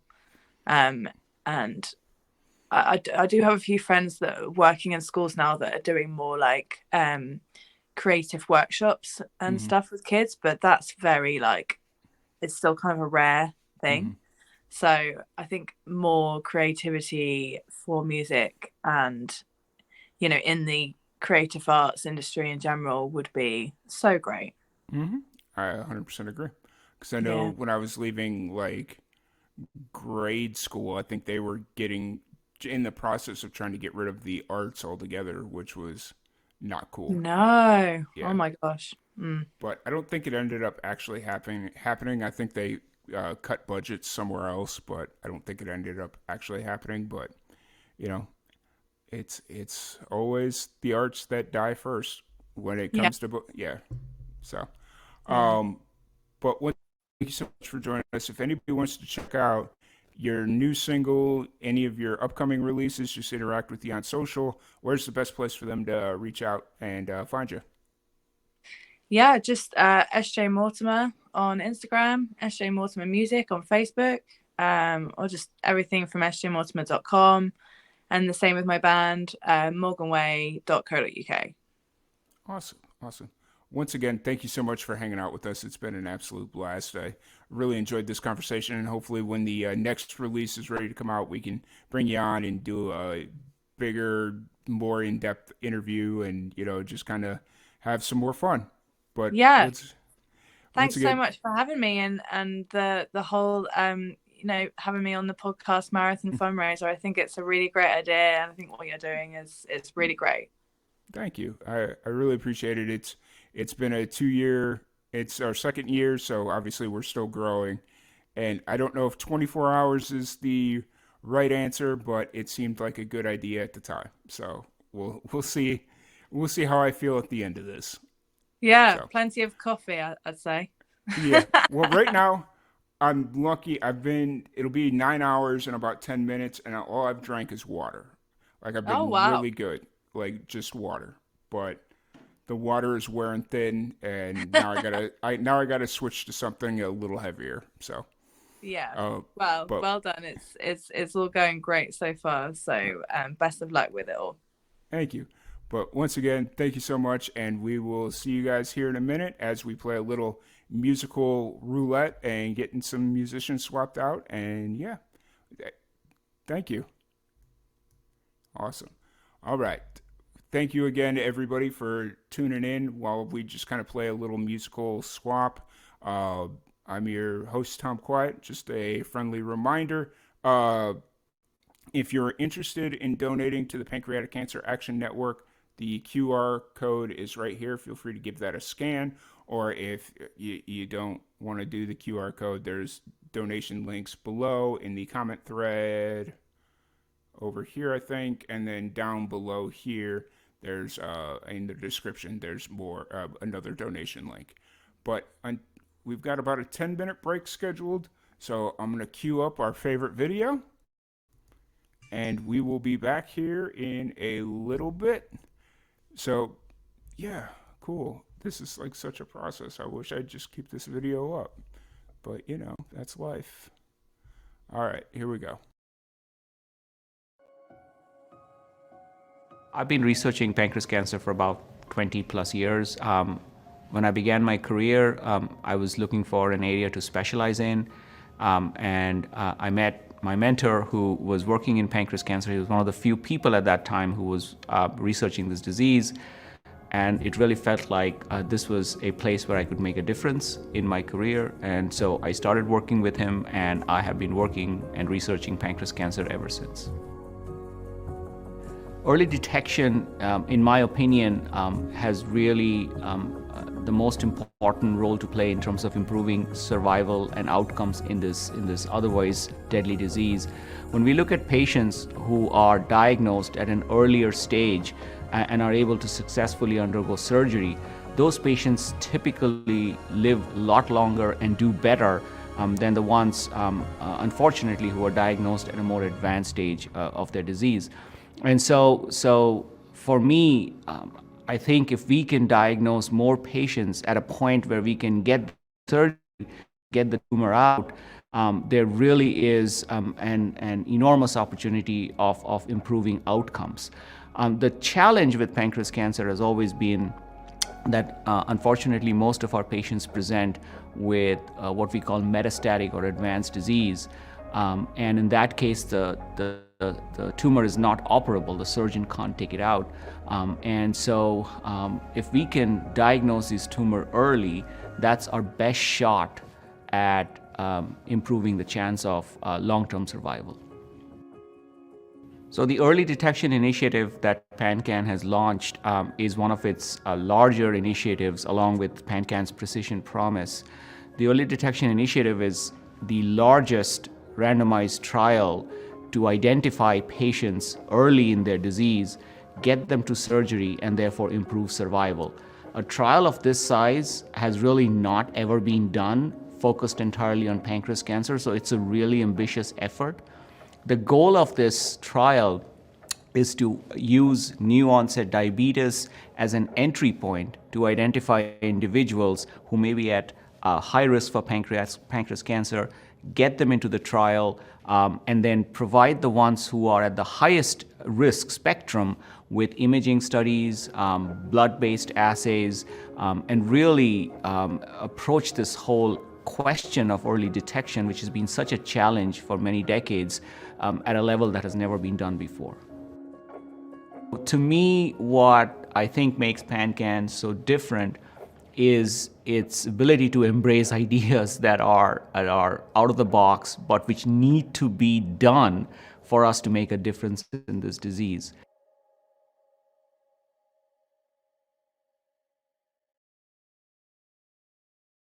Support life-saving pancreatic cancer research. Research for patients. Research for those we've lost. Research for all of us. Make a gift today to support critical patient services and life-saving research for pancreatic cancer patients and their families. Donate today at pancan.org. So I am currently in the lab of Dr. Laura Wood at Johns Hopkins School of Medicine in the Department of Pathology. I really feel like it's important that I be a part of this work because pancreatic cancer is one of the most aggressive types. And most of that is due to the fact that it is diagnosed at such a later stage. And so, yeah, particularly for me, I thought it was, out of all the cancers I've researched throughout my career, pancreatic cancer seems to be where the most need is and where I really feel like I found amazing people and have found an actual project that I really think will make an impact in early detection of pancreatic cancer. There are several marginalized groups that are more heavily impacted by pancreatic cancer in the United States. And so honestly, the biggest thing for these groups to keep in mind is the importance of early detection, the importance of screening. For those groups that have a family history of pancreatic cancer, they are even more so looked at as the perfect population to get early screening and to be involved in some of the studies that are happening even now amongst pancreatic cancer researchers in the United States. And so I would definitely encourage them to get involved, to find a PCP, ask that PCP, hey, where can I go to get tested, and to really understand what their genetic makeup is and how they might be predisposed to this cancer. The kind of first introduction I've had to the greater opportunities of raising money for pancreatic research was through the Purple Stride walks. And so from seeing those walks and getting to learn about PanCAN from there, I knew for sure it was an organization that I wanted to be a part of, because not only is the research component important to me, and I do love being in the lab and being able to produce data, advocacy is also really important to me as well.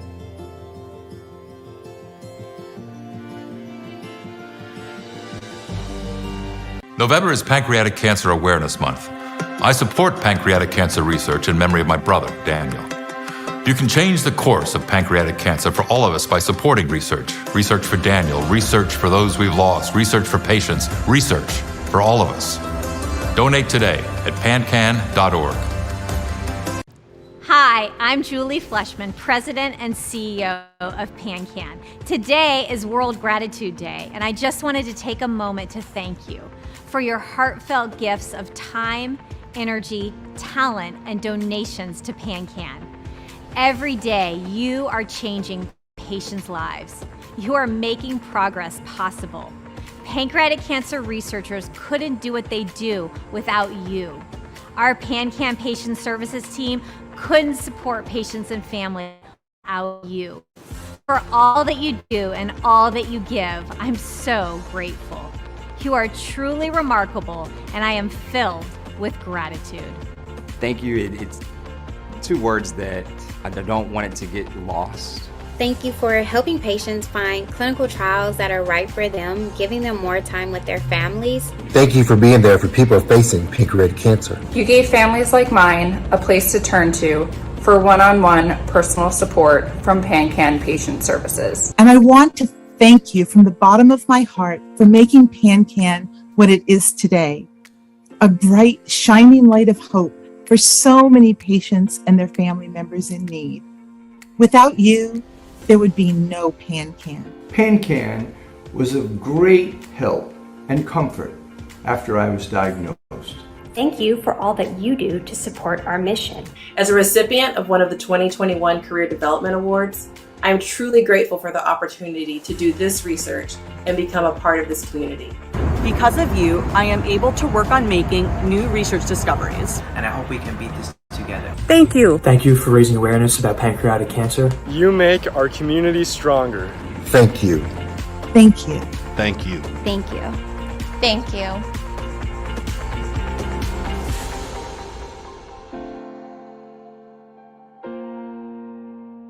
This is a battle I never thought I'd fight. For loved ones, for the memories, and for the future. We are here for each other, to connect with one another. And if we work as a team, pancreatic cancer patients won't just survive, but thrive. Join me on Saturday, April 30th at PanCAN Purple Stride and take steps to end pancreatic cancer. One nation, one goal, one big day. Register now at purplestride.org. Hi, I'm Julie Fleshman, PanCAN's president and CEO. I'm thrilled to share that the 5-year survival rate for pancreatic cancer has gone up to 11%. Every bit of progress means more time with loved ones. You helped make this possible. Because of you, PanCAN is investing in research to create an early detection strategy and accelerate new and better treatment options. Because of you, we provide free services that help patients find specialists and access testing. Although we continue to make progress because of you, we also know there is so much more work to be done. We will continue to take bold action on behalf of people facing this disease. If you have pancreatic cancer, please reach out to PanCAN Patient Services for help. To ensure there is continued progress in survival rates through more research and that there is support for patients and families, please make a donation today at pancan.org.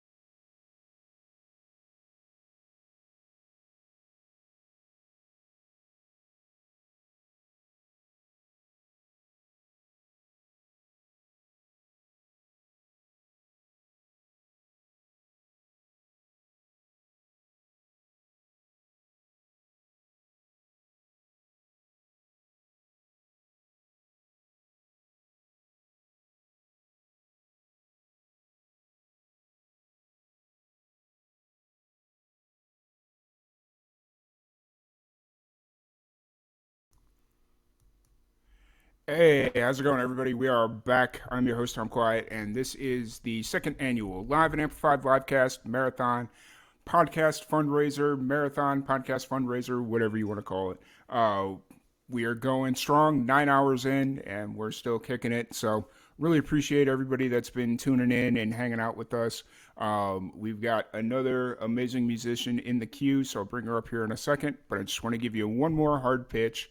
I'm going to keep doing it. I'm just going to keep doing it. I'm sorry, y'all. We got this is the Live and Amplified Livecast Podcast Marathon benefiting the Pancreatic Cancer Action Network. It is an amazing nonprofit organization that helps promote research and awareness for pancreatic cancer. And it's a very special organization to me because it helped my family and I while my mother was dealing with pancreatic cancer, and they really helped us make sure we were getting her the right medical treatment, make sure we were doing everything we could to make sure she was healthy and happy and, all that stuff. And of course, after she passed away, they also helped us with making sure that we were okay and that we were taken care of. So I really appreciate y'all for tuning in. If you're interested in supporting the Pancreatic Cancer Action Network, there is a QR code right here. Feel free to scan that and give it a scan. Yep, that's the word I'm looking for. And it'll take you directly to the donation link. But if you're watching this on the phone, if you go into the comment thread or whatnot below, there's also a donation link in there, in the comment thread or in the description below. But enough about me, enough of my rambling. I just took a big old shot of energy drink and I'm a little twitchy right now, but we'll get through it. Let's bring in the next musician. We have Kristen Ball. Hey, how's it going? Cheers. I got my energy drink too.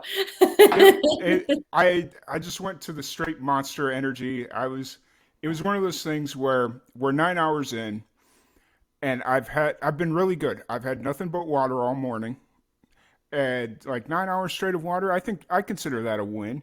And the last podcast, I started not dozing off, but fading a little bit, and I was like, "Let's bring out the hard diesel. Let's do this." Yep. So, but glad to have you back. Glad to have you on. Have you back? What is this? The second or third time we've had you on?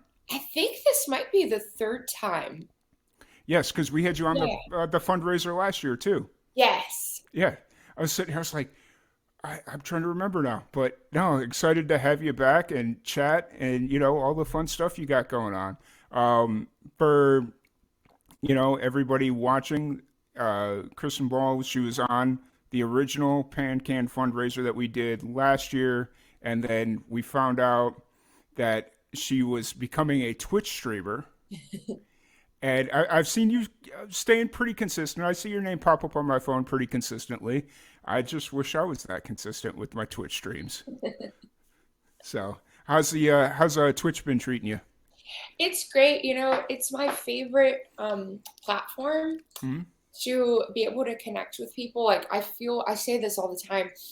I feel like, honestly, this isn't me being down on myself. This is just honesty. Like, in a world of where music is so saturated, Twitch is a way to just feel really special, because it's like, as you build your community, you're finding people that actually care about your music and care about you as an artist. 100%. And so I just did my first giveaway last week, and that was just so special. And it's like, those people are, it's like they're going to be with me for life at this point. And so I'm just so grateful.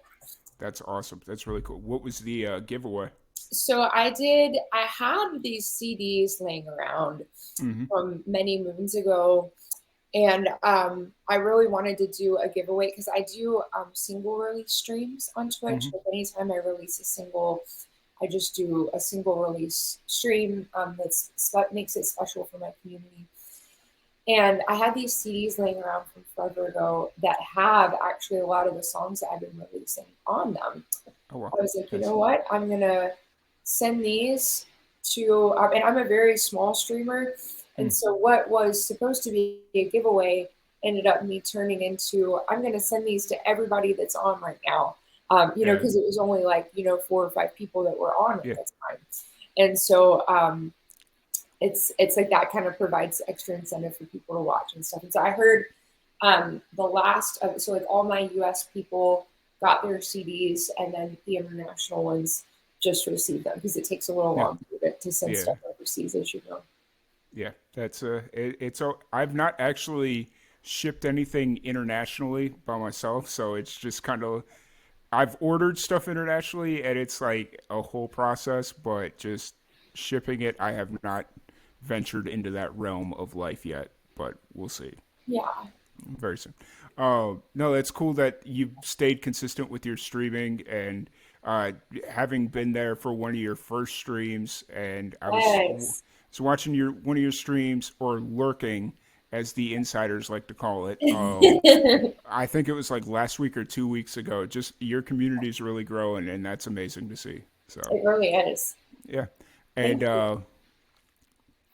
for everybody that's listening, you're based out of Nashville. Yeah, Nashville. Yes. What's kind of, because we got a lot of new listeners that aren't usually that listen into the podcast on a normal basis. So kind of take a quick second to reintroduce yourself and give a brief rundown of what got you into music. Sure. So my name is Kristen Ball. I am a music artist here in Nashville, Tennessee, and I make alternative rock music. And I like to explore the spectrum of what that means. And so I've been releasing songs very consistently for the past year and a half. I have 7 singles out right now. Just released the last one, Easy For You, which kind of closes this chapter of releases. And I like to challenge the boundaries of what modern music is and what creativity in music is. And so looking forward to what's happening next year. As far as how I got into music, so I actually was trained classically on piano. My mom is a pianist. My aunt's actually an opera singer, and music was just deep in our bloodstream. And so I remember punking around on our family piano when I was, just maybe like 6 years old. And when I was 8, my family was like, okay, it's time, like you can get piano lessons. And then as I started taking piano lessons, I was like, this isn't really what I want to do. Like, and I couldn't figure out the way to articulate it. Like, I just wanted to be creative and do something that was not on the page. And classical piano, as beautiful as it is, it's like that just wasn't my calling. And so I kind of gave up music for a while. I drew cartoons for a while. And this is all while I was at the very old age of, 10, 12 years old. Like, I just wanted to have my whole life figured out. Yeah. When I was 12, I discovered the guitar, and my grandfather showed me a few chords, and the rest was history. Like, I realized that the guitar would be a medium for me to be able to express myself. The guitar has always been a mouthpiece for me, and it's just the thing. It's like it feels like an extra arm. It's funny because like some artists in Nashville, they're like, I can't get comfortable like playing the guitar and singing. I'm like, well, I'm not comfortable singing without playing my guitar. Yeah. And so then I just started writing song after song. And by the time I graduated high school, I had written over 300 songs.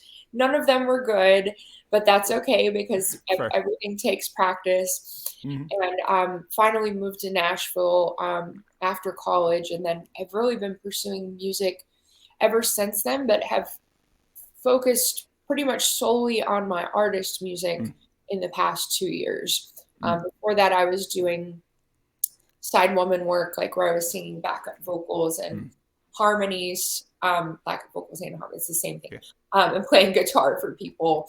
But yeah, this year and last, and actually the year before, have been really like me pursuing, this is my music, this is what I want to do, and this is why I moved here.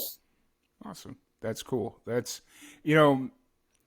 just hearing all that, it's like, I know you've told me this story several times, but I feel like the couple of different times that I've asked that same question, you tell it in such a different way, and we get different things that maybe you didn't say the first time or the second time.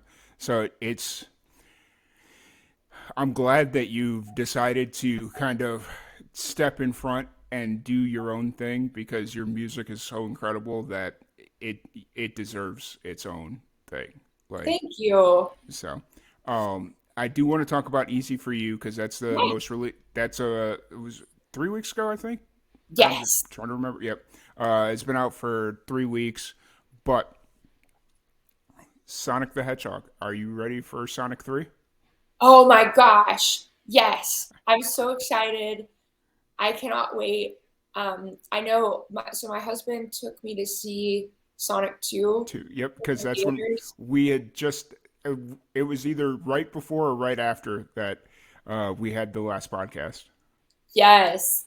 And I remember, if Sonic 3 is any indication of if Sonic 2 is any indication of how excited I'm for Sonic 3, we had the whole theater to ourselves.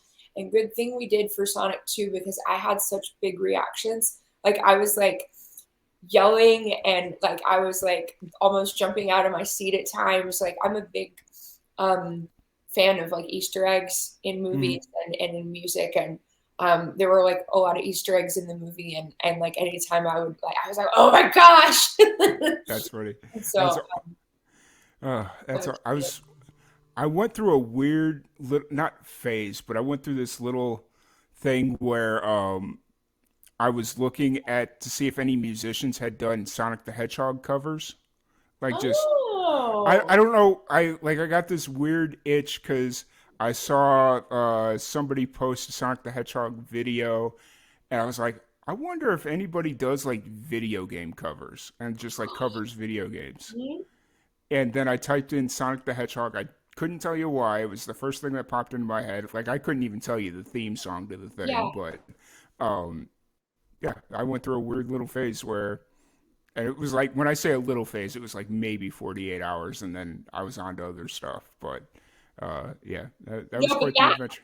That makes sense, because, okay, I don't know if I've ever shared this with you before. So when I was in, I believe it was middle school, Sonic 3 had just come out, and like the music, actually Michael Jackson like wrote a lot of the music for that specific game.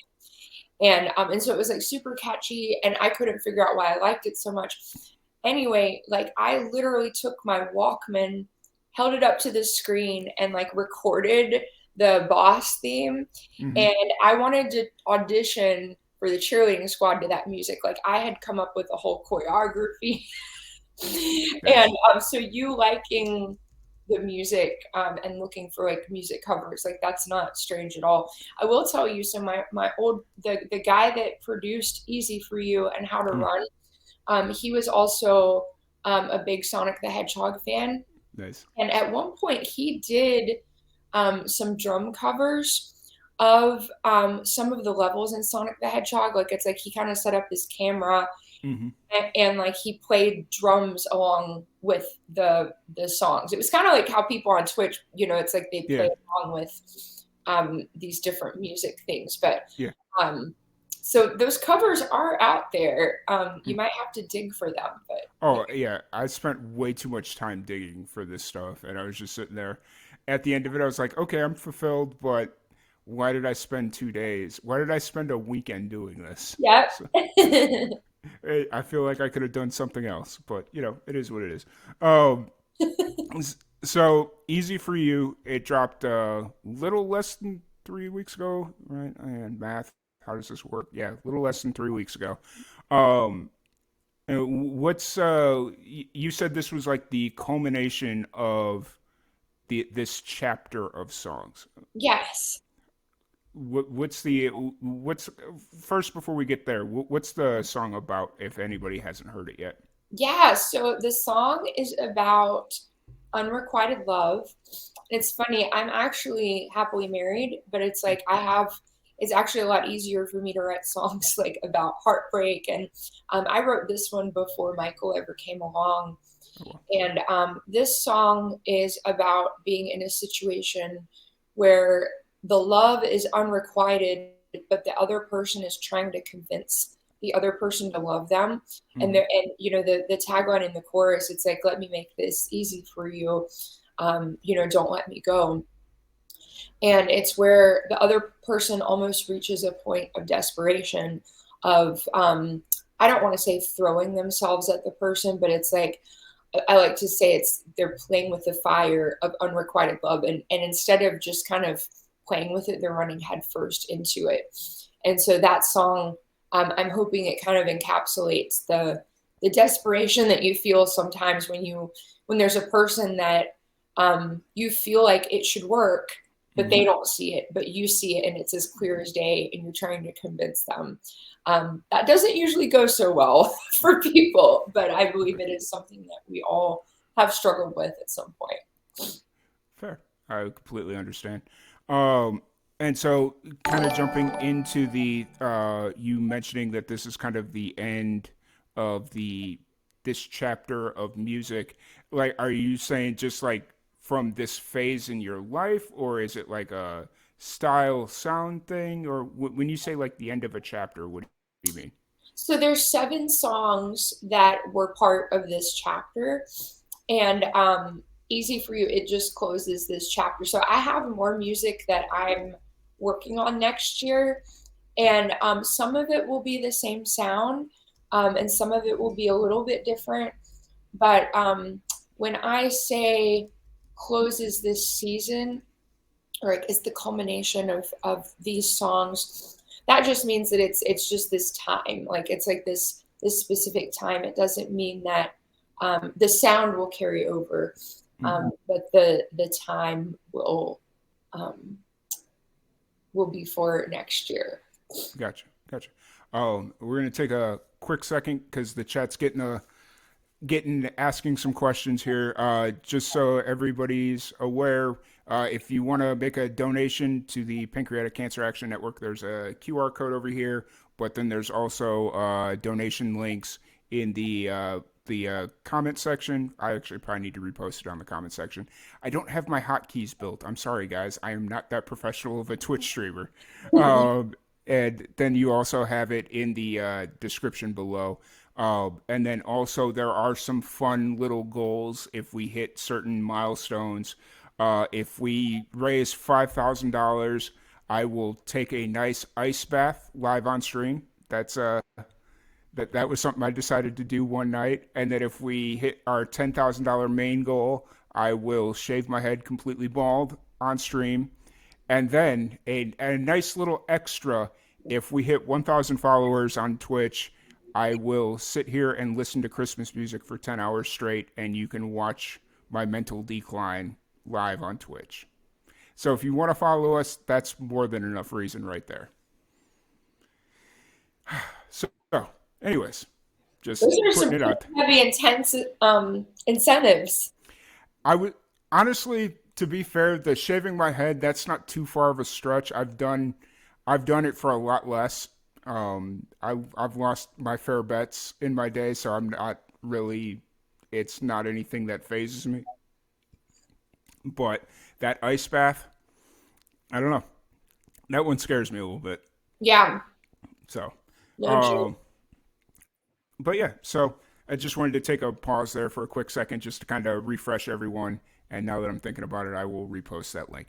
But anyway, so the end of the phase, I mean, obviously you've kind of been staying in the singles realm. Are you going to kind of release this chapter as an album, or do you kind of see yourself just staying singles and they are as they are? I probably will stay singles unless there's demand for an album. Mm-hmm. Like, I think if my Twitch community, or like even like when I play out at music venues, like if people started asking for that like as a CD, like, or as a full album, I would do that.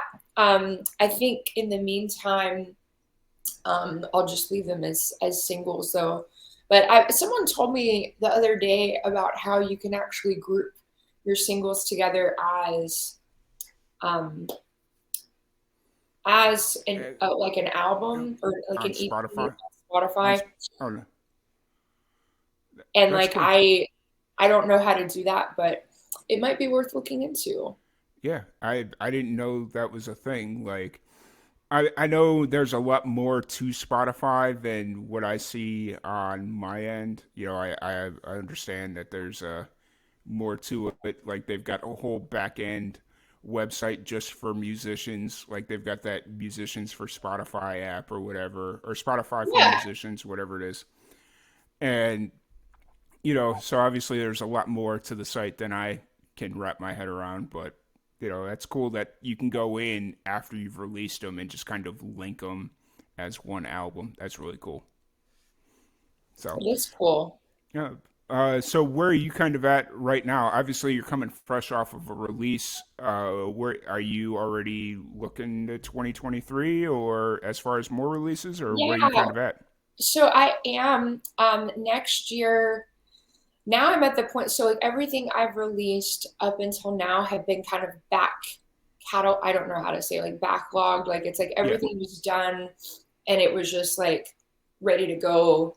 And like all I had to do was like make the album art, put it up on the distributor platform, and then just do the social media campaigns. Now I'm at a point where like it's time to go back in the studio. I have one song that like I perform out live a ton. It's called Sun is Rising, and it's completely finished except the vocals.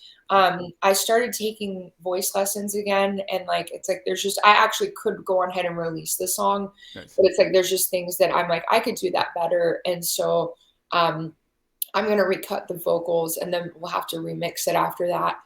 And then there's let's see, there's 4 other songs. I'm sorry, there's 3 other songs that are also like works in progress that that I'll release. I don't know if I'll get to release all of them next year. I don't know if I go back and forth. Like this year I released 5 songs, and like it's like next year I might shoot more for like 3 or like 2, and like that way I can just kind of space them out a little bit more.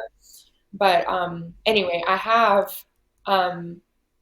let's see, 1, 2, I have 5 other songs that are kind of like in the hot seat, up to bat. Oh wow, nice. And I mean, I kind of get that dilemma of trying to space out your releases but you're also in an industry where that's changed so much where almost that constant release is what it I needs to be. know. Yeah. Uh, so I don't know. Like it's such a tough call to make anymore. Where it's just like I don't know what to tell anybody I know. because it's and I mean I guess ultimately going back to my advice that I usually give is it ultimately depends on you as the musician. So like you obviously more frequent the singles, the more you stay on top of the algorithms for Spotify and all that stuff. But if you're a musician that is playing out a lot and not necessarily just in like Nashville or your home base, but like I mean playing out, maybe you don't have to release as often. I Yeah. don't know. It's a it's a tough call to make. It's So, true. but yeah. So you've got all that going on. How's life outside of music? Let's see. It's good. Let's see. Probably, I mean, so there's two things that take up my time outside of music, and one is my cat, Jerome. So my husband and I adopted our cat. He came to our doorstep for 2 years. Oh wow. And he was just a stray cat. And we always just wondered, was he just making the rounds? Like, did he belong to someone? But Yeah. we ended up officially adopting him a couple of years ago. And we love him so much. And so life is full with Jerome. But then on top of that, trying to think, the other thing, like aside from music, I've really been enjoying is bike riding. There's a greenway that's near our house. Like I can just bike like an hour. I can bike a mile from our house. That would be a long way to get to somewhere. But then it's like this greenway where there's no cars, and it's like specifically made for bikes Yeah. and hiking.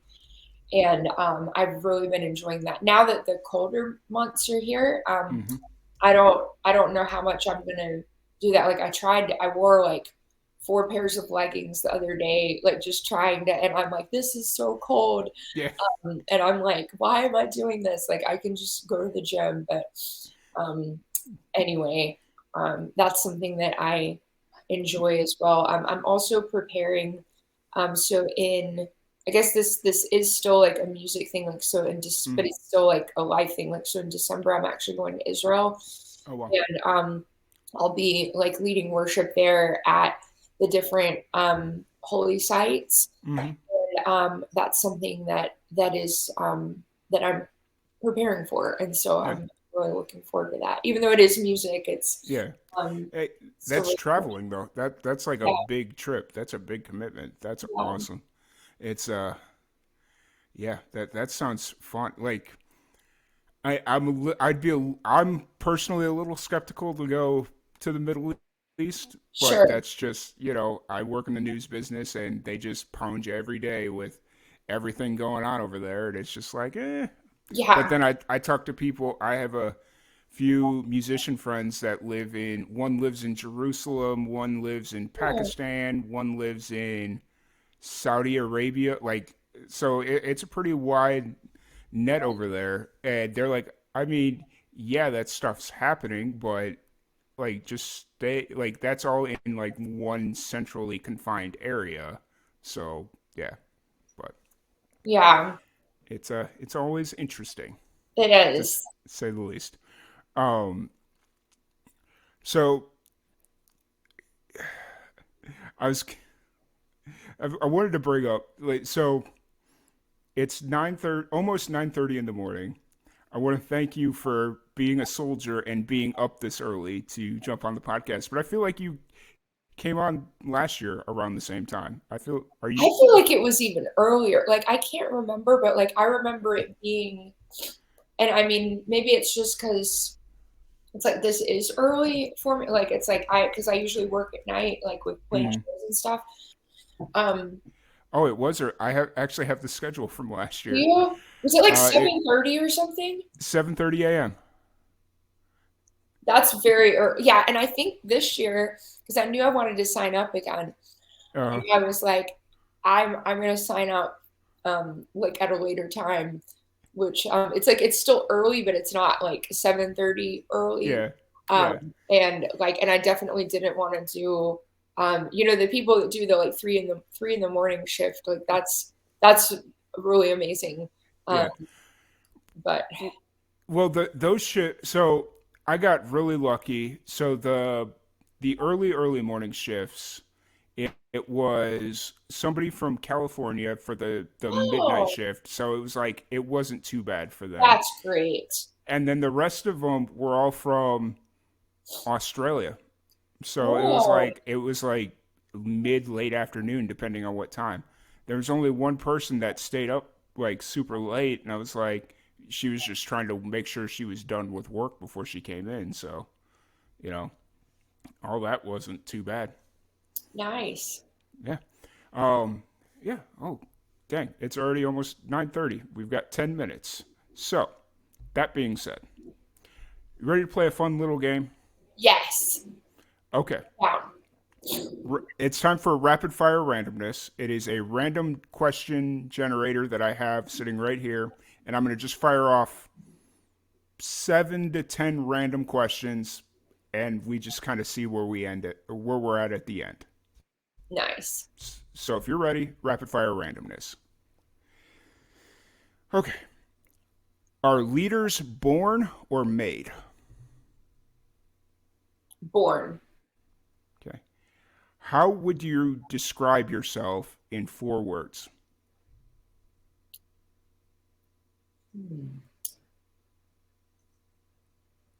Kind, spiritual,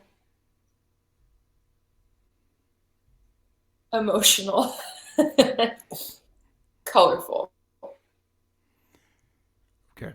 This question is where the random kind of comes in. Would you rather make $50,000 a year while everyone else makes $25,000 a year, or you make $100,000 a year and everyone else makes $250,000 a year? 100,000 and everybody else makes more. That's fair. Because I'm sitting there, it's like 50 is barely even enough to live on as is. Yeah. So, next question. What do you value most in life? Oh, I get to, I don't, it's not multiple choice. I just get to say, Yeah. probably my faith in God. Fair. If what is or what is something you always say yes to?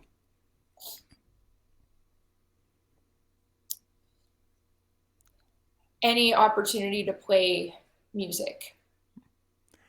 I thought you were going to say go watch Sonic the Hedgehog. But, Yeah. you know, that's just me over here. I don't know. Oh. I should have said that. What's the one thing you've always wanted to do but never had the chance to do it? To do my own tour in England, actually. Fair.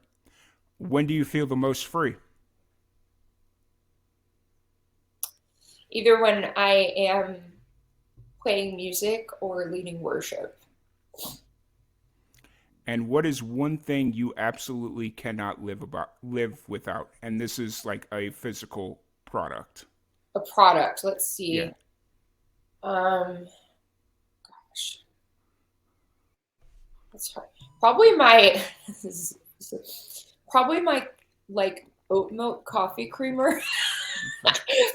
So like I recently became like mostly dairy free, and like I'm really picky about creamers, and like when I was like eating a lot of dairy, my coffee creamer was very important to me, and it took me some trial and error to figure out like what kind of coffee creamer works for me here at home. And so and when it's not that, I can tell. Yeah.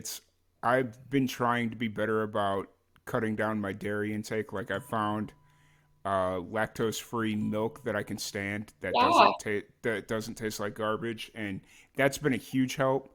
but like all the other stuff, like I eat pizza like nobody's business, and I am not gonna switch over to lactose-free cheese. Like that just sounds like a terrible idea.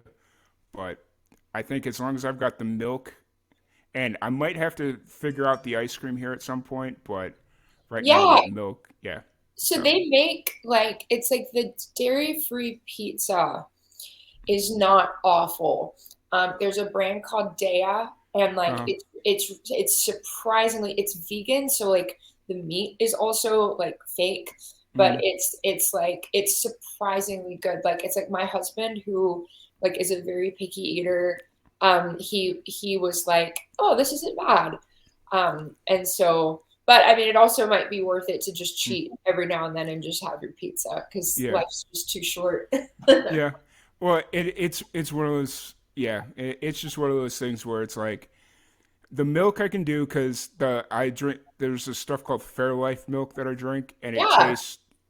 That stuff's amazing. Like it tastes better than real milk to me. So, but everything else, it's just kind of like I'd rather give up eating ice cream than having to have subpar ice cream, Yes, lactose-free ice cream. So, I feel and that. pizza, I'll never give up pizza. Yeah, that's fair. Never, never, never. And then one last question for the rapid fire randomness. What is something that makes you instantly lose respect for someone?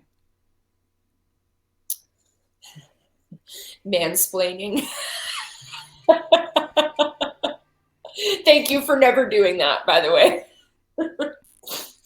But unfortunately, you see that a lot in Nashville.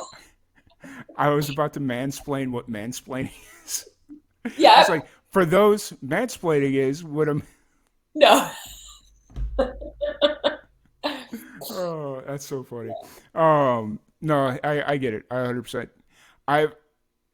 I've only done it once unintentionally where I didn't realize that's what I was doing. Like, and then I just stopped. So Yeah. Someone tried to, it was so funny. Like, and this, my friend, like, he meant nothing by this. Like, he's as sweet as pie, but, like, I don't have any kids. And he was trying to, like, explain childbirth to me. Like, oh, this happens when you get pregnant and then he realized what he was like, oh, but you would not that I've ever been pregnant, but he was like, oh, he realized what he was doing as it's like, bro, like you're talking about a subject that like you really maybe I don't know anything about it, but like you definitely don't know anything about it. You only know in theory what's going on. Right. In theory. So, that's funny. That's so funny. Oh man, I don't even know how to respond to that one. But yeah, it's been an absolute blast chatting with you. Before we kind of wrap this up, I do want to take one more chance to thank everybody for tuning in. It's been an absolute amazing morning. We've still got 14 and a half hours to go. What did I do? But, you know, we'll get there. We've got a couple of nice little breaks. You know, my one worry was people like canceling or pulling out at the last second. And then I was talking to a buddy of mine and he was like, you know, it's going to happen. So don't even stress about it. And so just have something ready in the back pocket, knowing it's going to happen. And it happened. Like we had 2 people pull out at the last minute. So here we are. But I do want to thank everybody for joining us. If you're interested in donating, the link is over there. Boom, boom. Yep. And then there's also a donation link. Yep, there you go. In the comment thread. So any donations would be much appreciated. And yeah, just keeping this thing going. I'm really enjoying our times and a lot of great musicians. And thank you, Kristen Ball, for jumping in and always being a huge supporter. And I promise I'm coming to Nashville in 2023. I said it in 2022. I'm a liar, but you know what? Life happens. And 2023, I will make myself not a liar. So, but then again, 2022 is not done yet. So anything could happen in 6 weeks. Time. Yes. But that being said, if anybody wants to check out your music or any interact with you on social or catch any upcoming shows, any of that fun stuff, where is the best place to find you? So you can find, I have a link tree, but you can just Google Kristen Ball Music. I don't have a functioning website right now, but any of my socials is a great way to keep in touch. Instagram, Facebook, TikTok, YouTube, Twitter. It's all Kristen, except Twitter. It's all Kristen Ball Music. So it's simple. For sure, for sure. And make sure you're supporting Kristen Ball. Her music's amazing. It's out there on the Spotify's and all that fun stuff. And if you're ever in Nashville, Nashville's just a fun city. I just got to say that out loud. But once again, Kristen, thank you so much for joining us. We're going to play a little musical roulette now and swap some musicians around. And yeah, once again, thank you so much for hanging out with us. And we will be back in a second. Thanks, Tom. Yep, thank you. Awesome. All right, let me do this. All right, cool. All right, so I'm going to not throw up, but just put this up here for a bit and wait for our next guest to jump in.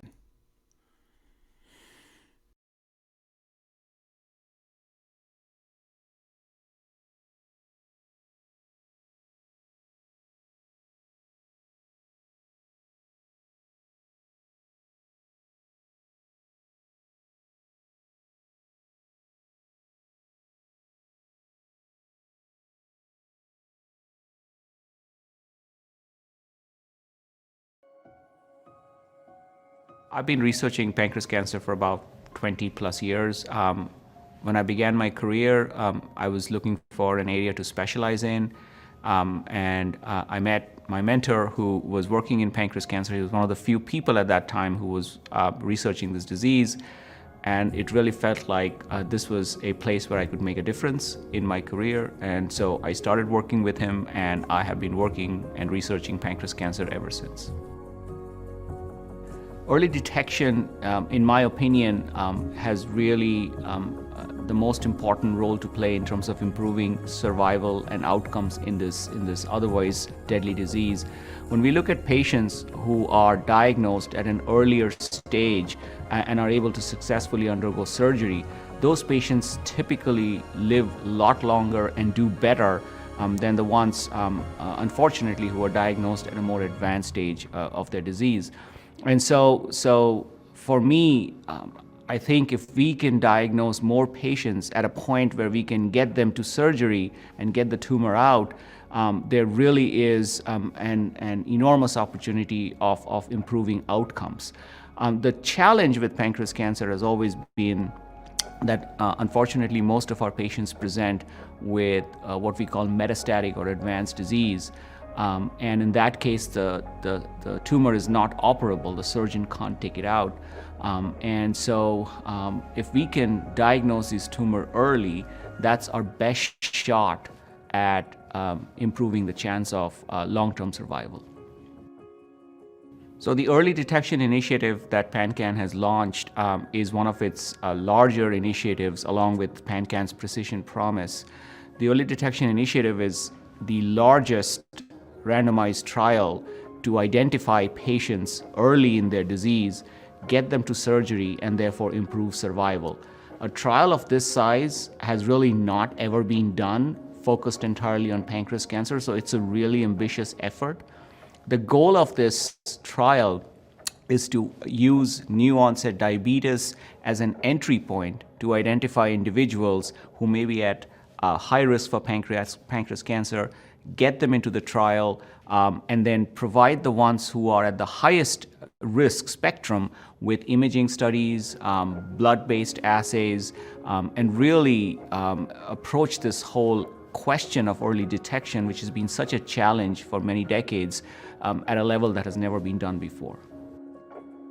To me, what I think makes PanCAN so different is its ability to embrace ideas that are out of the box, but which need to be done for us to make a difference in this disease.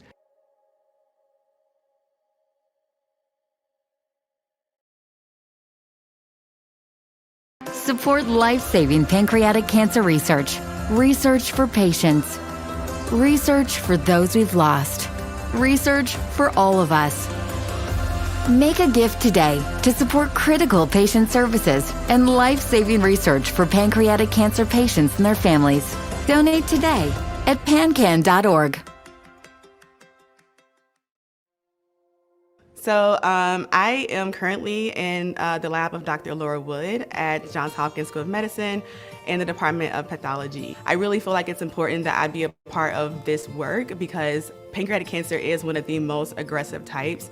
And most of that is due to the fact that it is diagnosed at such a later stage.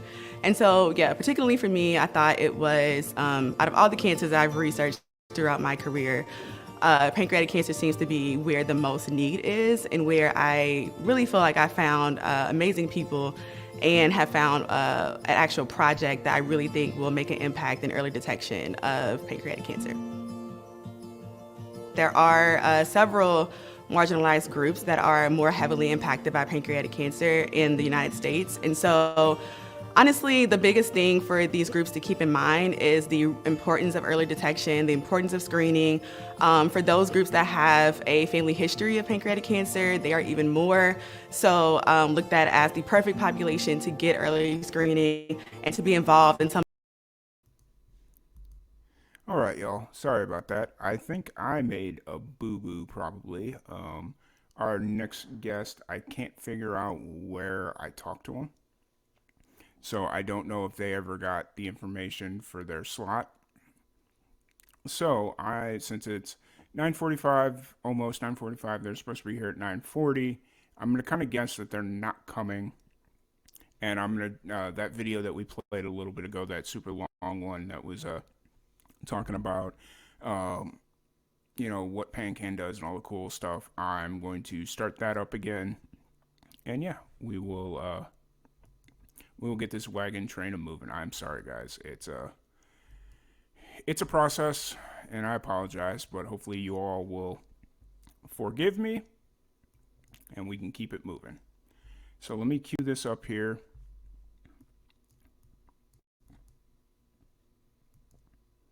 All right. Carry each other. Hi everyone, I'm Julie Fleshman, President and CEO of PanCAN. I'm coming to you today from PanCAN's Scientific Summit in Boston, where I'm surrounded by some of the most brilliant scientific minds in the field. There is such a buzz here, an incredible energy, excitement, and intensity. Our Scientific Summit is one of my favorite events to attend, and I think you will soon understand why. We're thrilled to be here today at the Verastem Oncology offices in Boston. We're so grateful to Verastem for hosting us in their space. There is so much to be excited about in the pancreatic cancer research community right now.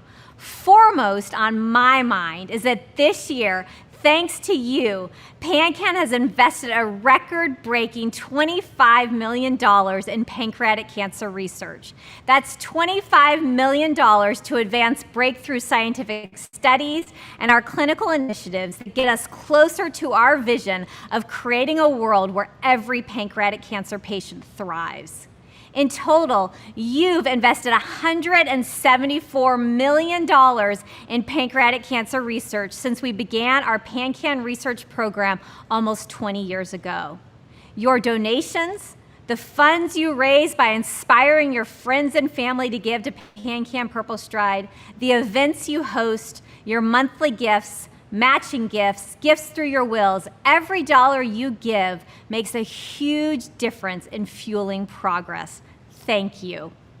Today you'll hear about the latest advances in precision medicine, immunotherapy, drug development, early detection, and screening for high-risk individuals. We'll share the latest updates on the PanCAN Precision Promise clinical trial platform and the PanCAN Early Detection Initiative, and how they are revolutionizing pancreatic cancer treatment and detection. There is a lot to get to.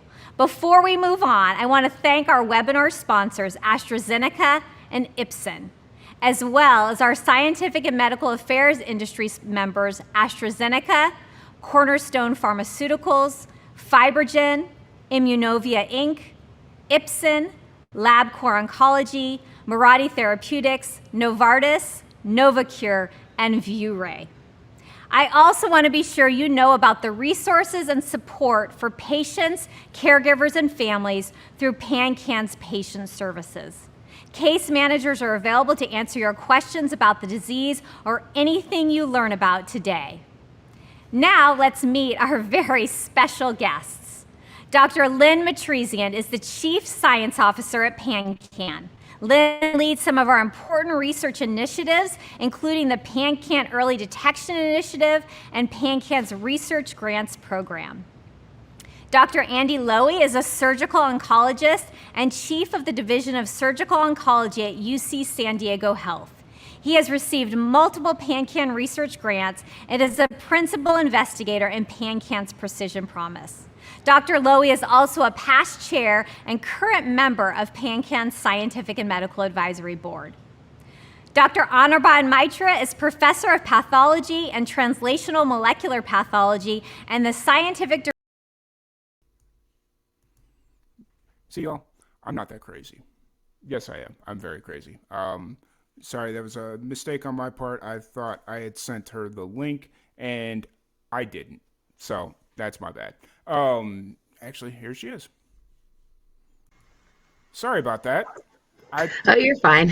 I was sitting here. I was like,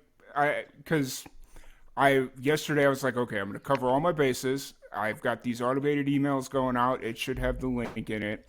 And then I've Instagram messaged everyone. I was like, okay, I'm going to just Instagram message everyone, and just because that's kind of where I've been keeping everything. And then I realized, oh, not everybody's using Instagram, so that was a mistake. So you're fine. It's terrible. This is the story of my life, because some people use Facebook, some people use text messages, some people use emails, some people use Instagram, some people use Twitter still. It's crazy. I got yelled at the other day by a PR agent because I was texting her musicians, and they don't like being texted. And so now moving forward, I'm not allowed to text any of her clients. And I'm like, but in my eyes, if I text you, you're not going to purposely miss, or you don't accidentally miss a text message. Yeah, no. At least you don't accidentally miss a text message. Emails, you accidentally miss it. And I've had several emails go unanswered. So it's like text message. Well, I will give a little fight on that one, though. But I do accidentally miss a text message if I read it at the wrong time. Yes, this is true. So I'm very careful. If you don't get a response back from me, I didn't read your message, because I won't read your message until I know I have time to answer, because generally you kind of know what it may be from somebody. And if I don't have time to give you the thought that I know your message will take, it's going to sit there for a couple of days. Yeah, I got you. And thank you for texting me to get a hold of me, because I was just fully prepared to let the video play out and just keep it moving. I was watching the video because I was like, maybe if I tell him in the chat, because I'm sure that's where he's at. Yeah. And you were like, yeah, the next artist, she didn't come. Oh, well, but you didn't talk bad about me, so that was good. No. It was, I made a boo-boo. I think I did, and I did. So I'm one of those that doesn't do Instagram message. Yeah. Over here. I learned that one the hard. And actually, it was funny. So I went to Facebook. I was like, let me go jump over to Facebook. And maybe that, because I was trying to remember where we had this conversation about booking this. I'm sitting there, I'm like, I have no idea where we had this conversation. And I went over to Facebook, and I was like, oh, see, we did have this conversation. And I scrolled up, and it was 2021. And I'm like, really? Has it been that long already? It's a whole thing. So we might have recapped it a little bit when you were in Memphis. Yes. Maybe. Yes. So it hasn't been totally that long, but I have had this in my books for a long time. Yes, I appreciate you for jumping on. I'm glad that we were able to Thanks get this worked out. How are things going in Memphis? They're going great. I actually just got awarded top 3 best singers in Memphis a few weeks ago. And that was huge because the other 2 ladies are Memphis staples. They are legends that have been doing it for years. And I was at an event the other day and I overheard a couple people. They didn't know it was me, but they were talking about those first two ladies, and they were like, "Yeah, and that third name, Amber Ray Dunn. I don't know who that is. I guess I'm gonna have to go see her." And in my head, I was thinking, "Yes, you're gonna have to come see her." Right here. I'm standing right Yeah, here. right. That's actually, it's funny you brought that up because so since you mentioned that you don't Instagram, you probably didn't see. Oh, dang it. No, yeah, it was I used your award photo. Oh, it's not gonna show Oh, right. thank you. Yeah, there it goes. Yeah. Yeah, thank you. So I saw that and I was just like, yep, that's the one I'm gonna use. So I do Instagram. I just think social media for me like comes in waves. Like I have my moments where I'm like all on Facebook and then all on Instagram, and then that's fair. there's just so many to keep up with. Yeah, that's very fair. And I think we all have different fan bases on each. That's 100% right. And it's just one of those things where it was like, I was very much for whatever reason, this time around, I was very much on an Instagram kick. And I was like, all right, I'm going to message everybody on Instagram. Everybody's getting because I've been sending everybody emails. And then I come to find out this morning, after a week of sending emails, like 3 people in a row messaged me. They were like, oh, hey, we didn't get a link. And I'm like, wait, did you not get any of my emails? No, nobody got any of my emails. All they got was the generated one that sent out last night, or the one that sends out like 24 hours before. I thought that one had a link, but I guess it doesn't, so I got to go fix that fiasco. Yeah, that's what confused me last night. I assumed that one would have had it in there, and it didn't. Yeah. So I was like, well, be patient. He's got a lot on his plate. Don't bug him. In the morning at some time. You should have bugged me. You should. And actually, I'm kind of shocked that you had my number, because I just started putting context clues together. I'm like, who would be? It was in the email. Yeah, this is true. This is true. See, you're smart. I'm not. That's how it is. Yeah, that is. I'm a woman, man. You know, we like to get shit done. This is true. This is true. But yeah, so how's the music going? Obviously, you won the award that you just mentioned a few weeks back. Yeah, which that's big and it's exciting. going good. I love that Memphis is just 100% completely opened back up from the pandemic. We were always just a tiny bit more open than some places. Yeah. But we are just 100% back open. All the venues, more venues. Obviously, spring and fall are better times to play because you get a lot more outdoor venues. So now all you're getting is the smaller indoor venues, which is fine. I've got an album coming out in February that I'm working on. And I just sent the album art in yesterday. So nice. I've got stuff to work on. Nice. I will say, when I came out in, what was that? Was that end of July or beginning of August? It had to be end of July when I came out to Memphis. Yeah. Walking up and down Beale Street, that was a lot, because I parked at one end. And then, so I was meeting Nia and I can't remember the dude's name that was Mike, I think. Was it Mike or Mark? No, it wasn't Mark. So it must have been Mike. Yeah. Okay. And he was calling me to figure out where I was, because I couldn't find a place to park for the life of me. Luckily, I pulled into one of those baseball stadium parking spots, and I was like, okay, $15, cool, not a big deal. Yeah, better than Nashville. Yeah, for sure. And he's calling me. He's like, hey, where'd you park? I'm like, by the Cardinals. Memphis or Redbirds. The Redbirds, yeah. Yeah. And he's like, oh, you're at the other end of Beale Street. And I'm like, yeah, it was the only place I could find to park. I was like, all right, we'll start walking. We'll meet you halfway. And I'm like, okay. So I just, walking through, and there was what was it? They were doing pole vaulting down the middle of Beale Street. Probably. Which was an interesting thing that I'd never witnessed in my life, but it's one of those streets I never know. It's almost like Bourbon Street or something. You never know what's going on, and you get there and you're just like, what's happening? Like, what? For sure. That's and then you watch it for a little bit, and then you move on to whatever you were doing. Yep, absolutely.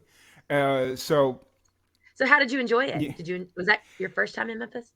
Yeah, I'd never been to Memphis before.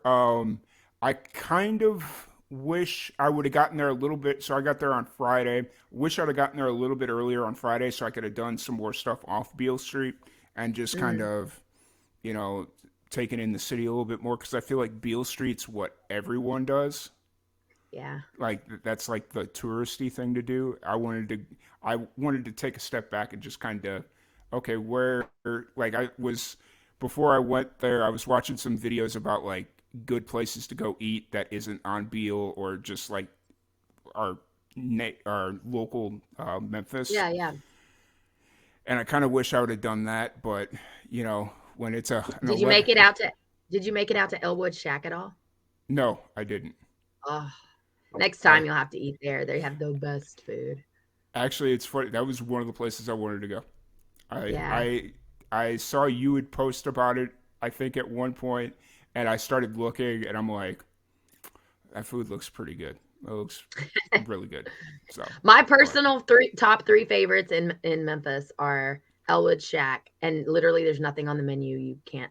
I mean, you can't go wrong. Literally, Yeah. I play there all the time, and Yeah. that's like my favorite gig because of the free food. Huey's, because Huey's is just a Memphis staple, and there's several locations all over town. The original one is in Midtown, right down the street from where I went to college.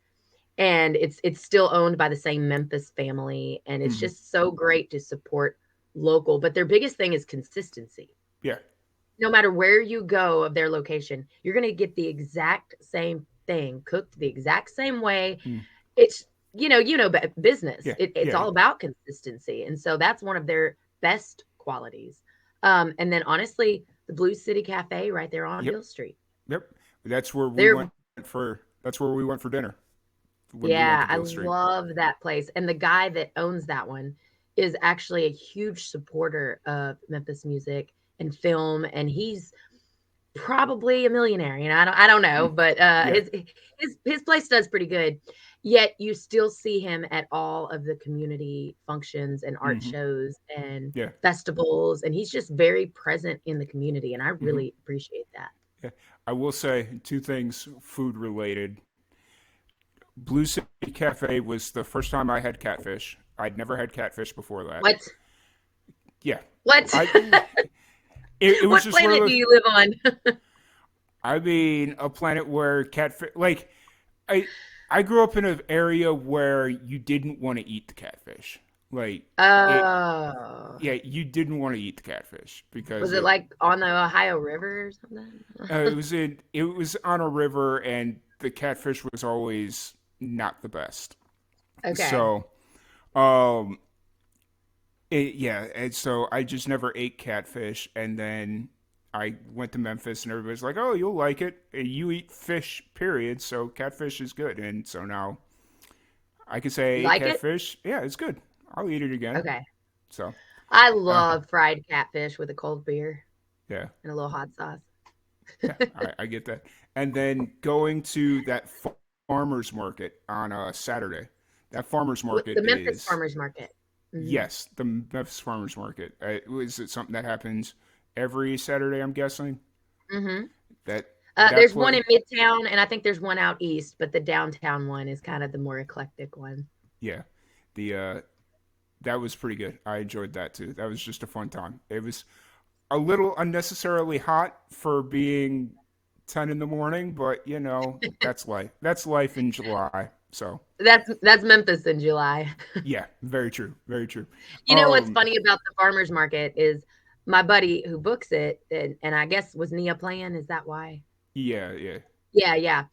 You would think it's just a farmer's market. You would think that wouldn't be that big of a gig, but you can really make money down there. It's not a paying gig. So I think people, when they first hear it, kind of think, I don't know why I would play a farmer's market. But literally everybody that walks past you that has an extra 5, an extra 3, an extra, you got to think they came down there to spend money. So they are very welcoming to the musicians, and they tip really good. Yeah. It's well, I was walking around because I went there to listen to Nia play, but I went there because I was hungry, and I was told that there would be food. There was like vendor trucks or something set up, and I was like, okay, cool. I'm hungry. I need breakfast. And the vendor food was good, but then I started walking around and realizing that I could literally do my week's grocery shopping at this farmer's market and not even flinch. And I'm like, Yeah. that's pretty cool. So Yeah. I also love as a musician, if you go to the vendors after you play, a lot of times the vendors enjoyed you playing and they will just give you a loaf of bread and give you tomatoes and give you. So I leave with breakfast to nice. bring home and dinner and next day's breakfast and stuff. I love it.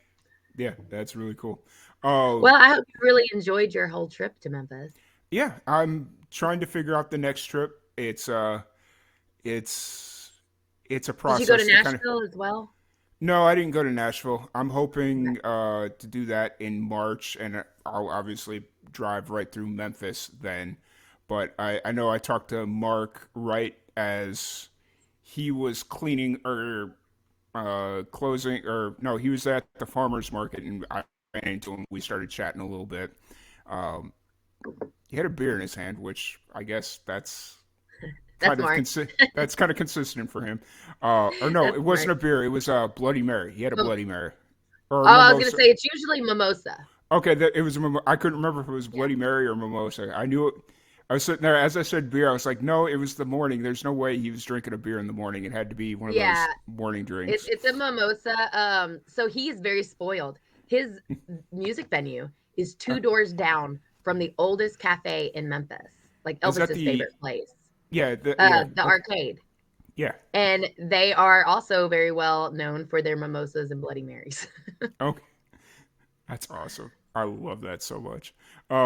But yeah, so I'm trying to find my way back just because, anyway, so I was talking to Mark and he was like, yeah, anytime you want to come do a podcast, just reach out to Amber. She'll get it set up for you. And I'm like, okay. Yeah, actually underneath his place. I don't know. Did we ever take you downstairs? No, I didn't go downstairs. Okay, that's where he was talking about. Obviously, if you wanted to do it upstairs, that would be fine too. But downstairs actually used to be a recording studio. Oh, wow. Okay. A guy, there's a band called Band Camino that's getting kind of big out of Memphis. And Drew Irwin is one of their members. And he started this recording studio and completely redesigned the downstairs for that. But then right as he was like finishing the project, the band Camino started picking up and getting all these gigs and touring. And so he kind of had to leave. And he just left the place completely remodeled as a studio. Of course, he took all of his equipment and stuff. But now Mark has put a green screen down there and it's just an open space for anybody to be able to use. And actually a guy named Joe Seals that works for the Travel Channel or something, he does a podcast down there.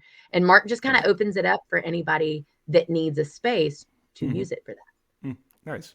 Yeah, Mark's a really cool he's a really cool guy. It was a little easier to talk to him in the morning after he had kind of had a minute. But I do like just having the chance to talk to him a couple of times during the evening while I was there watching you play, Nia play, and the other was it a duo that was playing? Yeah. Anyways, regardless, I don't remember. But it was a good time. That's one reason I kind of latched onto him in friendship is because when we first met, I saw that here's this person that kind of has this same vision for Memphis music that I have and for helping people. And the beauty of him is he's not a musician. And so in no way is he your competition or is he trying to compete with anything. He like I try to be as level as possible as well. But obviously, if there's an opportunity that I want, I kind of want it. But with Mark, it's beautiful because anytime he gets anything, he can just spread it out as best he can to everybody. And I think it really just helps us all having somebody that's not our direct competition helping us as local musicians. Yeah. But I mean, even if he was direct competition, I still I believe iron sharpens iron. So like even if he was direct competition, just having that friction there to make yourself a better musician is not necessarily a bad thing either. So no, but that's the beauty of him. There's only one of him. Yeah, for sure. And next time I come out there, I'm really because he was telling me about all the different shows that he has, and so it'll be very intentional next time I come out there. So yeah. Awesome. So I didn't mean to turn this entire interview into a let's Catch-up talk about session. Memphis. Yeah, let's talk about Memphis. You mentioned that you've got new music on the way. Have you have you announced anything about it or? Don't worry, I'm pretty good with interviews. I'll interject my little nuggets of things I want people to know about me. Gotcha. So you're fine on that regard. We have already released 4 singles off of this upcoming album and 4 accompanying videos. And the pandemic kind of set us back because that's when we started this project. And it was supposed to be 1 single a month with an accompanying video. And we had this huge projection.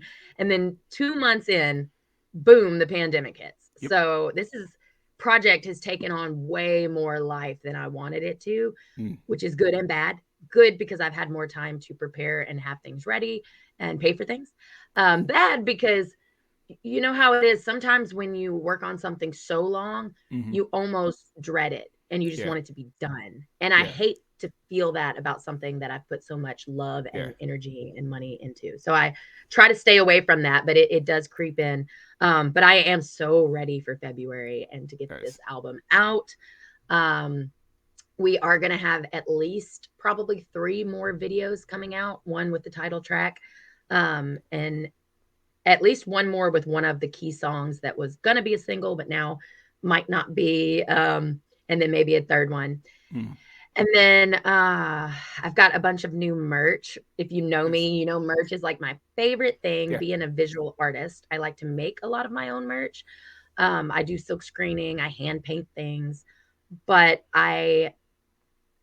this year I might do some different merch that I've never done. And so you never know what Amber has for sale. I've got this little, this old suitcase that everybody's just like waiting for me to open up because there's always something that I've either made or some new merch item that's just random. I don't know. Yeah.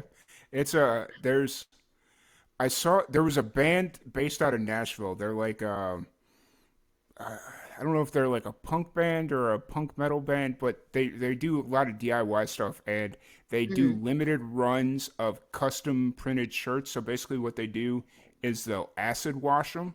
So they'll just buy random shirts from, I'm guessing maybe like the Salvation or not Goodwill or whatever, and they'll just buy like the cheapest shirts they can, acid wash them, and then print their logo on it or like whatever the t-shirt design is. And it's like they do a very limited batch run of this stuff. So it's like when they launch it, it's like, hey, we've only got 12 of these. So if you want one, make your order. That's cool. I'm not one of those people that like has ever put that word to it, like the limited quantity and the get it now and all that kind of stuff. But that's actually a really good idea. I might do that. Yeah. And it's just one of those things where it's just trying to find a way to make it work. And then there's somebody else that they would go in and buy other band merch at like Goodwill or whatever. So they'd find like a Joan Jett shirt and they were like really good with the bedazzler or like cutting the shirt a certain way. And they'd make this like common shirt into something different. Like, like how not Edward Scissorhands. Edward Scissorhands. Yeah. But yeah, so they'd cut it a different way, and so that's always interesting. Yeah, I that's one thing I really love. Like if I could give more of the emails and booking and all that, technical side of everything, and I could just be the artist. That's the part I like. Just interacting with the fans and creating merch and singing the songs, and doing that kind of thing. One day, that's the hope. Yeah. I'm on that same boat because had I had somebody that was able to help me with, like, I don't mind like saying, okay, let's give like booking the slots, but it's making sure everybody has the information that they need. And this year was a very important reminder that I need to double check everything because you're not the only one that hit me up and was like, hey, I don't have a link. And no, it's just one of those things where I'm trying to make it easier on myself and then it comes to bite me in the butt and it becomes 10 times harder because I tried to make it easy. So it's getting to the point where next year I'm going to just like physically message everyone that I want to come on, be like, hey, what time zone are you in again? Okay, perfect. I've got this time slot for you. Do you want it? Oh, wow. Yeah. You got time zones and stuff. I Well, forgot about that. yeah, because I got to figure like Australia, UK. It's just the Oh, whole thing. It's a mess. So that would drive me nuts. it's not fun. Let me put it that way. So, uh, but before we wrap this up, I Yes. want to play a fun little game with you.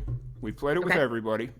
It's called Rapid Fire Randomness. Let me open this app. I have a random question generator, and I'm going to just ask you 3 or 4 random questions, and we'll see where we end up when it's over. Okay. So, all right. Would you rather never lose your phone again or never lose your car keys again? Never lose my car keys. That's fair. I feel like I'm I always like losing my phone.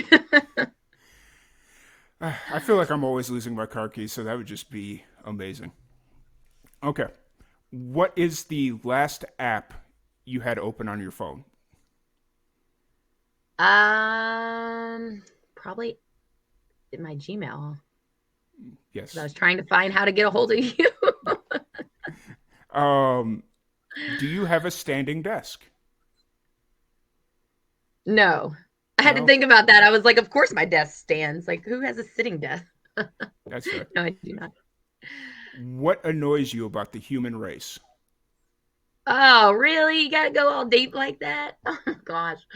Honestly, I think people integrity is lost right now in the human race with what people put their names on and how they treat other people and just how they work in general.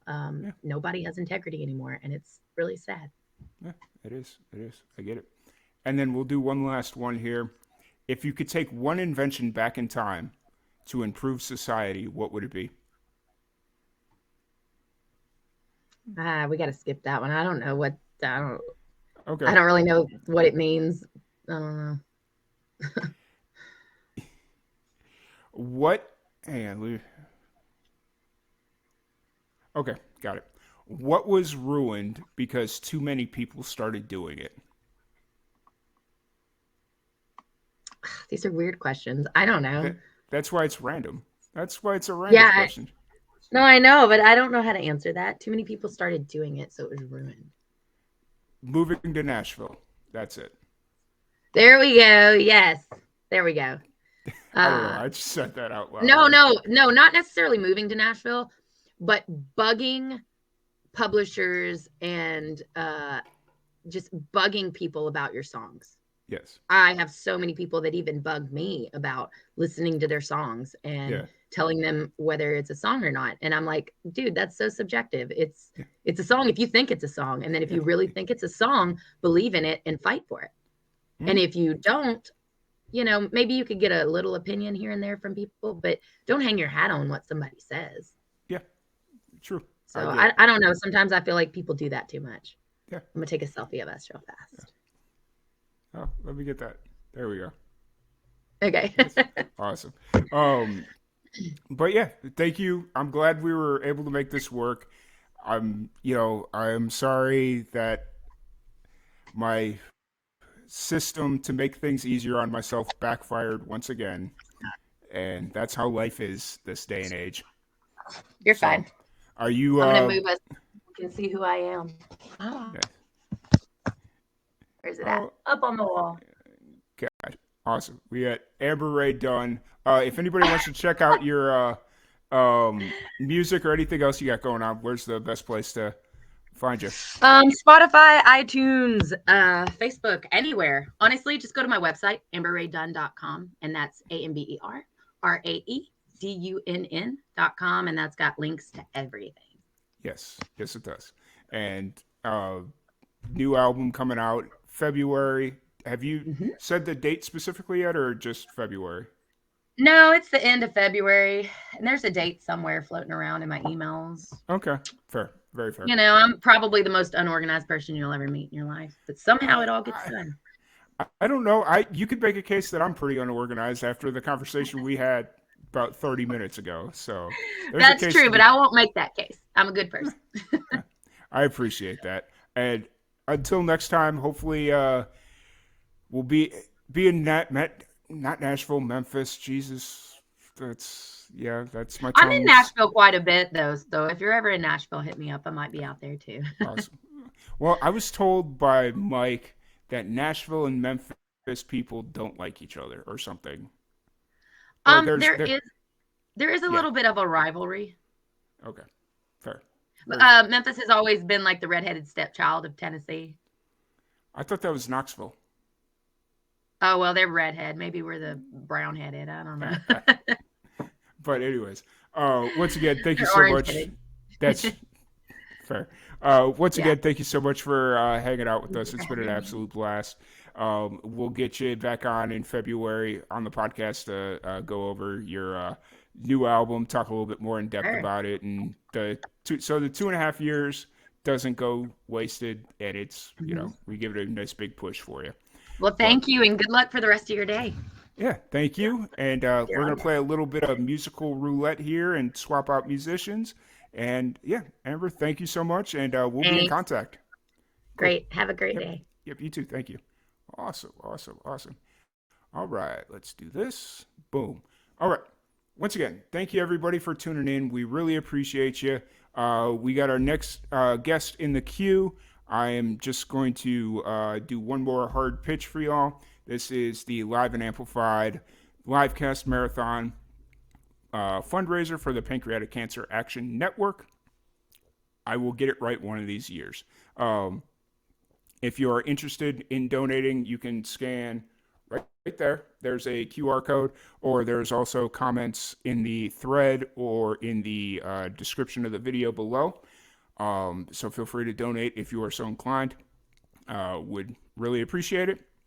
And that being said, this whole marathon fundraiser is honoring my mother, who passed away last year from pancreatic cancer. And sorry, my ears are getting very hot right now. So one of the things that she really enjoyed doing during her last weeks was listening to me do the podcast. And so it was with that, we honor her with this podcast stream. With that being said, let's bring in the next guest. Hey, Siobhan, how's it going? Good. Can you hear me okay? Yep, I can hear you great. Awesome. Very minimal technical issues. We've only had one so far today. Well, technically two, because people haven't been getting my link, and that's unfortunate because, as I was telling Amber earlier, I tried so hard to make it easy this year, and then it just failed miserably. I think it was really easy, and you made it's been amazing for me. So I guess I was just lucky, but. Well, I was also finding out that people weren't getting the emails. Like I sent out a series of 3 or 4 emails, and nobody was getting them, which is that might concerning. Be true. The Melon app I only got through Instagram, actually. The Melon app. Yeah, that's very unfortunate, and it's like, okay, well, Wix, time to change it up. So, yeah. But yeah, really excited to have you on and sit down and chat. It's not been quite that long. Or no, wait, it has been, because it was shortly after last year's PanCAN that we had you on, and then we were supposed to have you on. Was it May? Were you supposed to be releasing music or Yeah, I've been supposed to be releasing music for a long time, and it's honestly probably going to be May again. So, okay. In some categories of my life, if I delay by 1 year at this age, it's like, that's not so bad. And that's kind of like its own little mind-blowing thing that as you get older, it's just like timelines. And it's like, oh, if I don't achieve this goal for another 5 years, then it's like, fine. But when I was like 16, that was like inconceivable. I'll be like a different person in 5 years. Yeah. So. I kind of take a different look at it. It's like, if I delay things a year, it's like, man, I don't know. Well, will I be here in a year? Just the way things are going, like, I don't know. But so another fair point, man. And then the other thing is, like, for me, I if I've got the juice, which I never do anymore, to do something, and then in a year, it's like, I'm like delaying it a year because I'm like, I need more time and I'm tired, but it's like, maybe you'll just be more tired in a year. So. Yes, 100. That is 100% accurate. I did so I hit a weird lag in the podcast. So in July, in August, I was kind of like, okay, I need to take a break from the podcast, and I'll do it like sparingly, but I'm kind of need to like take a pull back a little bit. And so like it took 4 to 6 weeks off, and then I came back and I started doing the podcast again, and then I got invited to a music festival where I did a whole bunch of podcasts at once, and so it was like I took another like 6 week break, and it really hurt our Twitch following because on like statistically it looked like I had taken like 2 6 week breaks where I really hadn't.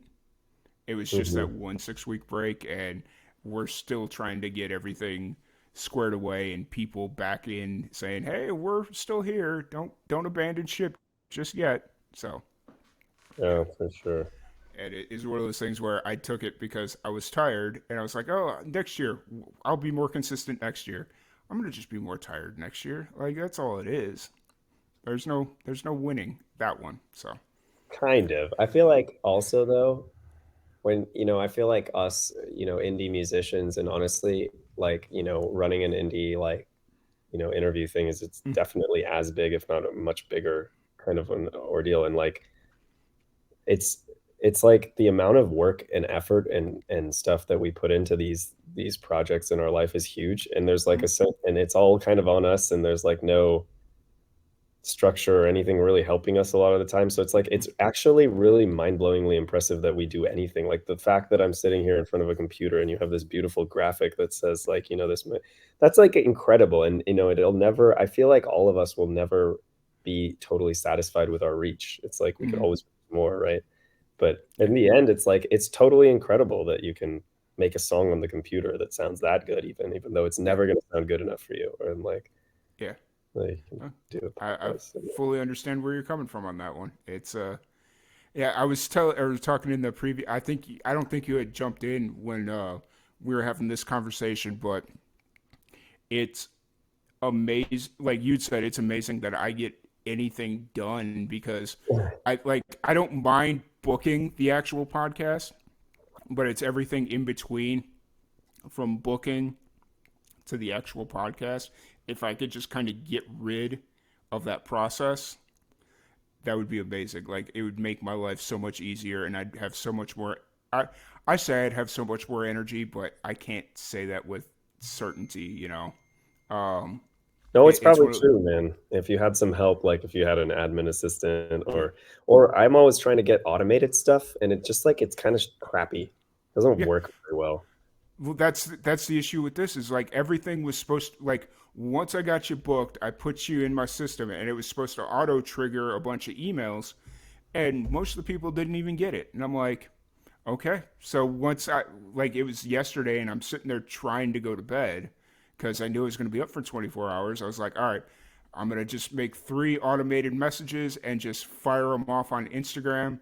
And then, unfortunately for the previous artist, she doesn't use Instagram that often, so she didn't see that message.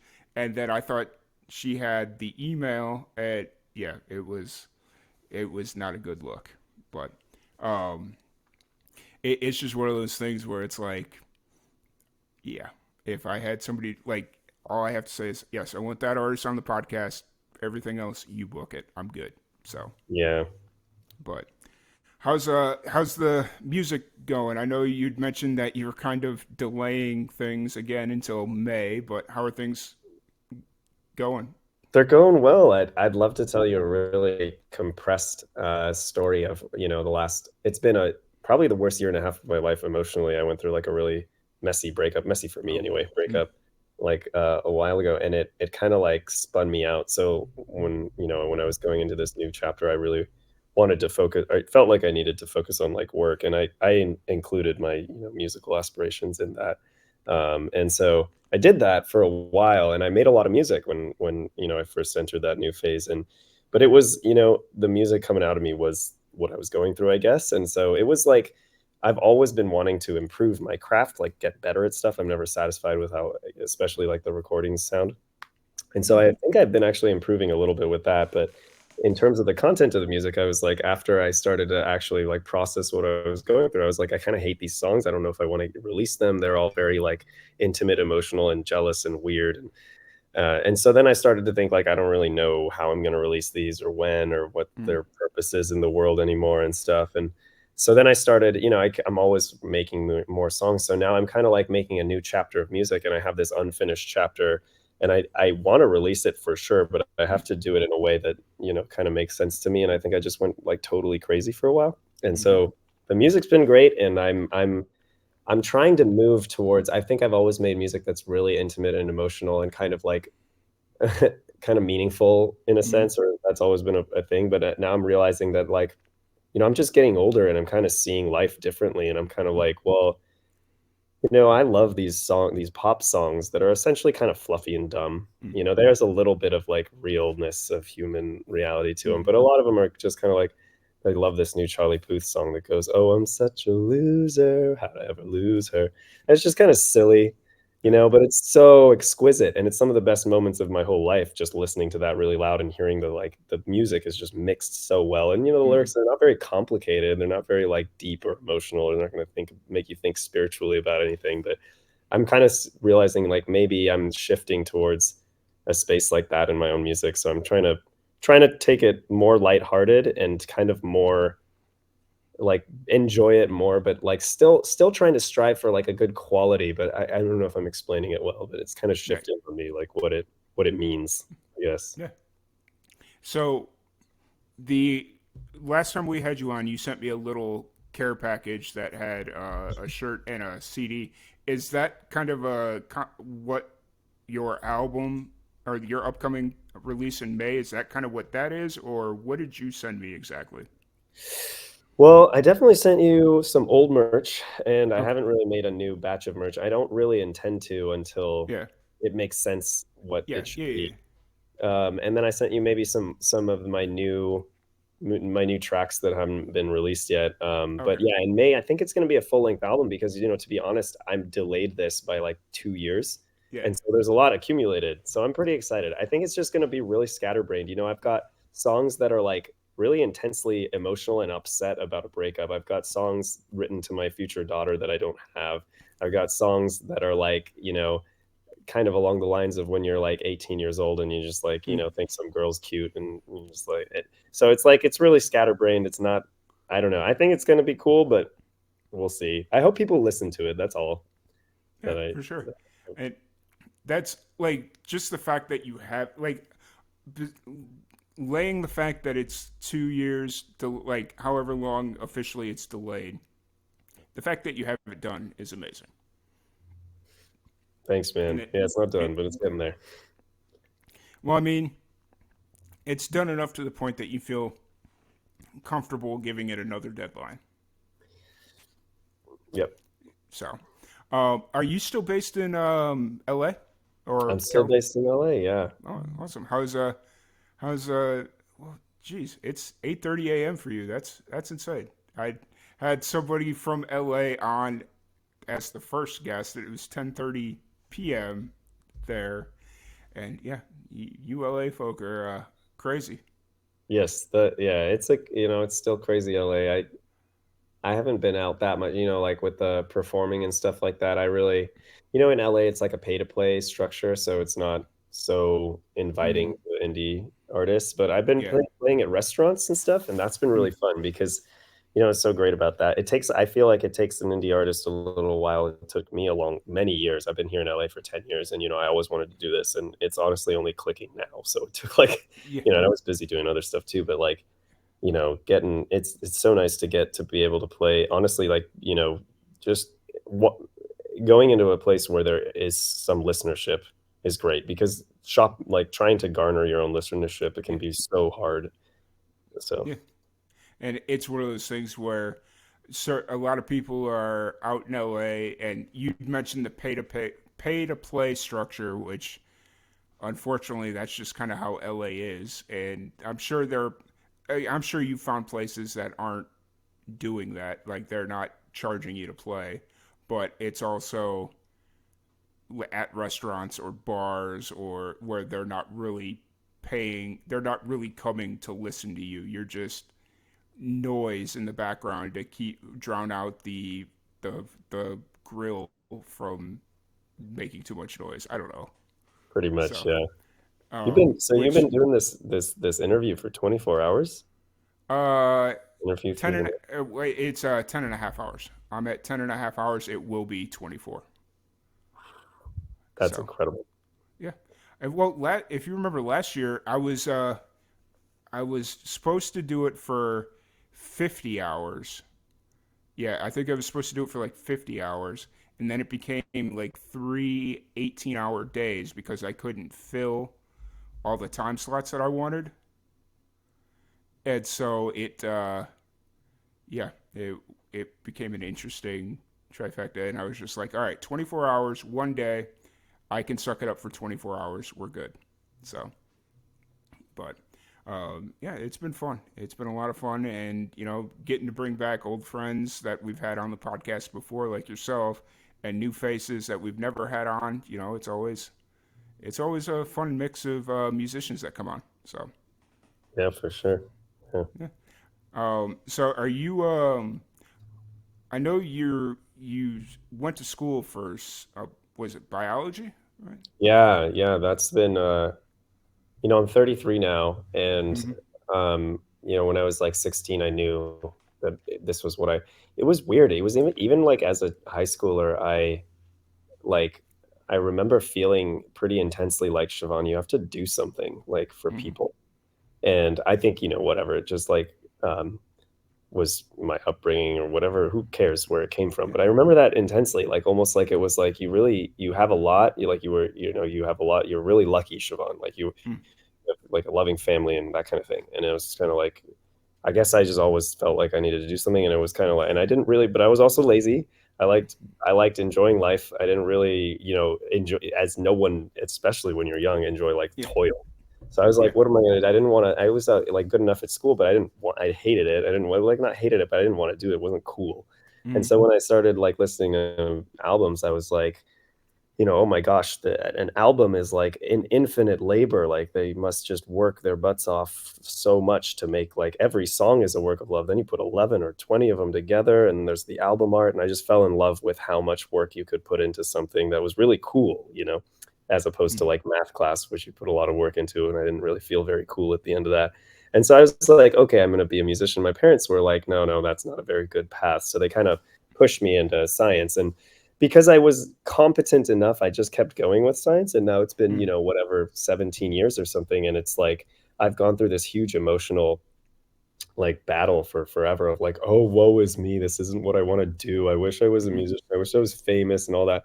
And now I'm like getting older, and like, I'm just kind of looking at it differently. And I'm kind of like, maybe none of it really matters. Like I'm pretty happy to have an apartment, and like maybe I can get enough money out of a job that I can like have a family, and then who even cares where my music goes? Like the main thing what really eats me is when I don't do it and when I don't release it. It's not really like, like, yes, of course you're always everyone wants their music to go as far as they can, but at the end of the day, it's like, it's the like, not, I don't know what I'm trying to say. So Yeah. I'm still a scientist. I actually just got back from a conference that was really nice. cool.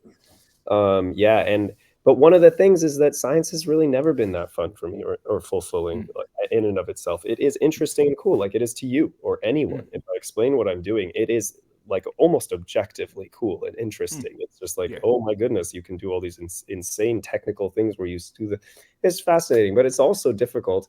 And it really never was a love of mine. Yeah. And so I don't know. It's like, kind of losing my train of thought, but It's all good. It's hard to, because I never like neuroscience is what I do, and neuroscience is interesting, again, like kind of objectively interesting, but it never, it doesn't really make me feel much. And there's a lot of sacrifice both on your part and like, the organisms you have to study and things like that.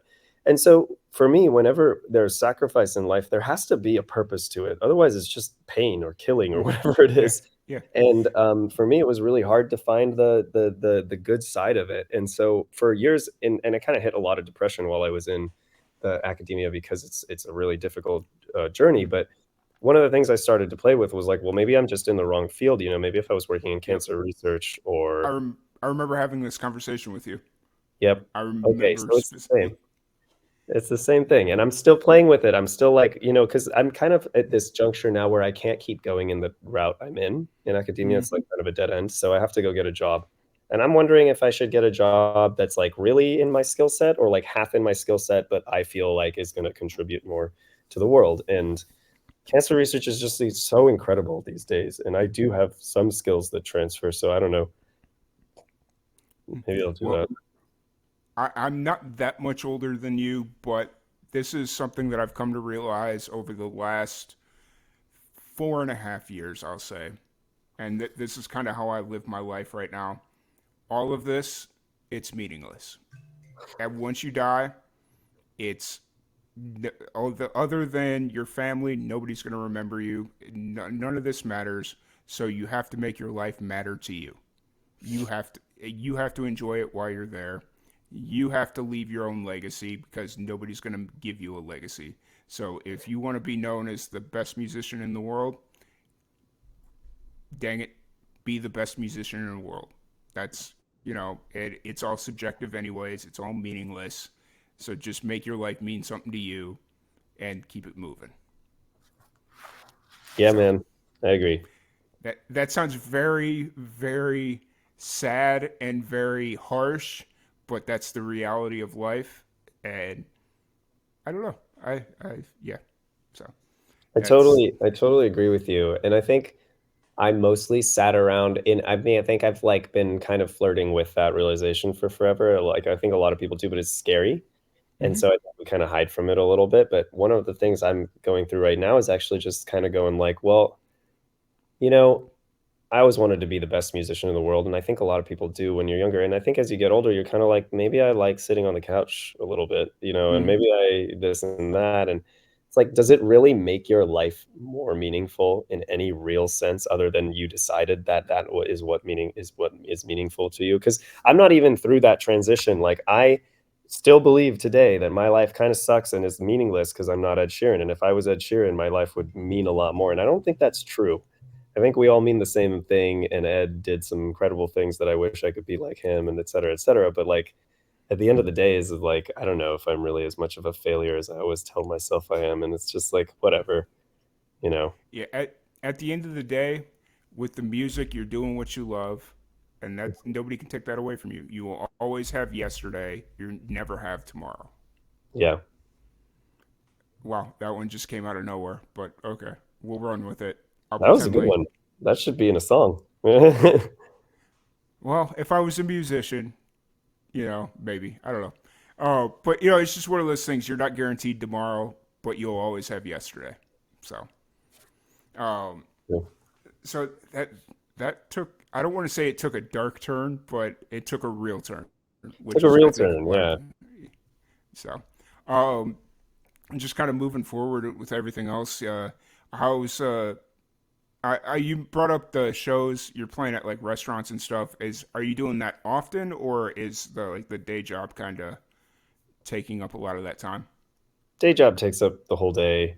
Yeah. I have the flexibility to leave early, so sometimes I do get a restaurant gig that's like a few hours away, so I leave early at like 2 p.m. or something. So that's a really cool thing about my job right now that I can do that. Restaurant too, like I was trying to allude to, I've always wanted to be a paid musician, and I always wanted that to be my job, but that's a high bar if you want to, be not living super, super poor, especially in some place like LA or whatever. And so, I'm thrilled beyond belief at the amount of money. So for 10 years, I've been trying to make money off music, and I've just been paying a lot for all these services, et cetera, that you do. So I've been totally in the red. And then this is the first year that I'm in the black, like by a little bit. So that's really exciting, but it's also making me realize like to convert this to a full-time job, I have a long way to go. And I don't think I'll ever go that way. It's just too, I can't even figure out how this is going to go. So, but I live stream. That's another thing actually, honestly, that I would, if I was talking to someone who's younger and like going through this, I would have a lot of practical advice for them at this point. And, live streaming is awesome. You do it every week, but I need a lot of help learning how to grow my live stream audience. Are you doing it on Facebook? You're doing it on Facebook, right? Or are you doing it on Instagram? I can't remember where I keep seeing your name pop up that you're live. It's probably both. So like when I started doing it, I had the attitude like, well, I'll stream everywhere and then that'll be more viewers. And I actually don't think that's a good strategy. And that's what I'm still doing. I've been doing it for a couple of years now. But I multi-stream to like everywhere. Yeah. Are you streaming to Twitch? I am. Okay. But I don't That's engage good. much with it. That's the hard part that I found out, especially with the podcast, because we've been live streaming to Twitch. We switched in February. Yeah, we switched over in February. And that's been the hard part is like keeping this conversation going, but I also have to engage with the audience. So it's like this weird, hard thing to pull off. And yeah, Yeah. it's definitely interesting. So, Yeah. yeah, hold on a minute. I'm checking one thing really quick. Okay, we got time. I was worried that we were running out of time, but we got plenty of time. We're good. Cool. So, yeah, definitely. I do agree. Like, I started doing that thing where I'd stream everywhere, and I noticed an initial uptick, but then eventually it just went right back down, and it didn't really matter. Um, but it's one of those things where now I just focus 100% on Twitch. And like I'd mentioned before, we had that weird double break, and didn't help anything. But, just I think the creator community on Twitch is a lot more friendlier to musicians live streaming, because it's got like that reputation of, oh, only video gamers, that whole thing. So yeah, it's definitely not trying to sell you on Twitch, but I'm trying to sell you on Twitch. I'm sold. Maybe I should just stream to Twitch because, like, I don't know. Anyway, I got to think about all that. I don't think what I'm doing is really the right way to go.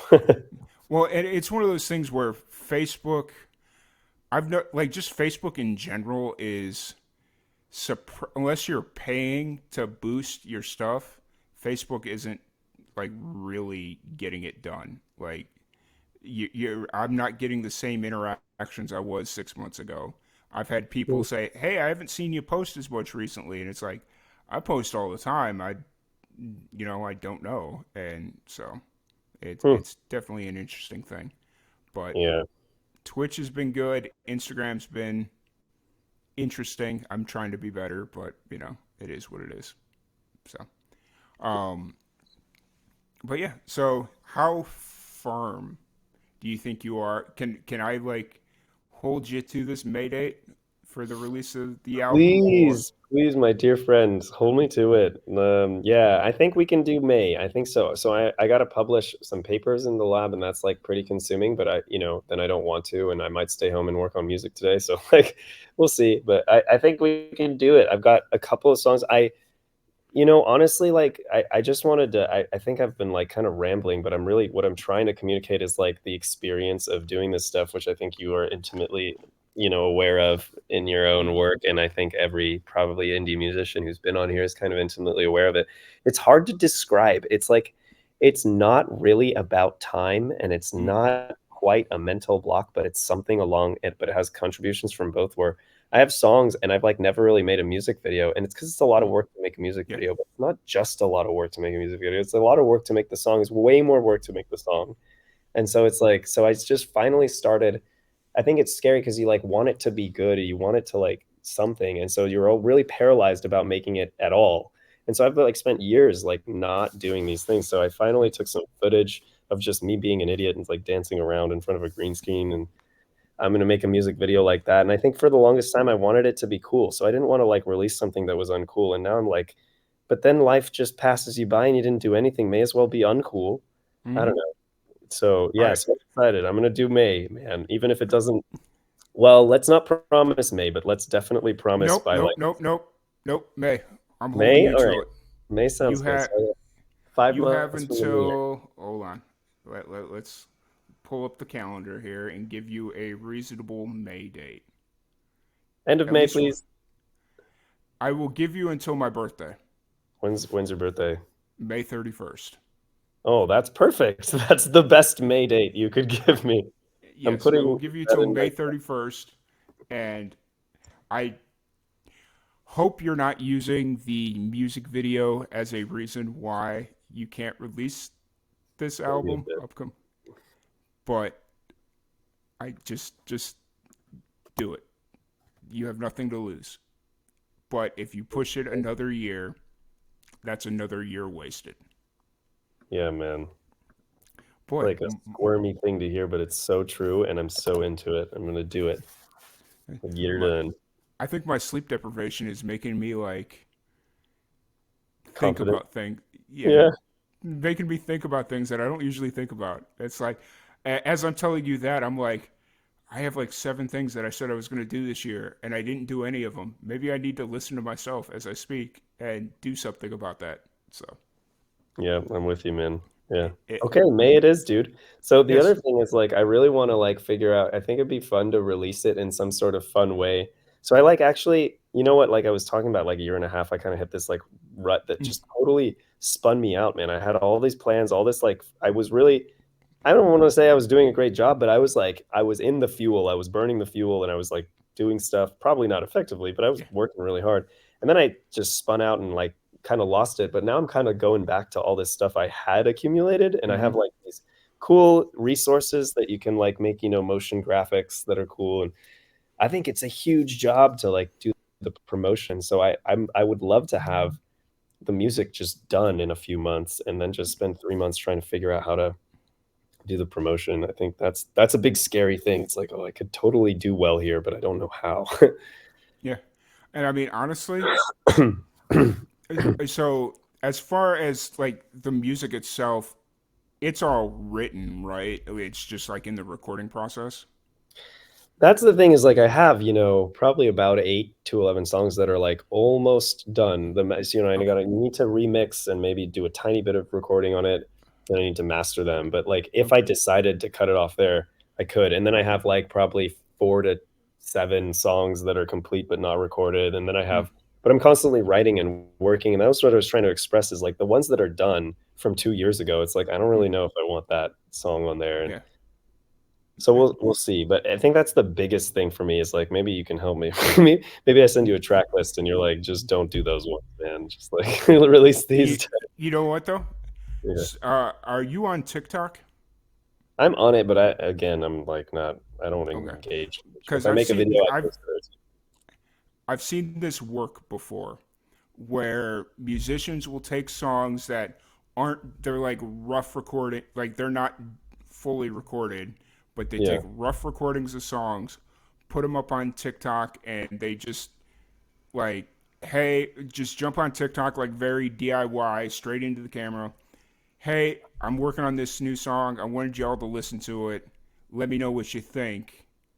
And just like organically kind of build this following and these songs that they've heard from the ground floor, like, and that's being objective because kind of being not really from the ground floor, but you know, to most people, if they hear an unrecorded song that's just kind of like a rough cut, to them they're in on the ground floor, you know. But yeah, you just kind of bring them along this journey of like from early on during the creative process to like a final mix master version. Then you start getting people that want to hear like the full version of the song, because TikTok, I guess it's more than 60 seconds anymore, but still, I wouldn't do it more than 60 seconds. Just kind of like get them teased to this, and just kind of bring them along organically. That's a great idea. So, but anyways, that's my food for thought for the day. You know, the sleep deprivation starting to get to me a little bit, and my brain is opened wide right now. So, but we're gonna switch it up a little bit. I've got a fun little game that we're gonna play if my phone will open. Yes, there it goes. All right, so I have a random question generator sitting right here in front of me, and I'm gonna just ask you 3 random questions, and we'll see where we end up at the end. Okay. So if you're ready, it's called rapid fire randomness. So, question 1. How many kids do you want? Whoa, probably 2, realistically. Fair. If you were to direct a documentary, what issue or topic would it be about? Ooh. Wow. It's supposed to be rapid though. It's not so rapid, so don't worry about it. That is so cool. What would the documentary be about? Probably something sciencey, probably like the history of a particular little corner of science, because it's really interesting. At the end of the day, it's just kind of like a person that like tripped and fell one day, and then this, it's just a story, really. Yeah, You don't think of it that way, but that's all it is. I got you. That's fair enough. Would you rather always remember everyone's name or being guaranteed to never be struck by lightning? Damn. I would say everyone's name only because I'm so arrogant about not really being worried about being struck by lightning. Well, I mean, to be honest with you, being struck by lightning is such a rare occurrence unless you're just straight up stupid. Nah. But, Yeah, I feel like it's not worth that loss to, anyway. And then, what is your favorite place to go out to eat to? Oh, favorite place. I'm a sucker for like really delicious gourmet sandwiches. So there's this Italian deli, Bay Cities, that has an awesome one here. There's I can't really think of too many other places, but to be honest, for reasons I should not ramble about, I go to In-N-Out too much, so maybe In-N-Out. In-N-Out's, I'm told I would like In-N-Out better if I ordered from the secret menu, I guess. But for me, it's just kind of like, it's a burger joint. So. Yeah. But anyways, so that was rapid fire randomness. So, first off, before we kind of wrap this up, I want to thank everybody that's been hanging out with us all day. It's been a long day. We've still got 13 hours to go. I just did a double take there, but we're almost halfway through this. We're getting there. If you are interested in supporting the Pancreatic Cancer Action Network, the QR code is right over there in that corner. You could just scan that and feel free to donate there. Or if you are watching this from your phone, the donation links are in the comment thread and in the description of the video. So if you are interested in supporting the Pancreatic Cancer Action Network, I don't know why that's such a tongueful, or a mouthful, but it is. So, once again, Siobhan, thank you so much for hanging out with us. If anybody wants to check out what you got going on, an update on this album that will be released by May 31st, where's the best place for that people to find you? Probably Instagram is where I post the most. It's just Siobhan Luca, SHIVANLUCA. I have a website too, but for now, that's the best. Okay, perfect. And I promise I will keep, to the best of my ability, I will keep you as honest as I can about the May 31st deadline. Thank you, Tom. Thank you for everything, and thank you for featuring me here. And this is an awesome fundraiser. Thank you for joining us. It was interesting because I think you were one of the first ones last year, and then I don't know why you didn't get looped into the first round of emails to get swapped out, but glad we were able to get you on. And you're a crazy person for jumping on this early, but I guess it's a Thursday, so everybody's got a job, right? Least I could do if you're doing it for 24 hours. So yeah, I appreciate you. Thank you for all your support through the years, and thank you everybody for tuning in. We're going to do a little musical roulette and swap out musicians, and we'll be back here in a little bit. Thanks, Tom. Yep. Thank you. Awesome. All right. So let's take care of that. And once again, thank you everybody for tuning in. We got about 12 minutes or so before the next act jumps in. Let me see. Let me pull up my schedule. We've got Rosie Dean coming to us from New York. She'll be on at 11:10 a.m. Central. So I'm going to throw on our favorite little video, refill my water cup, grab a snack, go to the bathroom, all that fun stuff. And I really appreciate all of you for hanging in there. If you are interested in donating, once again, the QR code is right there, or the donation links are below. PanCAN organization is very close to my heart, as it really helped my family and I go through, make sure we were doing everything the right way, and we were okay after my mom passed away from pancreatic cancer last year. But once again, we'll be back in about 10 minutes. I don't know why I keep saying that, because now I got to pull up the video and this. All right, cool. Luckily, it doesn't take me nearly as long as it used to.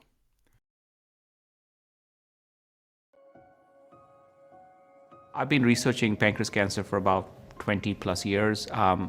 When I began my career, I was looking for an area to specialize in, and I met my mentor who was working in pancreas cancer. He was one of the few people at that time who was researching this disease, and it really felt like this was a place where I could make a difference in my career. And so I started working with him, and I have been working and researching pancreas cancer ever since.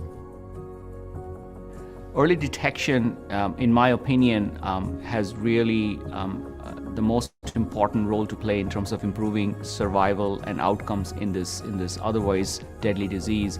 When we look at patients who are diagnosed at an earlier stage and are able to successfully undergo surgery, those patients typically live a lot longer and do better than the ones, unfortunately, who are diagnosed at a more advanced stage of their disease. And so for me, I think if we can diagnose more patients at a point where we can get them to surgery and get the tumor out, there really is an enormous opportunity of improving outcomes. The challenge with pancreas cancer has always been that unfortunately most of our patients present with what we call metastatic or advanced disease. And in that case, the tumor is not operable. The surgeon can't take it out. And so if we can diagnose this tumor early, that's our best shot at improving the chance of long-term survival. So the early detection initiative that PanCAN has launched is one of its larger initiatives, along with PanCAN's Precision Promise. The early detection initiative is the largest randomized trial to identify patients early in their disease, get them to surgery, and therefore improve survival. A trial of this size has really not ever been done, focused entirely on pancreas cancer, so it's a really ambitious effort. The goal of this trial is to use new onset diabetes as an entry point to identify individuals who may be at high risk for pancreas cancer, get them into the trial, and then provide the ones who are at the highest risk spectrum with imaging studies, blood-based assays, and really approach this whole question of early detection, which has been such a challenge for many decades, at a level that has never been done before. To me, what I think makes PanCAN so different is its ability to embrace ideas that are out of the box, but which need to be done for us to make a difference in this disease.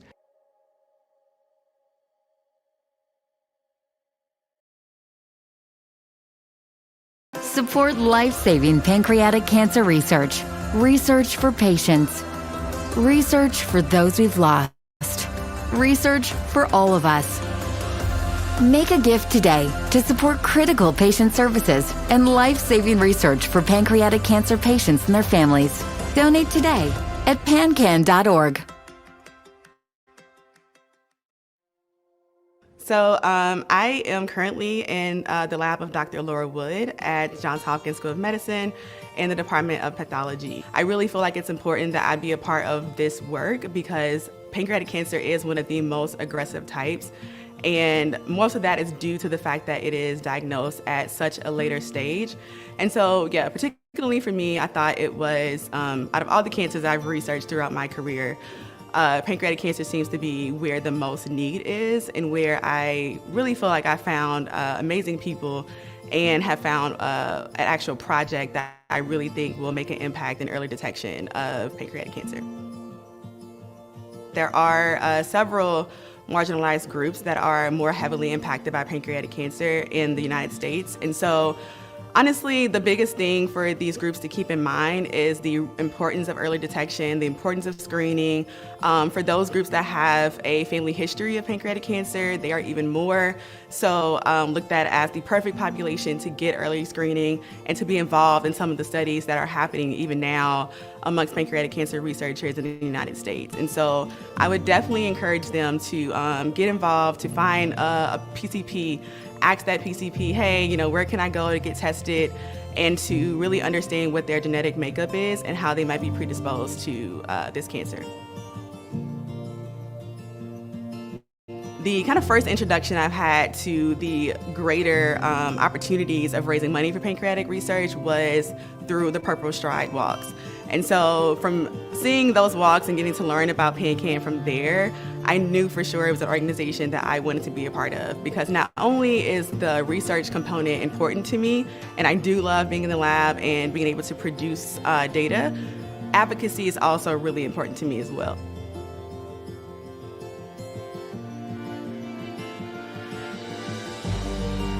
November is Pancreatic Cancer Awareness Month. I support pancreatic cancer research in memory of my brother, Daniel. You can change the course of pancreatic cancer for all of us by supporting research. Research for Daniel, research for those we've lost, research for patients, research for all of us. Donate today at pancan.org. Hi, I'm Julie Fleshman, President and CEO of PanCAN. Today is World Gratitude Day, and I just wanted to take a moment to thank you for your heartfelt gifts of time, energy, talent, and donations to PanCAN. Every day, you are changing patients' lives. You are making progress possible. Pancreatic cancer researchers couldn't do what they do without you. Our PanCAN Patient Services team couldn't support patients and families without you. For all that you do and all that you give, I'm so grateful. You are truly remarkable, and I am filled with gratitude.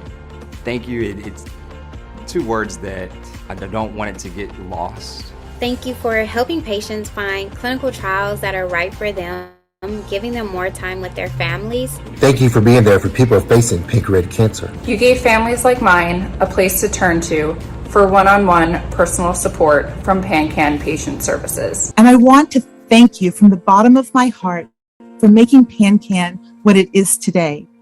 A bright, shining light of hope for so many patients and their family members in need. Without you, there would be no PanCAN. PanCAN was of great help and comfort after I was diagnosed. Thank you for all that you do to support our mission.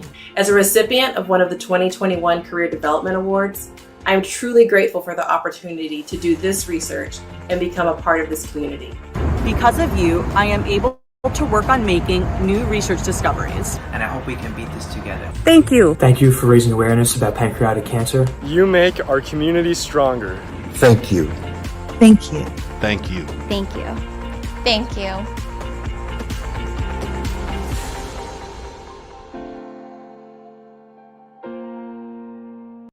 This is a battle I never thought I'd fight.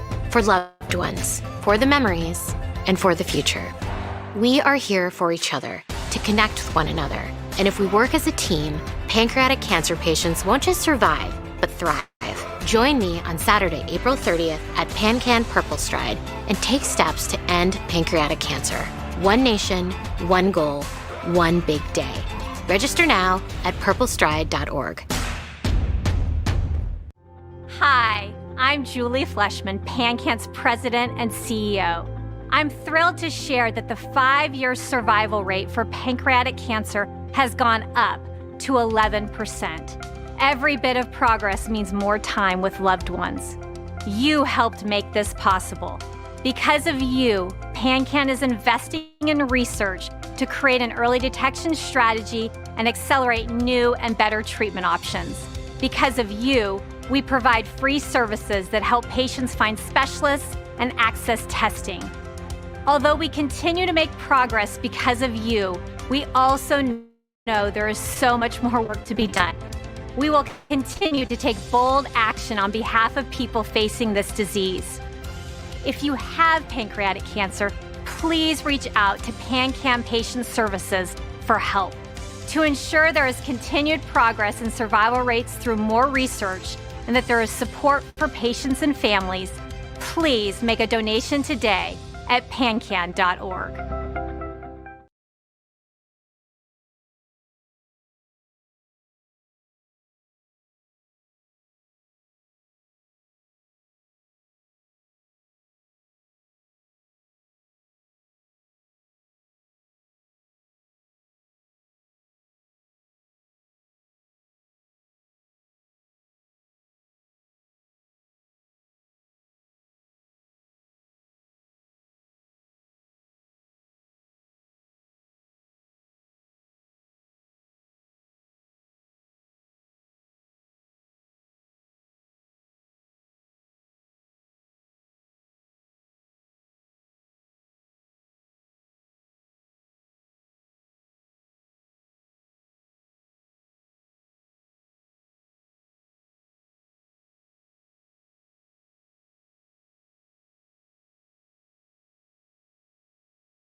How's it going, everybody?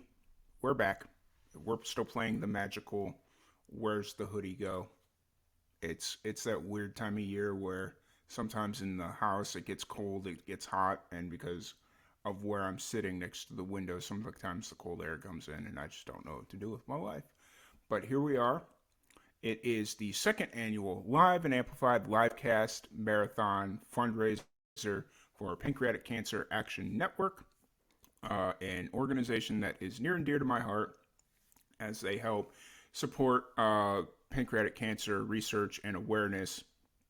And they really came in clutch during last year when my mom was battling pancreatic cancer. And, you know, they made sure that we were squared up and ready to go. And, you know, we were doing all the right things. And after my mom passed, made sure that we were good.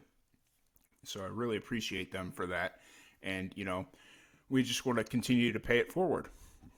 So we really appreciate everyone that's been able to donate so far, and we really hope that we'll be able to continue to get a couple of donations here and there and, you know, really support a great cause like the Pancreatic Cancer Action Network. So sitting here just waiting for our next act to come in. I'm going to shoot her a message really quick. Make sure she's not having any issues.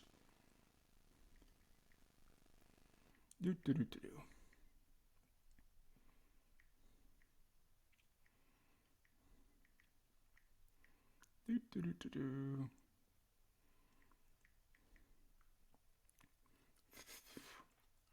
All right, so I sent her a message, and we will just make sure she's good with the link, because I know there's been a couple of issues so far with the link trying to log in.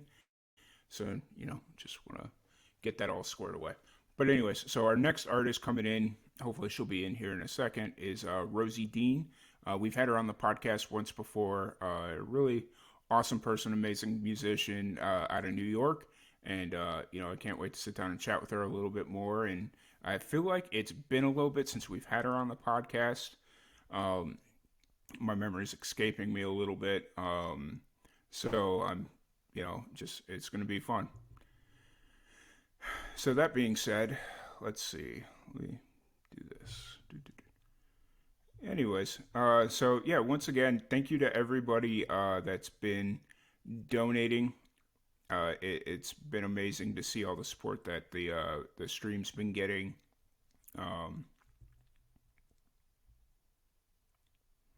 Yeah. Okay. Sorry, I'm trying to do two things at once here.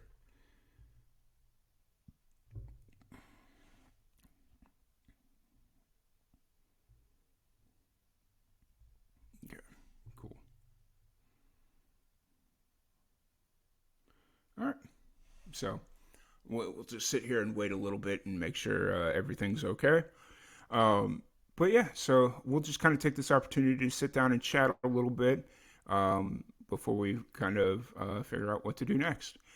So if anybody's watching, please let me know where you're watching from, if you have the capabilities. I know some of you are probably watching from without an account. You're watching on Twitch, which is perfectly fine. Let me know where you're watching from. And yeah, I'd just be really interested to see that. That'd be awesome.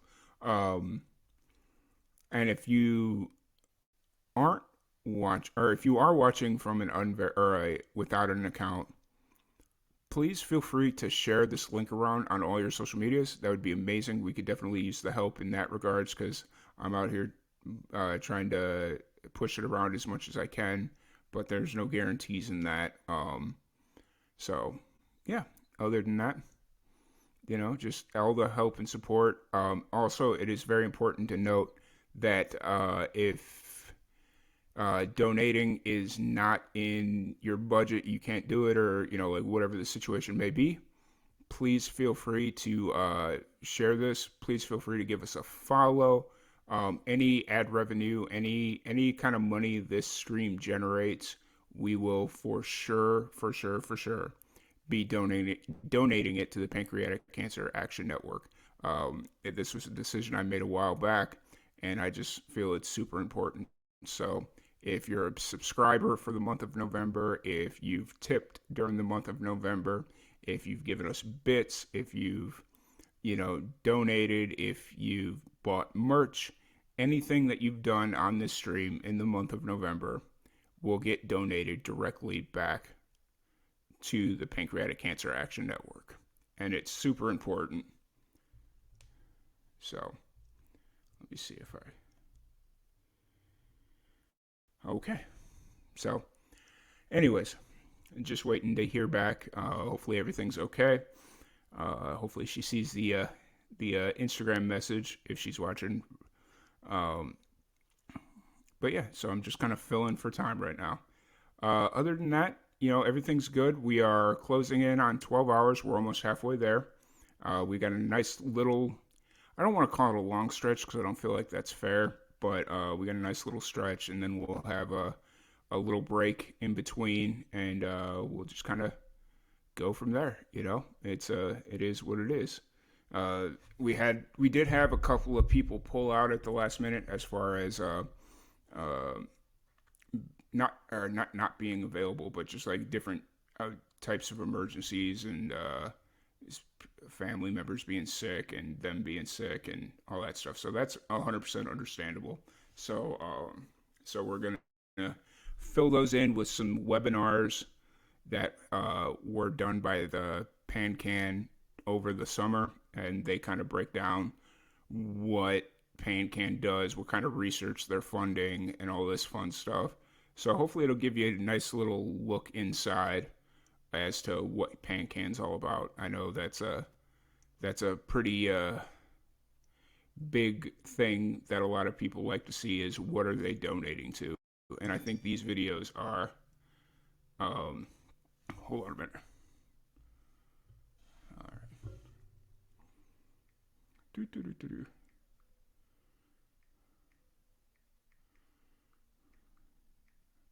Do do do do do.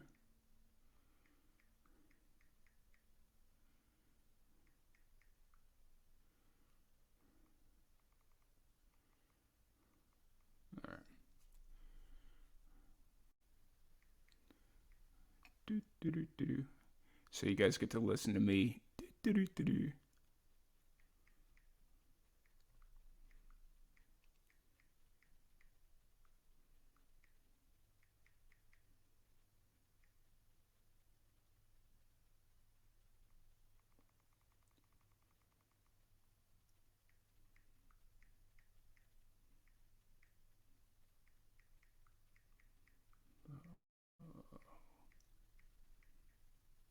That's interesting that it's not working on the phone. Okay, so I just talked to Rosie. She's having a little bit of a technical issue getting the link to work. Yeah, let's see. Okay, I think she's going to try it on her laptop, and hopefully we can get this link to work, and we should have her on in a minute. And I just realized how homeless I look. Holy crap, I should have shaved or something. Yeah, sorry about that, guys. I just realized how homeless I look.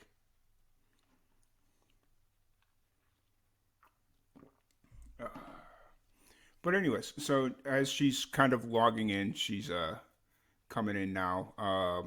Once again, this is the Live and Amplified Livecast Marathon. It is a podcast marathon that we do every year, or that we started doing last year, and we're going to do every year moving forward. The Pancreatic Cancer Action Network is a nonprofit organization that helps families and people with pancreatic cancer deal with it, try and get the best treatment, and if they need financial assistance, that is also available to them. And then they also are funding research to try and find a cure or, a way to prolong life. And they also push early detection, which is a huge thing. So if you're interested in donating to the Pancreatic Cancer Action Network, right there, that's the donation link. It goes directly to the PanCAN donation platform. And yeah, it should be pretty straightforward. If you do not have the ability to scan a QR code because you're watching on the phone or whatever the situation may be, feel free to go down into the comment thread or go down into the description of the video. The thing is there as well, or the link. Duh.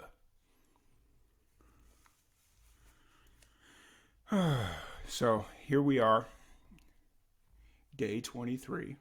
No, I'm kidding. It's not been that bad. It's been a good run. I've had a lot of fun. Very few minor issues, and it's just been a reprieve. It's been a breath of fresh air, to be honest with you. Just the minimal amount of issues, other than the fact that there's been some situations where people have not been getting my emails, and it goes back to the conversation I had with Amber. That's why I don't really like itch.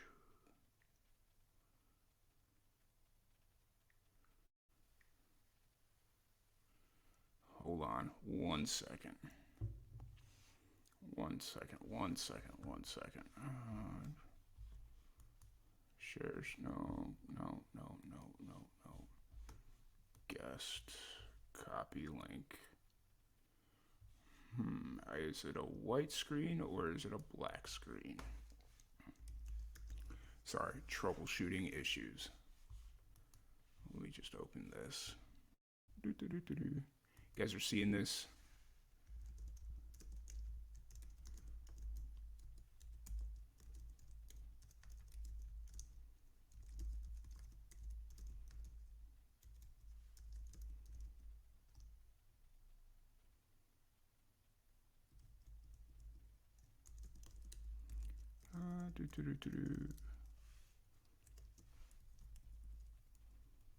Oh boy, I cannot type this morning or this afternoon.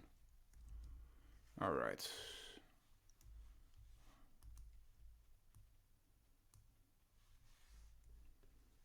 Try this link.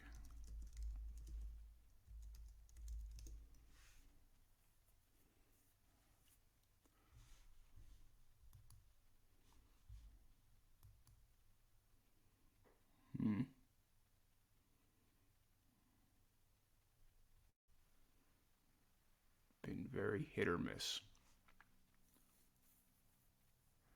Let's see. I think we'll get this figured out. So, anyways, sorry for the delay in the podcast, but we will get this squared away.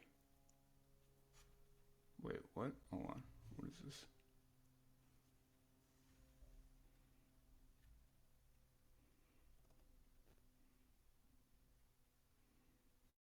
You opened your own stream. Okay. Hold on.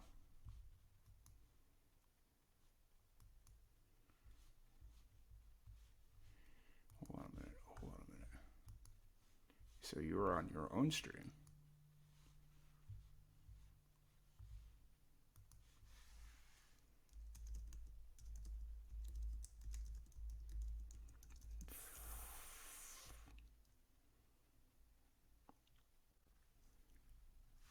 I don't know how you are getting on your own stream. Let me see if I can get this. Rosie Dean 5678. Let's see. Team invite.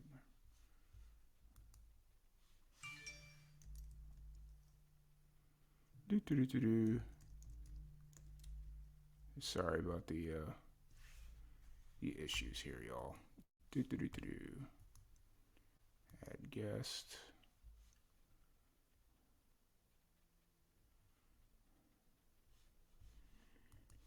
If you click that link, it should just take you straight to my stream, though. Hold on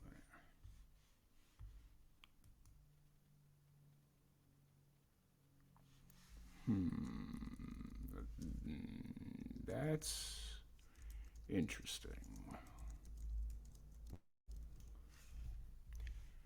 All right, y'all. Give me 1 second here.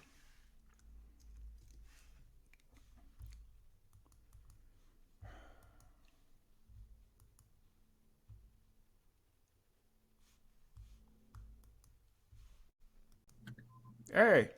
Yay, I got it. I was just about to send you an email with like inviting you. So, yeah. I don't know why it was taking me to a different place before, but we're all good. That's all good. Awesome. Glad to have you here. How are things going? Yes. Oh, and my cat. He And just walked across the street. I'm Your good, cat's- thank you. How are you? Doing pretty good. I'm surviving. So, just making it hour by hour. So, How many hours has it been so far? it'll be 11 and a half. Yes. And what's the longest you've ever stayed up streaming for?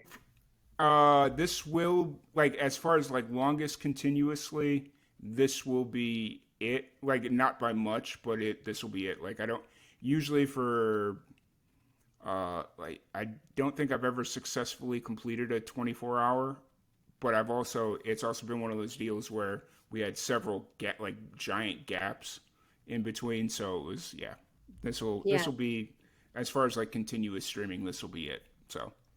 My gosh. Yeah. So, thank you so much for joining us. I'm glad we were able to finally get this to work. You're not the only one that's had some issues, but it's I don't know. I'm starting to doubt this app anymore. Like, Once it works though. Like, this is wonderful. So maybe we should just all test it in advance next time. Yeah, it's you can do a dress rehearsal. Well, and I was thinking about doing that yesterday, and I was just sitting there. I was like, I really want to go to bed, but I really should email everyone and say, hey, if you want to do a quick jump on and make sure everybody can log on correctly. And I chose to go to bed. So it's okay. I'm sorry. You probably really needed to sleep. Yes. In preparation. So, for everybody that's tuning in, we have Rosie Dean here with us, coming from New York. How's life in the big city? It is pretty great. The weather's been really nice and fall-like lately. We had a second summer for a few weeks there, but now it's like finally fall. And it's beautiful. The leaves are all falling. So that's like, yeah, it's slowly becoming winter, but I'm with it. I'm ready for the holidays. I feel like we went straight into winter. Like there was no fall for us. It went from Really? triple digits 2 weeks ago to now. It gets down into the 20s at night. So it's just kind of like, I'm good. Like, Yeah, we have not hit that yet. That is cold. Yes, Ooh. it's especially here in Texas when it's still humid. Like, I mean, I'm sure it's pretty humid in New York, but here just it gets that cold and it's still pretty humid out. It's like, oh, this sucks.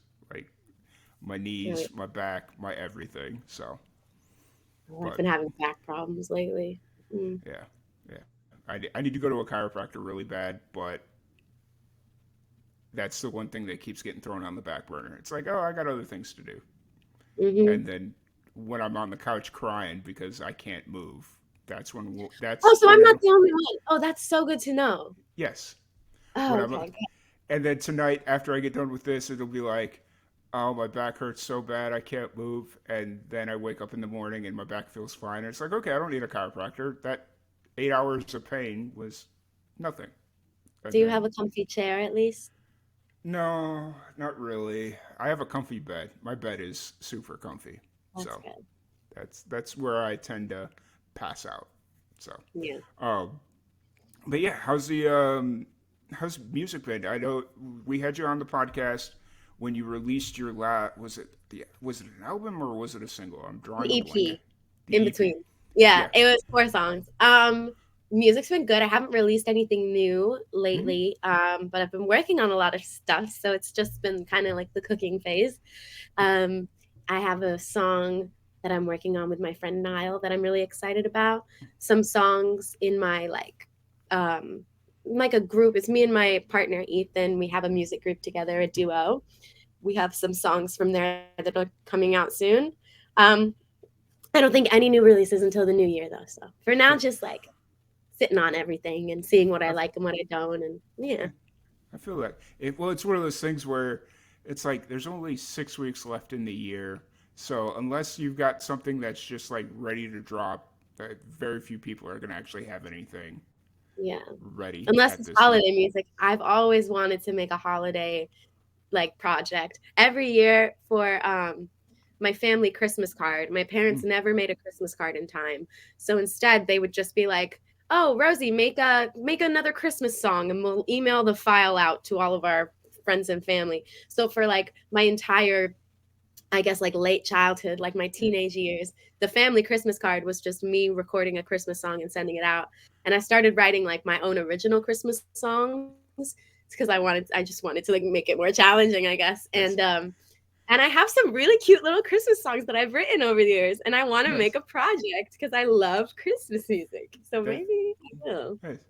That's a perfect segue into reminding people, if you're watching and you're active on Twitch, if you follow our Twitch page and we hit 1,000 followers by the end of this stream, I will torture myself and listen to 10 hours straight of Christmas music live here on Twitch.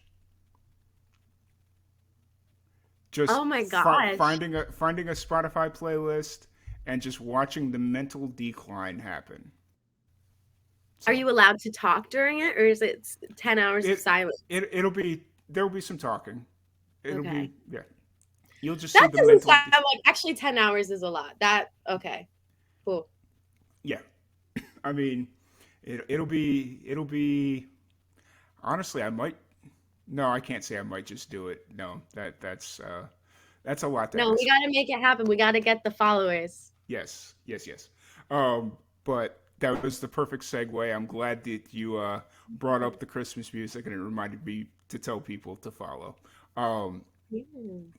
But yeah, no. So going back to the original Christmas songs, I thought you were going to say your parents had you write their Christmas, like what they normally put on a Christmas card as the Christmas song. So it's like, Rosie got another ray to, like something like that. Yeah, because Christmas cards are usually like updates on the family, Yeah. right? Yep. Yeah.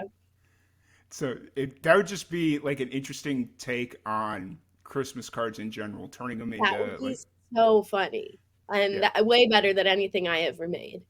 Mine were Well, cute though. Mine, like, I wrote one um about not needing physical stuff, just needing love for Christmas. Like little like cute little things like that families are always going to open and be like, oh, you know. Yeah. Oh my gosh, Oh, Juju. This is yes. my son Juju. Nice. I thought We Juju was have, going to sit right on camera. That would have been yeah, amazing. he thinks he's helping, I think. So Okay. he'll crawl across a keyboard or whatever. Right, buddy? We'll be editing something really important and he'll just like crawl across the keyboard, sit right on top of it, and delete half of what I've been working on. And it's just like, I can't get mad at him. He's so cute. But At least he doesn't hit like control or what is it to do like a quick save? Control S or whatever. Control yeah. S. No, it's never anything helpful. Yeah. It's always like, delete. Or sometimes it's like he'll copy paste like what I've been working on 1,000 times. I don't know how he does it. So then I have to spend like an hour deleting he is just like a little gremlin.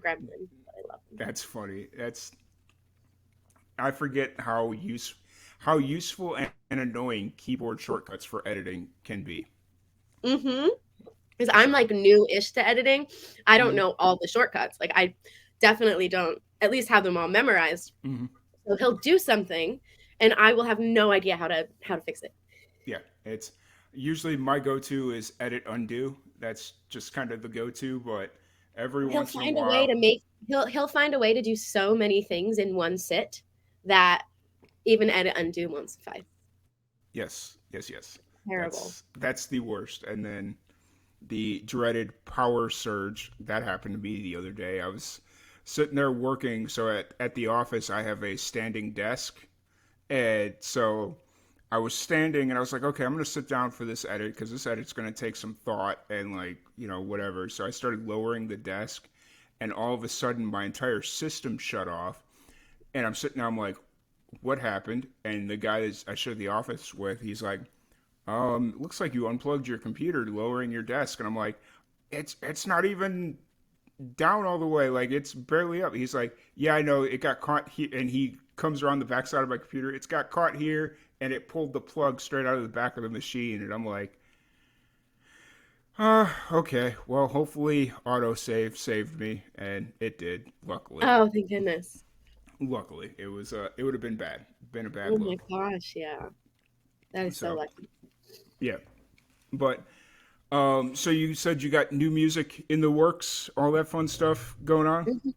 You think Definitely. there's an outside chance of getting a Christmas song out this year, or no, it's too late in the game for that? I don't think it's too late in the game. I would love, even if it's just one song, I would really love to do that. I just think that's so special. Even if 4 people listen to it, like it's the same as sending out a little Christmas card, really. Yeah.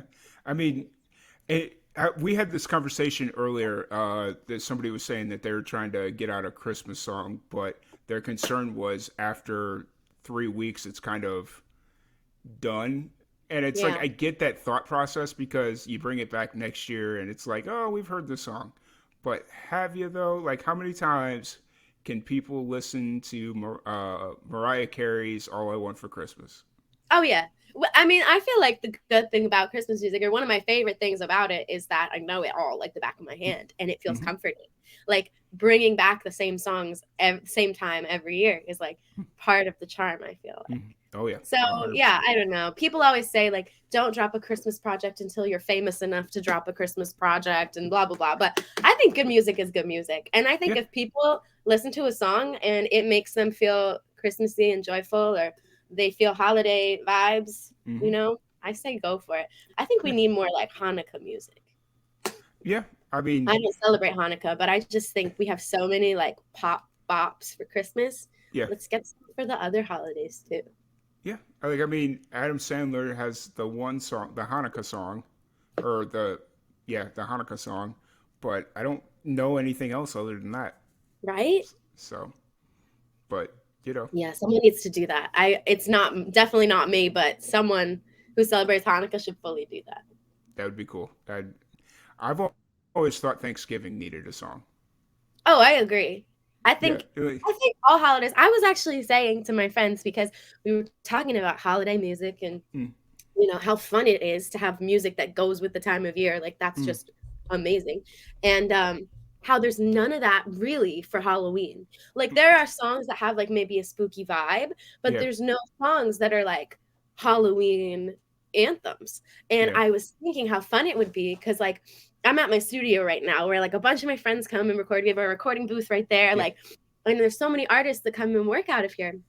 How fun would it be if like each of us made like a little Halloween song, yeah, like put it on a project and it was like, I don't know, like the CK Halloween mixtape or something. yeah, I think that would be so fun. And the rappers could like sample like the and do some like some raps over it about yeah, I don't know, zombies or something and I could write like a fun song about like being in love with a vampire and I don't know, it's just like fun things like that. Like we don't get that same Christmas music energy yeah, for Halloween and I feel like there's a gap in the market and I feel like it could do really well. yeah.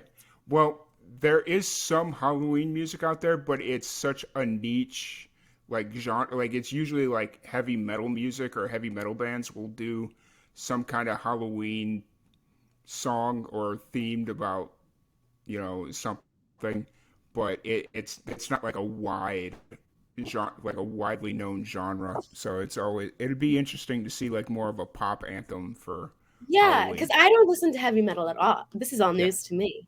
But yeah, I love that. And it makes sense.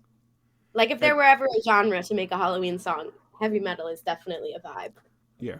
And it was the only reason I know this is because last year we had a radio show, and the show landed directly on Halloween, like the one of the episodes, and I was like, we should just find a bunch of Halloween songs and just play that, and it was all like heavy metal. It was all very interesting old timey music, and it was pretty cool. So That's so cool. yeah, it was definitely fun and interesting. But I do agree, more pop anthem, hip hop, that would definitely be cool and fun. Yeah, because we had a Halloween party and we were trying to make our playlist. And like some of the stuff that I guess qualified as a Halloween song was Mhm. it was like a really interesting line that we had to draw.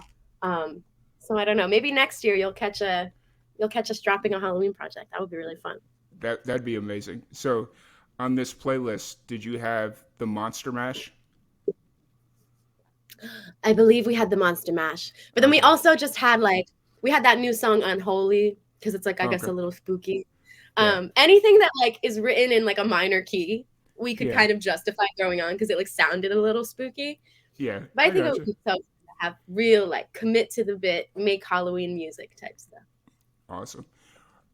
So you got to let me know if you get this Christmas song out. Okay.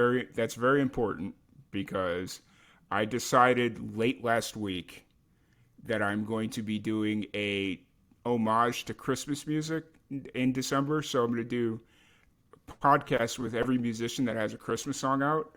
I'm trying to keep it new Christmas music, but I'm coming to find out that usually it's like they'll release it and that's kind of it. They don't come out with new Christmas music, which is kind of an interesting thing. But yeah, that's a new not side project, but just a way to keep the podcast fun and interesting. So Now I'm like extra motivated to make a Christmas song just so I can be on. That would be fun. yes, that would, because it's a lot of, like you said, Christmas music kind of catches a bad rap as it once a year. People listen to it for 6 weeks once a year, and then it's kind of out. But I think there's a market for it. I agree. So I love Christmas music. But so with all that being said, you got music kind of being held, and 2023 looks like the next big push for you.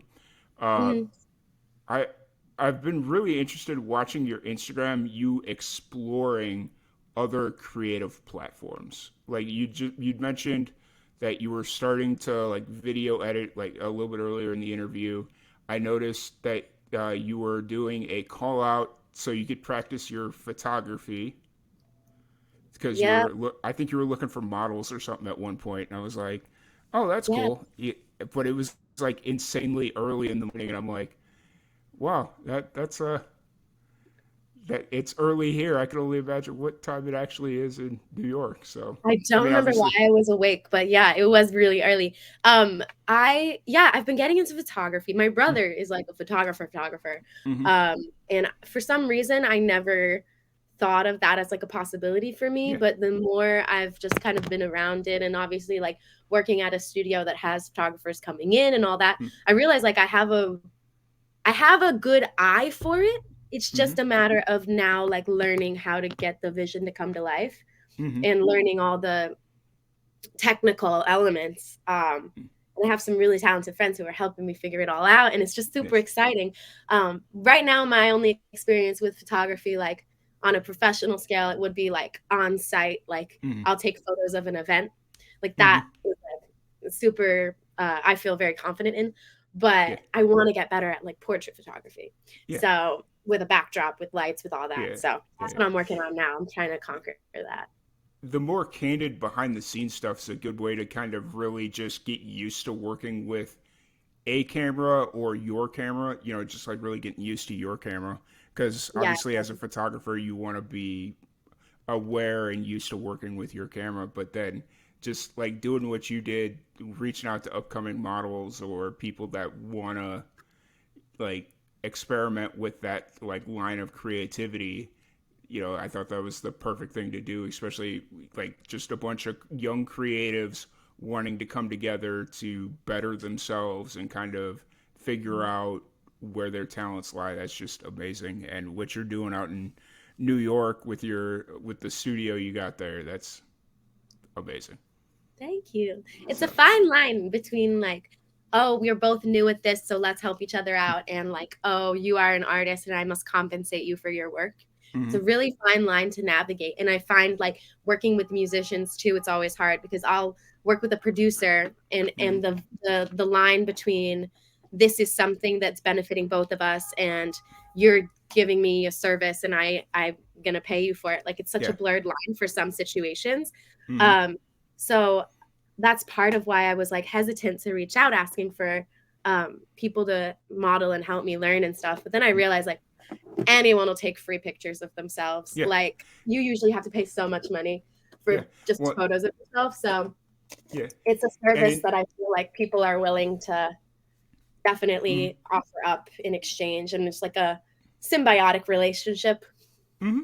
And especially in that situation, it's very much like the photos themselves are almost compensation. Like, yeah, you're really trying to cut your teeth and build your name as a photographer, but even in that case, just giving them the photos, it's like that's the compensation in and of itself. Whereas, like if you're looking at like film or music, there's not like a direct compensation where they get something out of it. Yeah, they get exposure, but exposure ain't gonna do nothing. Those Exposure photos, and like when you do the cuts for streaming money. But oh my gosh, this cat wants to be a star. that's He's like, fine. there's an interview going on. I need to be front and center.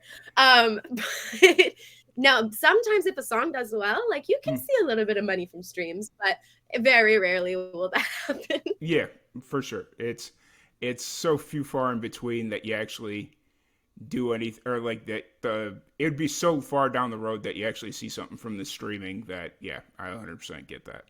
So, but with the photography, that could lead to another gig. Like if you give somebody the photos, it could lead to another modeling gig, or it's I guess it's all perspective. We're all just trying to grow our portfolios. So. Yeah, for sure.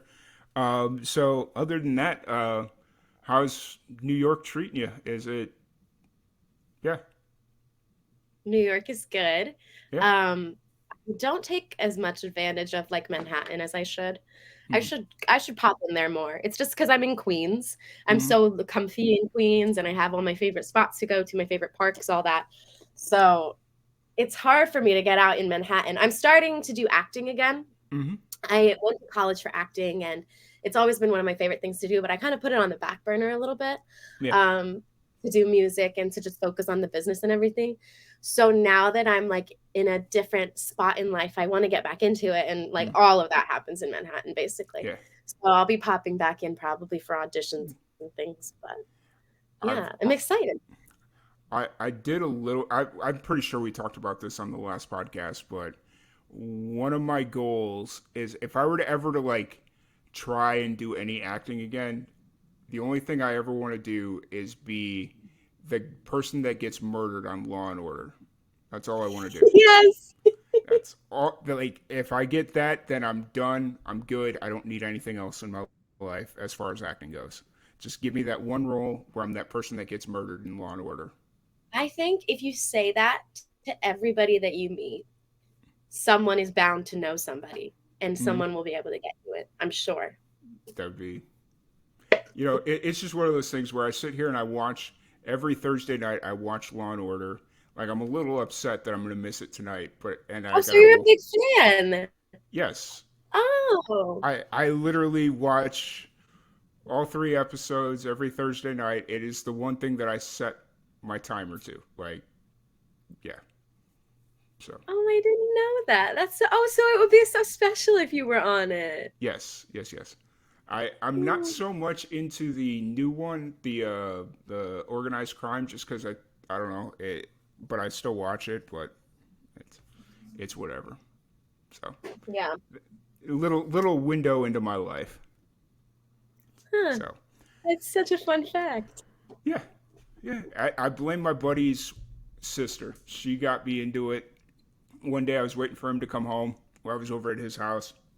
She's like, "Oh, do you mind if I watch Law and Order?" I'm like, "Go for it." And I watched one episode turn into 5 hours later, and I'm like, "All right, dang it." Yeah, that's where it sits. So maybe I could. I do love true crime.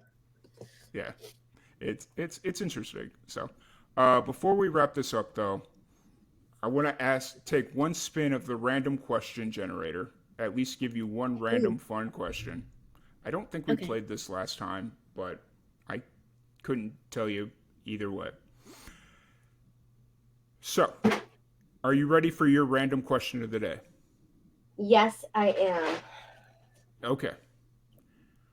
What has always been a mystery to you? What has always been a mystery to me? That's a really good question. A lot of things in life, I'll say. But perhaps the most mysterious would be, oh my gosh, can you answer first? Why your cat keeps running across the keyboard? Well, I guess like cats in general are a mystery to me. And since having this guy, he does a lot of things that I don't understand. Yeah. I think, what a mystery to me in regards to that would be like, he loves me, and I know he loves me, but he like scratched my arm so hard the other day. I saw the Band-Aid. I was punched going to me bring in it the up. eye. Yeah, he just scratched me so hard. You can see like little remnants of it, but this one was the worst. He like punched me in the eye because I was trying to grab him to cuddle him, and he flipped around and he said, "Absolutely not." No. And like my eye was swollen. But he loves me, and I know he loves me, and he knows that I love him. So I guess a mystery in that regard would be why they just think they have the right to do that.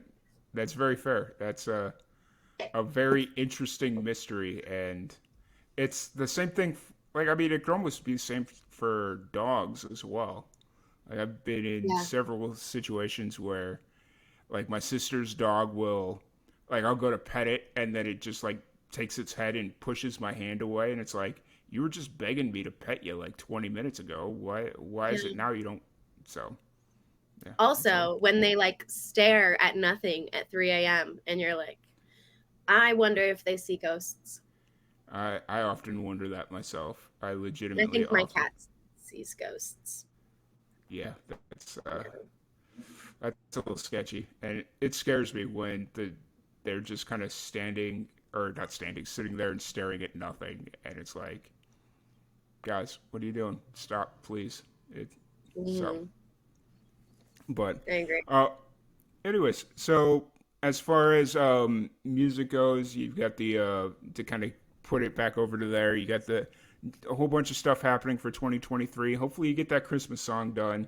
That would be amazing, and we'll get you back on in December. But if anybody wants to check out all the fun stuff you're doing out on socials, and I've been really enjoying your TikToks, I will say that all the fun TikToks that Thank you. you're I haven't doing. done one in so long.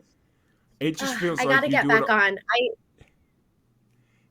It just feels like It you feels do like it all the what? time because it feels like you do it all the time because when I scroll on TikTok, it's like always a TikTok that I haven't seen. Like when it go through like the recommended feed or whatever, it just feels it's a TikTok I've Mm-mm. never seen, and I'm like, okay, she must be posting these all the time. And then I go to the page and I'm like, nope. Thankfully, it does that for some followers. It like actually shows my stuff, but I got shadow banned really hard. Like for some reason, my content just wasn't showing up for people, and then the amount of effort I would put in didn't Yeah, match like the number of people that even got to see it, and it was so discouraging.